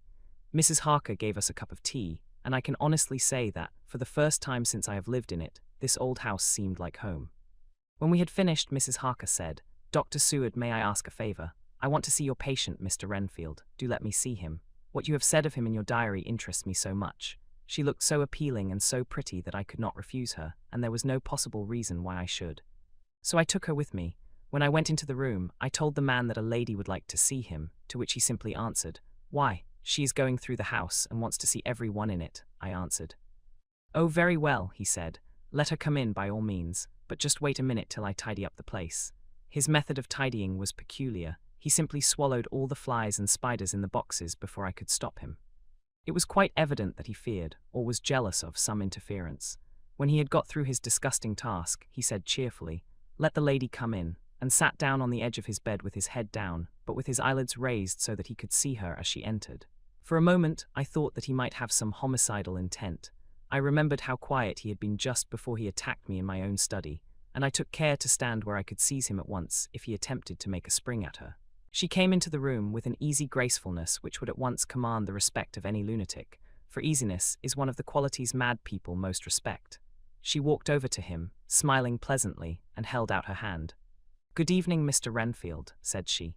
"You see, I know you, for Dr. Seward has told me of you." He made no immediate reply, but eyed her all over intently with a set frown on his face. This look gave way to one of wonder, which merged in doubt. Then, to my intense astonishment, he said, "You're not the girl the doctor wanted to marry, are you? You can't be, you know, for she's dead." Mrs. Harker smiled sweetly as she replied, "Oh no. I have a husband of my own, to whom I was married before I ever saw Dr. Seward, or he me." "I am Mrs. Harker. Then what are you doing here?" "My husband and I are staying on a visit with Dr. Seward." "Then don't stay." "But why not?" I thought that this style of conversation might not be pleasant to Mrs. Harker, any more than it was to me, so I joined in. "How did you know I wanted to marry anyone?" His reply was simply contemptuous, given in a pause in which he turned his eyes from Mrs. Harker to me, instantly turning them back again. "What an asinine question. I don't see that at all, Mr. Renfield," said Mrs. Harker, at once championing me. He replied to her with as much courtesy and respect as he had shown contempt to me. "You will, of course, understand, Mrs. Harker, that when a man is so loved and honored as our host is, everything regarding him is of interest in our little community. Dr. Seward is loved not only by his household and his friends, but even by his patients, who, being some of them hardly in mental equilibrium, are apt to distort causes and effects. Since I myself have been an inmate of a lunatic asylum, I cannot but notice that the sophistic tendencies of some of its inmates lean towards the errors of non causa and ignoratio elenchi. I positively opened my eyes at this new development.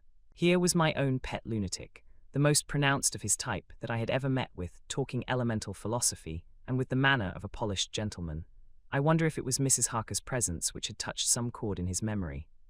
If this new phase was spontaneous, or in any way due to her unconscious influence, she must have some rare gift or power. We continued to talk for some time, and seeing that he was seemingly quite reasonable, she ventured, looking at me questioningly as she began, to lead him to his favorite topic. I was again astonished, for he addressed himself to the question with the impartiality of the completest sanity. He even took himself as an example when he mentioned certain things. Why, I myself am an instance of a man who had a strange belief. Indeed, it was no wonder that my friends were alarmed, and insisted on my being put under control. I used to fancy that life was a positive and perpetual entity, and that by consuming a multitude of live things, no matter how low in the scale of creation, one might indefinitely prolong life. At times I held the belief so strongly that I actually tried to take human life. The doctor here will bear me out that on one occasion I tried to kill him for the purpose of strengthening my vital powers by the assimilation with my own body of his life through the medium of his blood, relying of course upon the scriptural phrase, "For the blood is the life." Though indeed the vendor of a certain nostrum has vulgarized the truism to the very point of contempt. "Isn't that true, doctor?" I nodded assent, for I was so amazed that I hardly knew what to either think or say. It was hard to imagine that I had seen him eat up his spiders and flies not 5 minutes before. Looking at my watch, I saw that I should go to the station to meet Van Helsing, so I told Mrs. Harker that it was time to leave. She came at once, after saying pleasantly to Mr. Renfield, "Goodbye, and I hope I may see you often under auspices pleasanter to yourself," to which, to my astonishment, he replied, "Goodbye, my dear, I pray God I may never see your sweet face again." May he bless and keep you. When I went to the station to meet Van Helsing, I left the boys behind me. Poor Art seemed more cheerful than he has been since Lucy first took ill, and Quincy is more like his own bright self than he has been for many a long day. Van Helsing stepped from the carriage with the eager nimbleness of a boy. He saw me at once and rushed up to me, saying, "Ah, friend John, how goes all?" "Well, so, I have been busy, for I come here to stay if need be. All affairs are settled with me, and I have much to tell. Madam Mina is with you, yes, and her so fine husband, and Arthur and my friend Quincy, they are with you too. Good." As I drove to the house I told him of what had passed, and of how my own diary had come to be of some use through Mrs. Harker's suggestion. At which the professor interrupted me. "Ah, that wonderful Madam Mina, she has man's brain, a brain that a man should have were he much gifted, and a woman's heart. The good God fashioned her for a purpose, believe me, when he made that so good combination. Friend John, up to now fortune has made that woman of help to us. After tonight she must not have to do with this so terrible affair. It is not good that she run a risk so great. We men are determined, nay, are we not pledged, to destroy this monster, but it is no part for a woman. Even if she be not harmed, her heart may fail her in so much and so many horrors. And hereafter she may suffer, both in waking from her nerves and in sleep from her dreams. And besides, she is young woman and not so long married. There may be other things to think of some time, if not now. You tell me she has wrote all, then she must consult with us, but tomorrow she say goodbye to this work, and we go alone." I agreed heartily with him, and then I told him what we had found in his absence. That the house which Dracula had bought was the very next one to my own. He was amazed, and a great concern seemed to come on him. "Oh, that we had known it before," he said, "for then we might have reached him in time to save poor Lucy. However, the milk that is spilt cries not out afterwards, as you say. We shall not think of that, but go on our way to the end." Then he fell into a silence that lasted till we entered my own gateway. Before we went to prepare for dinner, he said to Mrs. Harker, "I am told, Madam Mina, by my friend John that you and your husband have put up in exact order all things that have been, up to this moment." "Not up to this moment, Professor," she said impulsively, "but up to this morning. But why not up to now? We have seen hitherto how good light all the little things have made. We have told our secrets, and yet no one who has told is the worse for it." Mrs. Harker began to blush, and taking a paper from her pockets, she said, "Dr. Van Helsing, will you read this and tell me if it must go in? It is my record of today. I too have seen the need of putting down at present everything, however trivial, but there is little in this except what is personal. Must it go in?" The professor read it over gravely and handed it back, saying, "It need not go in if you do not wish it. But I pray that it may. It can but make your husband love you the more, and all us your friends, more honor you, as well as more esteem and love." She took it back with another blush and a bright smile. "And so now, up to this very hour, all the records we have are complete and in order. The professor took away one copy to study after dinner, and before our meeting, which is fixed for 9 o'clock. The rest of us have already read everything, so when we meet in the study we shall all be informed as to facts, and can arrange our plan of battle with this terrible and mysterious enemy." Mina Harker's Journal. 30 September. When we met in Dr. Seward's study 2 hours after dinner, which had been at 6 o'clock, we unconsciously formed a sort of board or committee. Professor Van Helsing took the head of the table, to which Dr. Seward motioned him as he came into the room. He made me sit next to him on his right, and asked me to act as secretary. Jonathan sat next to me. Opposite us were Lord Godalming, Dr. Seward, and Mr. Morris, Lord Godalming being next the professor, and Dr. Seward in the centre. The professor said, "I may, I suppose, take it that we are all acquainted with the facts that are in these papers." We all expressed assent, and he went on, "Then it were, I think, good that I tell you something of the kind of enemy with which we have to deal. I shall then make known to you something of the history of this man, which has been ascertained for me, so we then can discuss how we shall act and can take our measure according. There are such beings as vampires. Some of us have evidence that they exist. Even had we not the proof of our own unhappy experience, the teachings and the records of the past give proof enough for sane peoples. I admit that at the first I was skeptic. Were it not that through long years I have trained myself to keep an open mind, I could not have believed until such time as that fact thunder on my ear. See, I prove. Alas! Had I known at the first what now I know, nay, had I even guessed at him, one so precious life had been spared to many of us who did love her. But that is gone, and we must so work that other poor souls perish not whilst we can save. The Nosferatu do not die like the bee when he sting once. He is only stronger, and being stronger, have yet more power to work evil. This vampire which is amongst us is of himself so strong in person as 20 men. He is of cunning more than mortal, for his cunning be the growth of ages. He have still the aids of necromancy, which is, as his etymology imply, the divination by the dead, and all the dead that he can come nigh to are for him at command. He is brute and more than brute. He is devil and callous, and the heart of him is not. He can, within limitations, appear at will when, and where, and in any of the forms that are to him. He can, within his range, direct the elements. The storm, the fog, the thunder. He can command all the meaner things, the rat and the owl and the bat, the moth and the fox and the wolf. He can grow and become small, and he can at times vanish and come unknown. How then are we to begin our strike to destroy him? How shall we find his where, and having found it, how can we destroy? My friends, this is much. It is a terrible task that we undertake, and there may be consequence to make the brave shudder. For if we fail in this our fight he must surely win, and then where end we? Life is nothing's, I heed him not, but to fail here is not mere life or death, it is that we become as him. That we henceforward become foul things of the night like him, without heart or conscience, preying on the bodies and the souls of those we love best. To us forever are the gates of heaven shut, for who shall open them to us again? We go on for all time abhorred by all, a blot on the face of God's sunshine, an arrow in the side of him who died for man, but we are face to face with duty, and in such case must we shrink. For me, I say no. But then I am old, and life with his sunshine, his fair places, his song of birds, his music and his love, lie far behind. You others are young, some have seen sorrow, but there are fair days yet in store. What say you? Whilst he was speaking, Jonathan had taken my hand. I feared, oh so much, that the appalling nature of our danger was overcoming him when I saw his hand stretch out. But it was life to me to feel its touch, so strong, so self-reliant, so resolute. A brave man's hand can speak for itself. It does not even need a woman's love to hear its music. When the professor had done speaking, my husband looked in my eyes, and I in his. There was no need for speaking between us. I answer for Mina and myself, he said. Count me in, Professor, said Mr. Quincy Morris, laconically as usual. I am with you, said Lord Godalming, for Lucy's sake, if for no other reason. Dr. Seward simply nodded. The professor stood up, and after laying his golden crucifix on the table, held out his hand on either side. I took his right hand, and Lord Godalming his left. Jonathan held my right with his left and stretched across to Mr. Morris, so as we all took hands our solemn compact was made.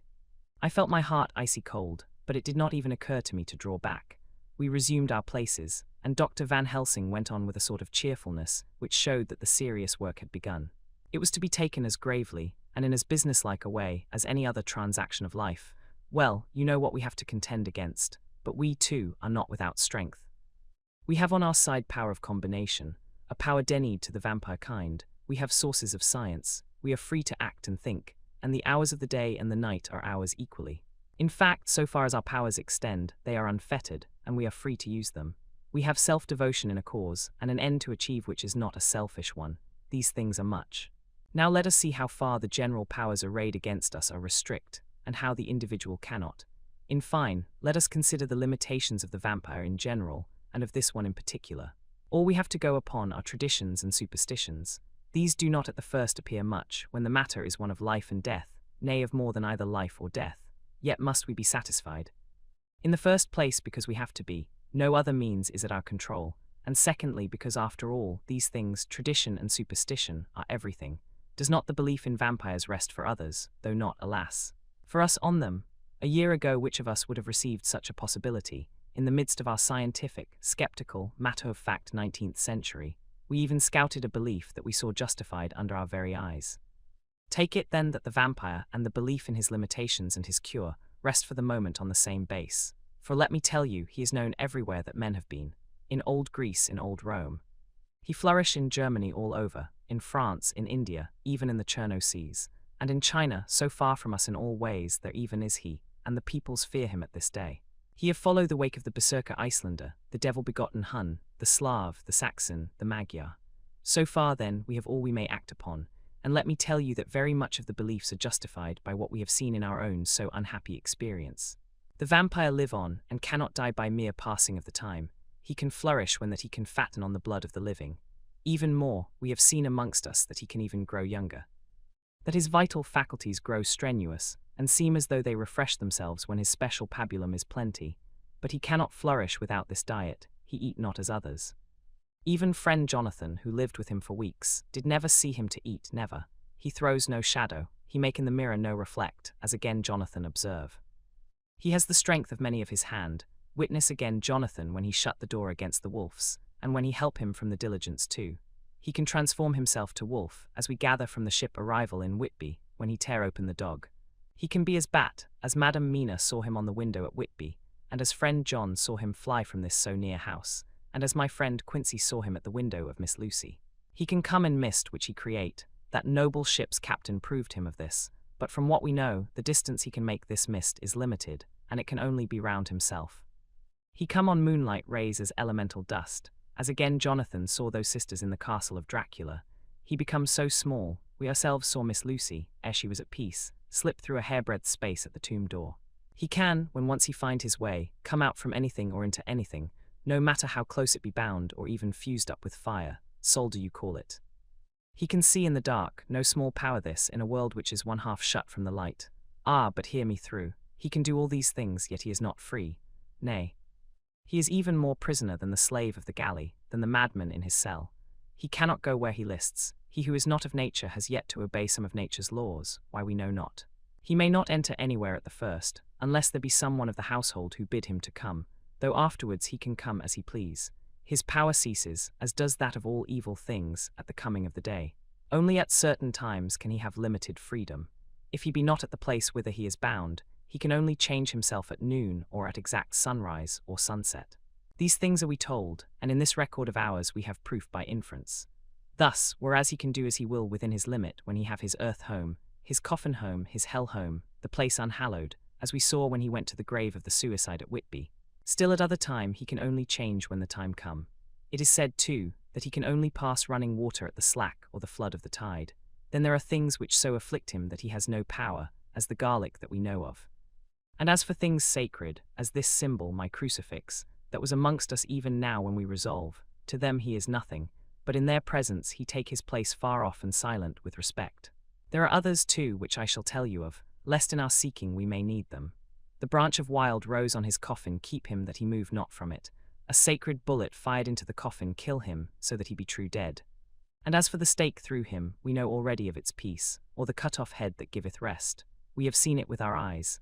Thus when we find the habitation of this man that was, we can confine him to his coffin and destroy him, if we obey what we know. But he is clever. I have asked my friend Arminius, of Budapest University, to make his record, and from all the means that are, he tell me of what he has been. He must indeed have been that voivode Dracula who won his name against the Turk, over the great river on the very frontier of Turkeyland. If it be so, then was he no common man. For in that time, and for centuries after, he was spoken of as the cleverest and the most cunning, as well as the bravest of the sons of the land beyond the forest. That mighty brain and that iron resolution went with him to his grave, and are even now arrayed against us. The Draculas were, says Arminius, a great and noble race, though now and again were scions who were held by their coevals to have had dealings with the evil one. They learned his secrets in the scholarments, amongst the mountains over Lake Hermannstadt, where the devil claims the 10th scholar as his due. In the records are such words as Stregwicker, witch, Ordog, and Pockle, Satan and hell, and in one manuscript this very Dracula is spoken of as Wampa, which we all understand too well. There have been from the loins of this very one great men and good women, and their grave makes sacred the earth where alone this foulness can dwell. For it is not the least of its terrors that this evil thing is rooted deep in all good. In soil barren of holy memories it cannot rest. Whilst they were talking, Mr. Morris was looking steadily at the window, and he now got up quietly and went out of the room. There was a little pause, and then the professor went on, and now we must settle what we do. We have here much data, and we must proceed to lay out our campaign. We know from the inquiry of Jonathan that from the castle to Whitby came 50 boxes of earth, all of which were delivered at Carfax. We also know that at least some of these boxes have been removed. It seems to me that our first step should be to ascertain whether all the rest remain in the house beyond that wall where we look today, or whether any more have been removed. If the latter, we must trace. Here we were interrupted in a very startling way. Outside the house came the sound of a pistol shot. The glass of the window was shattered with a bullet, which, ricocheting from the top of the embrasure, struck the far wall of the room. I am afraid I am at heart a coward, for I shrieked out. The men all jumped to their feet. Lord Godalming flew over to the window and threw up the sash. As he did so, we heard Mr. Morris's voice without. "Sorry. I fear I have alarmed you. I shall come in and tell you about it." A minute later he came in and said, "It was an idiotic thing of me to do, and I ask your pardon, Mrs. Harker, most sincerely. I fear I must have frightened you terribly, but the fact is that whilst the professor was talking there came a big bat and sat on the windowsill. I have got such a horror of the damned brutes from recent events that I cannot stand them, and I went out to have a shot, as I have been doing of late of evenings, whenever I have seen one." "You used to laugh at me for it then, Art. Did you hit it?" asked Dr. Van Helsing. "I don't know, I fancy not, for it flew away into the wood." Without saying any more he took his seat, and the professor began to resume his statement. "We must trace each of these boxes. And when we are ready, we must either capture or kill this monster in his lair, or we must, so to speak, sterilize the earth, so that no more he can seek safety in it. Thus in the end we may find him in his form of man between the hours of noon and sunset, and so engage with him when he is at his most weak. And now for you, Madam Mina, this night is the end until all be well. You are too precious to us to have such risk. When we part tonight, you no more must question. We shall tell you all in good time. We are men and are able to bear, but you must be our star and our hope, and we shall act all the more free that you are not in the danger, such as we are." All the men, even Jonathan, seemed relieved. But it did not seem to me good that they should brave danger and perhaps lessen their safety, strength being the best safety, through care of me. But their minds were made up, and though it was a bitter pill for me to swallow, I could say nothing, save to accept their chivalrous care of me. Mr. Morris resumed the discussion. "As there is no time to lose, I vote we have a look at his house right now. Time is everything with him. And swift action on our part may save another victim." I own that my heart began to fail me when the time for action came so close, but I did not say anything, for I had a greater fear that if I appeared as a drag or a hindrance to their work, they might even leave me out of their counsels altogether. They have now gone off to Carfax, with means to get into the house. Manlike, they had told me to go to bed and sleep, as if a woman can sleep when those she loves are in danger. I shall lie down and pretend to sleep, lest Jonathan have added anxiety about me when he returns. Dr. Seward's diary, 1 October, 4 a.m. Just as we were about to leave the house, an urgent message was brought to me from Renfield to know if I would see him at once, as he had something of the utmost importance to say to me. I told the messenger to say that I would attend to his wishes in the morning. I was busy just at the moment. The attendant added, "He seems very importunate, sir. I have never seen him so eager. I don't know but what, if you don't see him soon, he will have one of his violent fits." I knew the man would not have said this without some cause, so I said, "All right, I'll go now." And I asked the others to wait a few minutes for me, as I had to go and see my patient. "Take me with you, friend John," said the professor. "His case in your diary interests me much, and it had bearing, too, now and again on our case. I should much like to see him, and especially when his mind is disturbed." "May I come also?" asked Lord Godalming. "Me too," said Quincy Morris. "May I come?" said Harker. I nodded, and we all went down the passage together. We found him in a state of considerable excitement, but far more rational in his speech and manner than I had ever seen him. There was an unusual understanding of himself, which was unlike anything I had ever met with in a lunatic. And he took it for granted that his reasons would prevail with others entirely sane. We all four went into the room, but none of the others at first said anything.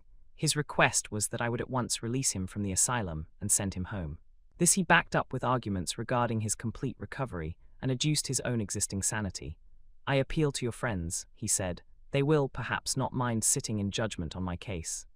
By the way, you have not introduced me." I was so much astonished that the oddness of introducing a madman in an asylum did not strike me at the moment, and besides, there was a certain dignity in the man's manner, so much of the habit of equality, that I at once made the introduction. Lord Godalming, Professor Van Helsing, Mr. Quincy Morris of Texas, Mr. Renfield. He shook hands with each of them, saying in turn, "Lord Godalming, I had the honor of seconding your father at the Wyndham. I grieve to know, by your holding the title, that he is no more. He was a man loved and honored by all who knew him, and in his youth was, I have heard, the inventor of a burnt rum punch, much patronized on Derby night. Mr. Morris, you should be proud of your great state. Its reception into the Union was a precedent which may have far-reaching effects hereafter, when the pole and the tropics may hold alliance to the stars and stripes. The power of treaty may yet prove a vast engine of enlargement, when the Monroe Doctrine takes its true place as a political fable. What shall any man say of his pleasure at meeting Van Helsing? Sir, I make no apology for dropping all forms of conventional prefix. When an individual has revolutionized therapeutics by his discovery of the continuous evolution of brain matter, conventional forms are unfitting, since they would seem to limit him to one of a class. You, gentlemen, who by nationality, by heredity, or by the possession of natural gifts, are fitted to hold your respective places in the moving world, I take to witness that I am as sane as at least the majority of men who are in full possession of their liberties. And I am sure that you, Dr. Seward, humanitarian and medico-jurist as well as scientist, will deem it a moral duty to deal with me as one to be considered as under exceptional circumstances. He made this last appeal with a courtly air of conviction, which was not without its own charm. I think we were all staggered. For my own part, I was under the conviction, despite my knowledge of the man's character and history, that his reason had been restored, and I felt under a strong impulse to tell him that I was satisfied as to his sanity, and would see about the necessary formalities for his release in the morning.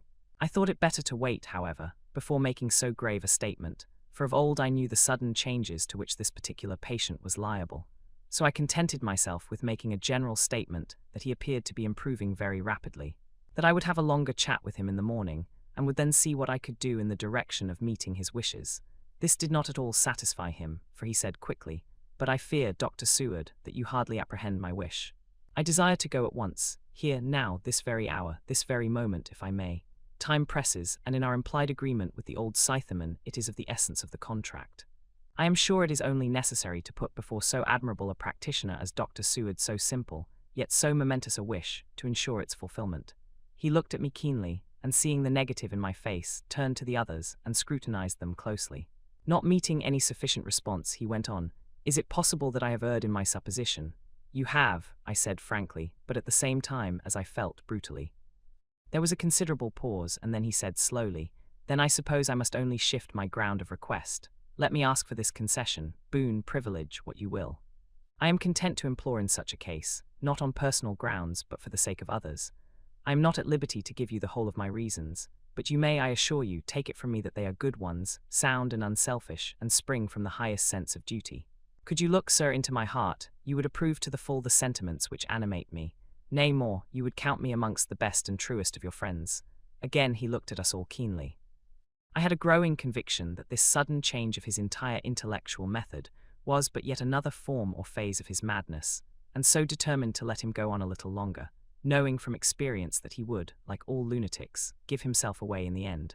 Van Helsing was gazing at him with a look of utmost intensity, his bushy eyebrows almost meeting with the fixed concentration of his look.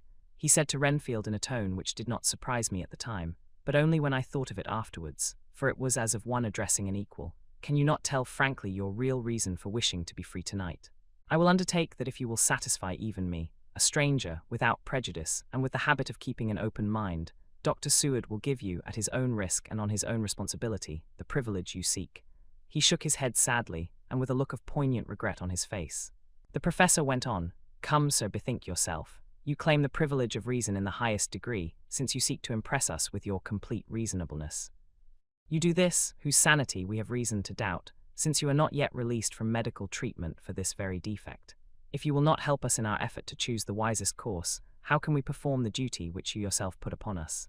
Be wise and help us, and if we can we shall aid you to achieve your wish." He still shook his head as he said, "Dr. Van Helsing, I have nothing to say. Your argument is complete, and if I were free to speak I should not hesitate a moment. But I am not my own master in the matter.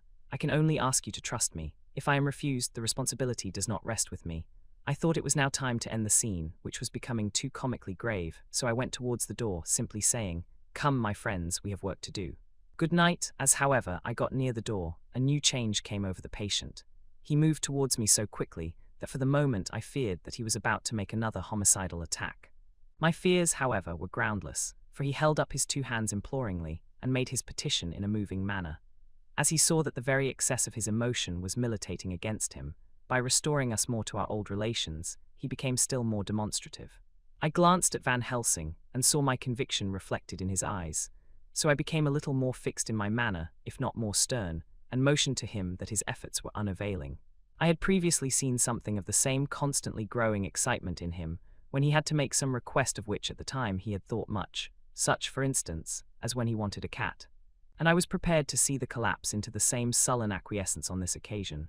My expectation was not realized, for when he found that his appeal would not be successful, he got into quite a frantic condition. He threw himself on his knees and held up his hands, wringing them in plaintive supplication, and poured forth a torrent of entreaty, with the tears rolling down his cheeks, and his whole face and form expressive of the deepest emotion. "Let me entreat you, Dr. Seward, oh, let me implore you to let me out of this house at once. Send me away how you will and where you will. Send keepers with me with whips and chains. Let them take me in a strait waistcoat, manacled and leg-ironed, even to a jail, but let me go out of this. You don't know what you do by keeping me here. I am speaking from the depths of my heart, of my very soul. You don't know whom you wrong or how, and I may not tell. Woe is me, I may not tell. By all you hold sacred, by all you hold dear, by your love that is lost, by your hope that lives, for the sake of the Almighty, take me out of this and save my soul from guilt. Can't you hear me, man? Can't you understand? Would you never learn? Don't you know that I am sane and earnest now, that I am no lunatic in a mad fit, but a sane man fighting for his soul? Oh, hear me, let me go, let me go. Let me go. I thought that the longer this went on the wilder he would get, and so would bring on a fit, so I took him by the hand and raised him up. Come, I said sternly, no more of this, we have had quite enough already. Get to your bed and try to behave more discreetly. He suddenly stopped and looked at me intently for several moments. Then, without a word, he rose and, moving over, sat down on the side of the bed. The collapse had come, as on former occasion, just as I had expected. When I was leaving the room, last of our party, he said to me in a quiet, well-bred voice, "You will, I trust, Dr. Seward, do me the justice to bear in mind later on that I did what I could to convince you tonight." Chapter 19. Jonathan Harker's Journal, 1 October, 5 a.m. I went with the party to the search with an easy mind, for I think I never saw Mina so absolutely strong and well. I am so glad that she consented to hold back and let us men do the work. Somehow, it was a dread to me that she was in this fearful business at all, but now that her work is done, and that it is due to her energy and brains, and foresight that the whole story is put together in such a way that every point tells, she may well feel that her part is finished, and that she can henceforth leave the rest to us. We were, I think, all a little upset by the scene with Mr. Renfield. When we came away from his room, we were silent till we got back to the study. Then Mr. Morris said to Dr. Seward, "Say, Jack, if that man wasn't attempting a bluff, he is about the sanest lunatic I ever saw. I'm not sure, but I believe that he had some serious purpose, and if he had, it was pretty rough on him not to get a chance." Lord Godalming and I were silent, but Dr. Van Helsing added, "Friend John, you know more of lunatics than I do, and I'm glad of it, for I fear that if it had been to me to decide, I would before that last hysterical outburst have given him free. But we live and learn, and in our present task we must take no chance, as my friend Quincy would say. All is best as they are." Dr. Seward seemed to answer them both in a dreamy kind of way. "I don't know but that I agree with you. If that man had been an ordinary lunatic, I would have taken my chance of trusting him. But he seems so mixed up with the Count, in an indexy kind of way, that I am afraid of doing anything wrong by helping his fads. I can't forget how he prayed with almost equal fervor for a cat, and then tried to tear my throat out with his teeth. Besides, he called the Count Lord and Master, and he may want to get out to help him in some diabolical way. That horrid thing has the wolves and the rats and his own kind to help him, so I suppose he isn't above trying to use a respectable lunatic. He certainly did seem earnest, though. I only hope we have done what is best. These things, in conjunction with the wild work we have in hand, help to unnerve a man." The professor stepped over and, laying his hand on his shoulder, said in his grave, kindly way, "Friend John, have no fear. We are trying to do our duty in a very sad and terrible case. We can only do as we deem best. What else have we to hope for, except the pity of the good God?" Lord Godalming had slipped away for a few minutes, but now he returned. He held up a little silver whistle as he remarked, "That old place may be full of rats, and if so, I've got an antidote on call." Having passed the wall, we took our way to the house, taking care to keep in the shadows of the trees on the lawn when the moonlight shone out. When we got to the porch, the professor opened his bag and took out a lot of things, which he laid on the step, sorting them into 4 little groups, evidently one for each. Then he spoke, "My friends, we are going into a terrible danger, and we need arms of many kinds. Our enemy is not merely spiritual. Remember that he has the strength of 20 men, and that though our necks or our windpipes are of the common kind, and therefore breakable or crushable, his are not amenable to mere strength. A stronger man, or a body of men more strong in all than him, can at certain times hold him, but they cannot hurt him as we can be hurt by him. We must therefore guard ourselves from his touch. Keep this near your heart. As he spoke, he lifted a little silver crucifix and held it out to me, I being nearest to him. "Put these flowers round your neck." Here he handed to me a wreath of withered garlic blossoms. "For other enemies more mundane, this revolver and this knife. And for aid in all, these so small electric lamps, which you can fasten to your breast. And for all, and above all at the last, this, which we must not desecrate needless." This was a portion of sacred wafer, which he put in an envelope and handed to me. Each of the others was similarly equipped. "Now," he said, "Friend John, where are the skeleton keys? If so that we can open the door, we need not break house by the window, as before at Miss Lucy's." Dr. Seward tried 1 or 2 skeleton keys, his mechanical dexterity as a surgeon standing him in good stead. Presently he got one to suit. After a little play back and forward, the bolt yielded, and with a rusty clang, shot back. We pressed on the door, the rusty hinges creaked, and it slowly opened. It was startlingly like the image, conveyed to me in Dr. Seward's diary, of the opening of Miss Westenra's tomb. I fancy that the same idea seemed to strike the others, for with one accord they shrank back. The professor was the first to move forward and stepped into the open door. "In manus tuas, Domine," he said, crossing himself as he passed over the threshold. We closed the door behind us, lest when we should have lit our lamps we should possibly attract attention from the road. The professor carefully tried the lock, lest we might not be able to open it from within should we be in a hurry making our exit. Then we all lit our lamps and proceeded on our search. The light from the tiny lamps fell in all sorts of odd forms, as the rays crossed each other, or the opacity of our bodies threw great shadows. I could not for my life get away from the feeling that there was someone else amongst us. I suppose it was the recollection, so powerfully brought home to me by the grim surroundings, of that terrible experience in Transylvania. I think the feeling was common to us all, for I noticed that the others kept looking over their shoulders at every sound and every new shadow, just as I felt myself doing. The whole place was thick with dust. The floor was seemingly inches deep, except where there were recent footsteps, in which on holding down my lamp I could see marks of hobnails where the dust was cracked. The walls were fluffy and heavy with dust, and in the corners were masses of spiders' webs, whereon the dust had gathered till they looked like old tattered rags, as the weight had torn them partly down. On a table in the hall was a great bunch of keys, with a time-yellowed label on each. They had been used several times, for on the table were several similar rents in the blanket of dust, similar to that exposed when the professor lifted them. He turned to me and said, "You know this place, Jonathan. You have copied maps of it, and you know it at least more than we do. Which is the way to the chapel?" I had an idea of its direction, though on my former visit I had not been able to get admission to it. So I led the way, and after a few wrong turnings found myself opposite a low, arched oaken door, ribbed with iron bands. "This is the spot," said the professor as he turned his lamp on a small map of the house, copied from the file of my original correspondence regarding the purchase. With a little trouble we found the key on the bunch and opened the door. We were prepared for some unpleasantness, for as we were opening the door a faint, malodorous air seemed to exhale through the gaps, but none of us ever expected such an odor as we encountered. None of the others had met the Count at all at close quarters, and when I had seen him, he was either in the fasting stage of his existence in his rooms, or, when he was gloated with fresh blood, in a ruined building open to the air. But here the place was small and close, and the long disuse had made the air stagnant and foul. There was an earthy smell, as of some dry miasma, which came through the fouler air, but as to the odor itself, how shall I describe it? It was not alone that it was composed of all the ills of mortality, and with the pungent, acrid smell of blood, but it seemed as though corruption had become itself corrupt. For, it sickens me to think of it. Every breath exhaled by that monster seemed to have clung to the place, and intensified its loathsomeness. Under ordinary circumstances, such a stench would have brought our enterprise to an end. But this was no ordinary case, and the high and terrible purpose in which we were involved gave us a strength which rose above merely physical considerations. After the involuntary shrinking consequent on the first nauseous whiff, we one and all set about our work as though that loathsome place were a garden of roses.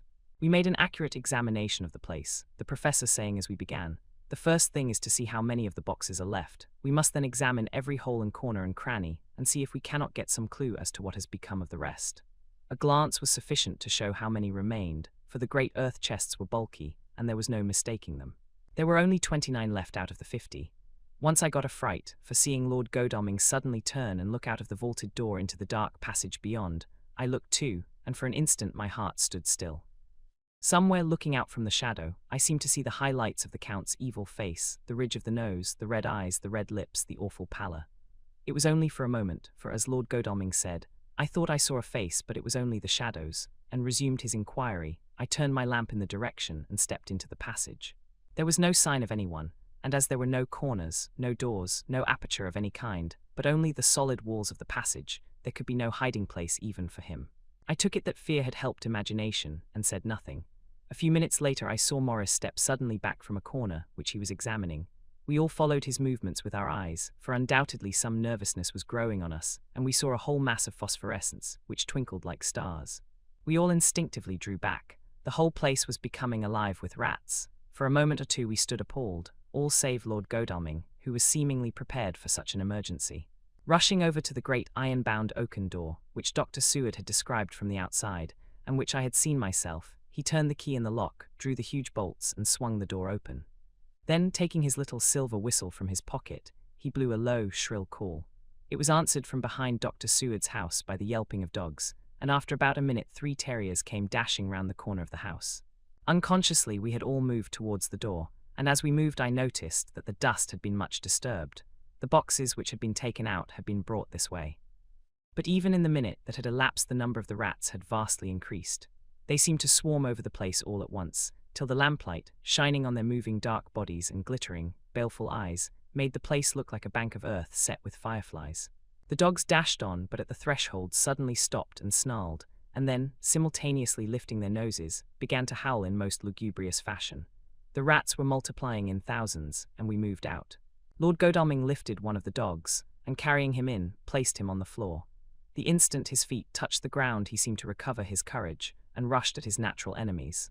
They fled before him so fast that before he had shaken the life out of a score, the other dogs, who had by now been lifted in the same manner, had but small prey ere the whole mass had vanished. With their going it seemed as if some evil presence had departed, for the dogs frisked about and barked merrily as they made sudden darts at their prostrate foes, and turned them over and over, and tossed them in the air with vicious shakes. We all seemed to find our spirits rise. Whether it was the purifying of the deadly atmosphere by the opening of the chapel door, or the relief which we experienced by finding ourselves in the open, I know not. But most certainly the shadow of dread seemed to slip from us like a robe, and the occasion of our coming lost something of its grim significance, though we did not slacken a whit in our resolution. We closed the outer door and barred and locked it, and bringing the dogs with us, began our search of the house. We found nothing throughout except dust in extraordinary proportions, and all untouched save for my own footsteps when I had made my first visit. Never once did the dogs exhibit any symptom of uneasiness, and even when we returned to the chapel, they frisked about as though they had been rabbit hunting in a summer wood. The morning was quickening in the east when we emerged from the front. Dr. Van Helsing had taken the key of the hall door from the bunch, and locked the door in orthodox fashion, putting the key into his pocket when he had done. "So far," he said, "our night has been eminently successful. No harm has come to us such as I feared might be, and yet we have ascertained how many boxes are missing. More than all do I rejoice that this, our first, and perhaps our most difficult and dangerous, step has been accomplished without the bringing thereinto our most sweet Madam Mina, or troubling her waking or sleeping thoughts with sights and sounds and smells of horror which she might never forget. One lesson, too, we have learned, if it be allowable to argue a particulari, that the brute beasts which are to the Count's command are yet themselves not amenable to his spiritual power. For look, these rats that would come to his call, just as from his castle top he summoned the wolves to your going, and to that poor mother's cry, though they come to him, they run pell-mell from the so little dogs of my friend Arthur. We have other matters before us, other dangers, other fears, and that monster, he has not used his power over the brute world for the only or the last time tonight, so be it that he has gone elsewhere. Good. It has given us opportunity to cry check in some ways in this chess game, which we play for the stake of human souls. And now let us go home. The dawn is close at hand, and we have reason to be content with our first night's work. It may be ordained that we have many nights and days to follow, if full of peril, but we must go on, and from no danger shall we shrink. The house was silent when we got back, save for some poor creature who was screaming away in one of the distant wards, and a low, moaning sound from Renfield's room. The poor wretch was doubtless torturing himself, after the manner of the insane, with needless thoughts of pain. I came tiptoe into our own room and found Mina asleep, breathing so softly that I had to put my ear down to hear it. She looks paler than usual. I hope the meeting tonight has not upset her. I am truly thankful that she is to be left out of our future work, and even of our deliberations. It is too great a strain for a woman to bear. I did not think so at first, but I know better now. Therefore I am glad that it is settled. There may be things which would frighten her to hear, and yet to conceal them from her might be worse than to tell her if once she suspected that there was any concealment. Henceforth our work is to be a sealed book to her, till at least such time as we can tell her that all is finished, and the earth free from a monster of the nether world. I dare say it will be difficult to begin to keep silence after such confidence as ours. But I must be resolute, and tomorrow I shall keep dark over tonight's doings, and shall refuse to speak of anything that has happened. I rest on the sofa, so as not to disturb her. 1 October later. I suppose it was natural that we should have all overslept ourselves, for the day was a busy one, and the night had no rest at all.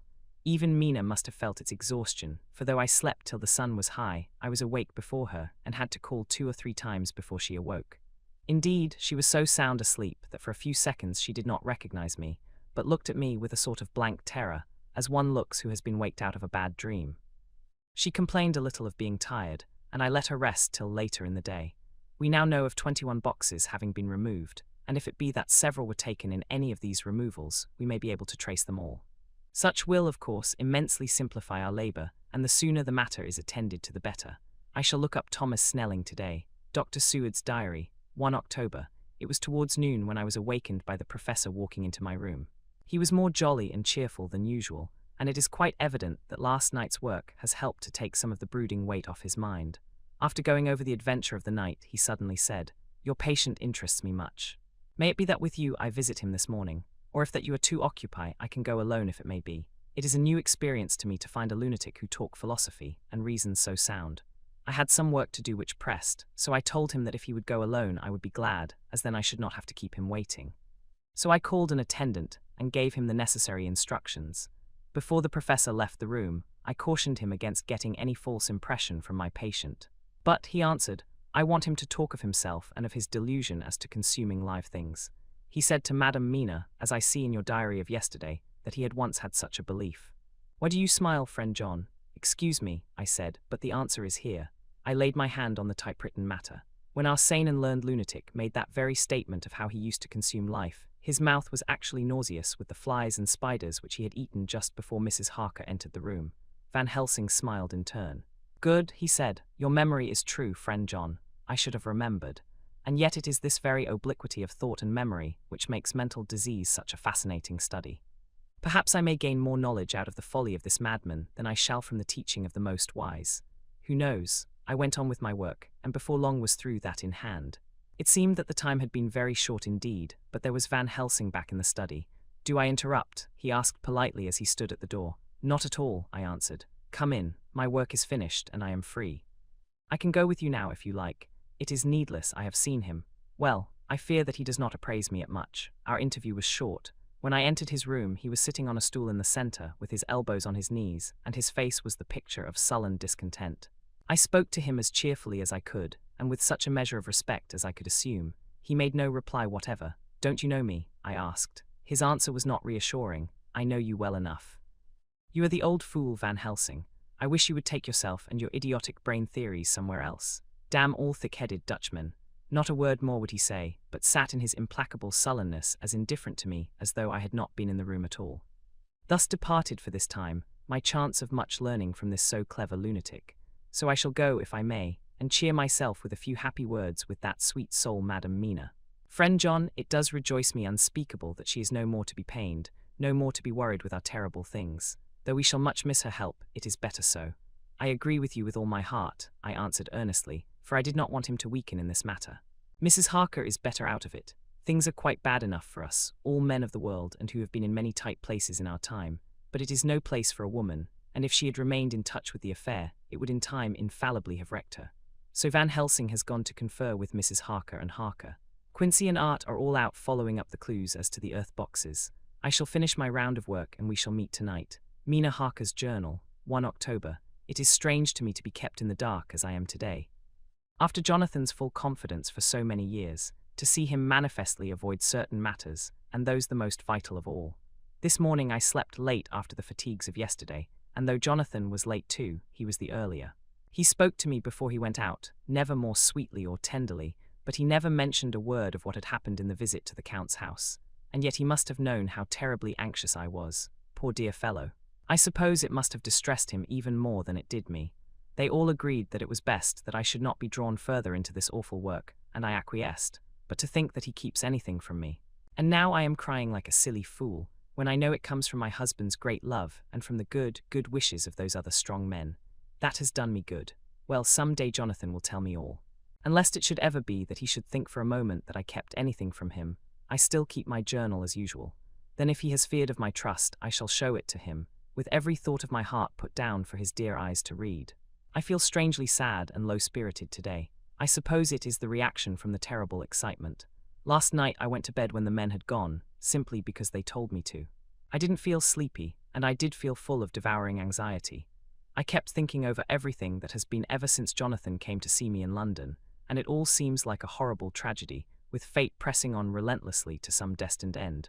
Everything that one does seems, no matter how right it may be, to bring on the very thing which is most to be deplored. If I hadn't gone to Whitby, perhaps poor dear Lucy would be with us now. She hadn't taken to visiting the churchyard till I came, and if she hadn't come there in the daytime with me, she wouldn't have walked there in her sleep, and if she hadn't gone there at night in her sleep, that monster couldn't have destroyed her as he did.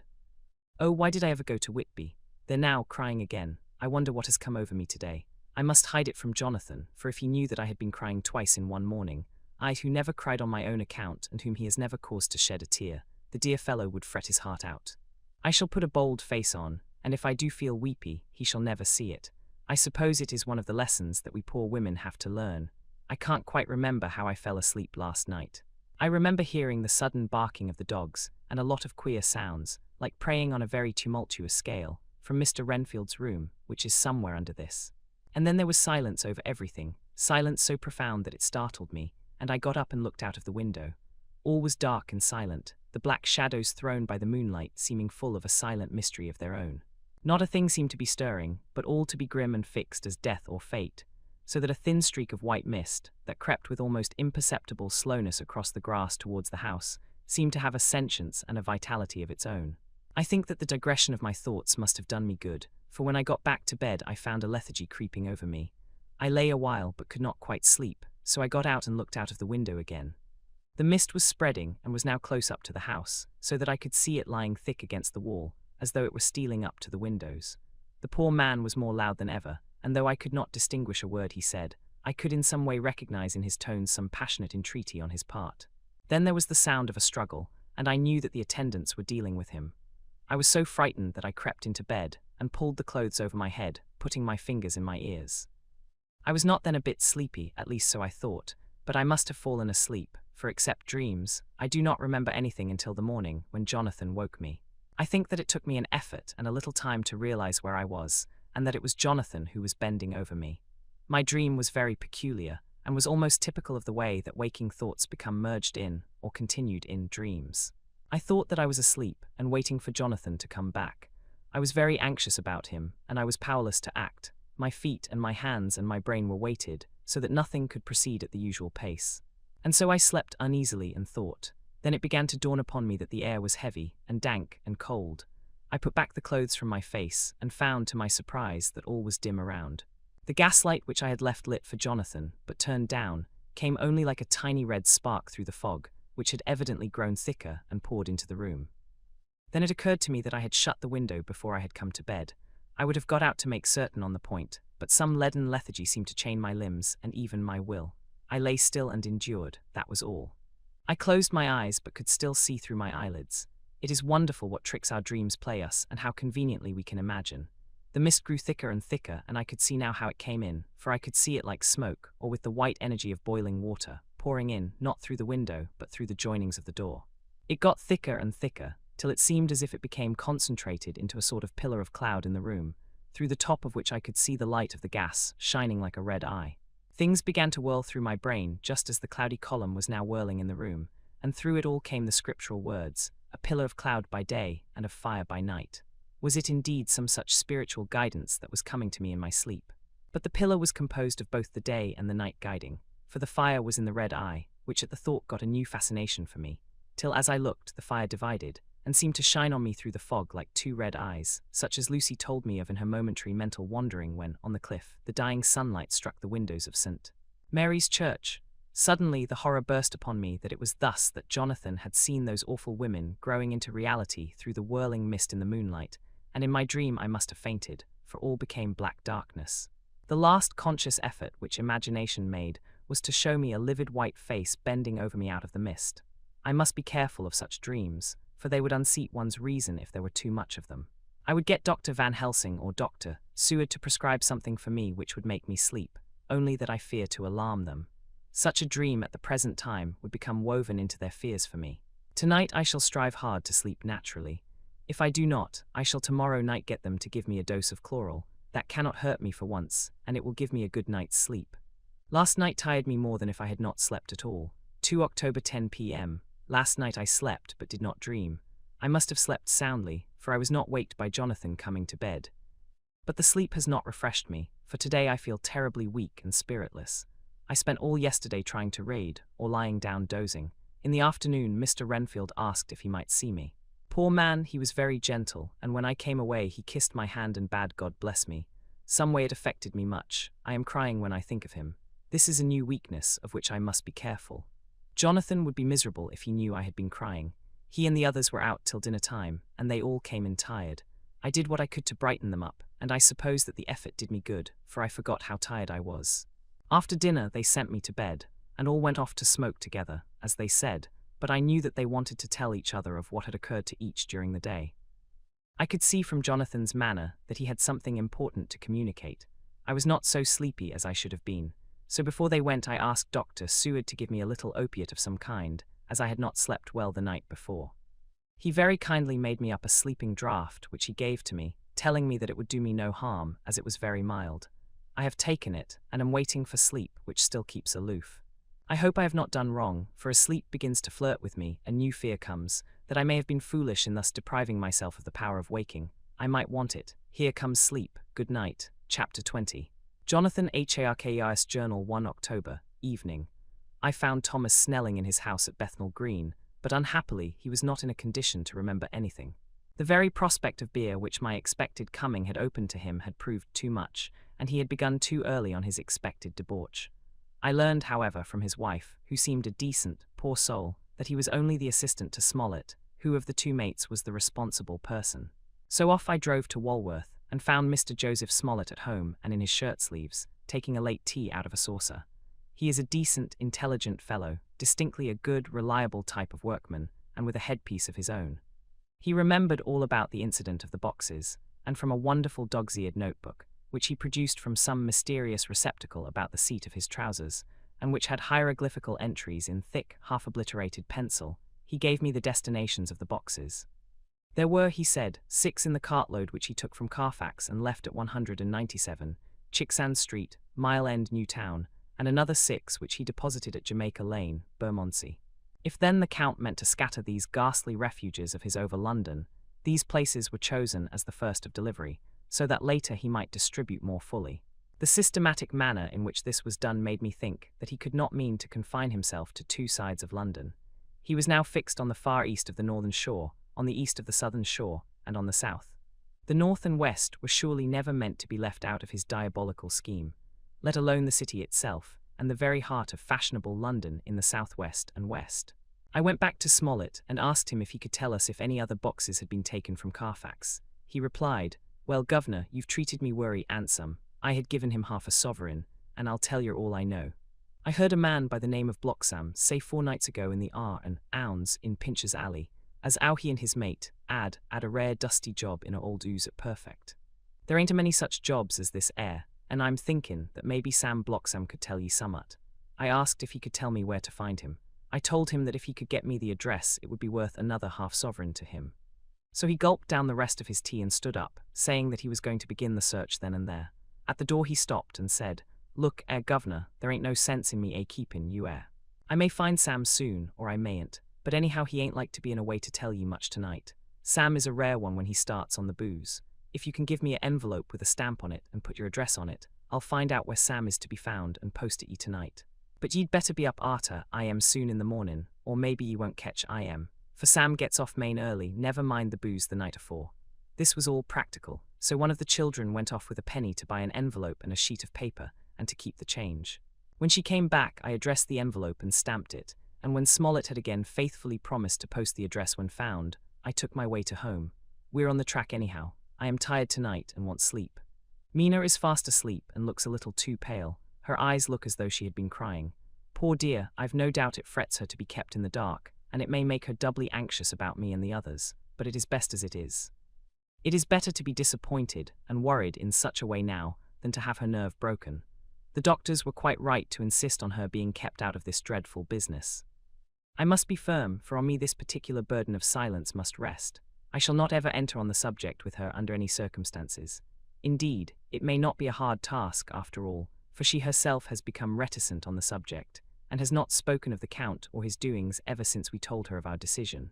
2 October evening, a long and trying and exciting day. By the first post I got my directed envelope with a dirty scrap of paper enclosed, on which was written with a carpenter's pencil in a sprawling hand, Sam Bloxam, Corcoran's, 4, Potters Court, Bartle Street, Walworth.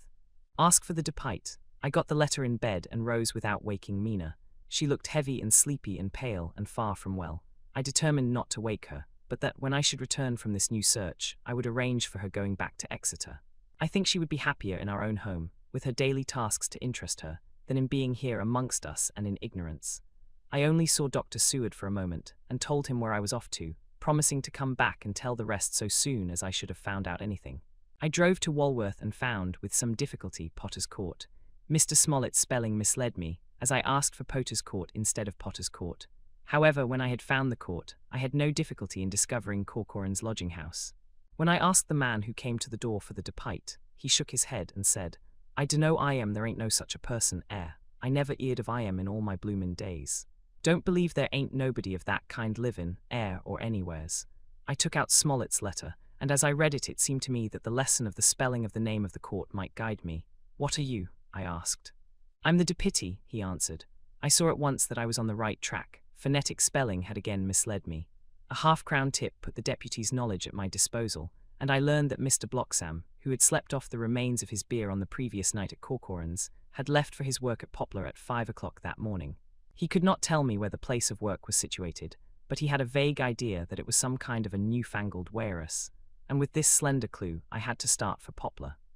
It was 12 o'clock before I got any satisfactory hint of such a building, and this I got at a coffee shop, where some workmen were having their dinner. One of these suggested that there was being erected at Cross Angel Street a new, cold storage building. And as this suited the condition of a newfangled warehouse, I at once drove to it. An interview with a surly gatekeeper and a surlier foreman, both of whom were appeased with the coin of the realm, put me on the track of Bloxam. He was sent for on my suggesting that I was willing to pay his day's wages to his foreman for the privilege of asking him a few questions on a private matter. He was a smart enough fellow, though rough of speech and bearing. When I had promised to pay for his information and given him an earnest, he told me that he had made 2 journeys between Carfax and a house in Piccadilly, and had taken from this house to the latter 9 great boxes, main heavy ones, with a horse and cart hired by him for this purpose. I asked him if he could tell me the number of the house in Piccadilly, to which he replied, "Well, governor, I forgets the number, but it was only a few doors from a big white church or something of the kind, not long built." It was a dusty old ooze too, though nothing to the dustiness of the ooze we took the bloomin' boxes from. How did you get into the houses if they were both empty? There was the old party what engaged me a waitin' in the ooze at Purfleet. He helped me to lift the boxes and put them in the dray. Curse me, but he was the strongest chap I ever struck, and him a old fella, with a white moustache, one that thin you would think he couldn't throw a shadder. How this phrase thrilled through me. Why, he took up his end o' the boxes like they was pounds of tea, and me a puffin' and a blowin' afore I could append mine anyhow, and I'm no chicken neither. "How did you get into the house in Piccadilly?" I asked. "He was there too. He must have started off and got there afore me, for when I rung of the bell he came and opened the door hisself and helped me to carry the boxes into the hall." "The whole 9, I asked. "Yes. There was 5 in the first load and 4 in the second. It was main dry work, and I don't so well remember how I got home." I interrupted him. "Were the boxes left in the hall?" "Yes. It was a big hall and there was nothing else in it. I made one more attempt to further matters. You didn't have any key. Never used no key nor nothink. The old gent, he opened the door hisself and shut it again when I druv off. I don't remember the last time, but that was the beer. And you can't remember the number of the house?" "No, sir, but you needn't have no difficulty about that. It's a 'ig un with a stone front with a bow on it, and 'ig steps up to the door. I know them steps, avin, 'ad to carry the boxes up with 3 loafers what come round to earn a copper. The old gent give them shillin's, and they seein' they got so much, they wanted more. But he took one of them by the shoulder and was like to throw down the steps, till the lot of them went away cussin'. I thought that with this description I could find the house, so, having paid my friend for his information, I started off for Piccadilly. I had gained a new painful experience. The Count could, it was evident, handle the earth boxes himself. If so, time was precious, for now that he had achieved a certain amount of distribution, he could, by choosing his own time, complete the task unobserved. At Piccadilly Circus I discharged my cab and walked westward. Beyond the Junior Constitutional I came across the house described, and was satisfied that this was the next of the lairs arranged by Dracula. The house looked as though it had been long untenanted. The windows were encrusted with dust, and the shutters were up. All the framework was black with time, and from the iron the paint had mostly scaled away. It was evident that up to lately there had been a large notice board in front of the balcony. It had, however, been roughly torn away, the uprights which had supported it still remaining. Behind the rails of the balcony I saw there were some loose boards, whose raw edges looked white. I would have given a good deal to have been able to see the notice board intact, as it would, perhaps, have given some clue to the ownership of the house. I remembered my experience of the investigation and purchase of Carfax, and I could not but feel that if I could find the former owner, there might be some means discovered of gaining access to the house. There was at present nothing to be learned from the Piccadilly side, and nothing could be done, so I went round to the back to see if anything could be gathered from this quarter. The mews were active, the Piccadilly houses being mostly in occupation. I asked one or two of the grooms and helpers whom I saw around if they could tell me anything about the empty house. One of them said that he heard it had lately been taken, but he couldn't say from whom. He told me, however, that up to very lately there had been a notice board of "for sale" up, and that perhaps Mitchell, Sons and Candy, the house agents, could tell me something, as he thought he remembered seeing the name of that firm on the board. I did not wish to seem too eager, or to let my informant know or guess too much, so thanking him in the usual manner, I strolled away. It was now growing dusk, and the autumn night was closing in, so I did not lose any time. Having learned the address of Mitchell, Sons and Candy from a directory at the Berkeley, I was soon at their office in Sackville Street. The gentleman who saw me was particularly suave in manner, but uncommunicative in equal proportion. Having once told me that the Piccadilly house, which throughout our interview he called a mansion, was sold, he considered my business as concluded. When I asked who had purchased it, he opened his eyes a thought wider and paused a few seconds before replying. "It is sold, sir." "Pardon me," I said with equal politeness, "but I have a special reason for wishing to know who purchased it." Again he paused longer and raised his eyebrows still more. "It is sold, sir," was again his laconic reply. "Surely," I said, "you do not mind letting me know so much." "But I do mind," he answered. "The affairs of their clients are absolutely safe in the hands of Mitchell, Sons and Candy." This was manifestly a prig of the first water, and there was no use arguing with him. I thought I had best meet him on his own ground, so I said, "Your clients, sir, are happy in having so resolute a guardian of their confidence. I am myself a professional man." Here I handed him my card. In this instance I am not prompted by curiosity. I act on the part of Lord Godalming, who wishes to know something of the property which was, he understood, lately for sale. These words put a different complexion on affairs.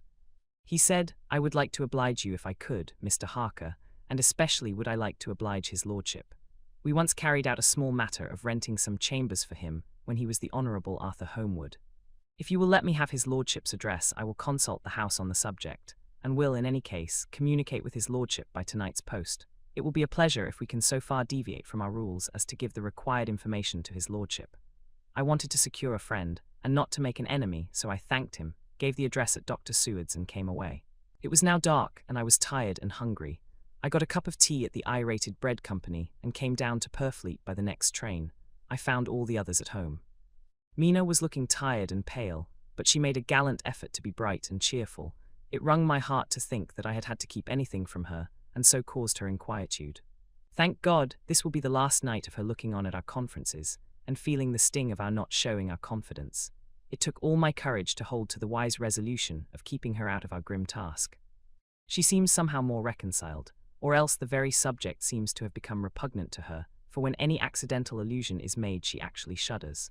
I am glad we made our resolution in time, as with such a feeling as this, our growing knowledge would be torture to her. I could not tell the others of the day's discovery till we were alone, so after dinner, followed by a little music to save appearances even amongst ourselves, I took Mina to her room and left her to go to bed. The dear girl was more affectionate with me than ever, and clung to me as though she would detain me, but there was much to be talked of, and I came away. Thank God, the ceasing of telling things has made no difference between us. When I came down again, I found the others all gathered round the fire in the study.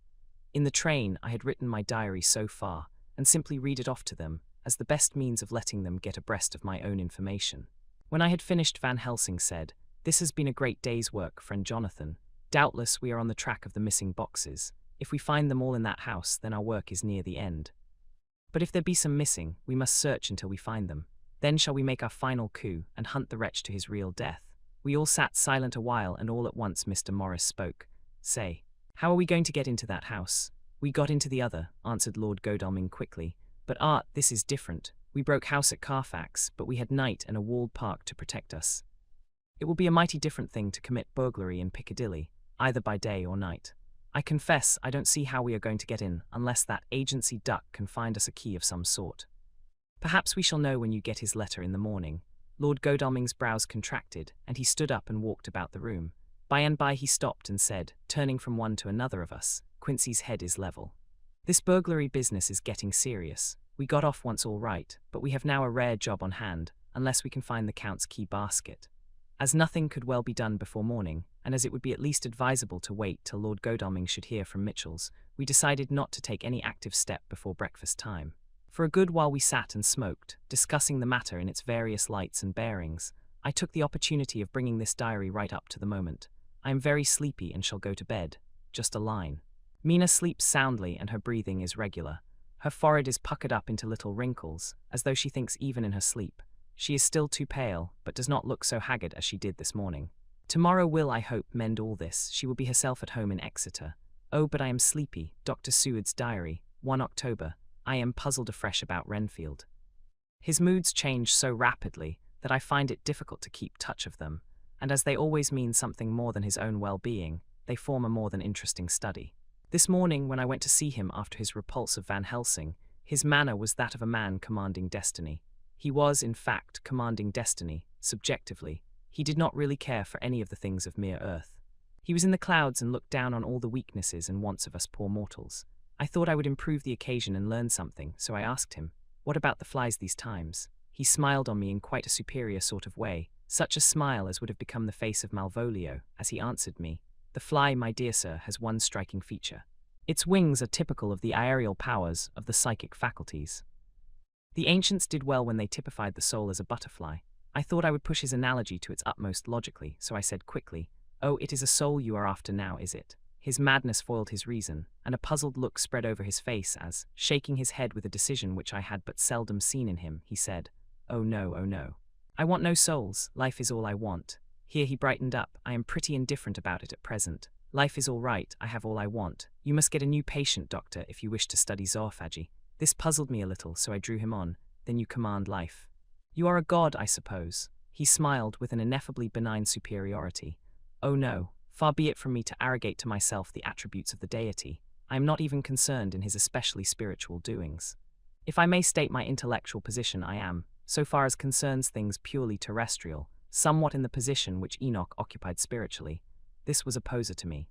I could not at the moment recall Enoch's appositeness, so I had to ask a simple question, though I felt that by so doing I was lowering myself in the eyes of the lunatic. And why with Enoch? Because he walked with God. I could not see the analogy, but did not like to admit it. So I harked back to what he had denied. So you don't care about life and you don't want souls. Why not? I put my question quickly and somewhat sternly, on purpose to disconcert him. The effort succeeded. For an instant he unconsciously relapsed into his old servile manner, bent low before me, and actually fawned upon me as he replied, "I don't want any souls, indeed, indeed. I don't. I couldn't use them if I had them. They would be no manner of use to me. I couldn't eat them or—" He suddenly stopped, and the old cunning look spread over his face, like a windsweep on the surface of the water. "And doctor, as to life, what is it after all? When you've got all you require, and you know that you will never want, that is all. I have friends, good friends, like you, Dr. Seward." This was said with a leer of inexpressible cunning. "I know that I shall never lack the means of life. I think that through the cloudiness of his insanity he saw some antagonism in me, for he at once fell back on the last refuge of such as he, a dogged silence.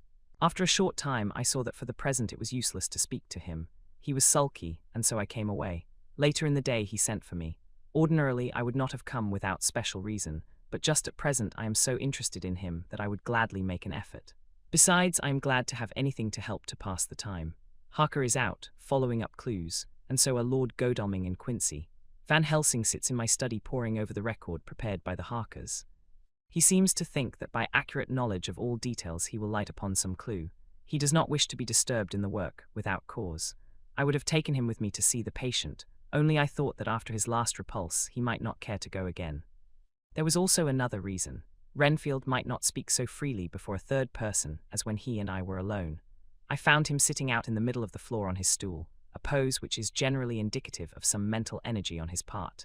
When I came in, he said at once, as though the question had been waiting on his lips, "What about souls?" It was evident then that my surmise had been correct. Unconscious cerebration was doing its work, even with the lunatic. I determined to have the matter out. "What about them yourself?" I asked. He did not reply for a moment, but looked all round him, and up and down, as though he expected to find some inspiration for an answer. "I don't want any souls," he said in a feeble, apologetic way. The matter seemed preying on his mind, and so I determined to use it, to be cruel only to be kind. So I said, "You like life and you want life." "Oh yes. But that is all right, you needn't worry about that." "But," I asked, "how are we to get the life without getting the soul also?" This seemed to puzzle him, so I followed it up. "A nice time you'll have some time when you're flying out there, with the souls of thousands of flies and spiders and birds and cats buzzing and twittering and mewing all round you. You've got their lives, you know, and you must put up with their souls." Something seemed to affect his imagination, for he put his fingers to his ears and shut his eyes, screwing them up tightly just as a small boy does when his face is being soaped. There was something pathetic in it that touched me. It also gave me a lesson, for it seemed that before me was a child, only a child though the features were worn and the stubble on the jaws was white. It was evident that he was undergoing some process of mental disturbance, and knowing how his past moods had interpreted things seemingly foreign to himself, I thought I would enter into his mind as well as I could and go with him. The first step was to restore confidence, so I asked him, speaking pretty loud so that he would hear me through his closed ears, "Would you like some sugar to get your flies round again?" He seemed to wake up all at once and shook his head. With a laugh he replied, "Not much, flies are poor things after all." After a pause he added, "But I don't want their souls buzzing round me all the same." "Or spiders," I went on. "Blow spiders, what's the use of spiders? There isn't anything in them to eat or—" He stopped suddenly, as though reminded of a forbidden topic. So, I thought to myself, this is the second time he has suddenly stopped at the word drink. What does it mean? Renfield seemed himself aware of having made a lapse, for he hurried on, as though to distract my attention from it. "I don't take any stock at all in such matters. Rats and mice and such small deer, as Shakespeare has it, chicken feed of the larder they might be called. I'm past all that sort of nonsense. You might as well ask a man to eat molecules with a pair of chopsticks, as to try to interest me about the lesser carnivora when I know of what is before me." "I see," I said. "You want big things that you can make your teeth meet in. How would you like to breakfast on elephant? What ridiculous nonsense you are talking." He was getting too wide awake, so I thought I would press him hard. "I wonder," I said reflectively, "what an elephant's soul is like." The effect I desired was obtained, for he at once fell from his high horse and became a child again. "I don't want an elephant's soul, or any soul at all," he said. For a few moments he sat despondently. Suddenly he jumped to his feet, with his eyes blazing and all the signs of intense cerebral excitement. "To hell with you and your souls," he shouted. "Why do you plague me about souls? Haven't I got enough to worry, and pain, and distract me already without thinking of souls?" He looked so hostile that I thought he was in for another homicidal fit, so I blew my whistle. The instant, however, that I did so he became calm and said apologetically, "Forgive me, doctor, I forgot myself. You do not need any help. I am so worried in my mind that I am apt to be irritable. If you only knew the problem I have to face, and that I am working out, you would pity and tolerate and pardon me. Pray do not put me in a strait waistcoat. I want to think and I cannot think freely when my body is confined. I am sure you will understand." He had evidently self-control, so when the attendants came I told them not to mind and they withdrew. Renfield watched them go. When the door was closed he said, with considerable dignity and sweetness, "Dr. Seward, you have been very considerate towards me. Believe me that I am very, very grateful to you. I thought it well to leave him in this mood, and so I came away. There is certainly something to ponder over in this man's state. Several points seem to make what the American interviewer calls a story, if one could only get them in proper order. Here they are. Will not mention drinking. Fears the thought of being burdened with the soul of anything. Has no dread of wanting life in the future. Despises the meaner forms of life altogether, though he dreads being haunted by their souls. Logically all these things point one way. He has assurance of some kind that he will acquire some higher life. He dreads the consequence, the burden of a soul. Then it is a human life he looks to, and the assurance, merciful God. The Count has been to him, and there is some new scheme of terror afoot. Later, I went after my round to Van Helsing and told him my suspicion. He grew very grave, and after thinking the matter over for a while asked me to take him to Renfield. I did so. As we came to the door, we heard the lunatic within singing gaily, as he used to do in the time which now seems so long ago. When we entered, we saw with amazement that he had spread out his sugar as of old. The flies, lethargic with the autumn, were beginning to buzz into the room. We tried to make him talk of the subject of our previous conversation, but he would not attend. He went on with his singing, just as though we had not been present. He had got a scrap of paper and was folding it into a notebook. We had to come away as ignorant as we went in. His is a curious case indeed. We must watch him tonight. Letter Mitchell, Sons and Candy to Lord Godalming. 1 October, my lord, we are at all times only too happy to meet your wishes. We beg, with regard to the desire of your lordship, expressed by Mr. Harker on your behalf, to supply the following information concerning the sale and purchase of No. 347, Piccadilly. The original vendors are the executors of the late Mr. Archibald Winter Suffield. The purchaser is a foreign nobleman, Count de Ville, who effected the purchase himself, paying the purchase money in notes over the counter, if your lordship will pardon us using so vulgar an expression. Beyond this we know nothing whatever of him. We are, my lord, your lordship's humble servants, Mitchell, Sons and Candy. Dr. Seward's Diary, 2 October. I placed a man in the corridor last night, and told him to make an accurate note of any sound he might hear from Renfield's room, and gave him instructions that if there should be anything strange he was to call me. After dinner, when we had all gathered round the fire in the study, Mrs. Harker having gone to bed, we discussed the attempts and discoveries of the day. Harker was the only one who had any result, and we are in great hopes that his clue may be an important one. Before going to bed, I went round to the patient's room and looked in through the observation trap. He was sleeping soundly, and his heart rose and fell with regular respiration. This morning, the man on duty reported to me that a little after midnight he was restless and kept saying his prayers somewhat loudly. I asked him if that was all. He replied that it was all he heard. There was something about his manner so suspicious that I asked him point blank if he had been asleep. He denied sleep, but admitted to having dozed for a while. It is too bad that men cannot be trusted unless they are watched. Today Harker is out following up his clue, and Art and Quincy are looking after horses. Godalming thinks that it will be well to have horses always in readiness, for when we get the information which we seek there will be no time to lose. We must sterilize all the imported earth between sunrise and sunset. We shall thus catch the Count at his weakest, and without a refuge to fly to. Van Helsing is off to the British Museum looking up some authorities on ancient medicine. The old physicians took account of things which their followers do not accept, and the professor is searching for witch and demon cures which may be useful to us later. I sometimes think we must be all mad and that we shall wake to sanity in strait waistcoats. Later, we have met again. We seem at last to be on the track, and our work of tomorrow may be the beginning of the end. I wonder if Renfield's quiet has anything to do with this. His moods have so followed the doings of the Count that the coming destruction of the monster may be carried to him in some subtle way. If we could only get some hint as to what passed in his mind, between the time of my argument with him today and his resumption of fly-catching, it might afford us a valuable clue. He is now seemingly quiet for a spell. Is he? That wild yell seemed to come from his room. The attendant came bursting into my room and told me that Renfield had somehow met with some accident. He had heard him yell.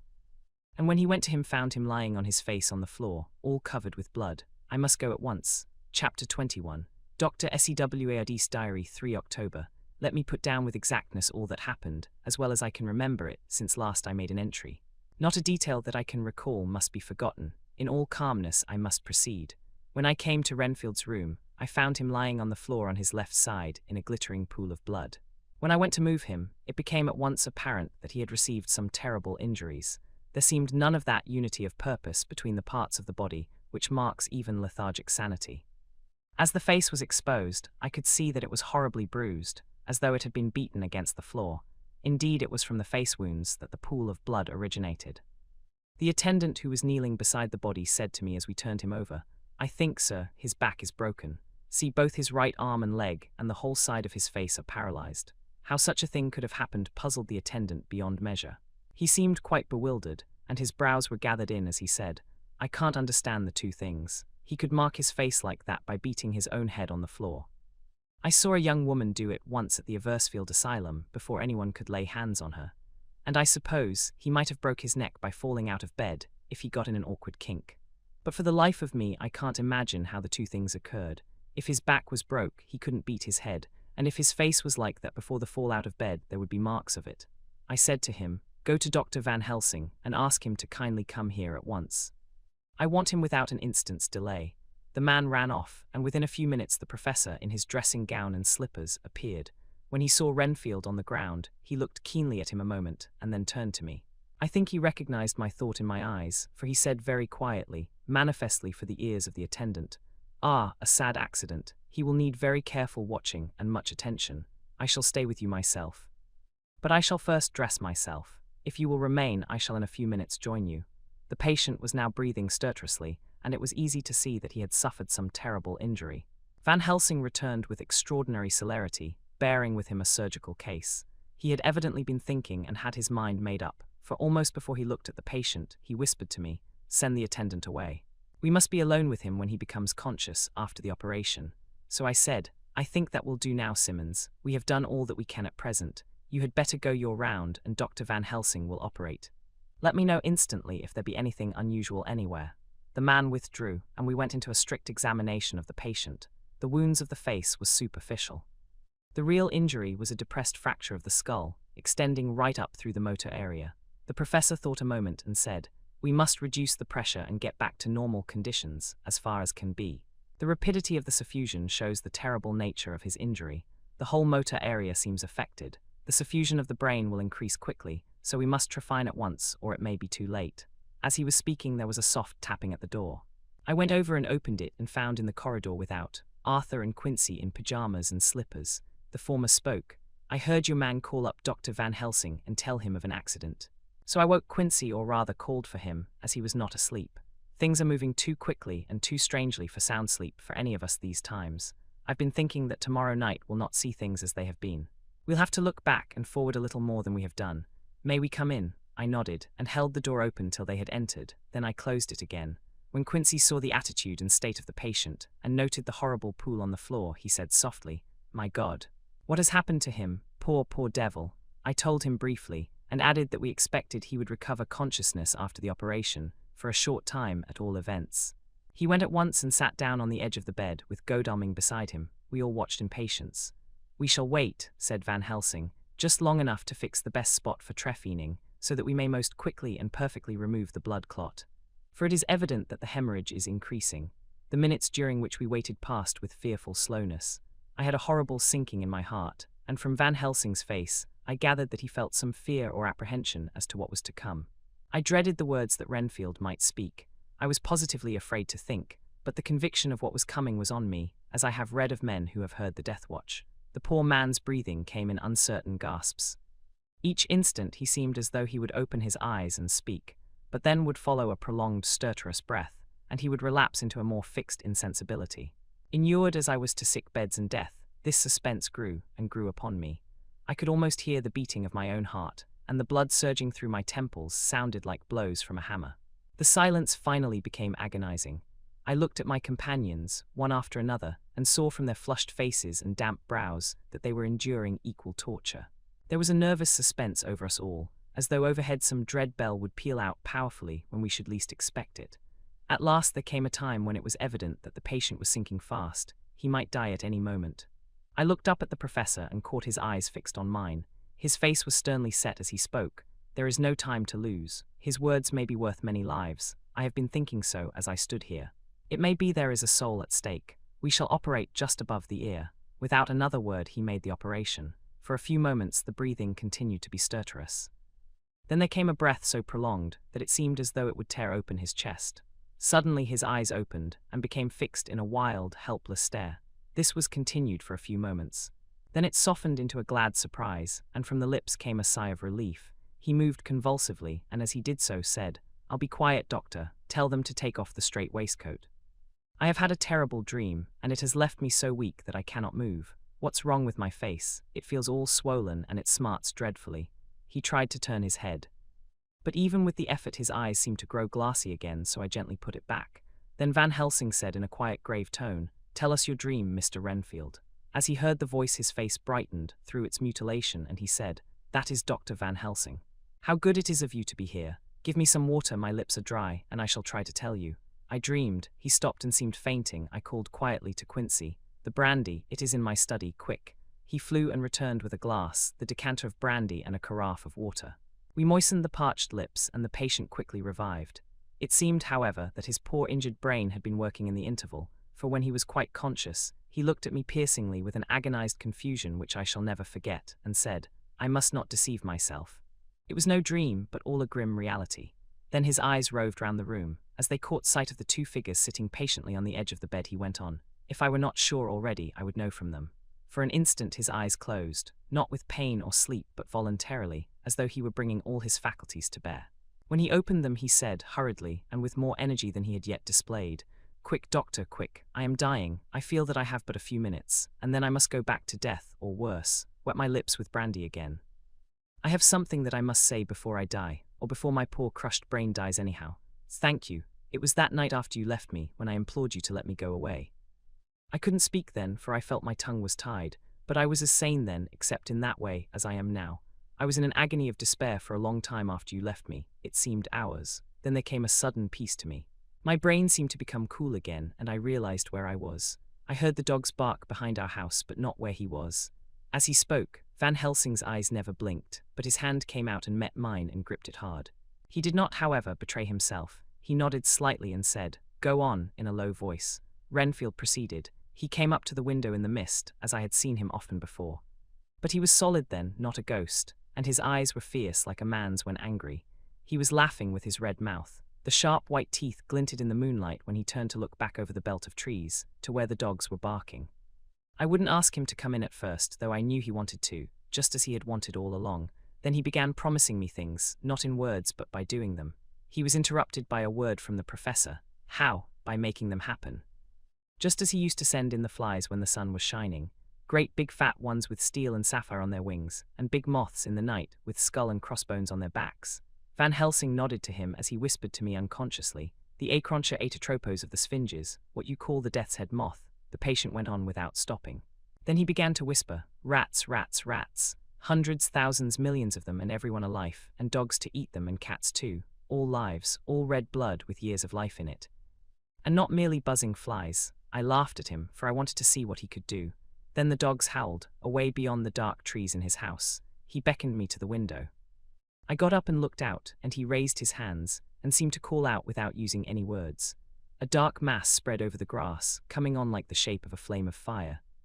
And then he moved the mist to the right and left, and I could see that there were thousands of rats with their eyes blazing red, like his, only smaller.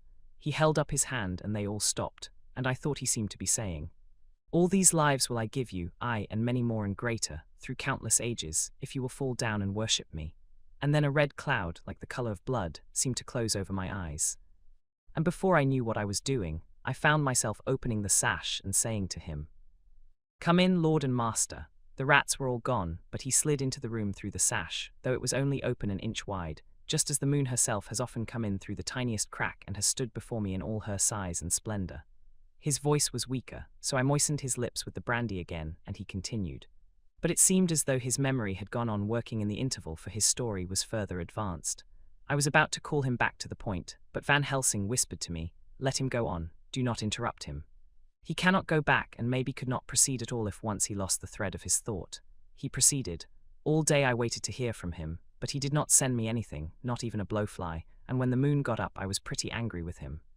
When he slid in through the window, though it was shut and did not even knock, I got mad with him. He sneered at me, and his white face looked out of the mist with his red eyes gleaming, and he went on as though he owned the whole place, and I was no one. He didn't even smell the same as he went by me. I couldn't hold him. I thought that somehow Mrs. Harker had come into the room. The two men sitting on the bed stood up and came over, standing behind him so that he could not see them, but where they could hear better. They were both silent, but the professor started and quivered. His face, however, grew grimmer and sterner still. Renfield went on without noticing. "When Mrs. Harker came in to see me this afternoon, she wasn't the same. It was like tea after the teapot had been watered. Here we all moved, but no one said a word." He went on, "I didn't know that she was here till she spoke, and she didn't look the same.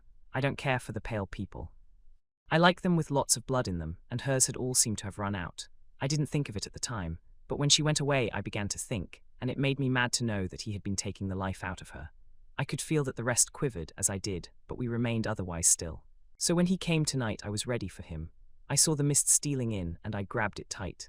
I had heard that madmen have unnatural strength, and as I knew I was a madman, at times anyhow, I resolved to use my power. And he felt it too, for he had to come out of the mist to struggle with me. I held tight, and I thought I was going to win, for I didn't mean him to take any more of her life till I saw his eyes. They burned into me and my strength became like water. He slipped through it, and when I tried to cling to him, he raised me up and flung me down. There was a red cloud before me, and a noise like thunder, and the mist seemed to steal away under the door. His voice was becoming fainter and his breath more stertorous. Van Helsing stood up instinctively. "We know the worst now," he said. "He is here and we know his purpose. It may not be too late. Let us be armed, the same as we were the other night, but lose no time. There is not an instant to spare." There was no need to put our fear, nay our conviction, into words. We shared them in common. We all hurried and took from our rooms the same things that we had when we entered the Count's house. The professor had his ready, and as we met in the corridor he pointed to them significantly as he said, "They never leave me, and they shall not till this unhappy business is over. Be wise also, my friends. It is no common enemy that we deal with. Alas, alas, that dear Madam Mina should suffer." He stopped, his voice was breaking, and I do not know if rage or terror predominated in my own heart. Outside the Harkers' door we paused. Art and Quincy held back, and the latter said, "Should we disturb her?" "We must," said Van Helsing grimly. "If the door be locked, I shall break it in. May it not frighten her terribly." "It is unusual to break into a lady's room," Van Helsing said solemnly. "You are always right, but this is life and death. All chambers are alike to the doctor, and even were they not, they are all as one to me tonight.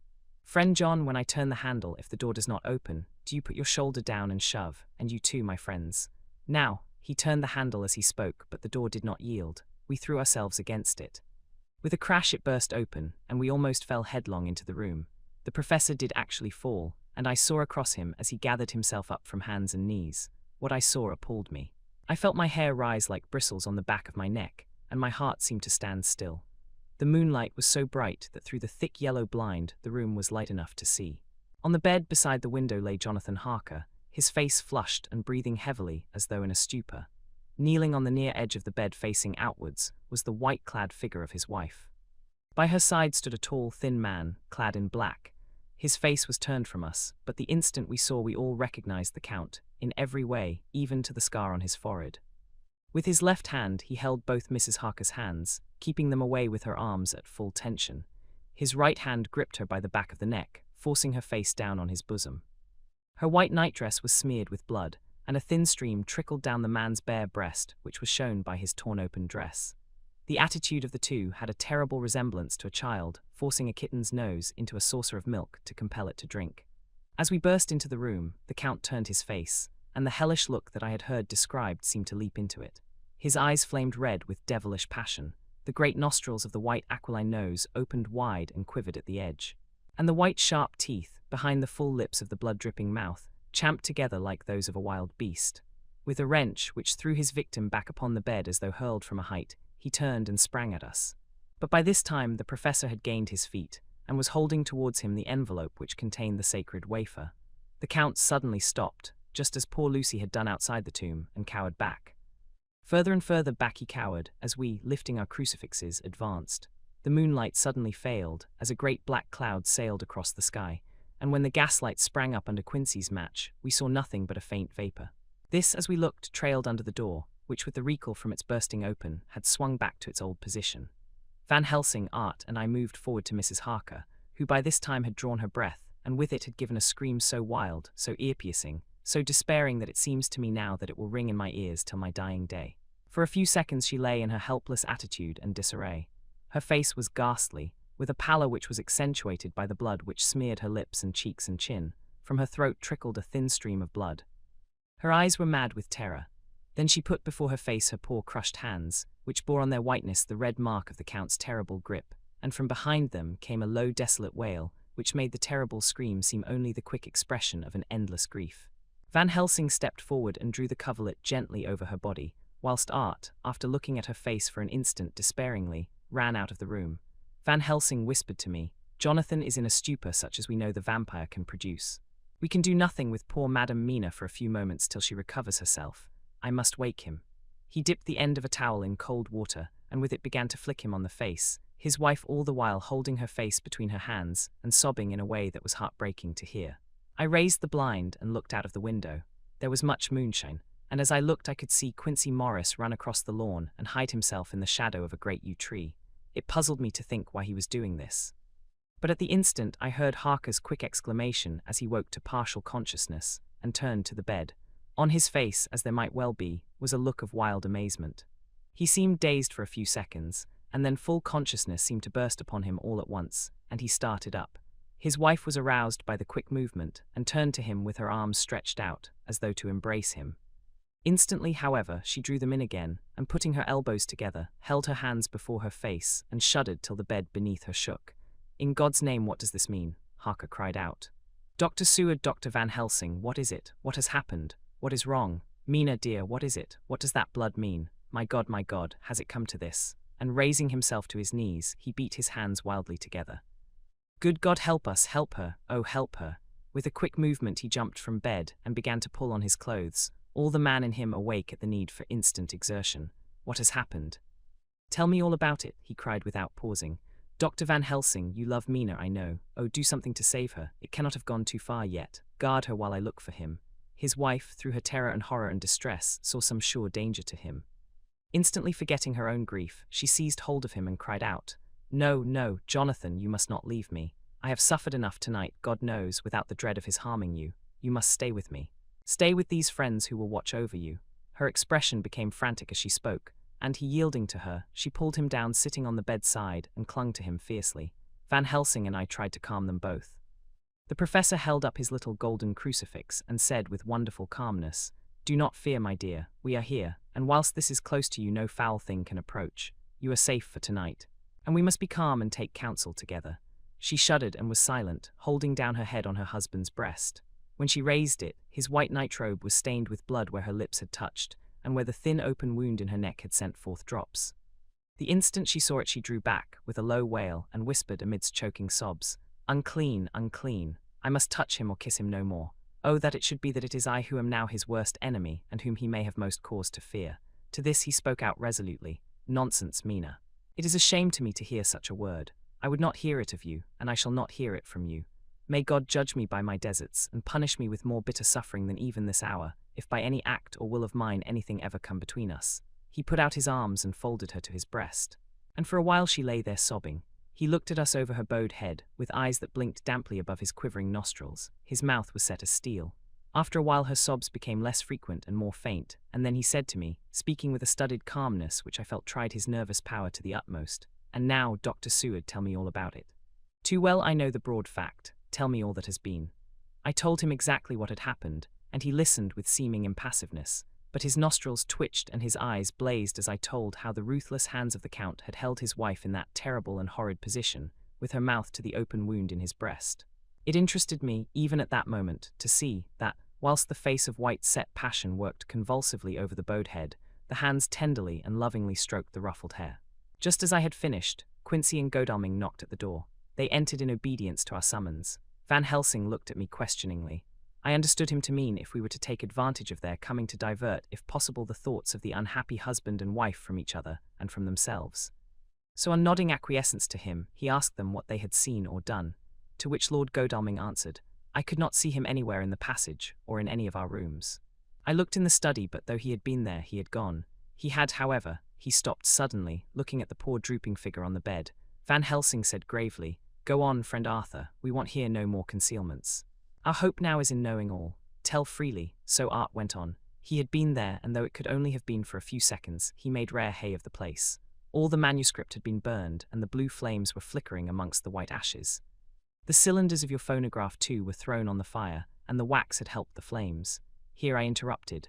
"Thank God there is the other copy in the safe." His face lit for a moment, but fell again as he went on. I ran downstairs then, but could see no sign of him.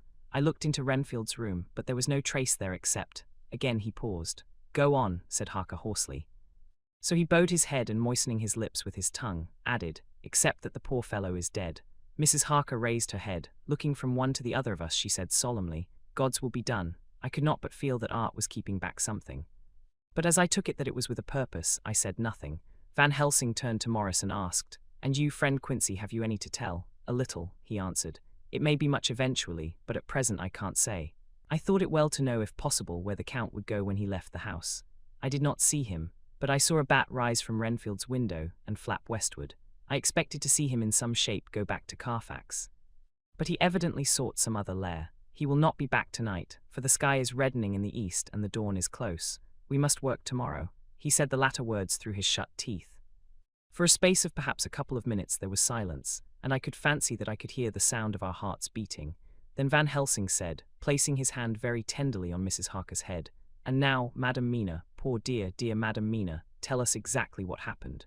God knows that I do not want that you be pained, but it is need that we know all. For now more than ever has all work to be done quick and sharp, and in deadly earnest. The day is close to us that must end all, if it may be so. And now is the chance that we may live and learn." The poor, dear lady shivered, and I could see the tension of her nerves as she clasped her husband closer to her and bent her head lower and lower still on his breast.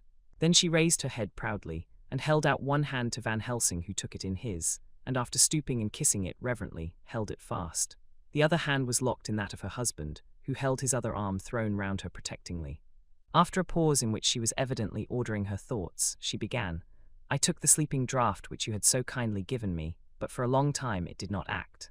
I seemed to become more wakeful, and myriads of horrible fancies began to crowd in upon my mind, all of them connected with death and vampires, with blood and pain and trouble."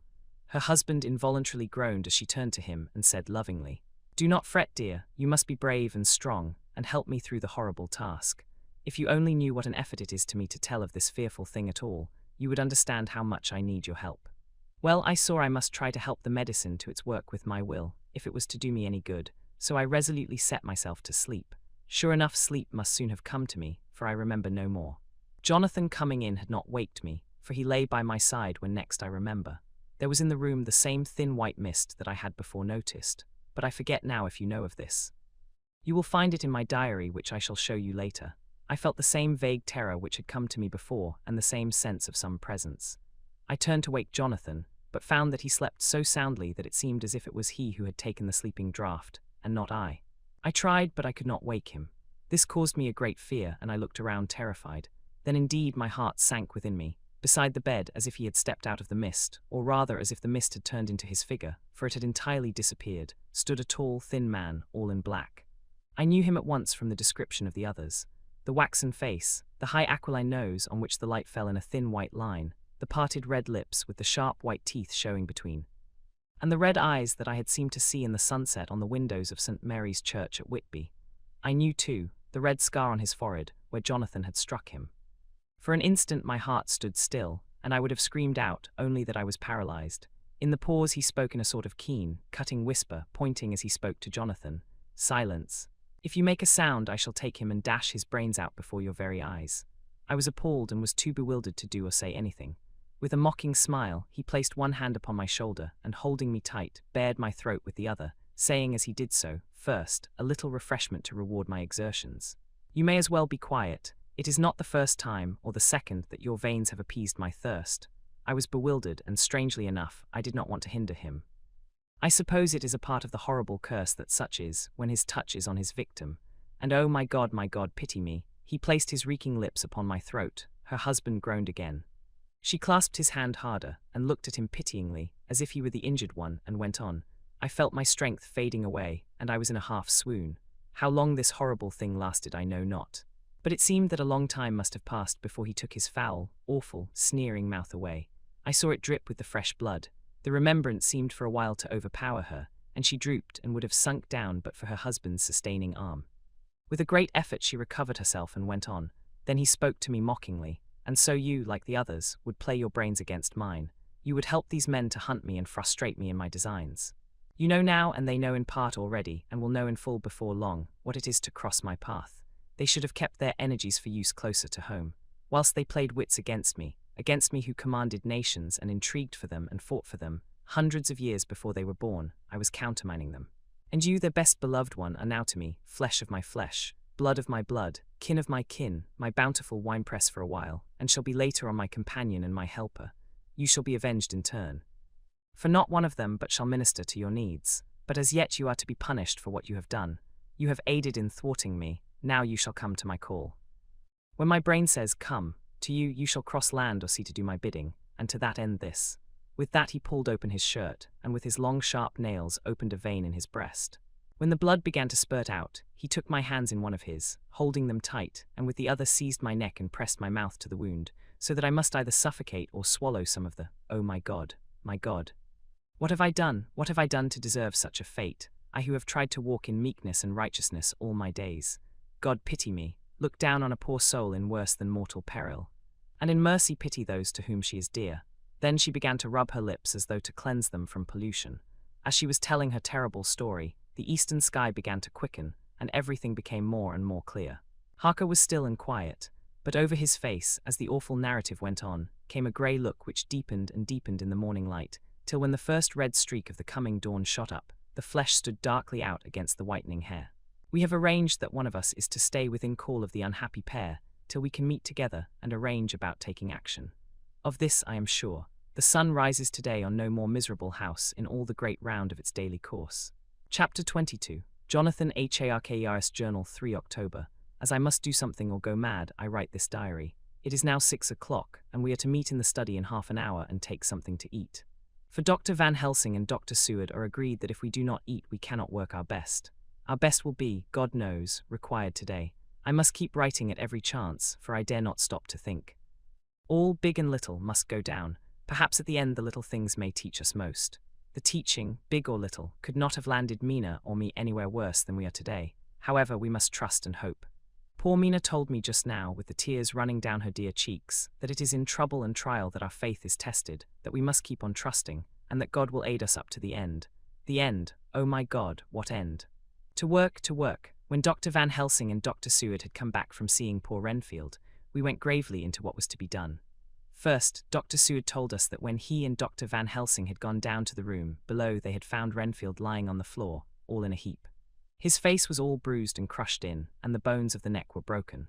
Dr. Seward asked the attendant who was on duty in the passage if he had heard anything. He said that he had been sitting down, he confessed to half dozing, when he heard loud voices in the room, and then Renfield had called out loudly several times, God, God, God. After that there was a sound of falling, and when he entered the room he found him lying on the floor, face down, just as the doctors had seen him. Van Helsing asked if he had heard voices or a voice, and he said he could not say. That at first it had seemed to him as if there were two, but as there was no one in the room it could have been only one. He could swear to it, if required, that the word God was spoken by the patient. Dr. Seward said to us, when we were alone, that he did not wish to go into the matter. The question of an inquest had to be considered, and it would never do to put forward the truth, as no one would believe it. As it was, he thought that on the attendant's evidence he could give a certificate of death by misadventure in falling from bed. In case the coroner should demand it, there would be a formal inquest, necessarily to the same result. When the question began to be discussed as to what should be our next step, the very first thing we decided was that Mina should be in full confidence, that nothing of any sort, no matter how painful, should be kept from her. She herself agreed as to its wisdom, and it was pitiful to see her so brave and yet so sorrowful and in such a depth of despair. There must be no concealment, she said. Alas, we have had too much already. And besides, there is nothing in all the world that can give me more pain than I have already endured, than I suffer now. Whatever may happen, it must be of new hope or of new courage to me. Van Helsing was looking at her fixedly as she spoke, and said, suddenly but quietly, But dear Madam Mina, are you not afraid? Not for yourself, but for others from yourself, after what has happened. Her face grew set in its lines, but her eyes shone with the devotion of a martyr as she answered, Ah no. For my mind is made up. To what? He asked gently, whilst we were all very still, for each in our own way we had a sort of vague idea of what she meant. Her answer came with direct simplicity, as though she were simply stating a fact, because if I find in myself, and I shall watch keenly for it, a sign of harm to any that I love, I shall die. You would not kill yourself? He asked hoarsely.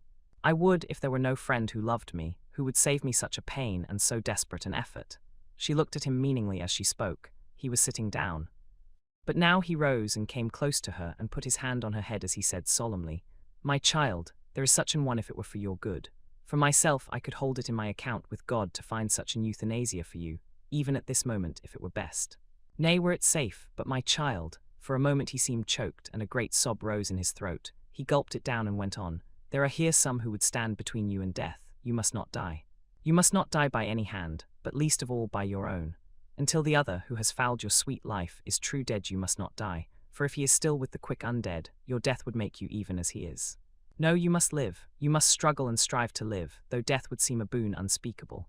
You must fight death himself, though he come to you in pain or in joy, by the day or the night, in safety or in peril. On your living soul I charge you that you do not die, nay, nor think of death, till this great evil be past. The poor dear grew white as death, and shook and shivered, as I have seen a quicksand shake and shiver at the incoming of the tide. We were all silent, we could do nothing. At length she grew more calm and turning to him said sweetly, but oh, so sorrowfully, as she held out her hand, I promise you, my dear friend, that if God will let me live, I shall strive to do so. Till if it may be in his good time, this horror may have passed away from me. She was so good and brave that we all felt that our hearts were strengthened to work and endure for her, and we began to discuss what we were to do. I told her that she was to have all the papers in the safe, and all the papers or diaries and phonographs we might hereafter use, and was to keep the record as she had done before. She was pleased with the prospect of anything to do, if pleased, could be used in connection with so grim an interest. As usual, Van Helsing had thought ahead of everyone else, and was prepared with an exact ordering of our work. It is perhaps well, he said, that at our meeting after our visit to Carfax, we decided not to do anything with the earth boxes that lay there. Had we done so, the Count must have guessed our purpose, and would doubtless have taken measures in advance to frustrate such an effort with regard to the others. But now he does not know our intentions. Nay, more in all probability, he does not know that such a power exists to us as can sterilize his lairs, so that he cannot use them as of old. We are now so much further advanced in our knowledge as to their disposition that, when we have examined the house in Piccadilly, we may track the very last of them. Today, then, is ours, and in it rests our hope. The sun that rose on our sorrow this morning guards us in its course. Until it sets tonight, that monster must retain whatever form he now has. He is confined within the limitations of his earthly envelope. He cannot melt into thin air nor disappear through cracks or chinks or crannies. If he go through a doorway, he must open the door like a mortal. And so we have this day to hunt out all his lairs and sterilize them. So we shall, if we have not yet catch him and destroy him, drive him to bay in some place where the catching and the destroying shall be in time sure. Here I started up, for I could not contain myself at the thought that the minutes and seconds, so preciously laden with Mina's life and happiness, were flying from us, since whilst we talked action was impossible. But Van Helsing held up his hand warningly. Nay, friend Jonathan, he said, in this, the quickest way home is the longest way, so your proverbs say. We shall all act and act with desperate quick when the time has come. But think, in all probable the key of the situation is in that house in Piccadilly. The Count may have many houses which he has bought. Of them he will have deeds of purchase, keys and other things. He will have paper that he write on. He will have his book of checks. There are many belongings that he must have somewhere. Why not in this place so central, so quiet, where he come and go by the front or the back at all hour, when in the very vast of the traffic there is none to notice? We shall go there and search that house, and when we learn what it holds, then we do what our friend Arthur call, in his phrases of hunt, stop the earths, and so we run down our old fox, so. Is it not? Then let us come at once, I cried. We are wasting the precious, precious time. The professor did not move, but simply said, and how are we to get into that house in Piccadilly? Anyway, I cried. We shall break in if need be. And your police, where will they be and what will they say? I was staggered, but I knew that if he wished to delay, he had a good reason for it. So I said as quietly as I could, don't wait more than need be. You know, I am sure, what torture I am in. Ah, my child, that I do, and indeed there is no wish of me to add to your anguish. But just think, what can we do until all the world be at movement? Then will come our time. I have thought and thought, and it seems to me that the simplest way is the best of all. Now we wish to get into the house, but we have no key. Is it not so? I nodded. Now suppose that you were in truth the owner of that house and could not still get in, and think there was to you no conscience of the housebreaker, what would you do? I should get a respectable locksmith and set him to work to pick the lock for me. And your police, they would interfere, would they not? Oh no. Not if they knew the man was properly employed. Then, he looked at me as keenly as he spoke, all that is in doubt is the conscience of the employer, and the belief of your policemen as to whether or no that employer has a good conscience or a bad one. Your police must indeed be zealous men and clever, oh so clever, in reading the heart that they trouble themselves in such matter. No, no, my friend Jonathan, you go take the lock off 100 empty house in this your London, or of any city in the world.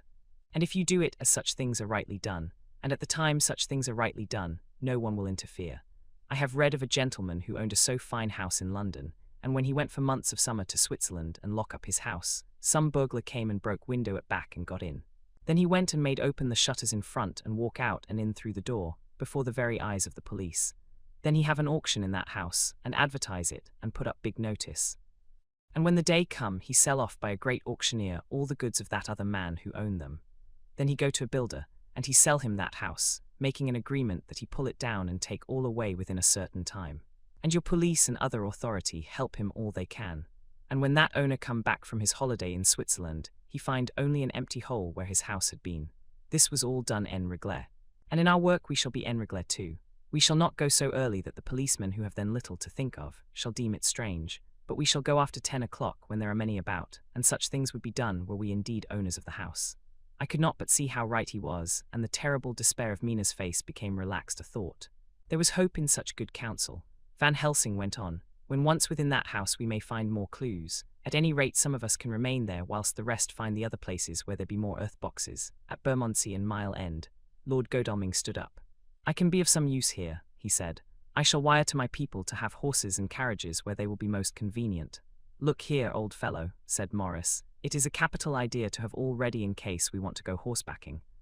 But don't you think that one of your snappy carriages with its heraldic adornments in a byway of Walworth or Mile End would attract too much attention for our purposes? It seems to me that we ought to take cabs when we go south or east, and even leave them somewhere near the neighbourhood we are going to. Friend Quincy is right, said the professor. His head is what you call in plane with the horizon. It is a difficult thing that we go to do, and we do not want no peoples to watch us if so it may. Mina took a growing interest in everything, and I was rejoiced to see that the exigency of affairs was helping her to forget for a time the terrible experience of the night. She was very, very pale, almost ghastly, and so thin that her lips were drawn away, showing her teeth in somewhat of prominence. I did not mention this last, lest it should give her needless pain. But it made my blood run cold in my veins to think of what had occurred with poor Lucy when the Count had sucked her blood. As yet there was no sign of the teeth growing sharper, but the time as yet was short, and there was time for fear. When we came to the discussion of the sequence of our efforts and of the disposition of our forces, there were new sources of doubt. It was finally agreed that before starting for Piccadilly, we should destroy the Count's lair close at hand. In case he should find it out too soon, we should thus be still ahead of him in our work of destruction, and his presence in his purely material shape, and at his weakest, might give us some new clue. As to the disposal of forces, it was suggested by the professor that after our visit to Carfax, we should all enter the house in Piccadilly, that the 2 doctors and I should remain there, whilst Lord Godalming and Quincy found the lairs at Walworth and Mile End and destroyed them. It was possible, if not likely, the professor urged, that the Count might appear in Piccadilly during the day, and that if so we might be able to cope with him then and there. At any rate, we might be able to follow him in force. To this plan I strenuously objected, and so far as my going was concerned, for I said that I intended to stay and protect Mina. I thought that my mind was made up on the subject, but Mina would not listen to my objection. She said that there might be some law matter in which I could be useful, that amongst the Count's papers might be some clue which I could understand out of my experience in Transylvania, and that as it was, all the strength we could muster was required to cope with the Count's extraordinary power. I had to give in, for Mina's resolution was fixed. She said that it was the last hope for her that we should all work together. As for me, she said, I have no fear. Things have been as bad as they can be, and whatever may happen must have in it some element of hope or comfort. Go, my husband, God can, if he wishes it, guard me as well alone as with anyone present. So I started up crying out. Then in God's name let us come at once, for we are losing time. The Count may come to Piccadilly earlier than we think. Not so, said Van Helsing, holding up his hand. But why? I asked. Do you forget, he said with actually a smile, that last night he banqueted heavily and will sleep late? Did I forget? Shall I ever? Can I ever? Can any of us ever forget that terrible scene? Mina struggled hard to keep her brave countenance, but the pain overmastered her, and she put her hands before her face and shuddered whilst she moaned. Van Helsing had not intended to recall her frightful experience. He had simply lost sight of her and her part in the affair in his intellectual effort. When it struck him what he said, he was horrified at his thoughtlessness and tried to comfort her. "Oh, Madam Mina," he said, "dear, dear Madam Mina, alas, that I of all who so reverence you should have said anything so forgetful. These stupid old lips of mine and this stupid old head do not deserve so. But you will forget it, will you not?" He bent low beside her as he spoke. She took his hand and looking at him through her tears said hoarsely, "No, I shall not forget, for it is well that I remember. And with it I have so much in memory of you that is sweet, that I take it all together. Now you must all be going soon. Breakfast is ready, and we must all eat that we may be strong." Breakfast was a strange meal to us all. We tried to be cheerful and encourage each other, and Mina was the brightest and most cheerful of us. When it was over, Van Helsing stood up and said, "Now, my dear friends, we go forth to our terrible enterprise. Are we all armed as we were on that night when first we visited our enemy's lair, armed against ghostly as well as carnal attack?" We all assured him. "Then it is well. Now, Madam Mina, you are in any case quite safe here until the sunset, and before then we shall return, if we shall return. but before we go let me see you armed against personal attack. I have myself, since you came down, prepared your chamber by the placing of things of which we know, so that he may not enter. Now let me guard yourself. On your forehead I touched this piece of sacred wafer in the name of the Father, the Son, and there was a fearful scream which almost froze our hearts to hear. As he had placed the wafer on Mina's forehead, it had seared it, had burned into the flesh, as though it had been a piece of white-hot metal. My poor darling's brain had told her the significance of the fact as quickly as her nerves received the pain of it. And the two so overwhelmed her that her overwrought nature had its voice in that dreadful scream. But the words to her thought came quickly. The echo of the scream had not ceased to ring on the air when there came the reaction, and she sank on her knees on the floor in an agony of abasement. Pulling her beautiful hair over her face, as the leper of old his mantle, she wailed out, "Unclean, unclean, even the Almighty shuns my polluted flesh. I must bear this mark of shame upon my forehead until the judgment day." They all paused. I had thrown myself beside her in an agony of helpless grief, and putting my arms around held her tight. For a few minutes our sorrowful hearts beat together, whilst the friends around us turned away their eyes that ran tears silently. Then Van Helsing turned and said gravely, so gravely that I could not help feeling that he was in some way inspired, and was stating things outside himself. "It may be that you may have to bear that mark till God himself see fit, as he most surely shall on the judgment day, to redress all wrongs of the earth and of his children that he has placed thereon. And oh, Madam Mina, my dear, may we who love you be there to see, when that red scar, the sign of God's knowledge of what has been, shall pass away, and leave your forehead as pure as the heart we know. For so surely as we live, that scar shall pass away when God sees right to lift the burden that is hard upon us. Till then we bear our cross, as his Son did in obedience to his will. It may be that we are chosen instruments of his good pleasure, and that we ascend to his bidding as that other through stripes and shame, through tears and blood, through doubts and fears, and all that makes the difference between God and man. There was hope in his words and comfort, and they made for resignation. Mina and I both felt so, and simultaneously we each took one of the old man's hands and bent over and kissed it. Then without a word we all knelt down together, and all holding hands swore to be true to each other. We men pledged ourselves to raise the veil of sorrow from the head of her whom, each in his own way, we loved, and we prayed for help and guidance in the terrible task which lay before us. It was then time to start. So I said farewell to Mina, a parting which neither of us shall forget to our dying day, and we set out. To one thing I have made up my mind: if we find out that Mina must be a vampire in the end, then she shall not go into that unknown and terrible land alone. I suppose it is thus that in old times one vampire meant many. Just as their hideous bodies could only rest in sacred earth, so the holiest love was the recruiting sergeant for their ghastly ranks. We entered Carfax without trouble and found all things the same as on the first occasion. It was hard to believe that amongst so prosaic surroundings of neglect and dust and decay, there was any ground for such fear as already we knew.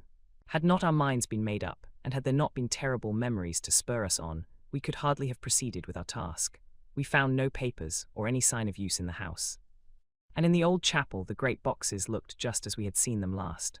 Dr. Van Helsing said to us solemnly as we stood before them, "And now, my friends, we have a duty here to do. We must sterilize this earth, so sacred of holy memories, that he has brought from a far distant land for such fell use. He has chosen this earth because it has been holy. Thus we defeat him with his own weapon, for we make it more holy still. It was sanctified to such use of man, now we sanctify it to God." As he spoke, he took from his bag a screwdriver and a wrench, and very soon the top of one of the cases was thrown open.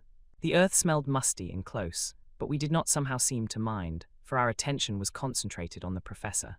Taking from his box a piece of the sacred wafer, he laid it reverently on the earth, and then shutting down the lid began to screw it home, we aiding him as he worked. One by one we treated in the same way each of the great boxes, and left them as we had found them to all appearance, but in each was a portion of the host. When we closed the door behind us, the professor said solemnly, "So much is already done. If it may be that with all the others we can be so successful, then the sunset of this evening may shine on Madam Mina's forehead all white as ivory, and with no stain." As we passed across the lawn on our way to the station to catch our train, we could see the front of the asylum. I looked eagerly, and in the window of my own room saw Mina. I waved my hand to her, and nodded to tell that our work there was successfully accomplished. She nodded in reply to show that she understood.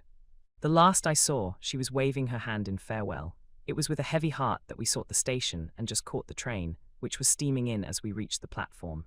I have written this in the train. Piccadilly, 12:30 o'clock. Just before we reached Fenchurch Street, Lord Godalming said to me, "Quincy and I will find a locksmith. You had better not come with us in case there should be any difficulty." For under the circumstances, it wouldn't seem so bad for us to break into an empty house. But you are a solicitor, and the Incorporated Law Society might tell you that you should have known better. I demurred as to my not sharing any danger even of odium, but he went on. Besides, it will attract less attention if there are not too many of us. My title will make it all right with the locksmith, and with any policeman that may come along. You had better go with Jack and the professor and stay in the Green Park, somewhere in sight of the house. And when you see the door opened and the smith has gone away, do you all come across. We shall be on the lookout for you and shall let you in. The advice is good, said Van Helsing, so we said no more. Godalming and Morris hurried off in a cab, we following in another. At the corner of Arlington Street, our contingent got out and strolled into the Green Park. My heart beat as I saw the house on which so much of our hope was centered, looming up grim and silent in its deserted condition, amongst its more lively and spruce-looking neighbors. We sat down on a bench within good view, and began to smoke cigars so as to attract as little attention as possible. The minutes seemed to pass with leaden feet as we waited for the coming of the others. At length we saw a four-wheeler drive up. Out of it, in leisurely fashion, got Lord Godalming and Morris, and down from the box descended a thick-set working man with his rush-woven basket of tools. Morris paid the cabman, who touched his hat and drove away. Together the two ascended the steps, and Lord Godalming pointed out what he wanted done. The workman took off his coat leisurely and hung it on one of the spikes of the rail, saying something to a policeman who just then sauntered along. The policeman nodded acquiescence, and the man kneeling down placed his bag beside him. After searching through it, he took out a selection of tools which he produced to lay beside him in orderly fashion. Then he stood up, looked into the keyhole, blew into it, and turning to his employers made some remark. Lord Godalming smiled, and the man lifted a good-sized bunch of keys. Selecting one of them, he began to probe the lock, as if feeling his way with it. After fumbling about for a bit, he tried a second, and then a third. All at once the door opened under a slight push from him, and he and the two others entered the hall. We sat still, my own cigar burnt furiously, but Van Helsing's went cold altogether. We waited patiently as we saw the workman come out and bring in his bag. Then he held the door partly open, steadying it with his knees, whilst he fitted a key to the lock. This he finally handed to Lord Godalming, who took out his purse and gave him something. The man touched his hat, took his bag, put on his coat and departed. Not a soul took the slightest notice of the whole transaction. When the man had fairly gone, we three crossed the street and knocked at the door. It was immediately opened by Quincy Morris, beside whom stood Lord Godalming lighting a cigar. "The place smells so vilely," said the latter as we came in. It did indeed smell vilely, like the old chapel at Carfax, and with our previous experience it was plain to us that the Count had been using the place pretty freely. We moved to explore the house, all keeping together in case of attack, for we knew we had a strong and wily enemy to deal with, and as yet we did not know whether the Count might not be in the house. In the dining room, which lay at the back of the hall, we found 8 boxes of earth. 8 boxes only out of the 9 which we sought. Our work was not over, and would never be until we should have found the missing box. First we opened the shutters of the window, which looked out across a narrow stone-flagged yard at the blank face of a stable, pointed to look like the front of a miniature house. There were no windows in it, so we were not afraid of being overlooked. We did not lose any time in examining the chests. With the tools which we had brought with us, we opened them, one by one, and treated them as we had treated those others in the old chapel. It was evident to us that the Count was not at present in the house, and we proceeded to search for any of his effects. After a cursory glance at the rest of the rooms, from basement to attic, we came to the conclusion that the dining room contained any effects which might belong to the Count, and so we proceeded to minutely examine them. They lay in a sort of orderly disorder on the great dining room table. There were title deeds of the Piccadilly house in a great bundle. Deeds of the purchase of the houses at Mile End and Bermondsey, note paper, envelopes and pens and ink, all were covered up in thin wrapping paper to keep them from the dust. There were also a clothes brush, a brush and comb, and a jug and basin, the latter containing dirty water which was reddened as if with blood. Last of all was a little heap of keys of all sorts and sizes, probably those belonging to the other houses. When we had examined this last find, Lord Godalming and Quincy Morris, taking accurate notes of the various addresses of the houses in the east and the south, took with them the keys in a great bunch, and set out to destroy the boxes in these places.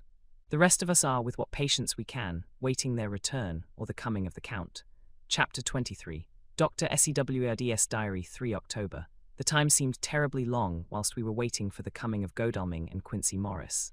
The professor tried to keep our minds active by using them all the time. I could see his beneficent purpose by the side glances which he threw from time to time at Harker. The poor fellow is overwhelmed in a misery that is appalling to see. Last night he was a frank, happy-looking man, with strong, youthful face, full of energy, and with dark brown hair. Today he is a drawn, haggard old man, whose white hair matches well with the hollow, burning eyes and grief-written lines of his face. His energy is still intact. In fact, he is like a living flame. This may yet be his salvation, for if all go well, it will tide him over the despairing period. He will then, in a kind of way, wake again to the realities of life. Poor fellow, I thought my own trouble was bad enough, but his. The professor knows this well enough, and is doing his best to keep his mind active. What he has been saying was, under the circumstances, of absorbing interest. So well as I can remember, here it is. I have studied, over and over again since they came into my hands, all the papers relating to this monster. And the more I have studied, the greater seems the necessity to utterly stamp him out. All through there are signs of his advance, not only of his power, but of his knowledge of it. As I learned from the researches of my friend Arminus of Budapest, he was in life a most wonderful man, soldier, statesman, and alchemist, which latter was the highest development of the science knowledge of his time. He had a mighty brain, a learning beyond compare, and a heart that knew no fear and no remorse. He dared even to attend the scholaments, and there was no branch of knowledge of his time that he did not essay. Well, in him the brain powers survived the physical death, though it would seem that memory was not all complete. In some faculties of mind he has been, and is, only a child. But he is growing, and some things that were childish at the first are now of man's stature. He is experimenting, and doing it well, and if it had not been that we have crossed his path he may be yet if we fail, the father or furtherer of a new order of beings, whose road must lead through death, not life. Harker groaned and said, and this is all arrayed against my darling.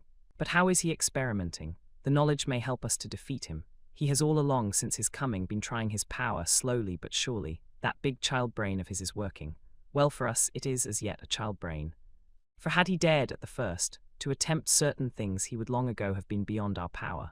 However, he means to succeed, and a man who has centuries before him can afford to wait and to go slow. Festina lent may well be his motto.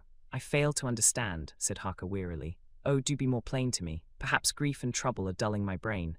The professor laid his hand tenderly on his shoulder as he spoke. Ah, my child, I will be plain.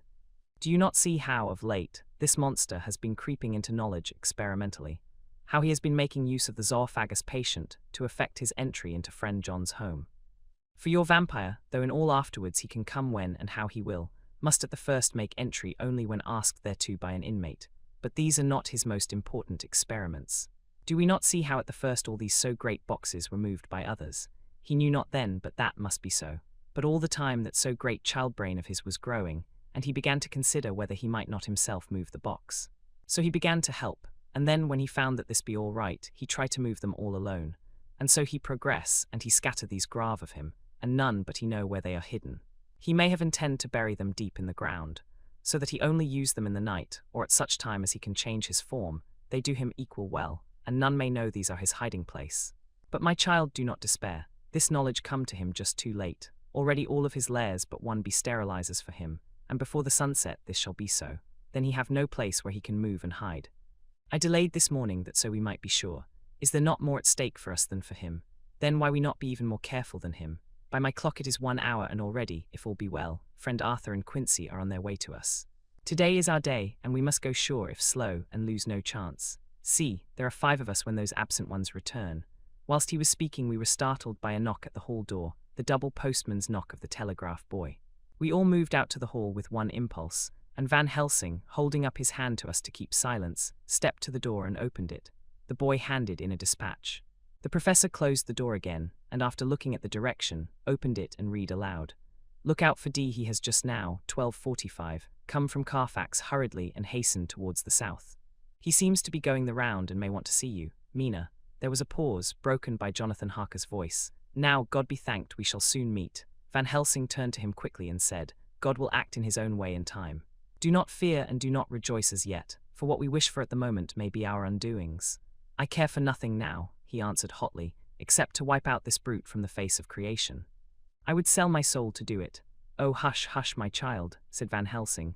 God does not purchase souls in this wise, and the devil, though he may purchase, does not keep faith. But God is merciful and just, and knows your pain and your devotion to that dear Madam Mina. Think you how her pain would be doubled, did she but hear your wild words? Do not fear any of us, we are all devoted to this cause, and today shall see the end. The time is coming for action. Today this vampire is limit to the powers of man, until sunset he may not change. It will take him time to arrive here. See, it is 20 minutes past 1, and there are yet some times before he can hither come, be he never so quick. What we must hope for is that my Lord Arthur and Quincy arrive first.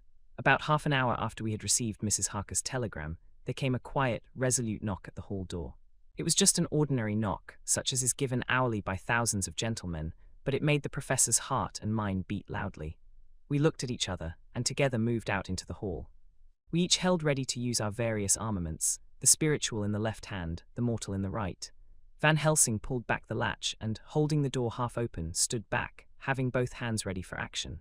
The gladness of our hearts must have shone upon our faces, when on the step, close to the door, we saw Lord Godalming and Quincy Morris. They came quickly in and closed the door behind them, the former saying, as they moved along the hall, "It is all right." We found both places, 6 boxes in each, and we destroyed them all. "Destroyed?" asked the professor. "For him." We were silent for a minute, and then Quincy said, "There's nothing to do but to wait here. If, however, he doesn't turn up by 5 o'clock, we must start off, for it won't do to leave Mrs. Harker alone after sunset." "He will be here before long now," said Van Helsing, who had been consulting his pocketbook. Nota bene, in Madam's telegram he went south from Carfax. That means he went to cross the river, and he could only do so at slack of tide, which should be something before 1 o'clock. That he went south has a meaning for us. He is as yet only suspicious, and he went from Carfax first to the place where he would suspect interference least. You must have been at Bermondsey only a short time before him. That he is not here already shows that he went to Mile End next. This took him some time, for he would then have to be carried over the river in some way. Believe me, my friends, we shall not have long to wait now. We should have ready some plan of attack, so that we may throw away no chance.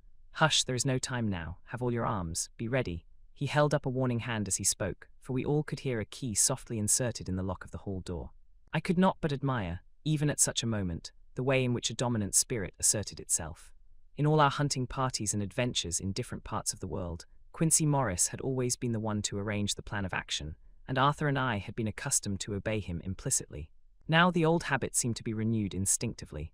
With a swift glance around the room, he at once laid out our plan of attack, and without speaking a word, with a gesture, placed us each in position.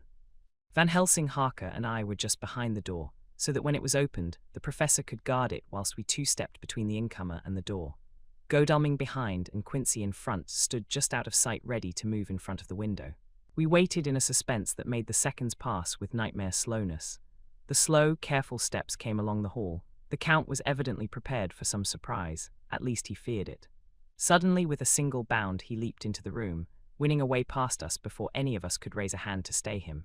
There was something so panther-like in the movement, something so unhuman, that it seemed to sober us all from the shock of his coming. The first to act was Harker, who, with a quick movement, threw himself before the door leading into the room in the front of the house. As the Count saw us, a horrible sort of snarl passed over his face, showing the eye-teeth long and pointed. But the evil smile as quickly passed into a cold stare of lion-like disdain. His expression again changed as, with a single impulse, we all advanced upon him. It was a pity that we had not some better organized plan of attack, for even at the moment I wondered what we were to do. I did not myself know whether our lethal weapons would avail us anything. Harker evidently meant to try the matter, for he had ready his great cookery knife and made a fierce and sudden cut at him. The blow was a powerful one. Only the diabolical quickness of the Count's leap back saved him. A second less and the trenchant blade had shorn through his heart. As it was, the point just cut the cloth of his coat, making a wide gap whence a bundle of banknotes and a stream of gold fell out. The expression of the Count's face was so hellish that for a moment I feared for Harker, though I saw him throw the terrible knife aloft again for another stroke. Instinctively I moved forward with a protective impulse, holding the crucifix and wafer in my left hand. I felt a mighty power fly along my arm, and it was without surprise that I saw the monster cower back before a similar movement made spontaneously by each one of us. It would be impossible to describe the expression of hate and baffled malignity, of anger and hellish rage, which came over the Count's face. His waxen hue became greenish-yellow by the contrast of his burning eyes, and the red scar on the forehead showed on the pallid skin like a palpitating wound. The next instant, with a sinuous dive, he swept under Harker's arm, ere his blow could fall, and, grasping a handful of the money from the floor, dashed across the room, threw himself at the window. Amid the crash and glitter of the falling glass, he tumbled into the flagged area below. Through the sound of the shivering glass, I could hear the ting of the gold, as some of the sovereigns fell on the flagging. We ran over and saw him spring unhurt from the ground. He, rushing up the steps, crossed the flagged yard and pushed open the stable door. There he turned and spoke to us.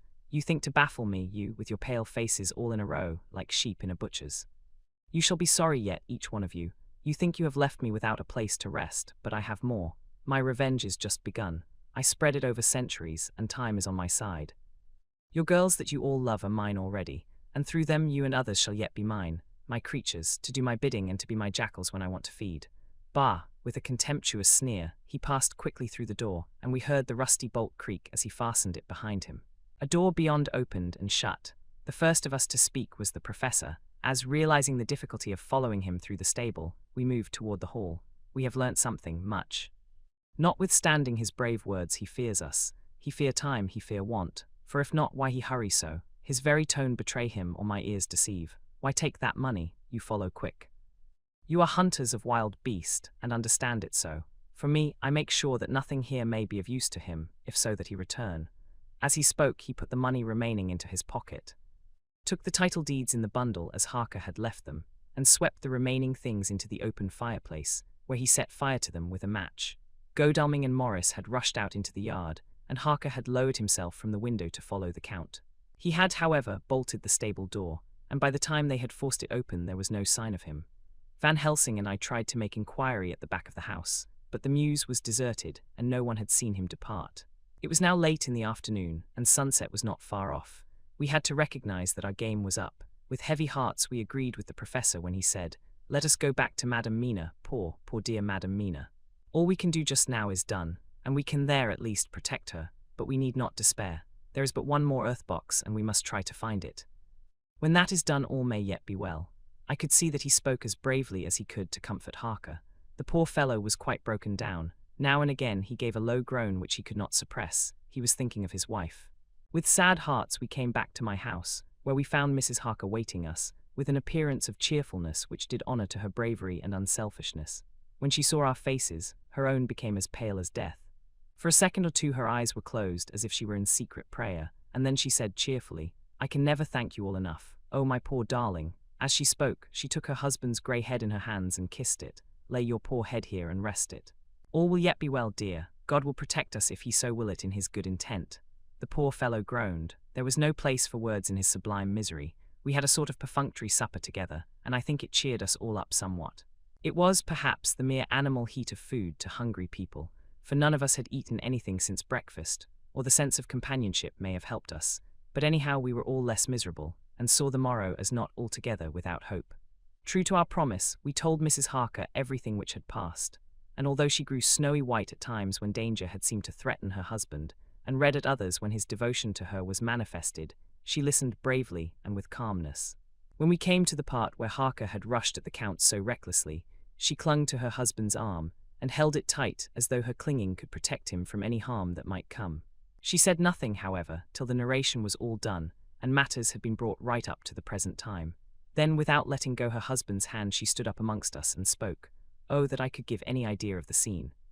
Of that sweet, sweet, good woman in all the radiant beauty of her youth and animation, with the red scar on her forehead, of which she was conscious, and which we saw with grinding of our teeth, remembering whence and how it came.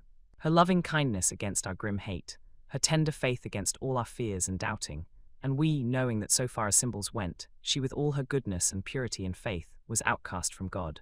"Jonathan," she said, and the word sounded like music on her lips, it was so full of love and tenderness. "Jonathan dear, and you all my true friends, I want you to bear something in mind through all this dreadful time.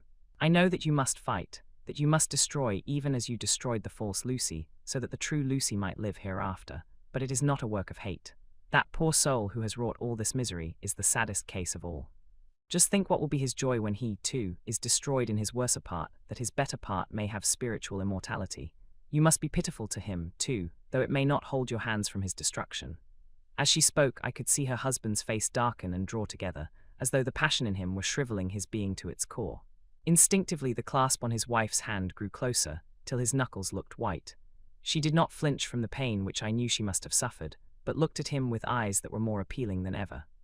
As she stopped speaking, he leaped to his feet, almost tearing his hand from hers as he spoke. "May God give him into my hand, just for long enough to destroy that earthly life of him, which we are aiming at. If beyond it I could send his soul for ever and ever to burning hell, I would do it. Oh hush, in the name of the good God, Don't say such things, Jonathan, my husband, or you will crush me with fear and horror. Just think, my dear, I have been thinking all this long, long day of it, that, perhaps, some day, I too may need such pity, and that some other like you, and with equal cause for anger, may deny it to me. Oh, my husband! My husband, indeed I would have spared you such a thought had there been another way, but I pray that God may not have treasured your wild words, except as the heartbroken wail of a very loving and sorely stricken man. O God, let these poor white hairs go in evidence of what he has suffered, who all his life has done no wrong, and on whom so many sorrows have come. We men were all in tears now. There was no resisting them, and we wept openly. She wept too, to see that her sweeter counsels had prevailed. Her husband flung himself on his knees beside her, and putting his arms round her, hid his face in the folds of her dress. Van Helsing beckoned to us, and we stole out of the room, leaving the two loving hearts alone with their God. Before they retired, the professor fixed up the room against any coming of the vampire, and assured Mrs. Harker that she might rest in peace. She tried to school herself to the belief, and manifestly for her husband's sake, tried to seem content. It was a brave struggle, and was, I think and believe, not without its reward. Van Helsing had placed at hand a bell which either of them was to sound in case of any emergency. When they had retired, Quincy, Godalming, and I arranged that we should sit up, dividing the night between us, and watch over the safety of the poor stricken lady. The first watch falls to Quincy, so the rest of us shall be off to bed as soon as we can. Godalming has already turned in, for his is the second watch. Now that my work is done, I too shall go to bed. Jonathan Harker's Journal. 3-4 October, close to midnight. I thought yesterday would never end. There was over me a yearning for sleep, in some sort of blind belief that to wake would be to find things changed, and that any change must now be for the better. Before we parted, we discussed what our next step was to be, but we could arrive at no result. All we knew was that one earth box remained, and that the Count alone knew where it was. If he chooses to lie hidden, he may baffle us for years, and in the meantime, the thought is too horrible, I dare not think of it even now. This I know, that if ever there was a woman who was all perfection, that one is my poor wronged darling. I love her 1,000 times more for her sweet pity of last night, a pity that made my own hate of the monster seem despicable. Surely God will not permit the world to be the poorer by the loss of such a creature. This is hope to me. We are all drifting reefwards now, and faith is our only anchor. Thank God, Mina is sleeping, and sleeping without dreams. I fear what her dreams might be like, with such terrible memories to ground them in. She has not been so calm, within my seeing, since the sunset. Then, for a while, there came over her face a repose which was like spring after the blasts of March. I thought at the time that it was the softness of the red sunset on her face, but somehow now I think it has a deeper meaning. I am not sleepy myself, though I am weary to death. However, I must try to sleep, for there is tomorrow to think of, and there is no rest for me until later. I must have fallen asleep, for I was awaked by Mina, who was sitting up in bed with a startled look on her face. I could see easily, for we did not leave the room in darkness. She had placed a warning hand over my mouth, and now she whispered in my ear, "Hush, there is someone in the corridor." I got up softly, and crossing the room, gently opened the door. Just outside, stretched on a mattress, lay Mr. Morris, wide awake. He raised a warning hand for silence as he whispered to me, "Hush, go back to bed, it is all right. One of us will be here all night. We don't mean to take any chances." His look and gesture forbade discussion, so I came back and told Mina. She sighed, and positively a shadow of a smile stole over her poor, pale face as she put her arms round me and said softly, "Oh, thank God for good, brave men." With a sigh she sank back again to sleep. I write this now as I am not sleepy, though I must try again. 4 October morning. Once again during the night I was wakened by Mina. This time we had all had a good sleep, for the grey of the coming dawn was making the windows into sharp oblongs, and the gas flame was like a speck rather than a disk of light. She said to me hurriedly, "Go call the professor, I want to see him at once." "Why?" I asked. "I have an idea. I suppose it must have come in the night and matured without my knowing it. He must hypnotize me before the dawn, and then I shall be able to speak. Go quick, dearest, the time is getting close." I went to the door. Dr. Seward was resting on the mattress, and seeing me, he sprang to his feet. "Is anything wrong?" he asked in alarm. "No," I replied, "but Mina wants to see Dr. Van Helsing at once." "I will go," he said, and hurried into the professor's room. In 2 or 3 minutes later, Van Helsing was in the room in his dressing gown, and Mr. Morris and Lord Godalming were with Dr. Seward at the door asking questions. When the professor saw Mina smile, a positive smile ousted the anxiety of his face. He rubbed his hands as he said, "Oh, my dear Madam Mina, this is indeed a change. See, friend Jonathan, we have got our dear Madam Mina, as of old, back to us today." Then turning to her he said cheerfully, "And what am I do for you? For at this hour you do not want me for nothings." "I want you to hypnotize me," she said. Do it before the dawn, for I feel that then I can speak and speak freely. Be quick, for the time is short." Without a word he motioned her to sit up in bed.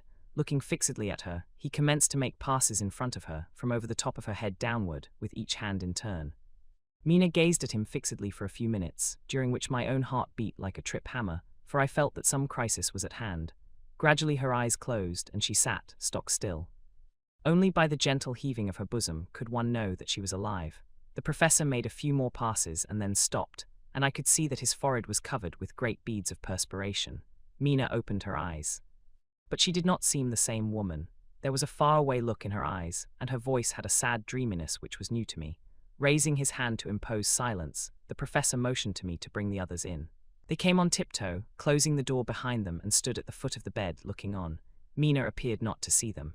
The stillness was broken by Van Helsing's voice speaking in a low-level tone which would not break the current of her thoughts. "Where are you?" The answer came in a neutral way. "I do not know." Sleep has no place it can call its own. For several minutes there was silence. Mina sat rigid, and the professor stood staring at her fixedly. The rest of us hardly dared to breathe. The room was growing lighter. Without taking his eyes from Mina's face, Dr. Van Helsing motioned me to pull up the blind. I did so, and the day seemed just upon us. A red streak shot up, and a rosy light seemed to diffuse itself through the room. On the instant the professor spoke again. "Where are you now?" The answer came dreamily, but with intention. It were as though she were interpreting something. I have heard her use the same tone when reading her shorthand notes. "I do not know. It is all strange to me. What do you see?" "I can see nothing. It is all dark." "What do you hear?" I could detect the strain in the professor's patient voice. "The lapping of water. It is gurgling by, and little waves leap." "I can hear them on the outside." "Then you are on a ship." We all looked at each other, trying to glean something each from the other. We were afraid to think. The answer came quick. "Oh yes, what else do you hear?" "The sound of men stamping overhead as they run about. There is the creaking of a chain, and the loud tinkle as the check of the capstan falls into the rachet." "What are you doing?" "I am still, oh so still. It is like death." The voice faded away into a deep breath as of one sleeping, and the open eyes closed again. By this time the sun had risen, and we were all in the full light of day. Dr. Van Helsing placed his hands on Mina's shoulders and laid her head down softly on her pillow. She lay like a sleeping child for a few moments, and then, with a long sigh, awoke and stared in wonder to see us all around her. "Have I been talking in my sleep?" was all she said. She seemed, however, to know the situation without telling, though she was eager to know what she had told. The professor repeated the conversation, and she said, "Then there is not a moment to lose. It may not be yet too late." Mr. Morris and Lord Godalming started for the door, but the professor's calm voice called them back. "Stay, my friends." That ship, wherever it was weighing anchor whilst she spoke. "There are many ships weighing anchor at the moment in your so great port of London. Which of them is it that you seek? God be thanked that we have once again a clue, though whither it may lead us we know not. We have been blind somewhat. Blind after the manner of men, since when we can look back we see what we might have seen looking forward if we had been able to see what we might have seen. Alas, but that sentence is a puddle, is it not? We can know now what was in the Count's mind when he seized that money, though Jonathan's so fierce knife put him in the danger that even he dread. He meant escape. Hear me, escape. He saw that with but one earth-box left, and a pack of men following like dogs after a fox, this London was no place for him. He have take his last earth-box on board a ship, and he leave the land. He think to escape, but no, we follow him. Tally-ho, as friend Arthur would say when he put on his red frock. Our old fox is wily, oh so wily, and we must follow with wile. I too am wily, and I think his mind in a little while. In meantime we may rest and in peace, for there are waters between us which he do not want to pass, and which he could not if he would, unless the ship were to touch the land, and then only at full or slack tide. See, and the sun is just rose, and all day to sunset is to us. Let us take bath and dress and have breakfast which we all need, and which we can eat comfortably since he be not in the same land with us. Mina looked at him appealingly as she asked, "But why need we seek him further when he has gone away from us?" He took her hand and patted it as he replied, "Ask me nothings as yet. When we have breakfast, then I answer all questions." He would say no more, and we separated to dress. After breakfast, Mina repeated her question. He looked at her gravely for a minute and then said sorrowfully, "Because my dear, dear Madam Mina, now more than ever must we find him even if we have to follow him to the jaws of hell." She grew paler as she asked faintly, "Why?" "Because," he answered solemnly, "he can live for centuries, and you are but mortal woman. Time is now to be dreaded, since once he put that mark upon your throat." I was just in time to catch her as she fell forward in a faint. Chapter 24. Dr. Seward's phonograph diary, spoken by Van Helsing this to Jonathan Harker. "You are to stay with your dear Madam Mina. We shall go to make our search, if I can call it so, for it is not search but knowing, and we seek confirmation only. But do you stay and take care of her today. This is your best and most holiest office. This day nothing can find him here. Let me tell you that so you will know what we foreknow already, for I have tell them. He, our enemy, have gone away. He have gone back to his castle in Transylvania. I know it so well, as if a great hand of fire wrote it on the wall. He have prepared for this in some way, and that last earth box was ready to ship somewheres. For this he took the money. For this he hurry at the last, lest we catch him before the sun go down. It was his last hope, save that he might hide in the tomb that he think poor Miss Lucy, being as he thought like him, keep open to him. But there was not of time. When that fail he makes straight for his last resource. His last earthwork I might say did I wish double entente. He is clever, oh so clever, he know that his game here was finish. And so he decide he go back home. He find ship going by the route he came, and he go in it. We go off now to find what ship and whither bound. When we have discovered that, we come back and tell you all. Then we will comfort you and poor dear Madam Mina with new hope, for it will be hope when you think it over, that all is not lost.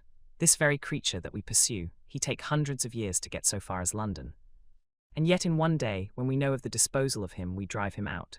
He is finite, though he is powerful to do much harm and suffers not as we do. But we are strong, each in our purpose. And we are all more strong together. Take heart afresh, dear husband of Madam Mina. This battle is but begun, and in the end we shall win, so sure as that God sits on high to watch over his children. Therefore be of much comfort till we return. Van Helsing, Jonathan Harker's journal, 4 October. When I read to Mina Van Helsing's message in the phonograph, the poor girl brightened up considerably. Already the certainty that the Count is out of the country has given her comfort, and comfort is strength to her. For my own part, now that his horrible danger is not face to face with us, it seems almost impossible to believe in it. Even my own terrible experiences in Castle Dracula seem like a long-forgotten dream. Here in the crisp autumn air and the bright sunlight, alas, how can I disbelieve? In the midst of my thought my eye fell on the red scar on my poor darling's white forehead. Whilst that lasts, there can be no disbelief, and afterwards the very memory of it will keep faith crystal clear. Mina and I fear to be idle, so we have been over all the diaries again and again. Somehow, although the reality seems greater each time, the pain and the fear seem less. There is something of a guiding purpose manifest throughout, which is comforting. Mina says that perhaps we are the instruments of ultimate good. It may be, I shall try to think as she does. We have never spoken to each other yet of the future. It is better to wait till we see the professor and the others after their investigations. The day is running by more quickly than I ever thought a day could run for me again. It is now 3 o'clock. Mina Harker's journal. 5 October, 5 p.m. A meeting for report. Present, Professor Van Helsing, Lord Godalming, Dr. Seward, Mr. Quincy Morris, Jonathan Harker, Mina Harker. Dr. Van Helsing described what steps were taken during the day to discover on what boat and whither bound Count Dracula made his escape. As I knew that he wanted to get back to Transylvania, I felt sure that he must go by the Danube mouth, or by somewhere in the Black Sea, since by that way he come. It was a dreary blank that was before us. Omni ignotum pro magnifico, and so with heavy hearts we start to find what ships leave for the Black Sea last night. He was in sailing ship, since Madam Mina tell of sails being set.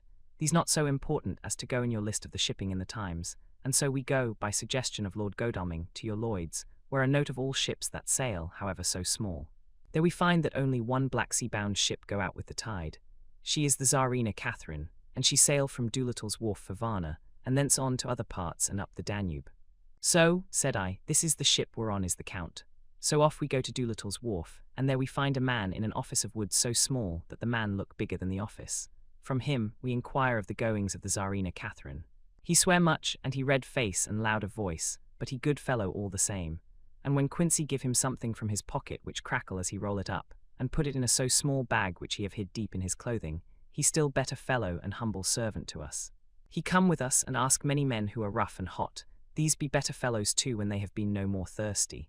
They say much of blood and bloom, and of others which I comprehend not, though I guess what they mean. But nevertheless they tell us all things which we want to know.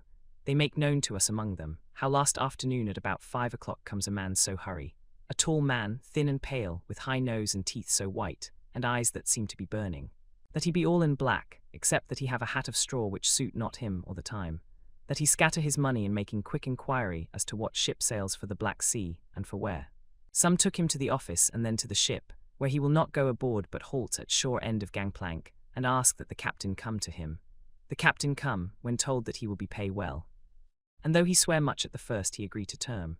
Then the thin man go, and someone tell him where horse and cart can be hired. He go there, and soon he come again, himself driving cart on which a great box. This he himself lift down, though it takes several to put it on truck for the ship. He give much talk to captain as to how and where his box is to be placed, but the captain like it not, and swear at him in many tongues, and tell him that if he like he can come and see where it shall be. But he say no, that he come not yet, for that he have much to do. Whereupon the captain tell him that he had better be quick, with blood, for that his ship will leave the place of blood before the turn of the tide, with blood. Then the thin man smile and say that of course he must go when he think fit, but he will be surprised if he go quite so soon. The captain swear again, polyglot, and the thin man make him bow, and thank him, and say that he will so far intrude on his kindness as to come aboard before the sailing. Final the captain, more red than ever, and in more tongues tell him that he doesn't want no Frenchmen, with bloom upon them and also with blood, in his ship, with blood on her also. And so, after asking where there might be close at hand a ship where he might purchase ship forms, he departed. No one knew where he went, or bloomin' well cared, as they said, for they had something else to think of, well with blood again. For it soon became apparent to all that the Tsarina Catherine would not sail as was expected. A thin mist began to creep up from the river, and it grew and grew, till soon a dense fog enveloped the ship and all around her. The captain swore polyglot, very polyglot, polyglot with bloom and blood, but he could do nothing. The water rose and rose, and he began to fear that he would lose the tide altogether. He was in no friendly mood, when just at full tide, the thin man came up the gangplank again and asked to see where his box had been stowed. Then the captain replied that he wished that he and his box, old and with much bloom and blood, were in hell. But the thin man did not be offend, and went down with the mate and saw where it was placed, and came up and stood a while on deck in fog. He must have come off by himself, for none notice him. Indeed, they thought not of him. For soon the fog began to melt away, and all was clear again.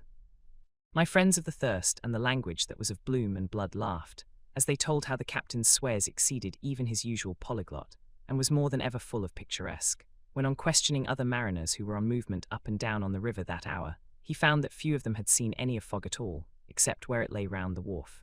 However, the ship went out on the ebb tide, and was doubtless by morning far down the river mouth. She was by then, when they told us, well out to sea. And so, my dear Madam Mina, it is that we have to rest for a time, for our enemy is on the sea with the fog at his command, on his way to the Danube mouth.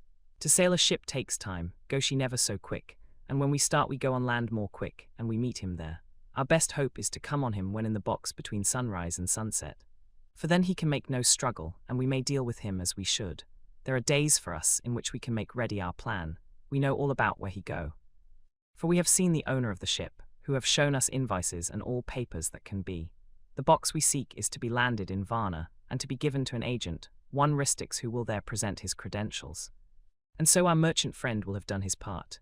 When he asks if there be any wrong, for that so, he can telegraph and have inquiry made at Varna, we say no, for what is to be done is not for police or of the customs. It must be done by us alone and in our own way. When Dr. Van Helsing had done speaking, I asked him if he was certain that the Count had remained on board the ship. He replied, "We have the best proof of that. Your own evidence, when in the hypnotic trance this morning." I asked him again if it were really necessary that they should pursue the Count, for oh, I dread Jonathan leaving me, and I know that he would surely go if the others went. He answered in growing passion, at first quietly. As he went on, however, he grew more angry and more forceful, till in the end we could not but see wherein was at least some of that personal dominance which made him so long a master amongst men. Yes, it is necessary, necessary, necessary. For your sake in the first, and then for the sake of humanity. This monster has done much harm already, in the narrow scope where he find himself, and in the short time when as yet he was only as a body groping his so small measure in darkness and not knowing. All this have I told these others. You, my dear Madam Mina, will learn it in the phonograph of my friend John, or in that of your husband. I have told them how the measure of leaving his own barren land, barren of peoples, and coming to a new land where life of man teems till they are like the multitude of standing corn, was the work of centuries. Were another of the undead, like him, to try to do what he has done, perhaps not all the centuries of the world that have been, or that will be, could aid him. With this one, all the forces of nature that are occult and deep and strong must have worked together in some wondrous way. The very place where he have been alive, undead for all these centuries, is full of strangeness of the geologic and chemical world. There are deep caverns and fissures that reach none know whither. There have been volcanoes, some of whose openings still send out waters of strange properties, and gases that kill or make to vivify. Doubtless, there is something magnetic or electric in some of these combinations of occult forces, which work for physical life in strange way. And in himself were from the first some great qualities. In a hard and warlike time he was celebrate that he have more iron nerve, more subtle brain, more braver heart than any man. In him some vital principle have in strange way found their utmost, and as his body keeps strong and grow and thrive, so his brain grow too. All this without that diabolic aid which is surely to him. For it have to yield to the powers that come from, and are, symbolic of good. And now this is what he is to us. He have infect you, oh forgive me my dear that I must say such, but it is for good of you that I speak.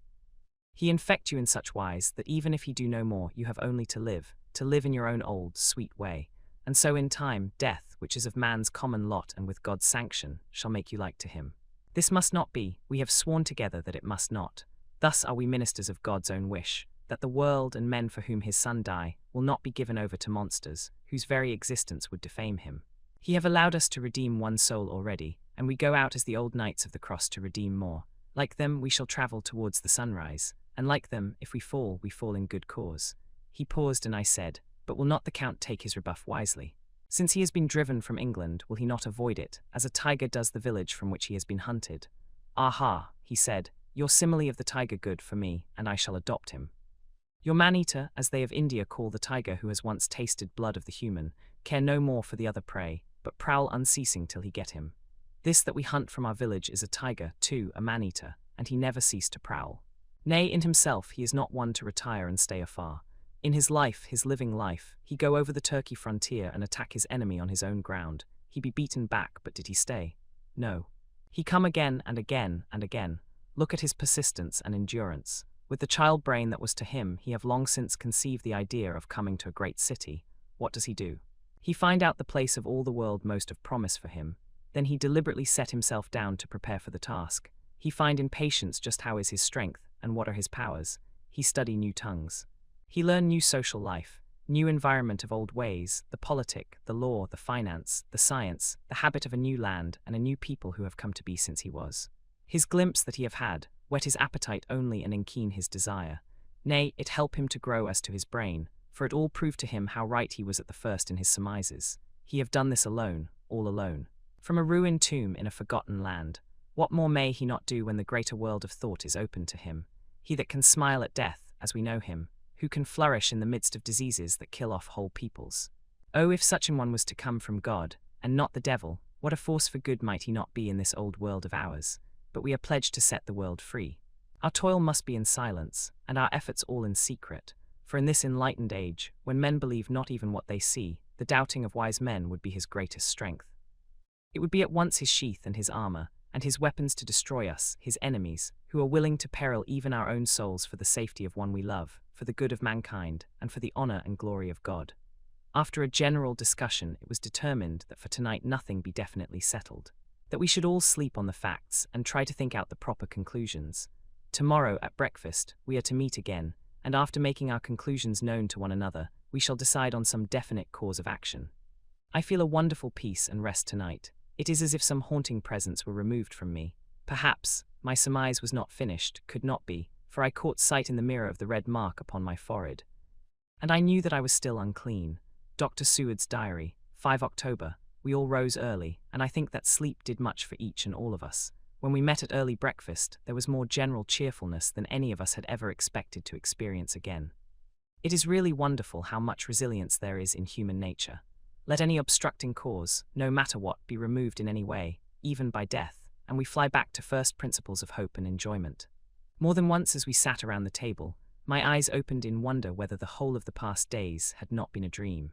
It was only when I caught sight of the red blotch on Mrs. Harker's forehead that I was brought back to reality. Even now, when I am gravely revolving the matter, it is almost impossible to realize that the cause of all our trouble is still existent. Even Mrs. Harker seems to lose sight of her trouble for whole spells. It is only now and again, when something recalls it to her mind, that she thinks of her terrible scar. We are to meet here in my study in half an hour and decide on our course of action. I see only one immediate difficulty. I know it by instinct rather than reason. We shall all have to speak frankly, and yet I fear that in some mysterious way poor Mrs. Harker's tongue is tied. I know that she forms conclusions of her own, and from all that has been I can guess how brilliant and how true they must be, but she will not, or cannot, give them utterance. I have mentioned this to Van Helsing, and he and I are to talk it over when we are alone. I suppose it is some of that horrid poison which has got into her veins beginning to work. The Count had his own purposes when he gave her what Van Helsing called the vampire's baptism of blood. Well, there may be a poison that distills itself out of good things. In an age when the existence of ptomaines is a mystery, we should not wonder at anything. One thing I know, that if my instinct be true regarding poor Mrs. Harker's silences, then there is a terrible difficulty, an unknown danger, in the work before us. The same power that compels her silence may compel her speech. I dare not think further, for so I should in my thoughts dishonor a noble woman. Van Helsing is coming to my study a little before the others. I shall try to open the subject with him. Later, when the professor came in, we talked over the state of things. I could see that he had something on his mind which he wanted to say, but felt some hesitancy about broaching the subject. After beating about the bush a little, he said suddenly, "Friend John, there is something that you and I must talk of alone, just at the first at any rate. Later, we may have to take the others into our confidence." Then he stopped, so I waited. He went on, "Madam Mina, our poor, dear Madam Mina is changing." A cold shiver ran through me to find my worst fears thus endorsed. Van Helsing continued, "With the sad experience of Miss Lucy, we must this time be warned before things go too far. Our task is now in reality more difficult than ever, and this new trouble makes every hour of the direst importance. I can see the characteristics of the vampire coming in her face. It is now but very, very slight, but it is to be seen if we have eyes to notice without to prejudge. Her teeth are some sharper, and at times her eyes are more hard. But these are not all. There is to her the silence now often, as so it was with Miss Lucy. She did not speak, even when she wrote that which she wished to be known later. Now my fear is this. If it be that she can, by our hypnotic trance, tell what the Count see and hear, is it not more true that he who have hypnotized her first, and who have drink of her very blood and make her drink of his, should, if he will, compel her mind to disclose to him that which she know?" I nodded acquiescence. He went on, "Then what we must do is to prevent this. We must keep her ignorant of our intent, and so she cannot tell what she know not. This is a painful task. Oh, so painful that it heartbreak me to think of. But it must be. When today we meet, I must tell her that for reason which we will not to speak she must not more be of our counsel, but be simply guarded by us." He wiped his forehead, which had broken out in profuse perspiration at the thought of the pain which he might have to inflict upon the poor soul already so tortured. I knew that it would be some sort of comfort to him if I told him that I also had come to the same conclusion, for at any rate it would take away the pain of doubt. I told him, and the effect was as I expected. It is now close to the time of our general gathering. Van Helsing has gone away to prepare for the meeting, and his painful part of it. I really believe his purpose is to be able to pray alone. Later, at the very outset of our meeting, a great personal relief was experienced by both Van Helsing and myself. Mrs. Harker had sent a message by her husband to say that she would not join us at present, as she thought it better that we should be free to discuss our movements without her presence to embarrass us. The professor and I looked at each other for an instant, and somehow we both seemed relieved. For my own part, I thought that if Mrs. Harker realized the danger herself, it was much pain as well as much danger averted. Under the circumstances, we agreed, by a questioning look and answer, with finger on lip, to preserve silence in our suspicions, until we should have been able to confer alone again. We went at once into our plan of campaign. Van Helsing roughly put the facts before us first. The Tsarina Catherine left the Thames yesterday morning. It will take her at the quickest speed she has ever made at least 3 weeks to reach Varna. But we can travel overland to the same place in 3 days. Now, if we allow for 2 days less for the ship's voyage, owing to such weather influences as we know that the Count can bring to bear, and if we allow a whole day and night for any delays which may occur to us, then we have a margin of nearly 2 weeks. Thus, in order to be quite safe, we must leave here on 17th at latest. Then we shall at any rate be in Varna a day before the ship arrives, and able to make such preparations as may be necessary. Of course we shall all go armed against evil things, spiritual as well as physical. Here Quincy Morris added, "I understand that the Count comes from a wolf country, and it may be that he shall get there before us. I propose that we add Winchesters to our armament. I have a kind of belief in a Winchester when there is any trouble of that sort around. Do you remember, Art, when we had the pack after us at Tobolsk? What wouldn't we have given then for a repeater apiece?" "Good," said Van Helsing. "Winchesters it shall be. Quincy's head is level at all times, but most so when there is to hunt. Metaphor be more dishonor to science than wolves be of danger to man. In the meantime we can do nothing here, and as I think that Varna is not familiar to any of us, why not go there more soon? It is as long to wait here as there. Tonight and tomorrow we can get ready, and then, if all be well, we four can set out on our journey." "We four?" said Harker interrogatively, looking from one to another of us. "Of course," answered the professor quickly. "You must remain to take care of your so sweet wife. Harker was silent for a while and then said in a hollow voice, "Let us talk of that part of it in the morning. I want to consult with Mina." I thought that now was the time for Van Helsing to warn him not to disclose our plans to her, but he took no notice. I looked at him significantly and coughed. For answer he put his finger on his lips and turned away. Jonathan Harker's journal, 5 October, afternoon. For some time after our meeting this morning I could not think. The new phases of things leave my mind in a state of wonder, which allows no room for active thought. Mina's determination not to take any part in the discussion set me thinking. And as I could not argue the matter with her, I could only guess. I am as far as ever from a solution now. The way the others received it, too, puzzled me. The last time we talked of the subject we agreed that there was to be no more concealment of anything amongst us. Mina is sleeping now, calmly and sweetly like a little child. Her lips are curved and her face beams with happiness. Thank God there are such moments still for her. Later, how strange it all is. I sat watching Mina's happy sleep, and came as near to being happy myself as I suppose I shall ever be. As the evening drew on, and the earth took its shadows from the sun sinking lower, the silence of the room grew more and more solemn to me. All at once Mina opened her eyes and looking at me tenderly said, "Jonathan, I want you to promise me something on your word of honor. A promise made to me, but made holily in God's hearing, and not to be broken though I should go down on my knees and implore you with bitter tears. Quick, you must make it to me at once." "Mina," I said, "a promise like that I cannot make at once. I may have no right to make it." "But dear one," she said, with such spiritual intensity that her eyes were like pole stars, "it is I who wish it. And it is not for myself. You can ask Dr. Van Helsing if I am not right. If he disagrees you may do as you will. Nay more, if you all agree later, you are absolved from the promise." "I promise," I said, and for a moment she looked supremely happy. Though to me all happiness for her was denuded by the red scar on her forehead. She said, "Promise me that you will not tell me anything of the plans formed for the campaign against the Count. Not by word, or inference, or implication. Not at any time whilst this remains to me," and she solemnly pointed to the scar. I saw that she was in earnest, and said solemnly, "I promise," and as I said it I felt that from that instant a door had been shut between us. Later, midnight. Mina has been bright and cheerful all the evening. So much so that all the rest seemed to take courage, as if infected somewhat with her gaiety. As a result, even I myself felt as if the pall of gloom which weighs us down were somewhat lifted. We all retired early. Mina is now sleeping like a little child. It is a wonderful thing that her faculty of sleep remains to her in the midst of her terrible trouble. Thank God for it, for then at least she can forget her care. Perhaps her example may affect me as her gaiety did tonight. I shall try it. Oh, for a dreamless sleep. 6 October morning. Another surprise. Mina woke me early, about the same time as yesterday, and asked me to bring Dr. Van Helsing. I thought that it was another occasion for hypnotism, and without question went for the professor. He had evidently expected some such call, for I found him dressed in his room. His door was ajar so that he could hear the opening of the door of our room. He came at once. As he passed into the room, he asked Mina if the others might come too. "No," she said quite simply, "it will not be necessary.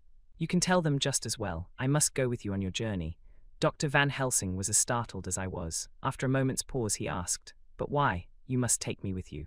"I am safer with you, and you shall be safer too." "But why, dear Madam Mina? You know that your safety is our solemnest duty. We go into danger to which you are, or may be, more liable than any of us from circumstances, things that have been." He paused, embarrassed. As she replied, she raised her finger and pointed to her forehead. "I know, that is why I must go. I can tell you now, whilst the sun is coming up, I may not be able again. I know that when the Count wills me, I must go. I know that if he tells me to come in secret, I must come by wile, by any device to hoodwink, even Jonathan." God saw the look that she turned on me as she spoke, and if there be indeed a recording angel, that look is noted to her everlasting honor. I could only clasp her hand. I could not speak. My emotion was too great for even the relief of tears. She went on, "You men are brave and strong. You are strong in your numbers, for you can defy that which would break down the human endurance of one who had to guard alone. Besides, I may be of service, since you can hypnotize me and so learn that which even I myself do not know." Dr. Van Helsing said very gravely, "Madam Mina, you are, as always, most wise. You shall with us come. And together we shall do that which we go forth to achieve." When he had spoken, Mina's long spell of silence made me look at her. She had fallen back on her pillow asleep. She did not even wake when I had pulled up the blind and let in the sunlight which flooded the room. Van Helsing motioned to me to come with him quietly. We went to his room, and within a minute Lord Godalming, Dr. Seward and Mr. Morris were with us also. He told them what Mina had said and went on, "In the morning we shall leave for Varna. We have now to deal with a new factor, Madam Mina. Oh, but her soul is true. It is to her an agony to tell us so much as she has done. But it is most right, and we are warned in time. There must be no chance lost, and in Varna we must be ready to act the instant when that ship arrives. What shall we do exactly? Asked Mr. Morris laconically. The professor paused before replying. We shall at the first board that ship. Then, when we have identified the box, we shall place a branch of the wild rose on it. This we shall fasten, for when it is there none can emerge. So at least says the superstition. And to superstition must we trust at the first. It was man's faith in the early, and it have its root in faith still. Then, when we get the opportunity that we seek, when none are near to see, we shall open the box and all will be well. I shall not wait for any opportunity, said Morris. When I see the box I shall open it and destroy the monster, though there were 1,000 men looking on, and if I am to be wiped out for it the next moment. I grasped his hand instinctively and found it as firm as a piece of steel. I think he understood my look, I hope he did. Good boy, said Dr. Van Helsing. Brave boy, Quincy is all man, God bless him for it. My child, believe me, none of us shall lag behind or pause from any fear. I do but say what we may do, what we must do. But indeed we cannot say what we shall do. There are so many things which may happen, and their ways and their ends are so various that until the moment we may not say. We shall all be armed in all ways, and when the time for the end has come, our efforts shall not be lack. Now let us today put all our affairs in order. Let all things which touch on others dear to us, and who on us depend, be complete. For none of us can tell what, or when, or how the end may be. As for me, my own affairs are regulate, and as I have nothing else to do, I shall go make arrangements for the travel. I shall have all tickets and so forth for our journey. There was nothing further to be said, and we parted. I shall now settle up all my affairs of earth and be ready for whatever may come. Later, it is all done. My will is made and all complete. Mina, if she survive, is my sole heir. If it should not be so, then the others who have been so good to us shall have remainder. It is now drawing towards the sunset. Mina's uneasiness calls my attention to it. I am sure that there is something on her mind which the time of exact sunset will reveal. These occasions are becoming harrowing times for us all, for each sunrise and sunset opens up some new danger, some new pain, which, however, may in God's will be means to a good end. I write all these things in the diary since my darling must not hear them now, but if it may be that she can see them again, they shall be ready. She is calling to me. Chapter 25. Dr. SEWRDS Diary, 11 October, evening. Jonathan Harker has asked me to note this, as he says he is hardly equal to the task, and he wants an exact record kept. I think that none of us were surprised when we were asked to see Mrs. Harker a little before the time of sunset. We have of late come to understand that sunrise and sunset are to her times of peculiar freedom, when her old self can be manifest without any controlling force subduing or restraining her, or inciting her to action. This mood or condition begins some half hour or more before actual sunrise or sunset, and lasts till either the sun is high, or whilst the clouds are still aglow with the rays streaming above the horizon. At first there is a sort of negative condition, as if some tie were loosened, and then the absolute freedom quickly follows. When, however, the freedom ceases, the change back or relapse comes quickly, preceded only by a spell of warning silence. Tonight, when we met, she was somewhat constrained, and bore all the signs of an internal struggle. I put it down myself to her making a violent effort at the earliest instant she could do so. A very few minutes, however, gave her complete control of herself. Then, motioning her husband to sit beside her on the sofa where she was half reclining, she made the rest of us bring chairs up close. Taking her husband's hand in hers, began, "We are all here together in freedom, for perhaps the last time. I know, dear, I know that you will always be with me to the end." This was to her husband, whose hand had, as we could see, tightened upon hers. "In the morning we go out upon our task, and God alone knows what may be in store for any of us. You are going to be so good to me as to take me with you. I know that all that brave, earnest men can do for a poor, weak woman, whose soul perhaps is lost, no, not yet, but is at any rate at stake, you will do. But you must remember that I am not as you are. There is a poison in my blood, in my soul, which may destroy me, which must destroy me, unless some relief comes to us. Oh, my friends, you know as well as I do that my soul is at stake, and though I know there is one way out for me, you must not and I must not take it." She looked appealingly to us all in turn, beginning and ending with her husband. "What is that way?" asked Van Helsing in a hoarse voice. "What is that way which we must not, may not take? That I may die now, either by my own hand or that of another, before the greater evil is entirely wrought. I know, and you know, that were I once dead you could, and would set free my immortal spirit, even as you did my poor Lucy's. Were death, or the fear of death, the only thing that stood in the way, I would not shrink to die here now, amidst the friends who love me. But death is not all. I cannot believe that to die in such a case, when there is hope before us and a bitter task to be done, is God's will. Therefore I on my part give up here the certainty of eternal rest, and go out into the dark where may be the blackest things that the world or the netherworld holds. We were all silent, for we knew instinctively that this was only a prelude. The faces of the others were set, and Harker's grew ashen grey. Perhaps he guessed better than any of us what was coming. She continued, "This is what I can give into the hotchpot." I could not but note the quaint legal phrase which she used in such a place, and with all seriousness. "What will each of you give? Your lives I know," she went on quickly, "that is easy for brave men.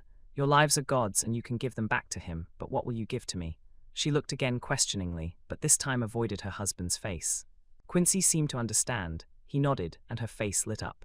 "Then I shall tell you plainly what I want, for there must be no doubtful matter in this connection between us now. You must promise me, one and all, even you, my beloved husband, that should the time come, you will kill me." "What is that time?" The voice was Quincy's, but it was low and strained. "When you shall be convinced that I am so changed that it is better that I die than I may live. When I am thus dead in the flesh, then you will, without a moment's delay, drive a stake through me and cut off my head. Or do whatever else may be wanting to give me rest." Quincy was the first to rise after the pause. He knelt down before her and taking her hand in his said solemnly, "I'm only a rough fellow who hasn't perhaps lived as a man should to win such a distinction, but I swear to you by all that I hold sacred and dear that, should the time ever come, I shall not flinch from the duty that you have set us. And I promise you too that I shall make all certain, for if I am only doubtful I shall take it that the time has come. My true friend," was all she could say amid her fast-falling tears, as, bending over, she kissed his hand. "I swear the same, my dear Madam Mina," said Van Helsing. "And I," said Lord Godalming, each of them in turn kneeling to her to take the oath. "I followed myself." Then her husband turned to her one-eyed, and with a greenish pallor which subdued the snowy whiteness of his hair, and asked, "And must I too make such a promise, O my wife?" "You too, my dearest," she said, with infinite yearning of pity in her voice and eyes. "You must not shrink. You are nearest and dearest and all the world to me. Our souls are knit into one, for all life and all time. Think, dear, that there have been times when brave men have killed their wives and their womenkind, to keep them from falling into the hands of the enemy. Their hands did not falter any the more, because those that they loved implored them to slay them. It is men's duty towards those whom they love, in such times of sore trial. And oh, my dear, if it is to be that I must meet death at any hand, let it be at the hand of him that loves me best. Dr. Van Helsing, I have not forgotten your mercy in poor Lucy's case to him who loved." She stopped with a flying blush and changed her phrase, "to him who had best right to give her peace. If that time shall come again, I look to you to make it a happy memory of my husband's life, that it was his loving hand which set me free from the awful thrall upon me." "Again I swear," came the professor's resonant voice.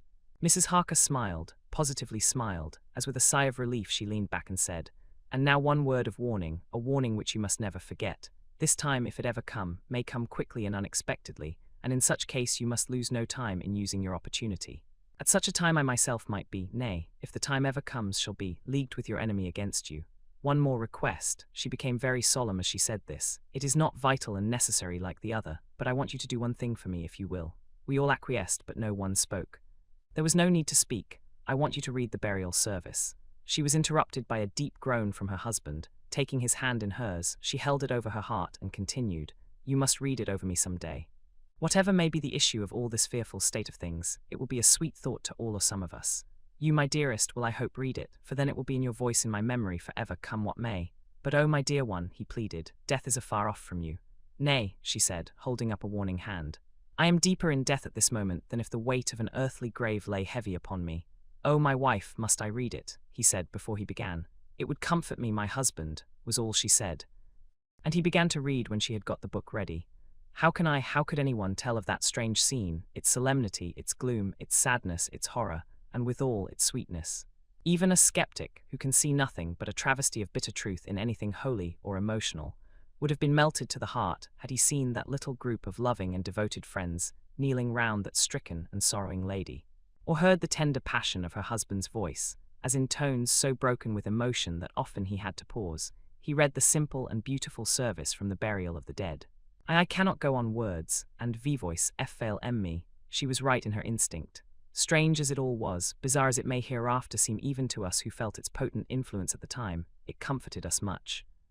And the silence, which showed Mrs. Harker's coming relapse from her freedom of soul, did not seem so full of despair to any of us as we had dreaded. Jonathan Harker's Journal. 15 October, Varna. We left Charing Cross on the morning of the 12th, got to Paris the same night, and took the places secured for us in the Orient Express. We travelled night and day, arriving here at about 5 o'clock.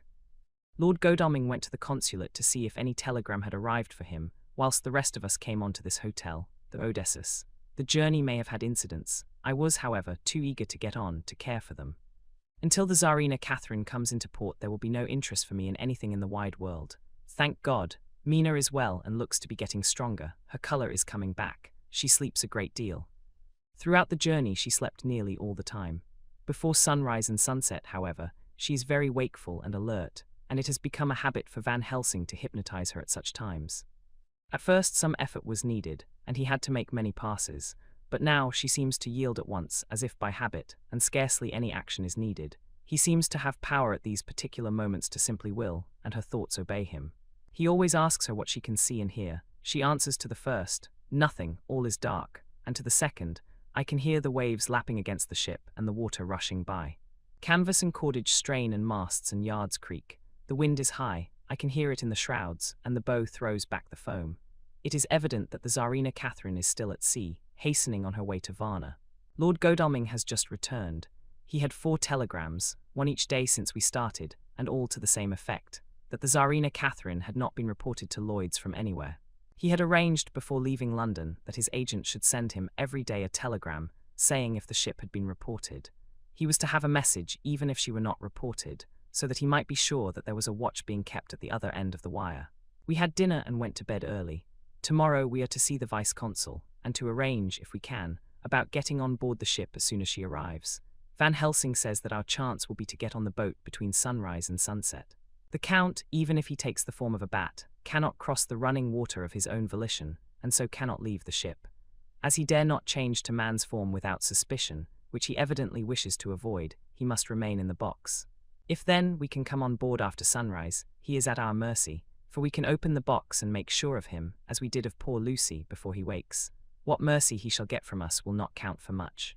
We think that we shall not have much trouble with officials or the seamen. Thank God, this is the country where bribery can do anything, and we are well supplied with money. We have only to make sure that the ship cannot come into port between sunset and sunrise without our being warned, and we shall be safe. Judge Moneybag will settle this case, I think. 16 October. Mina's report still the same. Lapping waves and rushing water, darkness and favouring winds. We are evidently in good time, and when we hear of the Tsarina Catherine, we shall be ready. As she must pass the Dardanelles, we are sure to have some report. 17 October. Everything is pretty well fixed now, I think, to welcome the Count on his return from his tour. Godalming told the shippers that he fancied that the box sent aboard might contain something stolen from a friend of his, and got a half consent that he might open it at his own risk.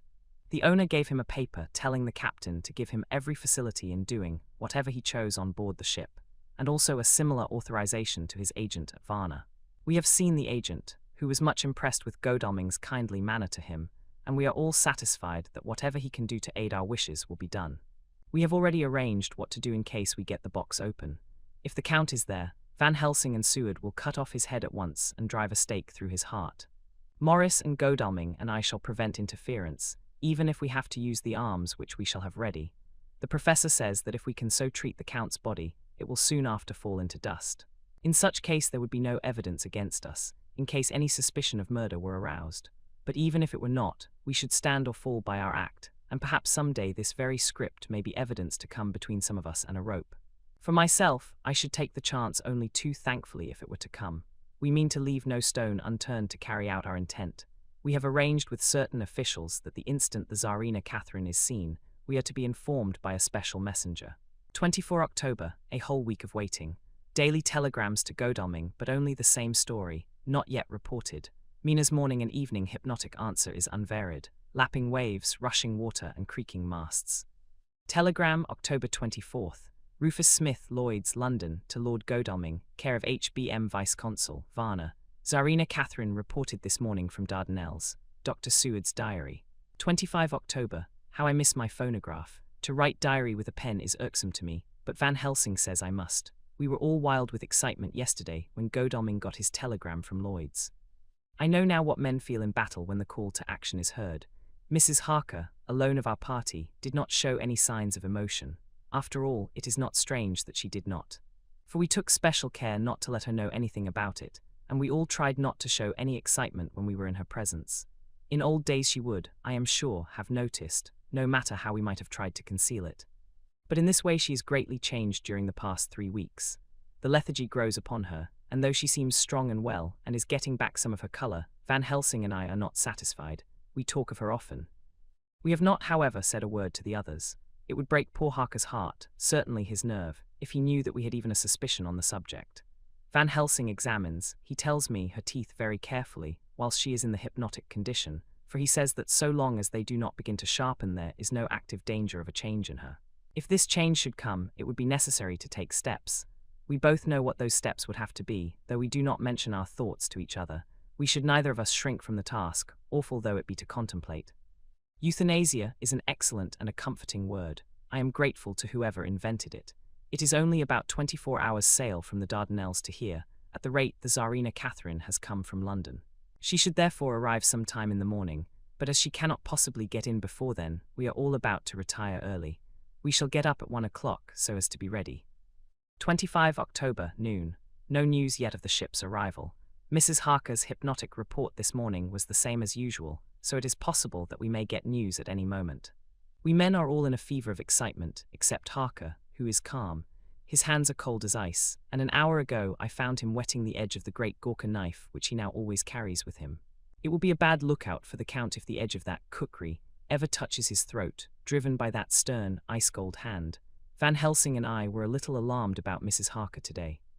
About noon she got into a sort of lethargy which we did not like. Although we kept silence to the others, we were neither of us happy about it. She had been restless all the morning, so that we were at first glad to know that she was sleeping.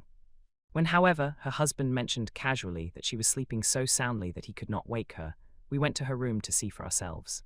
She was breathing naturally and looked so well and peaceful that we agreed that the sleep was better for her than anything else. Poor girl, she has so much to forget that it is no wonder that sleep, if it brings oblivion to her, does her good. Later, our opinion was justified, for when after a refreshing sleep of some hours she woke up, she seemed brighter and better than she had been for days. At sunset she made the usual hypnotic report. Wherever he may be in the Black Sea, the Count is hurrying to his destination. To his doom, I trust. 26 October. Another day and no tidings of the Tsarina Catherine. She ought to be here by now. That she is still journeying somewhere is apparent, for Mrs. Harker's hypnotic report at sunrise was still the same. It is possible that the vessel may be lying by, at times, for fog. Some of the steamers which came in last evening reported patches of fog, both to north and south of the port. We must continue our watching, as the ship may now be signalled any moment. 27 October, noon. Most strange. No news yet of the ship we wait for. Mrs. Harker reported last night and this morning as usual, lapping waves and rushing water, though she added that the waves were very faint. The telegrams from London have been the same.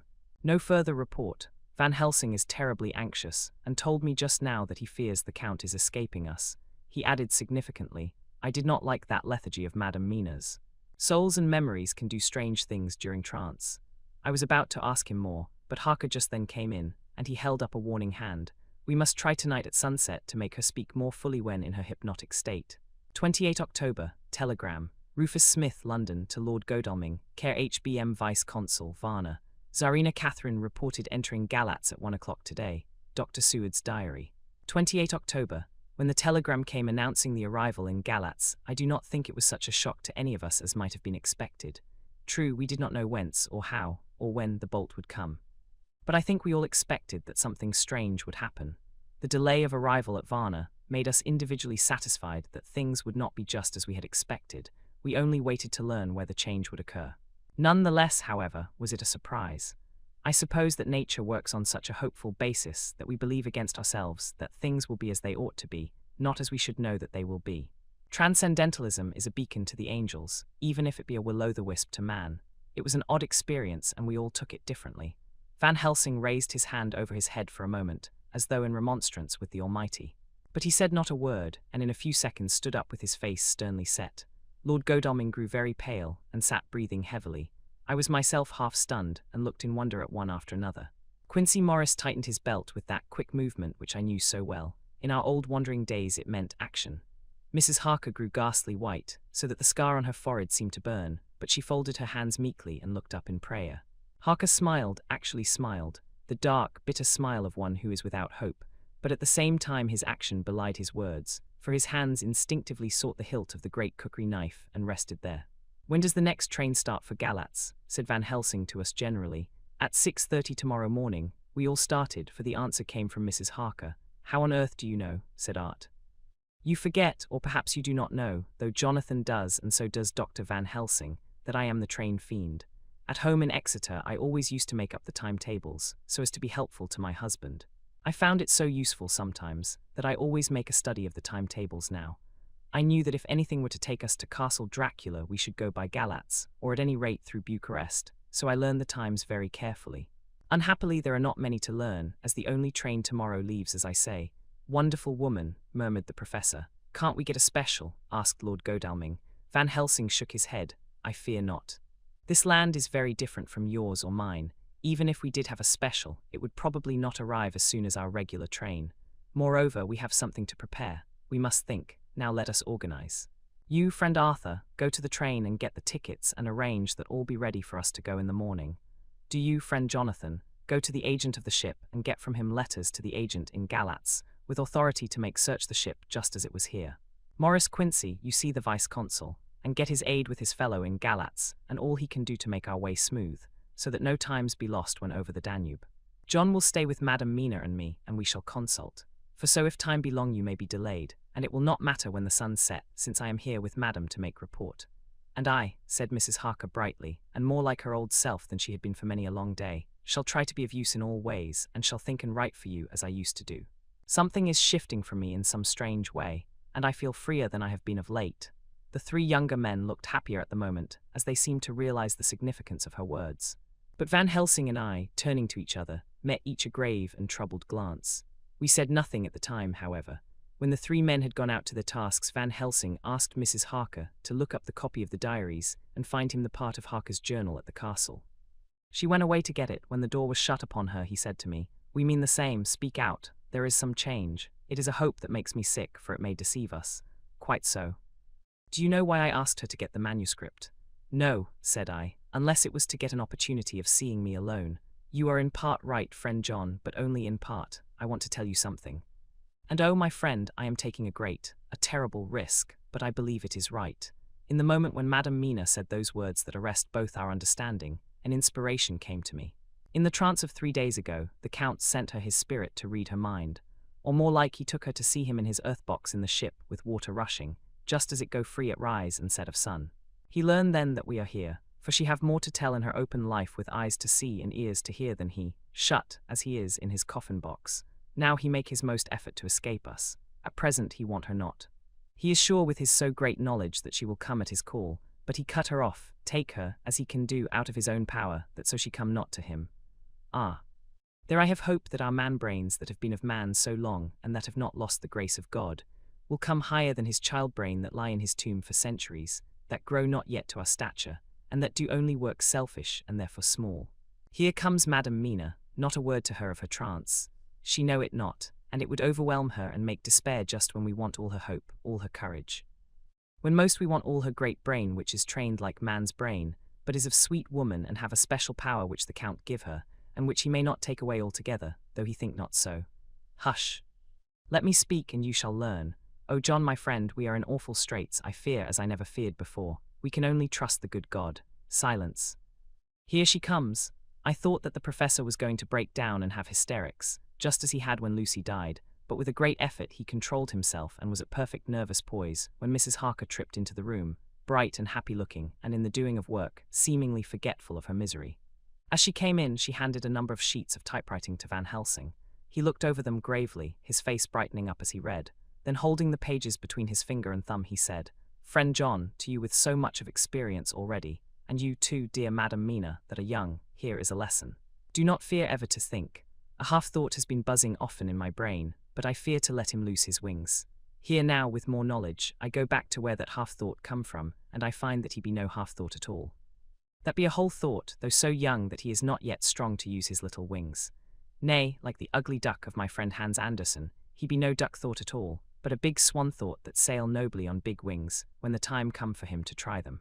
See, I read here what Jonathan have written, that other of his race who, in a later age, again and again, brought his forces over the great river into Turkey land.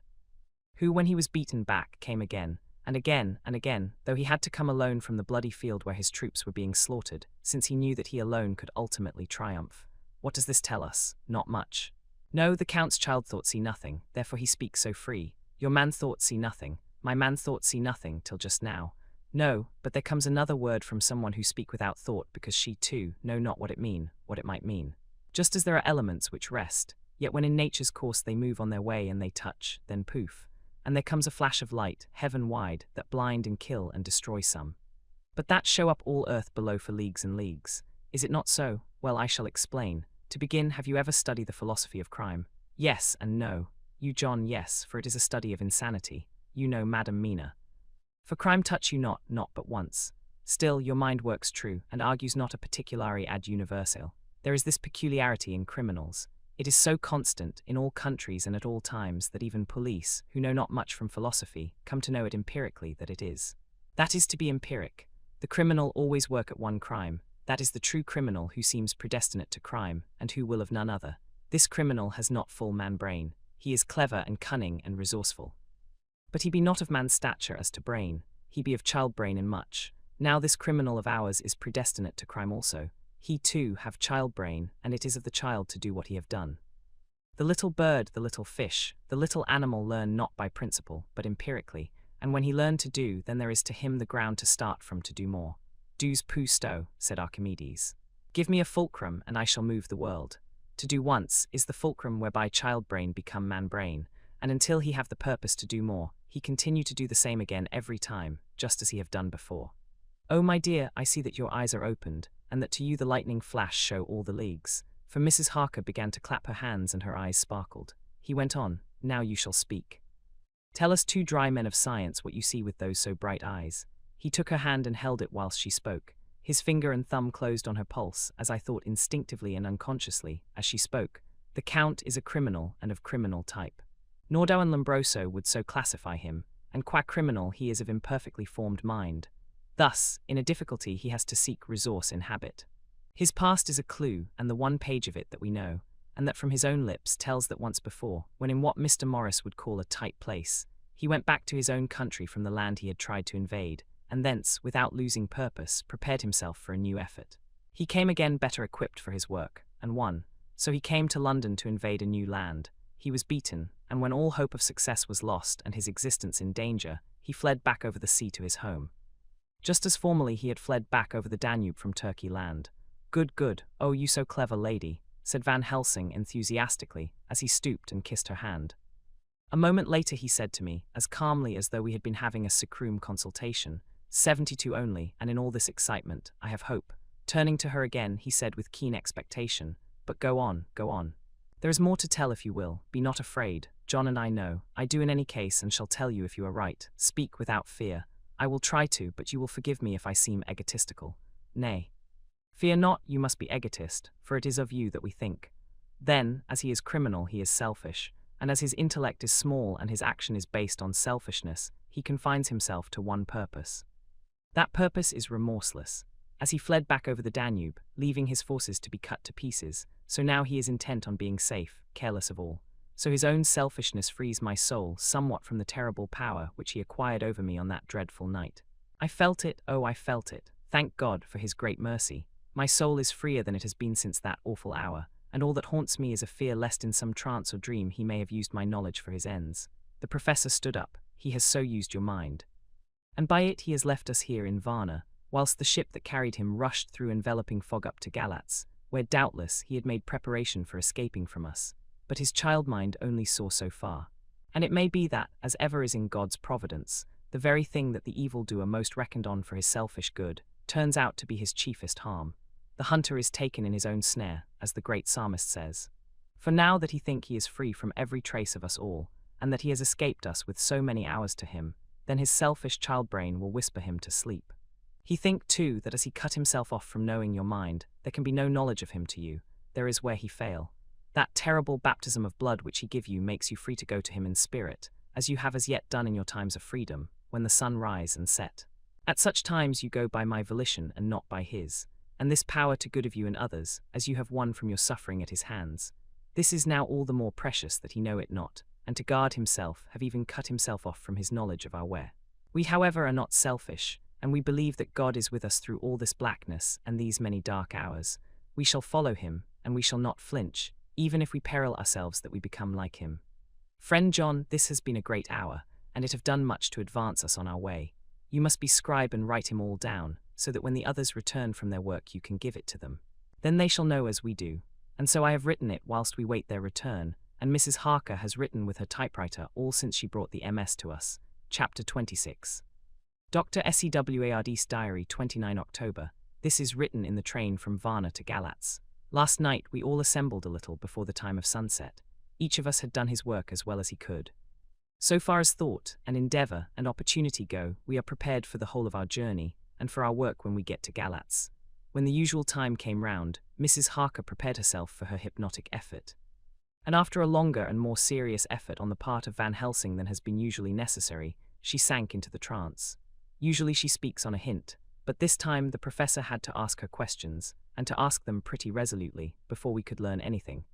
At last her answer came. I can see nothing, we are still, there are no waves lapping, but only a steady swirl of water softly running against the hawser.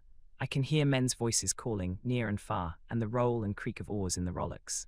A gun is fired somewhere, the echo of it seems far away. There is tramping of feet overhead, and ropes and chains are dragged along. What is this? There is a gleam of light. I can feel the air blowing upon me. Here she stopped. She had risen, as if impulsively, from where she lay on the sofa, and raised both her hands, palms upwards, as if lifting a weight. Van Helsing and I looked at each other with understanding. Quincy raised his eyebrows slightly and looked at her intently, whilst Harker's hand instinctively closed round the hilt of his kukri. There was a long pause. We all knew that the time when she could speak was passing. But we felt that it was useless to say anything. Suddenly she sat up, and as she opened her eyes, said sweetly, Would none of you like a cup of tea? You must all be so tired. We could only make her happy, and so acquiesced. She bustled off to get tea. When she had gone, Van Helsing said, You see, my friends, he is close to land, he has left his earth chest, but he has yet to get on shore. In the night he may lie hidden somewhere. But if he be not carried on shore, or if the ship do not touch it, he cannot achieve the land. In such case he can, if it be in the night, change his form and can jump or fly on shore, as he did at Whitby. But if the day come before he get on shore, then, unless he be carried, he cannot escape. And if he be carried, then the customs men may discover what the box contain. Thus, in fine, if he escape not on shore tonight or before dawn, there will be the whole day lost to him. We may then arrive in time, for if he escape not at night, we shall come on him in daytime, boxed up and at our mercy.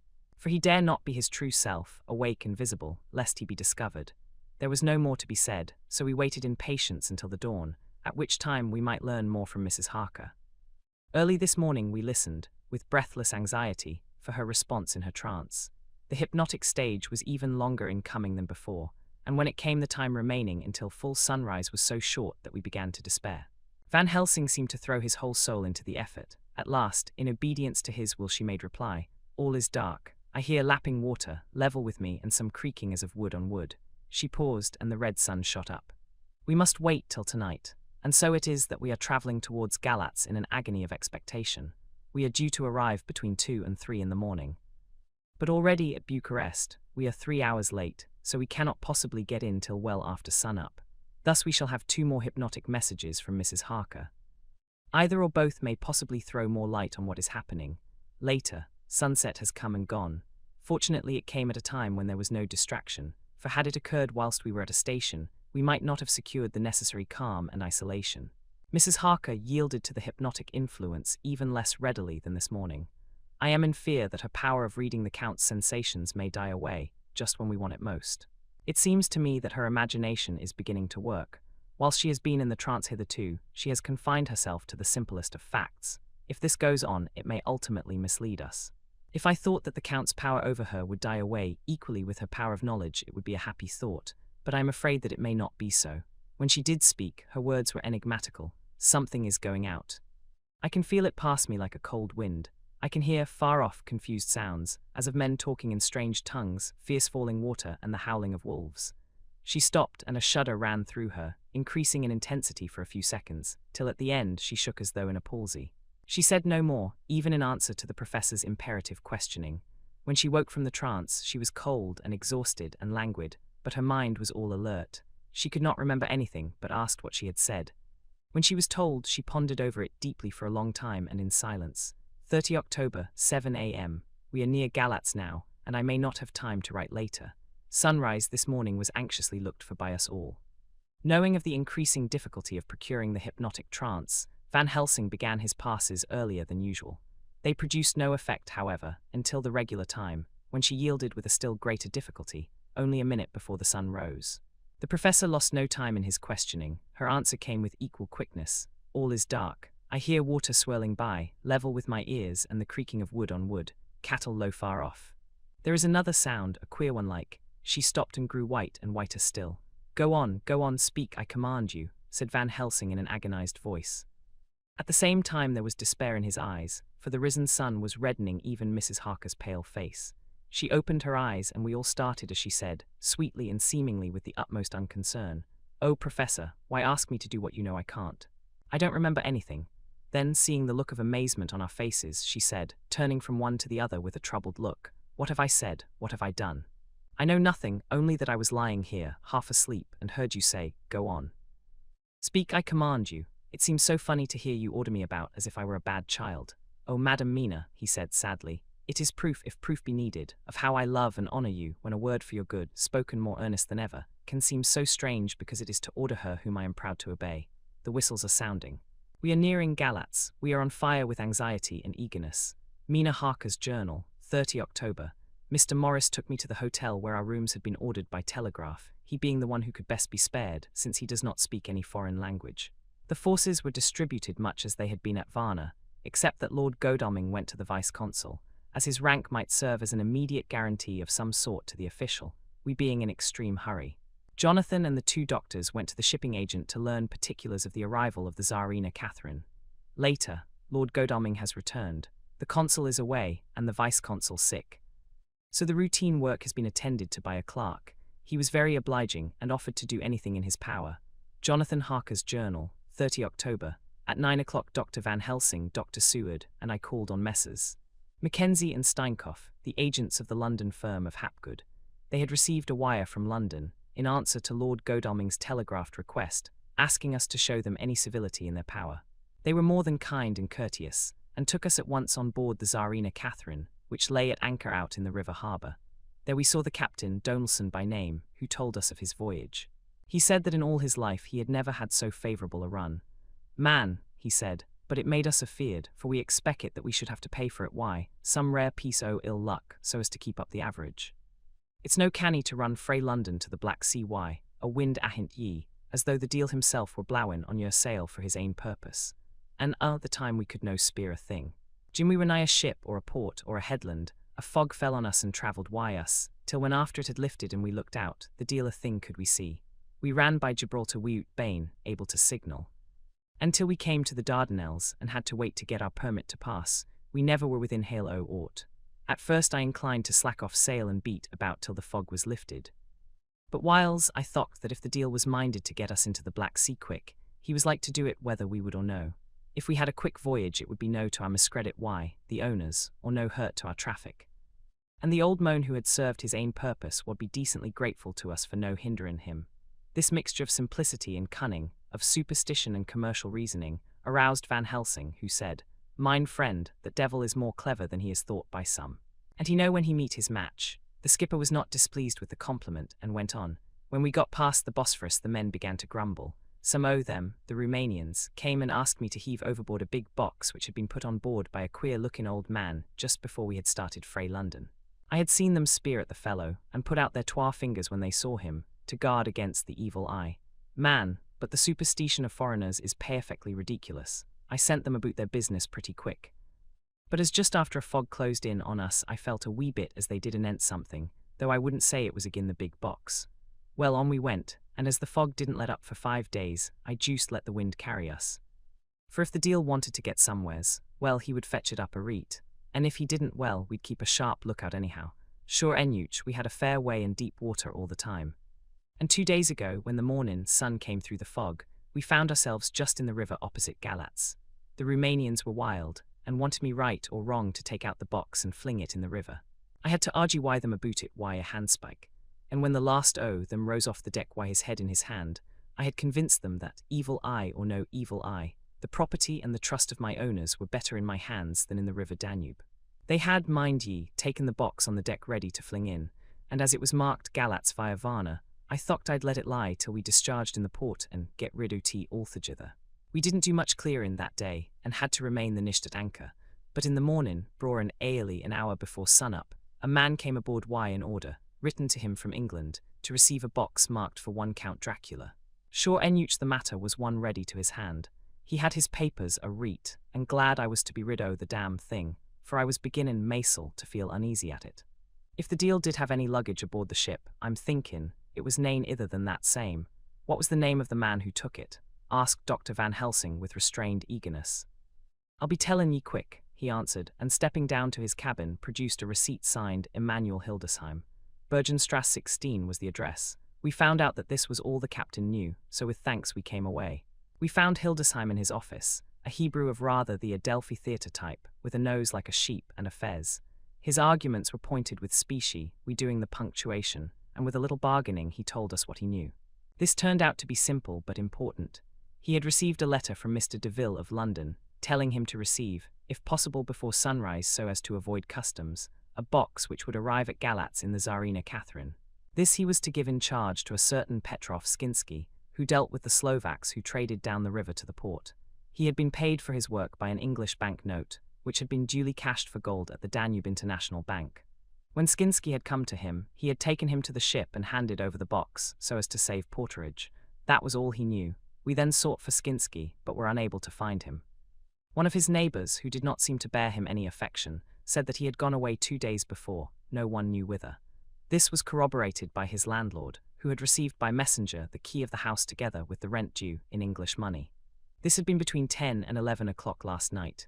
We were at a standstill again. Whilst we were talking, one came running and breathlessly gasped out that the body of Skinsky had been found inside the wall of the churchyard of St.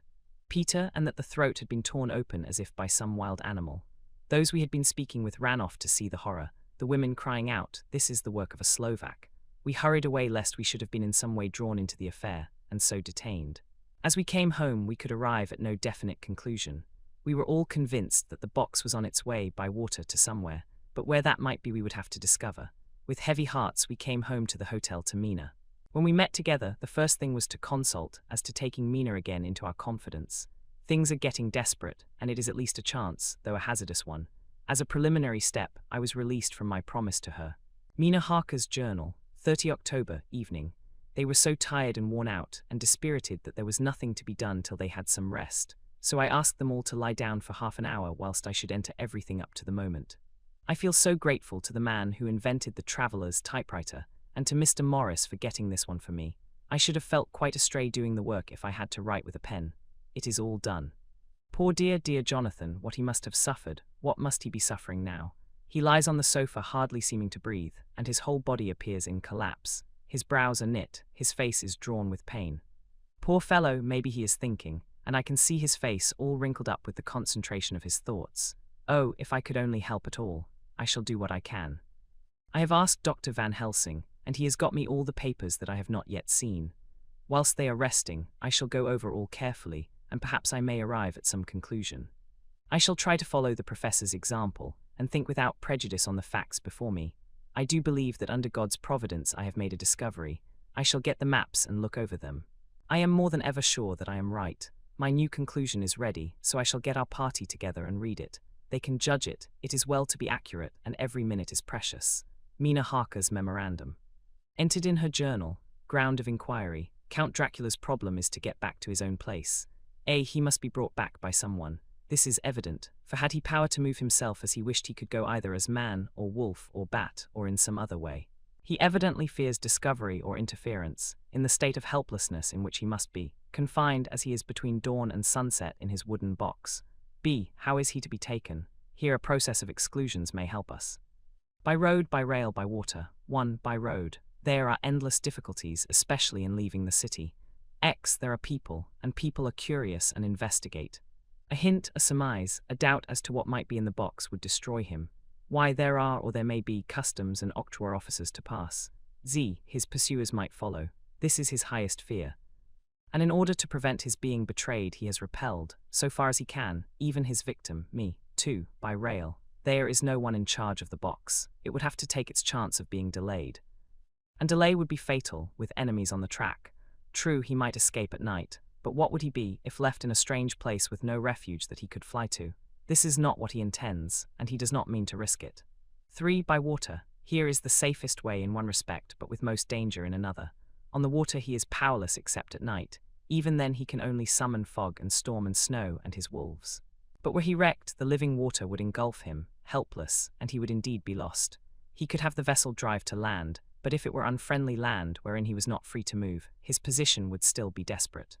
We know from the record that he was on the water, so what we have to do is to ascertain what water.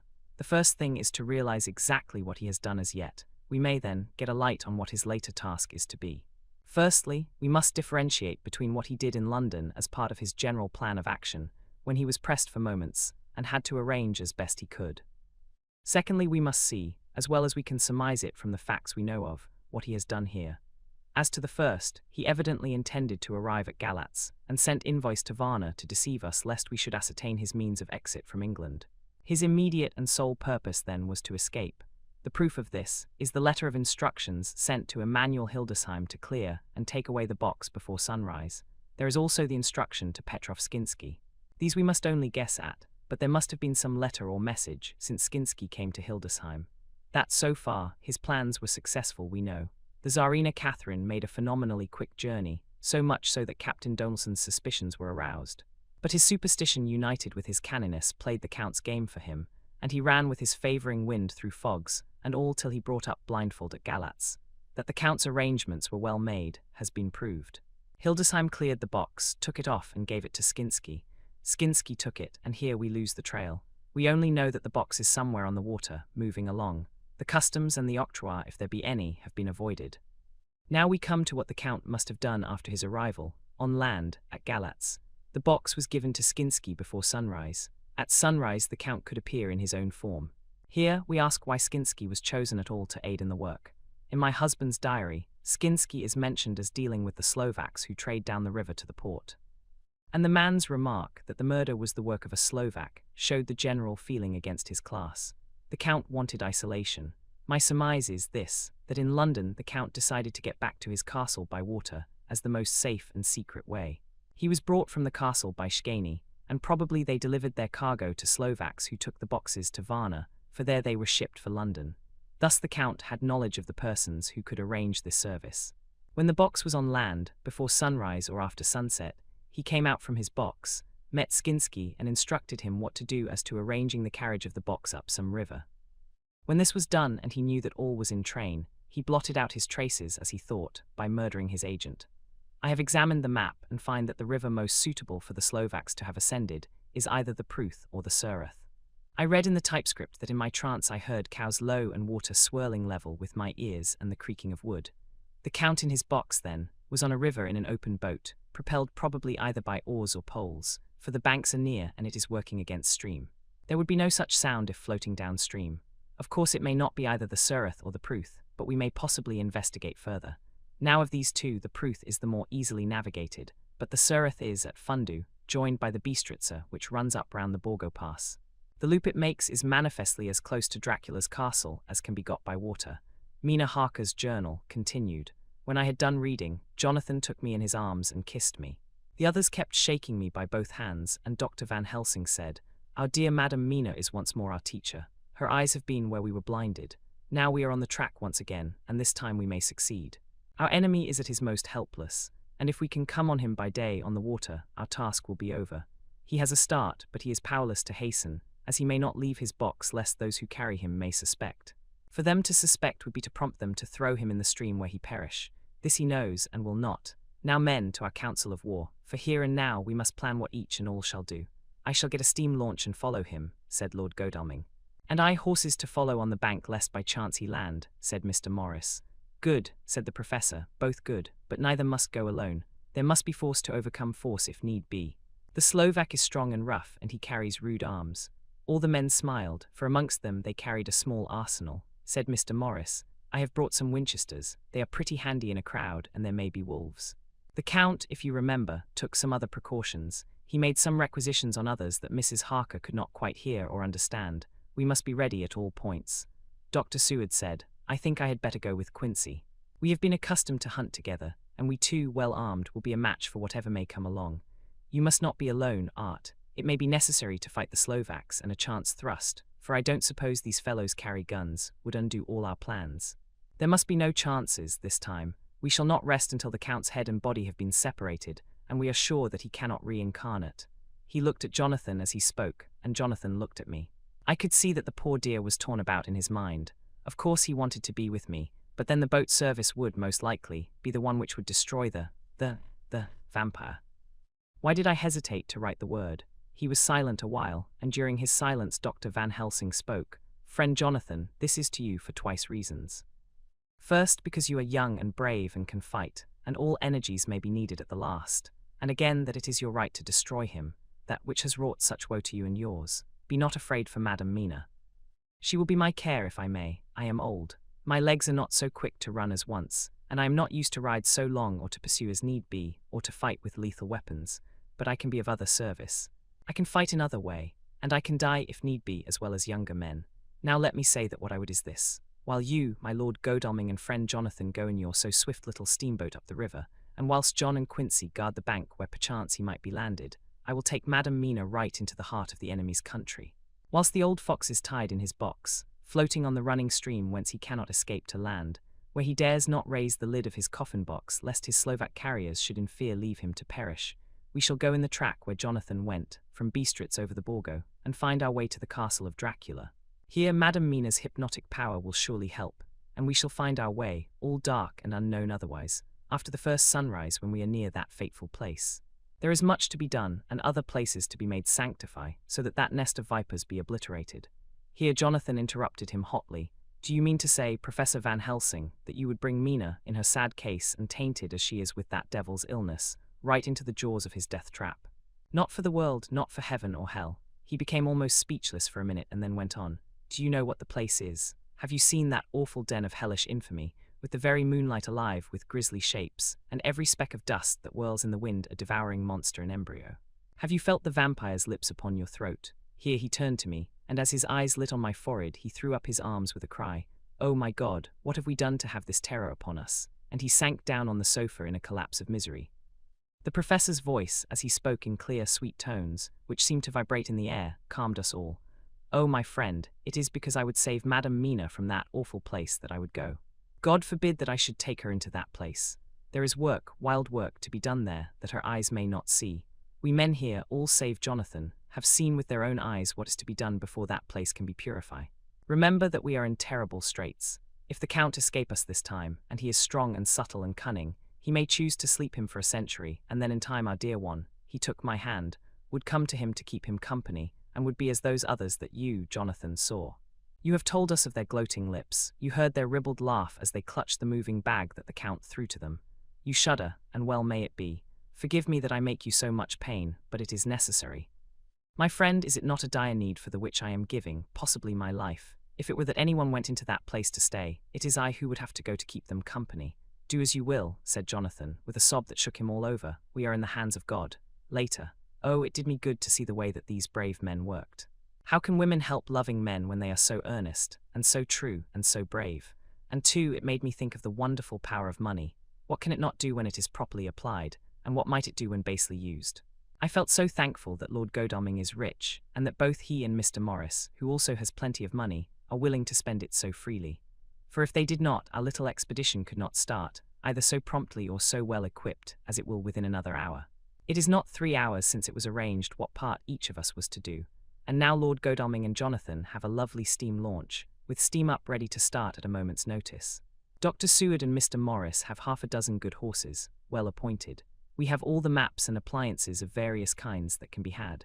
Professor Van Helsing and I are to leave by the 11:40 train tonight for Veresti, where we are to get a carriage to drive to the Borgo Pass. We are bringing a good deal of ready money, as we are to buy a carriage and horses. We shall drive ourselves, for we have no one whom we can trust in the matter. The professor knows something of a great many languages, so we shall get on all right. We have all got arms, even for me a large bore revolver. Jonathan would not be happy unless I was armed like the rest. Alas, I cannot carry one arm that the rest do, the scar on my forehead forbids that. Dear Dr. Van Helsing comforts me by telling me that I am fully armed as there may be wolves. The weather is getting colder every hour, and there are snow flurries which come and go as warnings. Later, it took all my courage to say goodbye to my darling. We may never meet again. Courage, Mina. The professor is looking at you keenly. His look is a warning. There must be no tears now, unless it may be that God will let them fall in gladness. Jonathan Harker's Journal, October 30.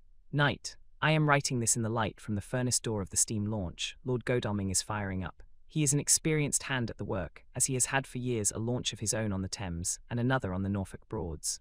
Regarding our plans, we finally decided that Mina's guess was correct, and that if any waterway was chosen for the Count's escape back to his castle, the Surrey and then the Bistritzer at its junction would be the one. We took it that somewhere about the 47th degree, north latitude, would be the place chosen for the crossing the country between the river and the Carpathians. We have no fear in running at good speed up the river at night. There is plenty of water, and the banks are wide enough apart to make steaming, even in the dark, easy enough. Lord Godalming tells me to sleep for a while, as it is enough for the present for one to be on watch. But I cannot sleep. How can I with the terrible danger hanging over my darling, and her going out into that awful place? My only comfort is that we are in the hands of God. Only for that faith it would be easier to die than to live, and so be quit of all the trouble. Mr. Morris and Dr. Seward were off on their long ride before we started.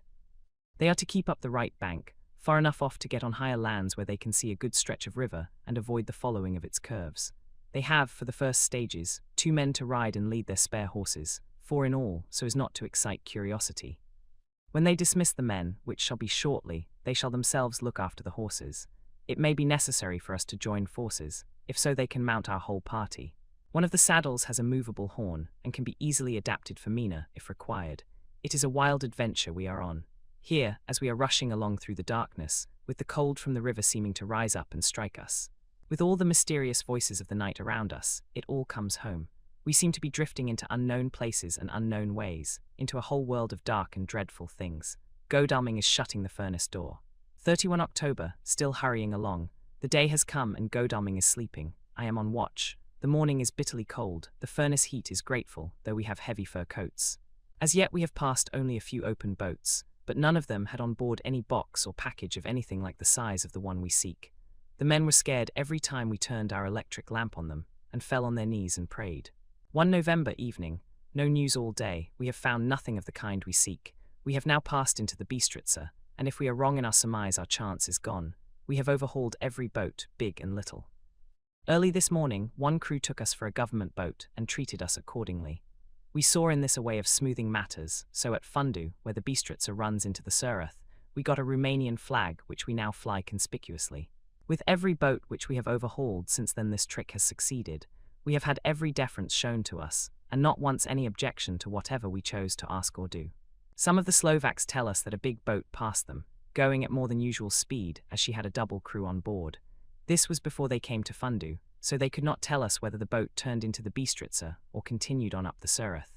At Fundu we could not hear of any such boat, so she must have passed there in the night. I am feeling very sleepy. The cold is perhaps beginning to tell upon me, and nature must have rest some time. Godalming insists that he shall keep the first watch. God bless him for all his goodness to poor dear Mina and me. 2 November morning. It is broad daylight. That good fellow would not wake me. He says it would have been a sin to, for I slept peacefully and was forgetting my trouble. It seems brutally selfish to me to have slept so long and let him watch all night, but he was quite right. I am a new man this morning. And as I sit here and watch him sleeping, I can do all that is necessary both as to minding the engine, steering, and keeping watch. I can feel that my strength and energy are coming back to me. I wonder where Mina is now, and Van Helsing. They should have got to Veresti about noon on Wednesday. It would take them some time to get the carriage and horses, so if they had started and travelled hard, they would be about now at the Borgo Pass. God guide and help them. I am afraid to think what may happen, if we could only go faster, but we cannot. The engines are throbbing and doing their utmost. I wonder how Dr. Seward and Mr. Morris are getting on. There seem to be endless streams running down the mountains into this river, but as none of them are very large, at present, at all events, though they are terrible doubtless in winter and when the snow melts, the horsemen may not have met much obstruction. I hope that before we get to Strasbourg we may see them, for if by that time we have not overtaken the Count, it may be necessary to take counsel together what to do next. Dr. Seward's Diary, 2 November, 3 days on the road. No news and no time to write it if there had been, for every moment is precious. We have had only the rest needful for the horses, but we are both bearing it wonderfully. Those adventurous days of ours are turning up useful. We must push on, we shall never feel happy till we get the launch in sight again. 3 November, we heard at Fundu that the launch had gone up the Bistritza. I wish it wasn't so cold. There are signs of snow coming. And if it falls heavy it will stop us. In such case we must get a sledge and go on, Russian fashion. 4 November, today we heard of the launch having been detained by an accident when trying to force a way up the rapids. The Slovak boats get up all right, by aid of a rope and steering with knowledge. Some went up only a few hours before. Godalming is an amateur fitter himself, and evidently it was he who put the launch in trim again. Finally, they got up the rapids all right, with local help, and are off on the chase afresh. I fear that the boat is not any better for the accident. The peasantry tell us that after she got upon smooth water again, she kept stopping every now and again so long as she was in sight. We must push on harder than ever, our help may be wanted soon. Mina Harker's journal, 31 October, arrived at Veresti at noon. The professor tells me that this morning at dawn he could hardly hypnotize me at all, and that all I could say was, "Dark and quiet." He is off now buying a carriage and horses. He says that he will later on try to buy additional horses, so that we may be able to change them on the way. We have something more than 70 miles before us. The country is lovely and most interesting. If only we were under different conditions, how delightful it would be to see it all. If Jonathan and I were driving through it alone, what a pleasure it would be. To stop and see people, and learn something of their life, and to fill our minds and memories with all the colour and picturesqueness of the whole wild, beautiful country and the quaint people. But alas, later, Dr. Van Helsing has returned. He has got the carriage and horses. We are to have some dinner and to start in an hour. The landlady is putting us up a huge basket of provisions. It seems enough for a company of soldiers. The professor encourages her, and whispers to me that it may be a week before we can get any good food again. He has been shopping too, and has sent home such a wonderful lot of fur coats and wraps, and all sorts of warm things. There will not be any chance of our being cold. We shall soon be off. I am afraid to think what may happen to us. We are truly in the hands of God. He alone knows what may be, and I pray him, with all the strength of my sad and humble soul, that he will watch over my beloved husband. That whatever may happen, Jonathan may know that I loved him and honoured him more than I can say, and that my latest and truest thought will be always for him. Chapter 27. Mina Harker's Journal, 1 November. All day long we have travelled, and at a good speed.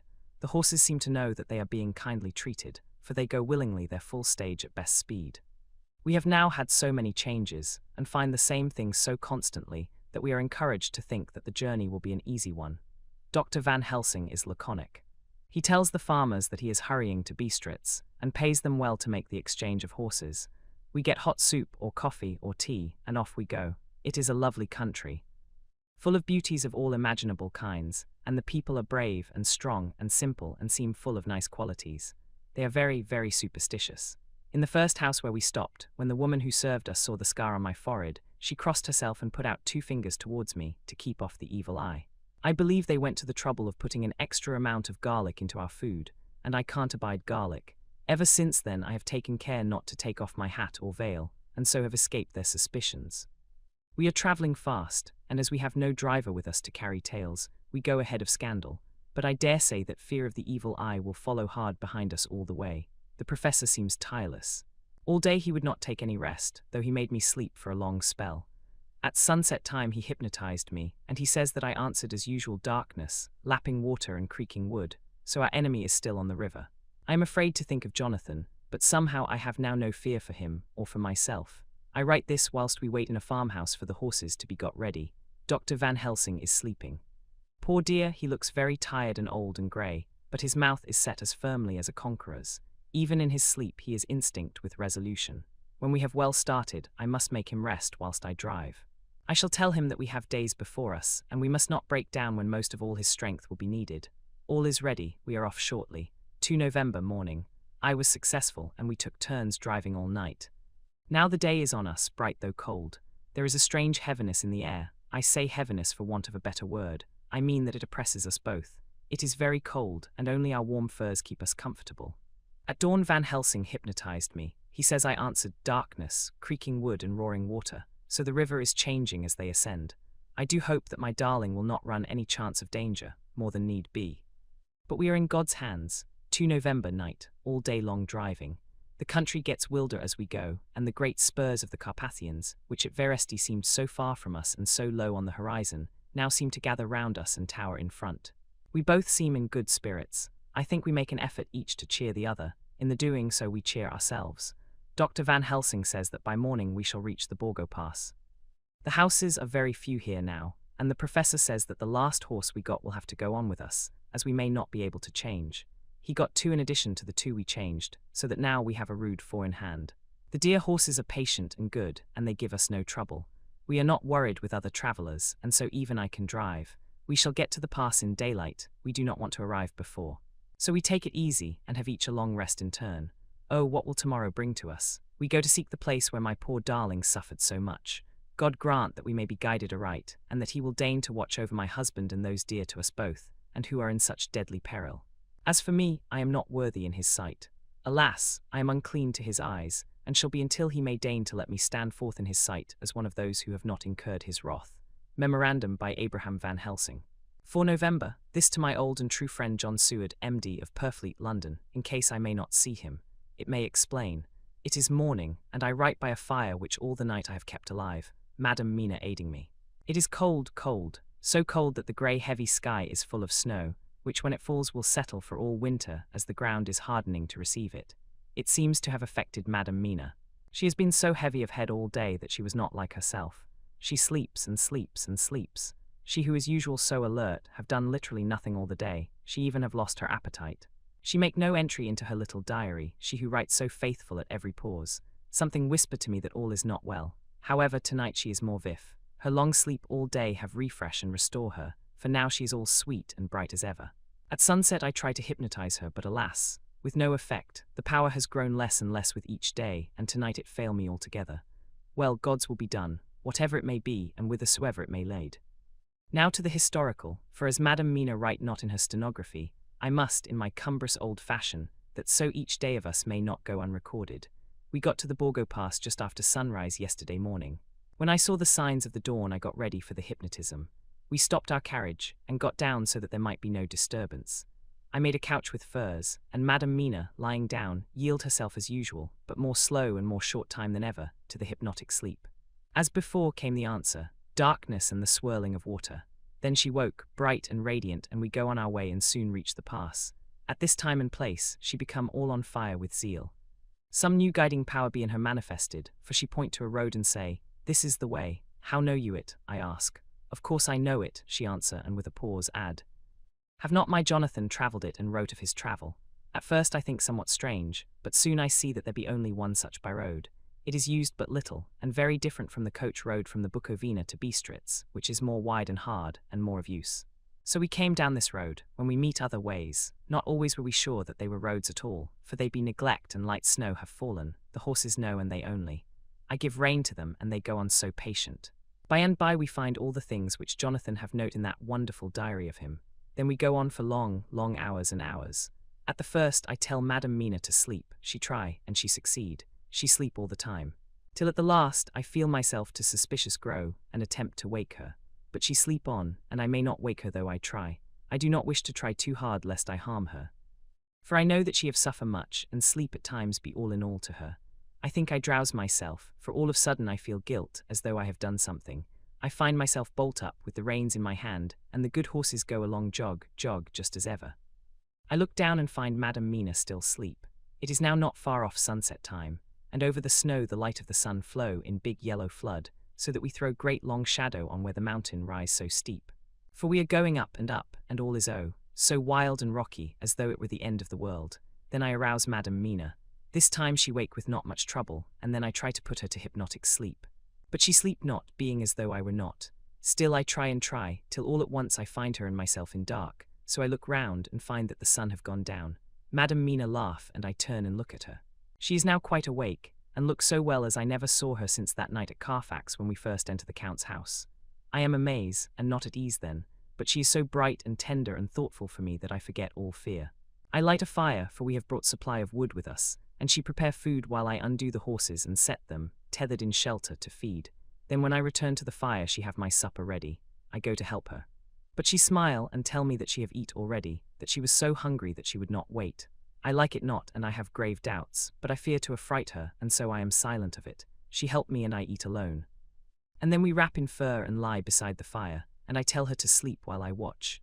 But presently I forget all of watching, and when I sudden remember that I watch, I find her lying quiet but awake, and looking at me with so bright eyes.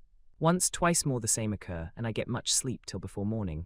When I wake I try to hypnotize her, but alas, though she shut her eyes obedient, she may not sleep. The sun rise up and up and up. And then sleep come to her too late, but so heavy that she will not wake. I have to lift her up, and place her sleeping in the carriage when I have harnessed the horses, and made all ready. Madam still sleep, and she look in her sleep more healthy and more redder than before, and I like it not, and I am afraid. I am afraid of all things, even to think, but I must go on my way. The stake we play for is life and death, or more than these, and we must not flinch. 5 November morning. Let me be accurate in everything, for though you and I have seen some strange things together, you may at the first think that I, Van Helsing, am mad, that the many horrors and the so long strain on nerves has at the last turned my brain. All yesterday we travel, ever getting closer to the mountains, and moving into a more and more wild and desert land. There are great, frowning precipices and much falling water, and nature seemed to have held sometime her carnival. Madam Mina still sleep, and though I did have hunger and appeased it, I could not waken her, even for food. I began to fear that the fatal spell of the place was upon her, tainted as she is with that vampire baptism. Well, said I to myself, if it be that she sleep all the day, it shall also be that I do not sleep at night. As we travel on the rough road, for a road of an ancient and imperfect kind there was, I held down my head and slept. Again I waked with a sense of guilt and of time past, and found Madam Mina still sleeping, and the sun low down. But all was indeed changed. The frowning mountains seemed further away, and we were near the top of a steep rising hill, on summit of which was such a castle as Jonathan tell of in his diary. At once I exulted and feared, for now, for good or ill, the end was near. I woke Madam Mina, and again tried to hypnotize her, but alas, unavailing till too late. Then ere the great dark came upon us, for even after down sun the heavens reflected the gone sun on the snow, and all was for a time in a great twilight, I took out the horses and fed them in what shelter I could. Then I make a fire. And near it I make Madam Mina, now awake and more charming than ever, sit comfortable amid her rugs. I got ready food, but she would not eat, simply saying that she had not hunger. I did not press her, knowing her unavailingness. But I myself eat, for I must needs now be strong for all. Then, with the fear on me of what might be, I drew a ring so big for her comfort, round where Madam Mina sat. And over the ring I passed some of the wafer, and I broke it fine so that all was well guarded. She sat still all the time, so still as one dead, and she grew whiter and ever whiter till the snow was not more pale, and no word she said.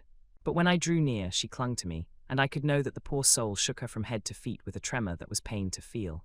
I said to her presently, when she had grown more quiet, "Will you not come over to the fire?" For I wished to make a test of what she could. She rose obedient, but when she had made a step she stopped and stood as one stricken. "Why not go on?" I asked. She shook her head and, coming back, sat down in her place. Then, looking at me with open eyes, as of one waked from sleep, she said simply, "I cannot," and remained silent. I rejoiced, for I knew that what she could not, none of those that we dreaded could. Though there might be danger to her body, yet her soul was safe. Presently the horses began to scream, and tore at their tethers till I came to them and quieted them. When they did feel my hands on them, they whinnied low as in joy, and licked at my hands and were quiet for a time. Many times through the night did I come to them, till it arrived to the cold hour when all nature is at lowest. And every time my coming was with quiet of them. In the cold hour the fire began to die, and I was about stepping forth to replenish it, for now the snow came in flying sweeps, and with it a chill mist. Even in the dark there was a light of some kind, as there ever is over snow, and it seemed as though the snow flurries and the wreaths of mist took shape as of women with trailing garments. All was in dead, grim silence, only that the horses whinnied and cowered, as if in terror of the worst. I began to fear, horrible fears, but then came to me the sense of safety in that ring wherein I stood. I began, too, to think that my imaginings were of the night, and the gloom, and the unrest that I have gone through, and all the terrible anxiety. It was as though my memories of all Jonathan's horrid experience were befooling me. For the snowflakes and the mist began to wheel and circle round, till I could get as though a shadowy glimpse of those women that would have kissed him. And then the horses cowered lower and lower, and moaned in terror as men do in pain. Even the madness of fright was not to them, so that they could break away. I feared for my dear Madam Mina when these weird figures drew near and circled round. I looked at her, but she sat calm and smiled at me. When I would have stepped to the fire to replenish it, she caught me and held me back, and whispered, like a voice that one hears in a dream, so low it was, No, no, do not go without. Here you are safe. I turned to her and looking in her eyes said, but you, it is for you that I fear. Whereat she laughed, a laugh low and unreal, and said, fear for me, why fear for me? None safer in all the world from them than I am. And as I wondered at the meaning of her words, a puff of wind made the flame leap up, and I see the red scar on her forehead. Then, alas, I knew. Did I not, I would soon have learned, for the wheeling figures of mist and snow came closer, but keeping ever without the holy circle. Then they began to materialize till, if God have not taken away my reason, for I saw it through my eyes, there were before me in actual flesh the same 3 women that Jonathan saw in the room, when they would have kissed his throat. I knew the swaying round forms, the bright hard eyes, the white teeth, the ruddy colour, the voluptuous lips. They smiled ever at poor dear Madam Mina, and as their laugh came through the silence of the night, they twined their arms and pointed to her, and said in those so sweet tingling tones that Jonathan said were of the intolerable sweetness of the water glasses, come, sister. Come to us, come, come. In fear I turned to my poor Madam Mina, and my heart with gladness leapt like flame. For oh, the terror in her sweet eyes, the repulsion, the horror, told a story to my heart that was all of hope. God be thanked she was not yet of them. I seized some of the firewood which was by me, and holding out some of the wafer, advanced on them towards the fire. They drew back before me, and laughed their low horrid laugh. I fed the fire and feared them not, for I knew that we were safe within our protections. They could not approach me, whilst so armed, nor Madam Mina whilst she remained within the ring, which she could not leave no more than they could enter. The horses had ceased to moan, and lay still on the ground. The snow fell on them softly, and they grew whiter. I knew that there was for the poor beasts no more of terror, and so we remained till the red of the dawn to fall through the snow gloom. I was desolate and afraid, and full of woe and terror, but when that beautiful sun began to climb, the horizon life was to me again. At the first coming of the dawn, the horrid figures melted in the whirling mist and snow. The wreaths of transparent gloom moved away towards the castle, and were lost. Instinctively, with the dawn coming, I turned to Madam Mina, intending to hypnotize her, but she lay in a deep and sudden sleep from which I could not wake her. I tried to hypnotize through her sleep, but she made no response, none at all, and the day broke. I fear yet to stir. I have made my fire and have seen the horses, they are all dead. Today I have much to do here, and I keep waiting till the sun is up high, for there may be places where I must go, where that sunlight, though snow and mist obscure it, will be to me a safety. I will strengthen me with breakfast, and then I will to my terrible work. Madam Mina still sleeps, and God be thanked, she is calm in her sleep. Jonathan Harker's journal. 4 November evening.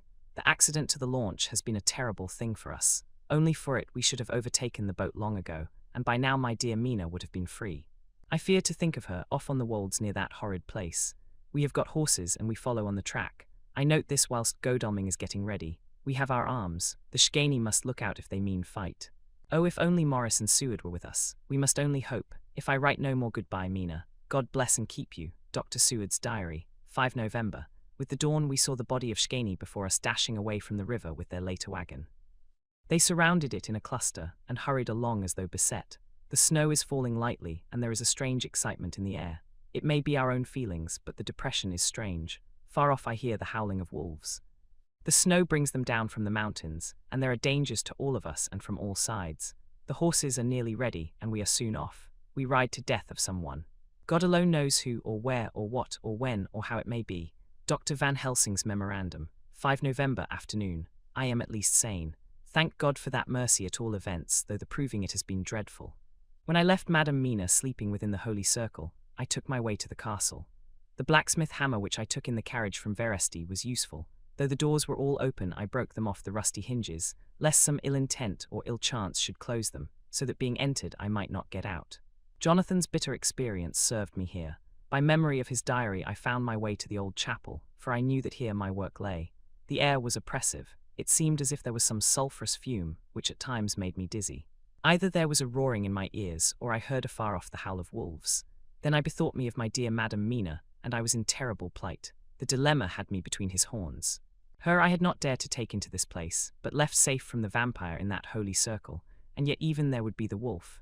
I resolved me that my work lay here, and that as to the wolves we must submit, if it were God's will. At any rate it was only death and freedom beyond. So did I choose for her. Had it but been for myself the choice had been easy. The more of the wolf were better to rest in than the grave of the vampire. So I make my choice to go on with my work. I knew that there were at least 3 Grave to find, Grave that are in habit, so I search, and I find one of them. She lay in her vampire sleep, so full of life and voluptuous beauty that I shudder as though I have come to do murder. I doubt not that in old time, when such things were, many a man who set forth to do such a task as mine, found at the last his heart fail him, and then his nerve. So he delay, and delay, and delay, till the mere beauty and the fascination of the wanton undead have hypnotized him, and he remain on and on till sunset come, and the vampire sleep be over. Then the beautiful eyes of the fair woman open and look love, and the voluptuous mouth present to a kiss, and man is weak, and there remain one more victim in the vampire fold, one more to swell the grim and grisly ranks of the undead. There is some fascination, surely, when I am moved by the mere presence of such an one, even lying as she lay in a tomb fretted with age and heavy with the dust of centuries, though there be that horrid odour such as the lairs of the Count have had. Yes, I was moved, I Van Helsing, with all my purpose and with my motive for hate. I was moved to a yearning for delay which seemed to paralyse my faculties and to clog my very soul. It may have been that the need of natural sleep and the strange oppression of the air were beginning to overcome me. Certain it was that I was lapsing into sleep, the open-eyed sleep of one who yields to a sweet fascination, when there came through the snow-stilled air a long, low wail, so full of woe and pity that it woke me like the sound of a clarion. For it was the voice of my dear Madam Mina that I heard. Then I braced myself again to my horrid task, and found by wrenching away tomb-tops one other of the sisters, the other dark one.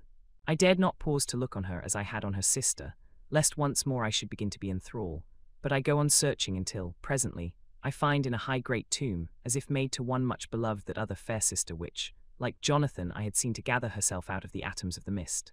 She was so fair to look on, so radiantly beautiful, so exquisitely voluptuous, that the very instinct of man in me, which calls some of my sex to love and to protect one of hers, made my head whirl with new emotion. But God be thanked that soul wail of my dear Madam Mina had not died out of my ears, and before the spell could be wrought further upon me, I had nerved myself to my wild work. By this time I had searched all the tombs in the chapel, so far as I could tell, and as there had been only 3 of these undead phantoms around us in the night, I took it that there were no more of active undead existent. There was one great tomb more lordly than all the rest. Huge it was, and nobly proportioned. On it was but one word, Dracula. This then was the undead home of the King Vampire, to whom so many more were due. Its emptiness spoke eloquent to make certain what I knew. Before I began to restore these women to their dead selves through my awful work, I laid in Dracula's tomb some of the wafer, and so banished him from it, undead forever. Then began my terrible task, and I dreaded it. Had it been but one, it had been easy, comparative. But 3, to begin twice more after I had been through a deed of horror.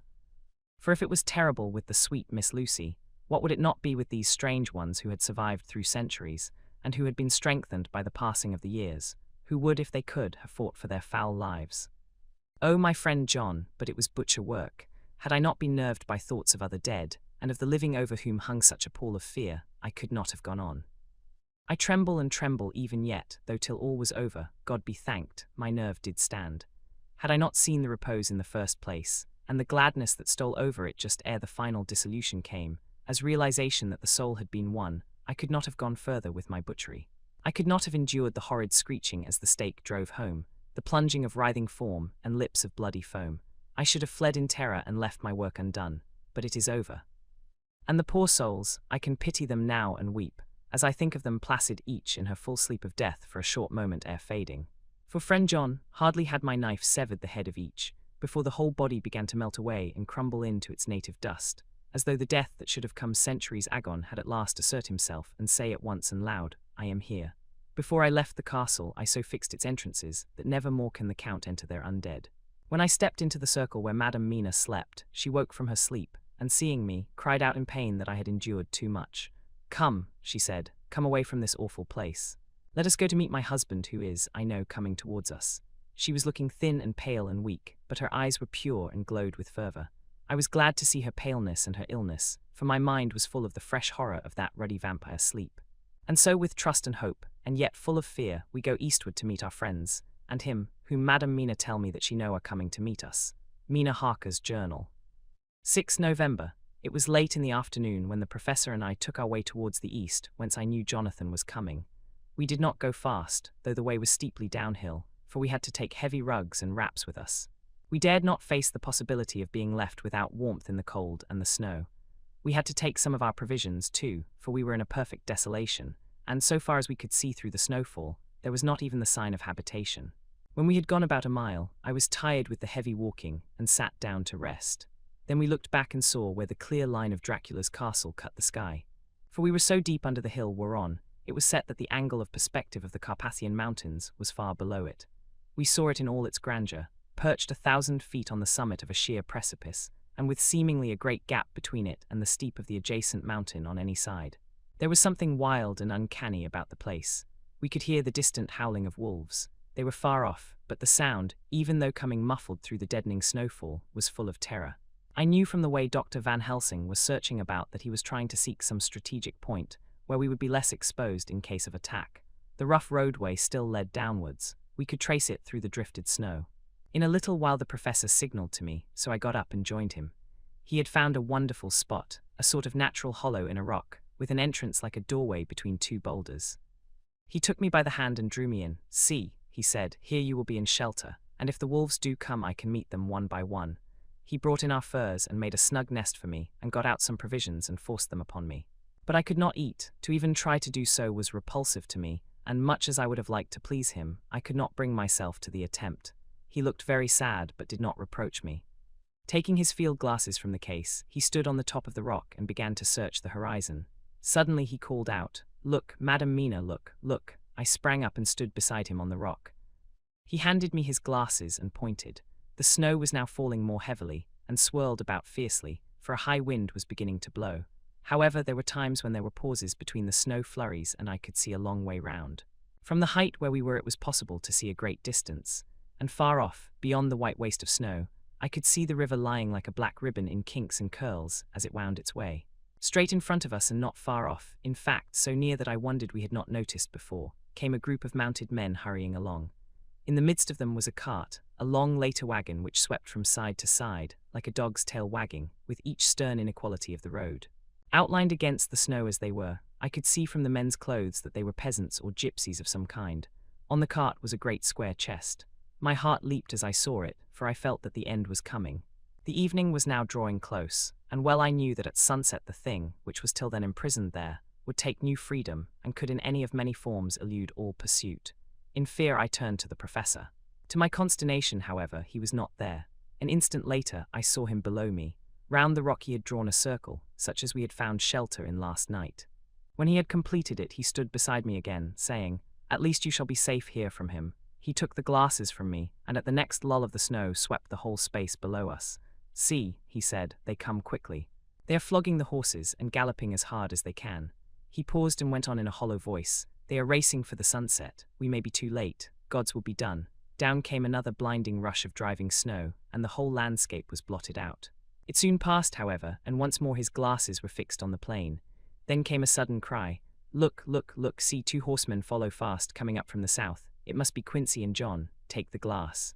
Look before the snow blots it all out." I took it and looked. The 2 men might be Dr. Seward and Mr. Morris. I knew at all events that neither of them was Jonathan. At the same time I knew that Jonathan was not far off. Looking around I saw on the north side of the coming party 2 other men, riding at breakneck speed. One of them I knew was Jonathan, and the other I took, of course, to be Lord Godalming. They too were pursuing the party with the cart. When I told the professor he shouted in glee like a schoolboy, and after looking intently till a snowfall made sight impossible, he laid his Winchester rifle ready for use against the boulder at the opening of our shelter. "They are all converging," he said. "When the time comes we shall have gypsies on all sides." I got out my revolver ready to hand, for whilst we were speaking the howling of wolves came louder and closer. When the snowstorm abated a moment we looked again. It was strange to see the snow falling in such heavy flakes close to us, and beyond, the sun shining more and more brightly as it sank down towards the far mountain tops. Sweeping the glass all around us I could see here and there dots moving singly, and in 2s and 3s, and larger numbers. The wolves were gathering for their prey. Every instant seemed an age whilst we waited. The wind came now in fierce bursts, and the snow was driven with fury as it swept upon us in circling eddies. At times we could not see an arm's length before us, but at others, as the hollow-sounding wind swept by us, it seemed to clear the airspace around us so that we could see afar off. We had of late been so accustomed to watch for sunrise and sunset that we knew with fair accuracy when it would be, and we knew that before long the sun would set. It was hard to believe that by our watches it was less than an hour that we waited in that rocky shelter before the various bodies began to converge close upon us. The wind came now with fiercer and more bitter sweeps, and more steadily from the north. It seemingly had driven the snow clouds from us, for with only occasional bursts the snow fell. We could distinguish clearly the individuals of each party, the the pursued and the pursuers. Strangely enough, those pursued did not seem to realize, or at least to care, that they were pursued. They seemed, however, to hasten with redoubled speed as the sun dropped lower and lower on the mountain tops. Closer and closer they drew. The professor and I crouched down behind our rock and held our weapons ready. I could see that he was determined that they should not pass. One and all were quite unaware of our presence. All at once 2 voices shouted out to halt. One was my Jonathan's, raised in a high key of passion. The other Mr. Morris' strong, resolute tone of quiet command. The gypsies may not have known the language, but there was no mistaking the tone, in whatever tongue the words were spoken. Instinctively they reined in, and at the instant Lord Godalming and Jonathan dashed up at one side and Dr. Seward and Mr. Morris on the other. The leader of the gypsies, a splendid-looking fellow who sat his horse like a centaur, waved them back, and in a fierce voice gave to his companions some word to proceed. They lashed the horses, which sprang forward, but the 4 men raised their Winchester rifles, and in an unmistakable way commanded them to stop. At the same moment, Dr. Van Helsing and I rose behind the rock and pointed our weapons at them. Seeing that they were surrounded, the men tightened their reins and drew up. The leader turned to them and gave a word at which every man of the gypsy party drew what weapon he carried, knife or pistol, and held himself in readiness to attack. Issue was joined in an instant. The leader, with a quick movement of his rein, threw his horse out in front, and pointing first to the sun, now closed down on the hilltops, and then to the castle, said something which I did not understand. For answer, all 4 men of our party threw themselves from their horses and dashed towards the cart. I should have felt terrible fear at seeing Jonathan in such danger, but that the ardor of battle must have been upon me as well as the rest of them. I felt no fear, but only a wild, surging desire to do something. Seeing the quick movement of our parties, the leader of the gypsies gave a command. His men instantly formed round the cart in a sort of undisciplined endeavor, each one shouldering and pushing the other in his eagerness to carry out the order. In the midst of this, I could see that Jonathan on one side of the ring of men, and Quincy on the other, were forcing a way to the cart. It was evident that they were bent on finishing their task before the sun should set. Nothing seemed to stop or even to hinder them. Neither the levelled weapons nor the flashing knives of the gypsies in front, nor the howling of the wolves behind, appeared to even attract their attention. Jonathan's impetuosity and the manifest singleness of his purpose seemed to overawe those in front of him. Instinctively they cowered aside and let him pass. In an instant he had jumped upon the cart, and with a strength which seemed incredible, raised the great box and flung it over the wheel to the ground. In the meantime, Mr. Morris had had to use force to pass through his side of the ring of Skene. All the time I had been breathlessly watching Jonathan. I had, with the tail of my eye, seen him pressing desperately forward, and had seen the knives of the gypsies flash as he won a way through them, and they cut at him. He had parried with his great Bowie knife, and at first I thought that he too had come through in safety, but as he sprang beside Jonathan, who had by now jumped from the cart, I could see that with his left hand he was clutching at his side, and that the blood was spurting through his fingers.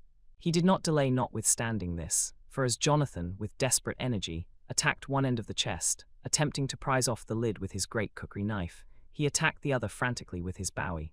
Under the efforts of both men, the lid began to yield. The nails drew with a quick screeching sound, and the top of the box was thrown back.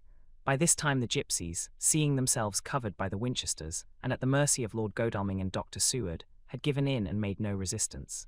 The sun was almost down on the mountain tops, and the shadows of the whole group fell long upon the snow. I saw the Count lying within the box upon the earth, some of which the rude falling from the cart had scattered over him. He was deathly pale, just like a waxen image, and the red eyes glared with the horrible vindictive look which I knew too well. As I looked, the eyes saw the sinking sun, and the look of hate in them turned to triumph. But on the instant came the sweep and flash of Jonathan's great knife. I shrieked as I saw it shear through the throat, whilst at the same moment Mr. Morris's Bowie knife plunged into the heart. It was like a miracle. But before our very eyes, and almost in the drawing of a breath, the whole body crumbled into dust and passed from our sight. I shall be glad as long as I live that even in that moment of final dissolution, there was in the face a look of peace, such as I never could have imagined might have rested there. The castle of Dracula now stood out against the red sky, and every stone of its broken battlements was articulated against the light of the setting sun. The gypsies, taking us as in some way the cause of the extraordinary disappearance of the dead man, turned, without a word, and rode away as if for their lives. Those who were unmounted jumped upon the later wagon and shouted to the horsemen not to desert them. The wolves, which had withdrawn to a safe distance, followed in their wake, leaving us alone. Mr. Morris, who had sunk to the ground, leaned on his elbow, holding his hand pressed to his side. The blood still gushed through his fingers. I flew to him, for the holy circle did not now keep me back, so did the 2 doctors. Jonathan knelt behind him, and the wounded man laid back his head on his shoulder. With a sigh he took, with a feeble effort, my hand in that of his own which was unstained. He must have seen the anguish of my heart in my face, for he smiled at me and said, "I am only too happy to have been of any service. Oh God," he cried suddenly, struggling up to a sitting posture and pointing to me, "it was worth for this to die. Look, look!" The sun was now right down upon the mountain top, and the red gleams fell upon my face, so that it was bathed in rosy light. With one impulse the men sank on their knees, and a deep and earnest "Amen" broke from all as their eyes followed the pointing of his finger. The dying man spoke, "Now God be thanked that all has not been in vain. See, the snow is not more stainless than her forehead, the curse has passed away." And to our bitter grief, with a smile and in silence, he died, a gallant gentleman. Note: 7 years ago we all went through the flames, and the happiness of some of us since then is, we think, well worth the pain we endured. It is an added joy to Mina, and to me, that our boy's birthday is the same day as that on which Quincy Morris died. His mother holds, I know, the secret belief that some of our brave friend's spirit has passed into him.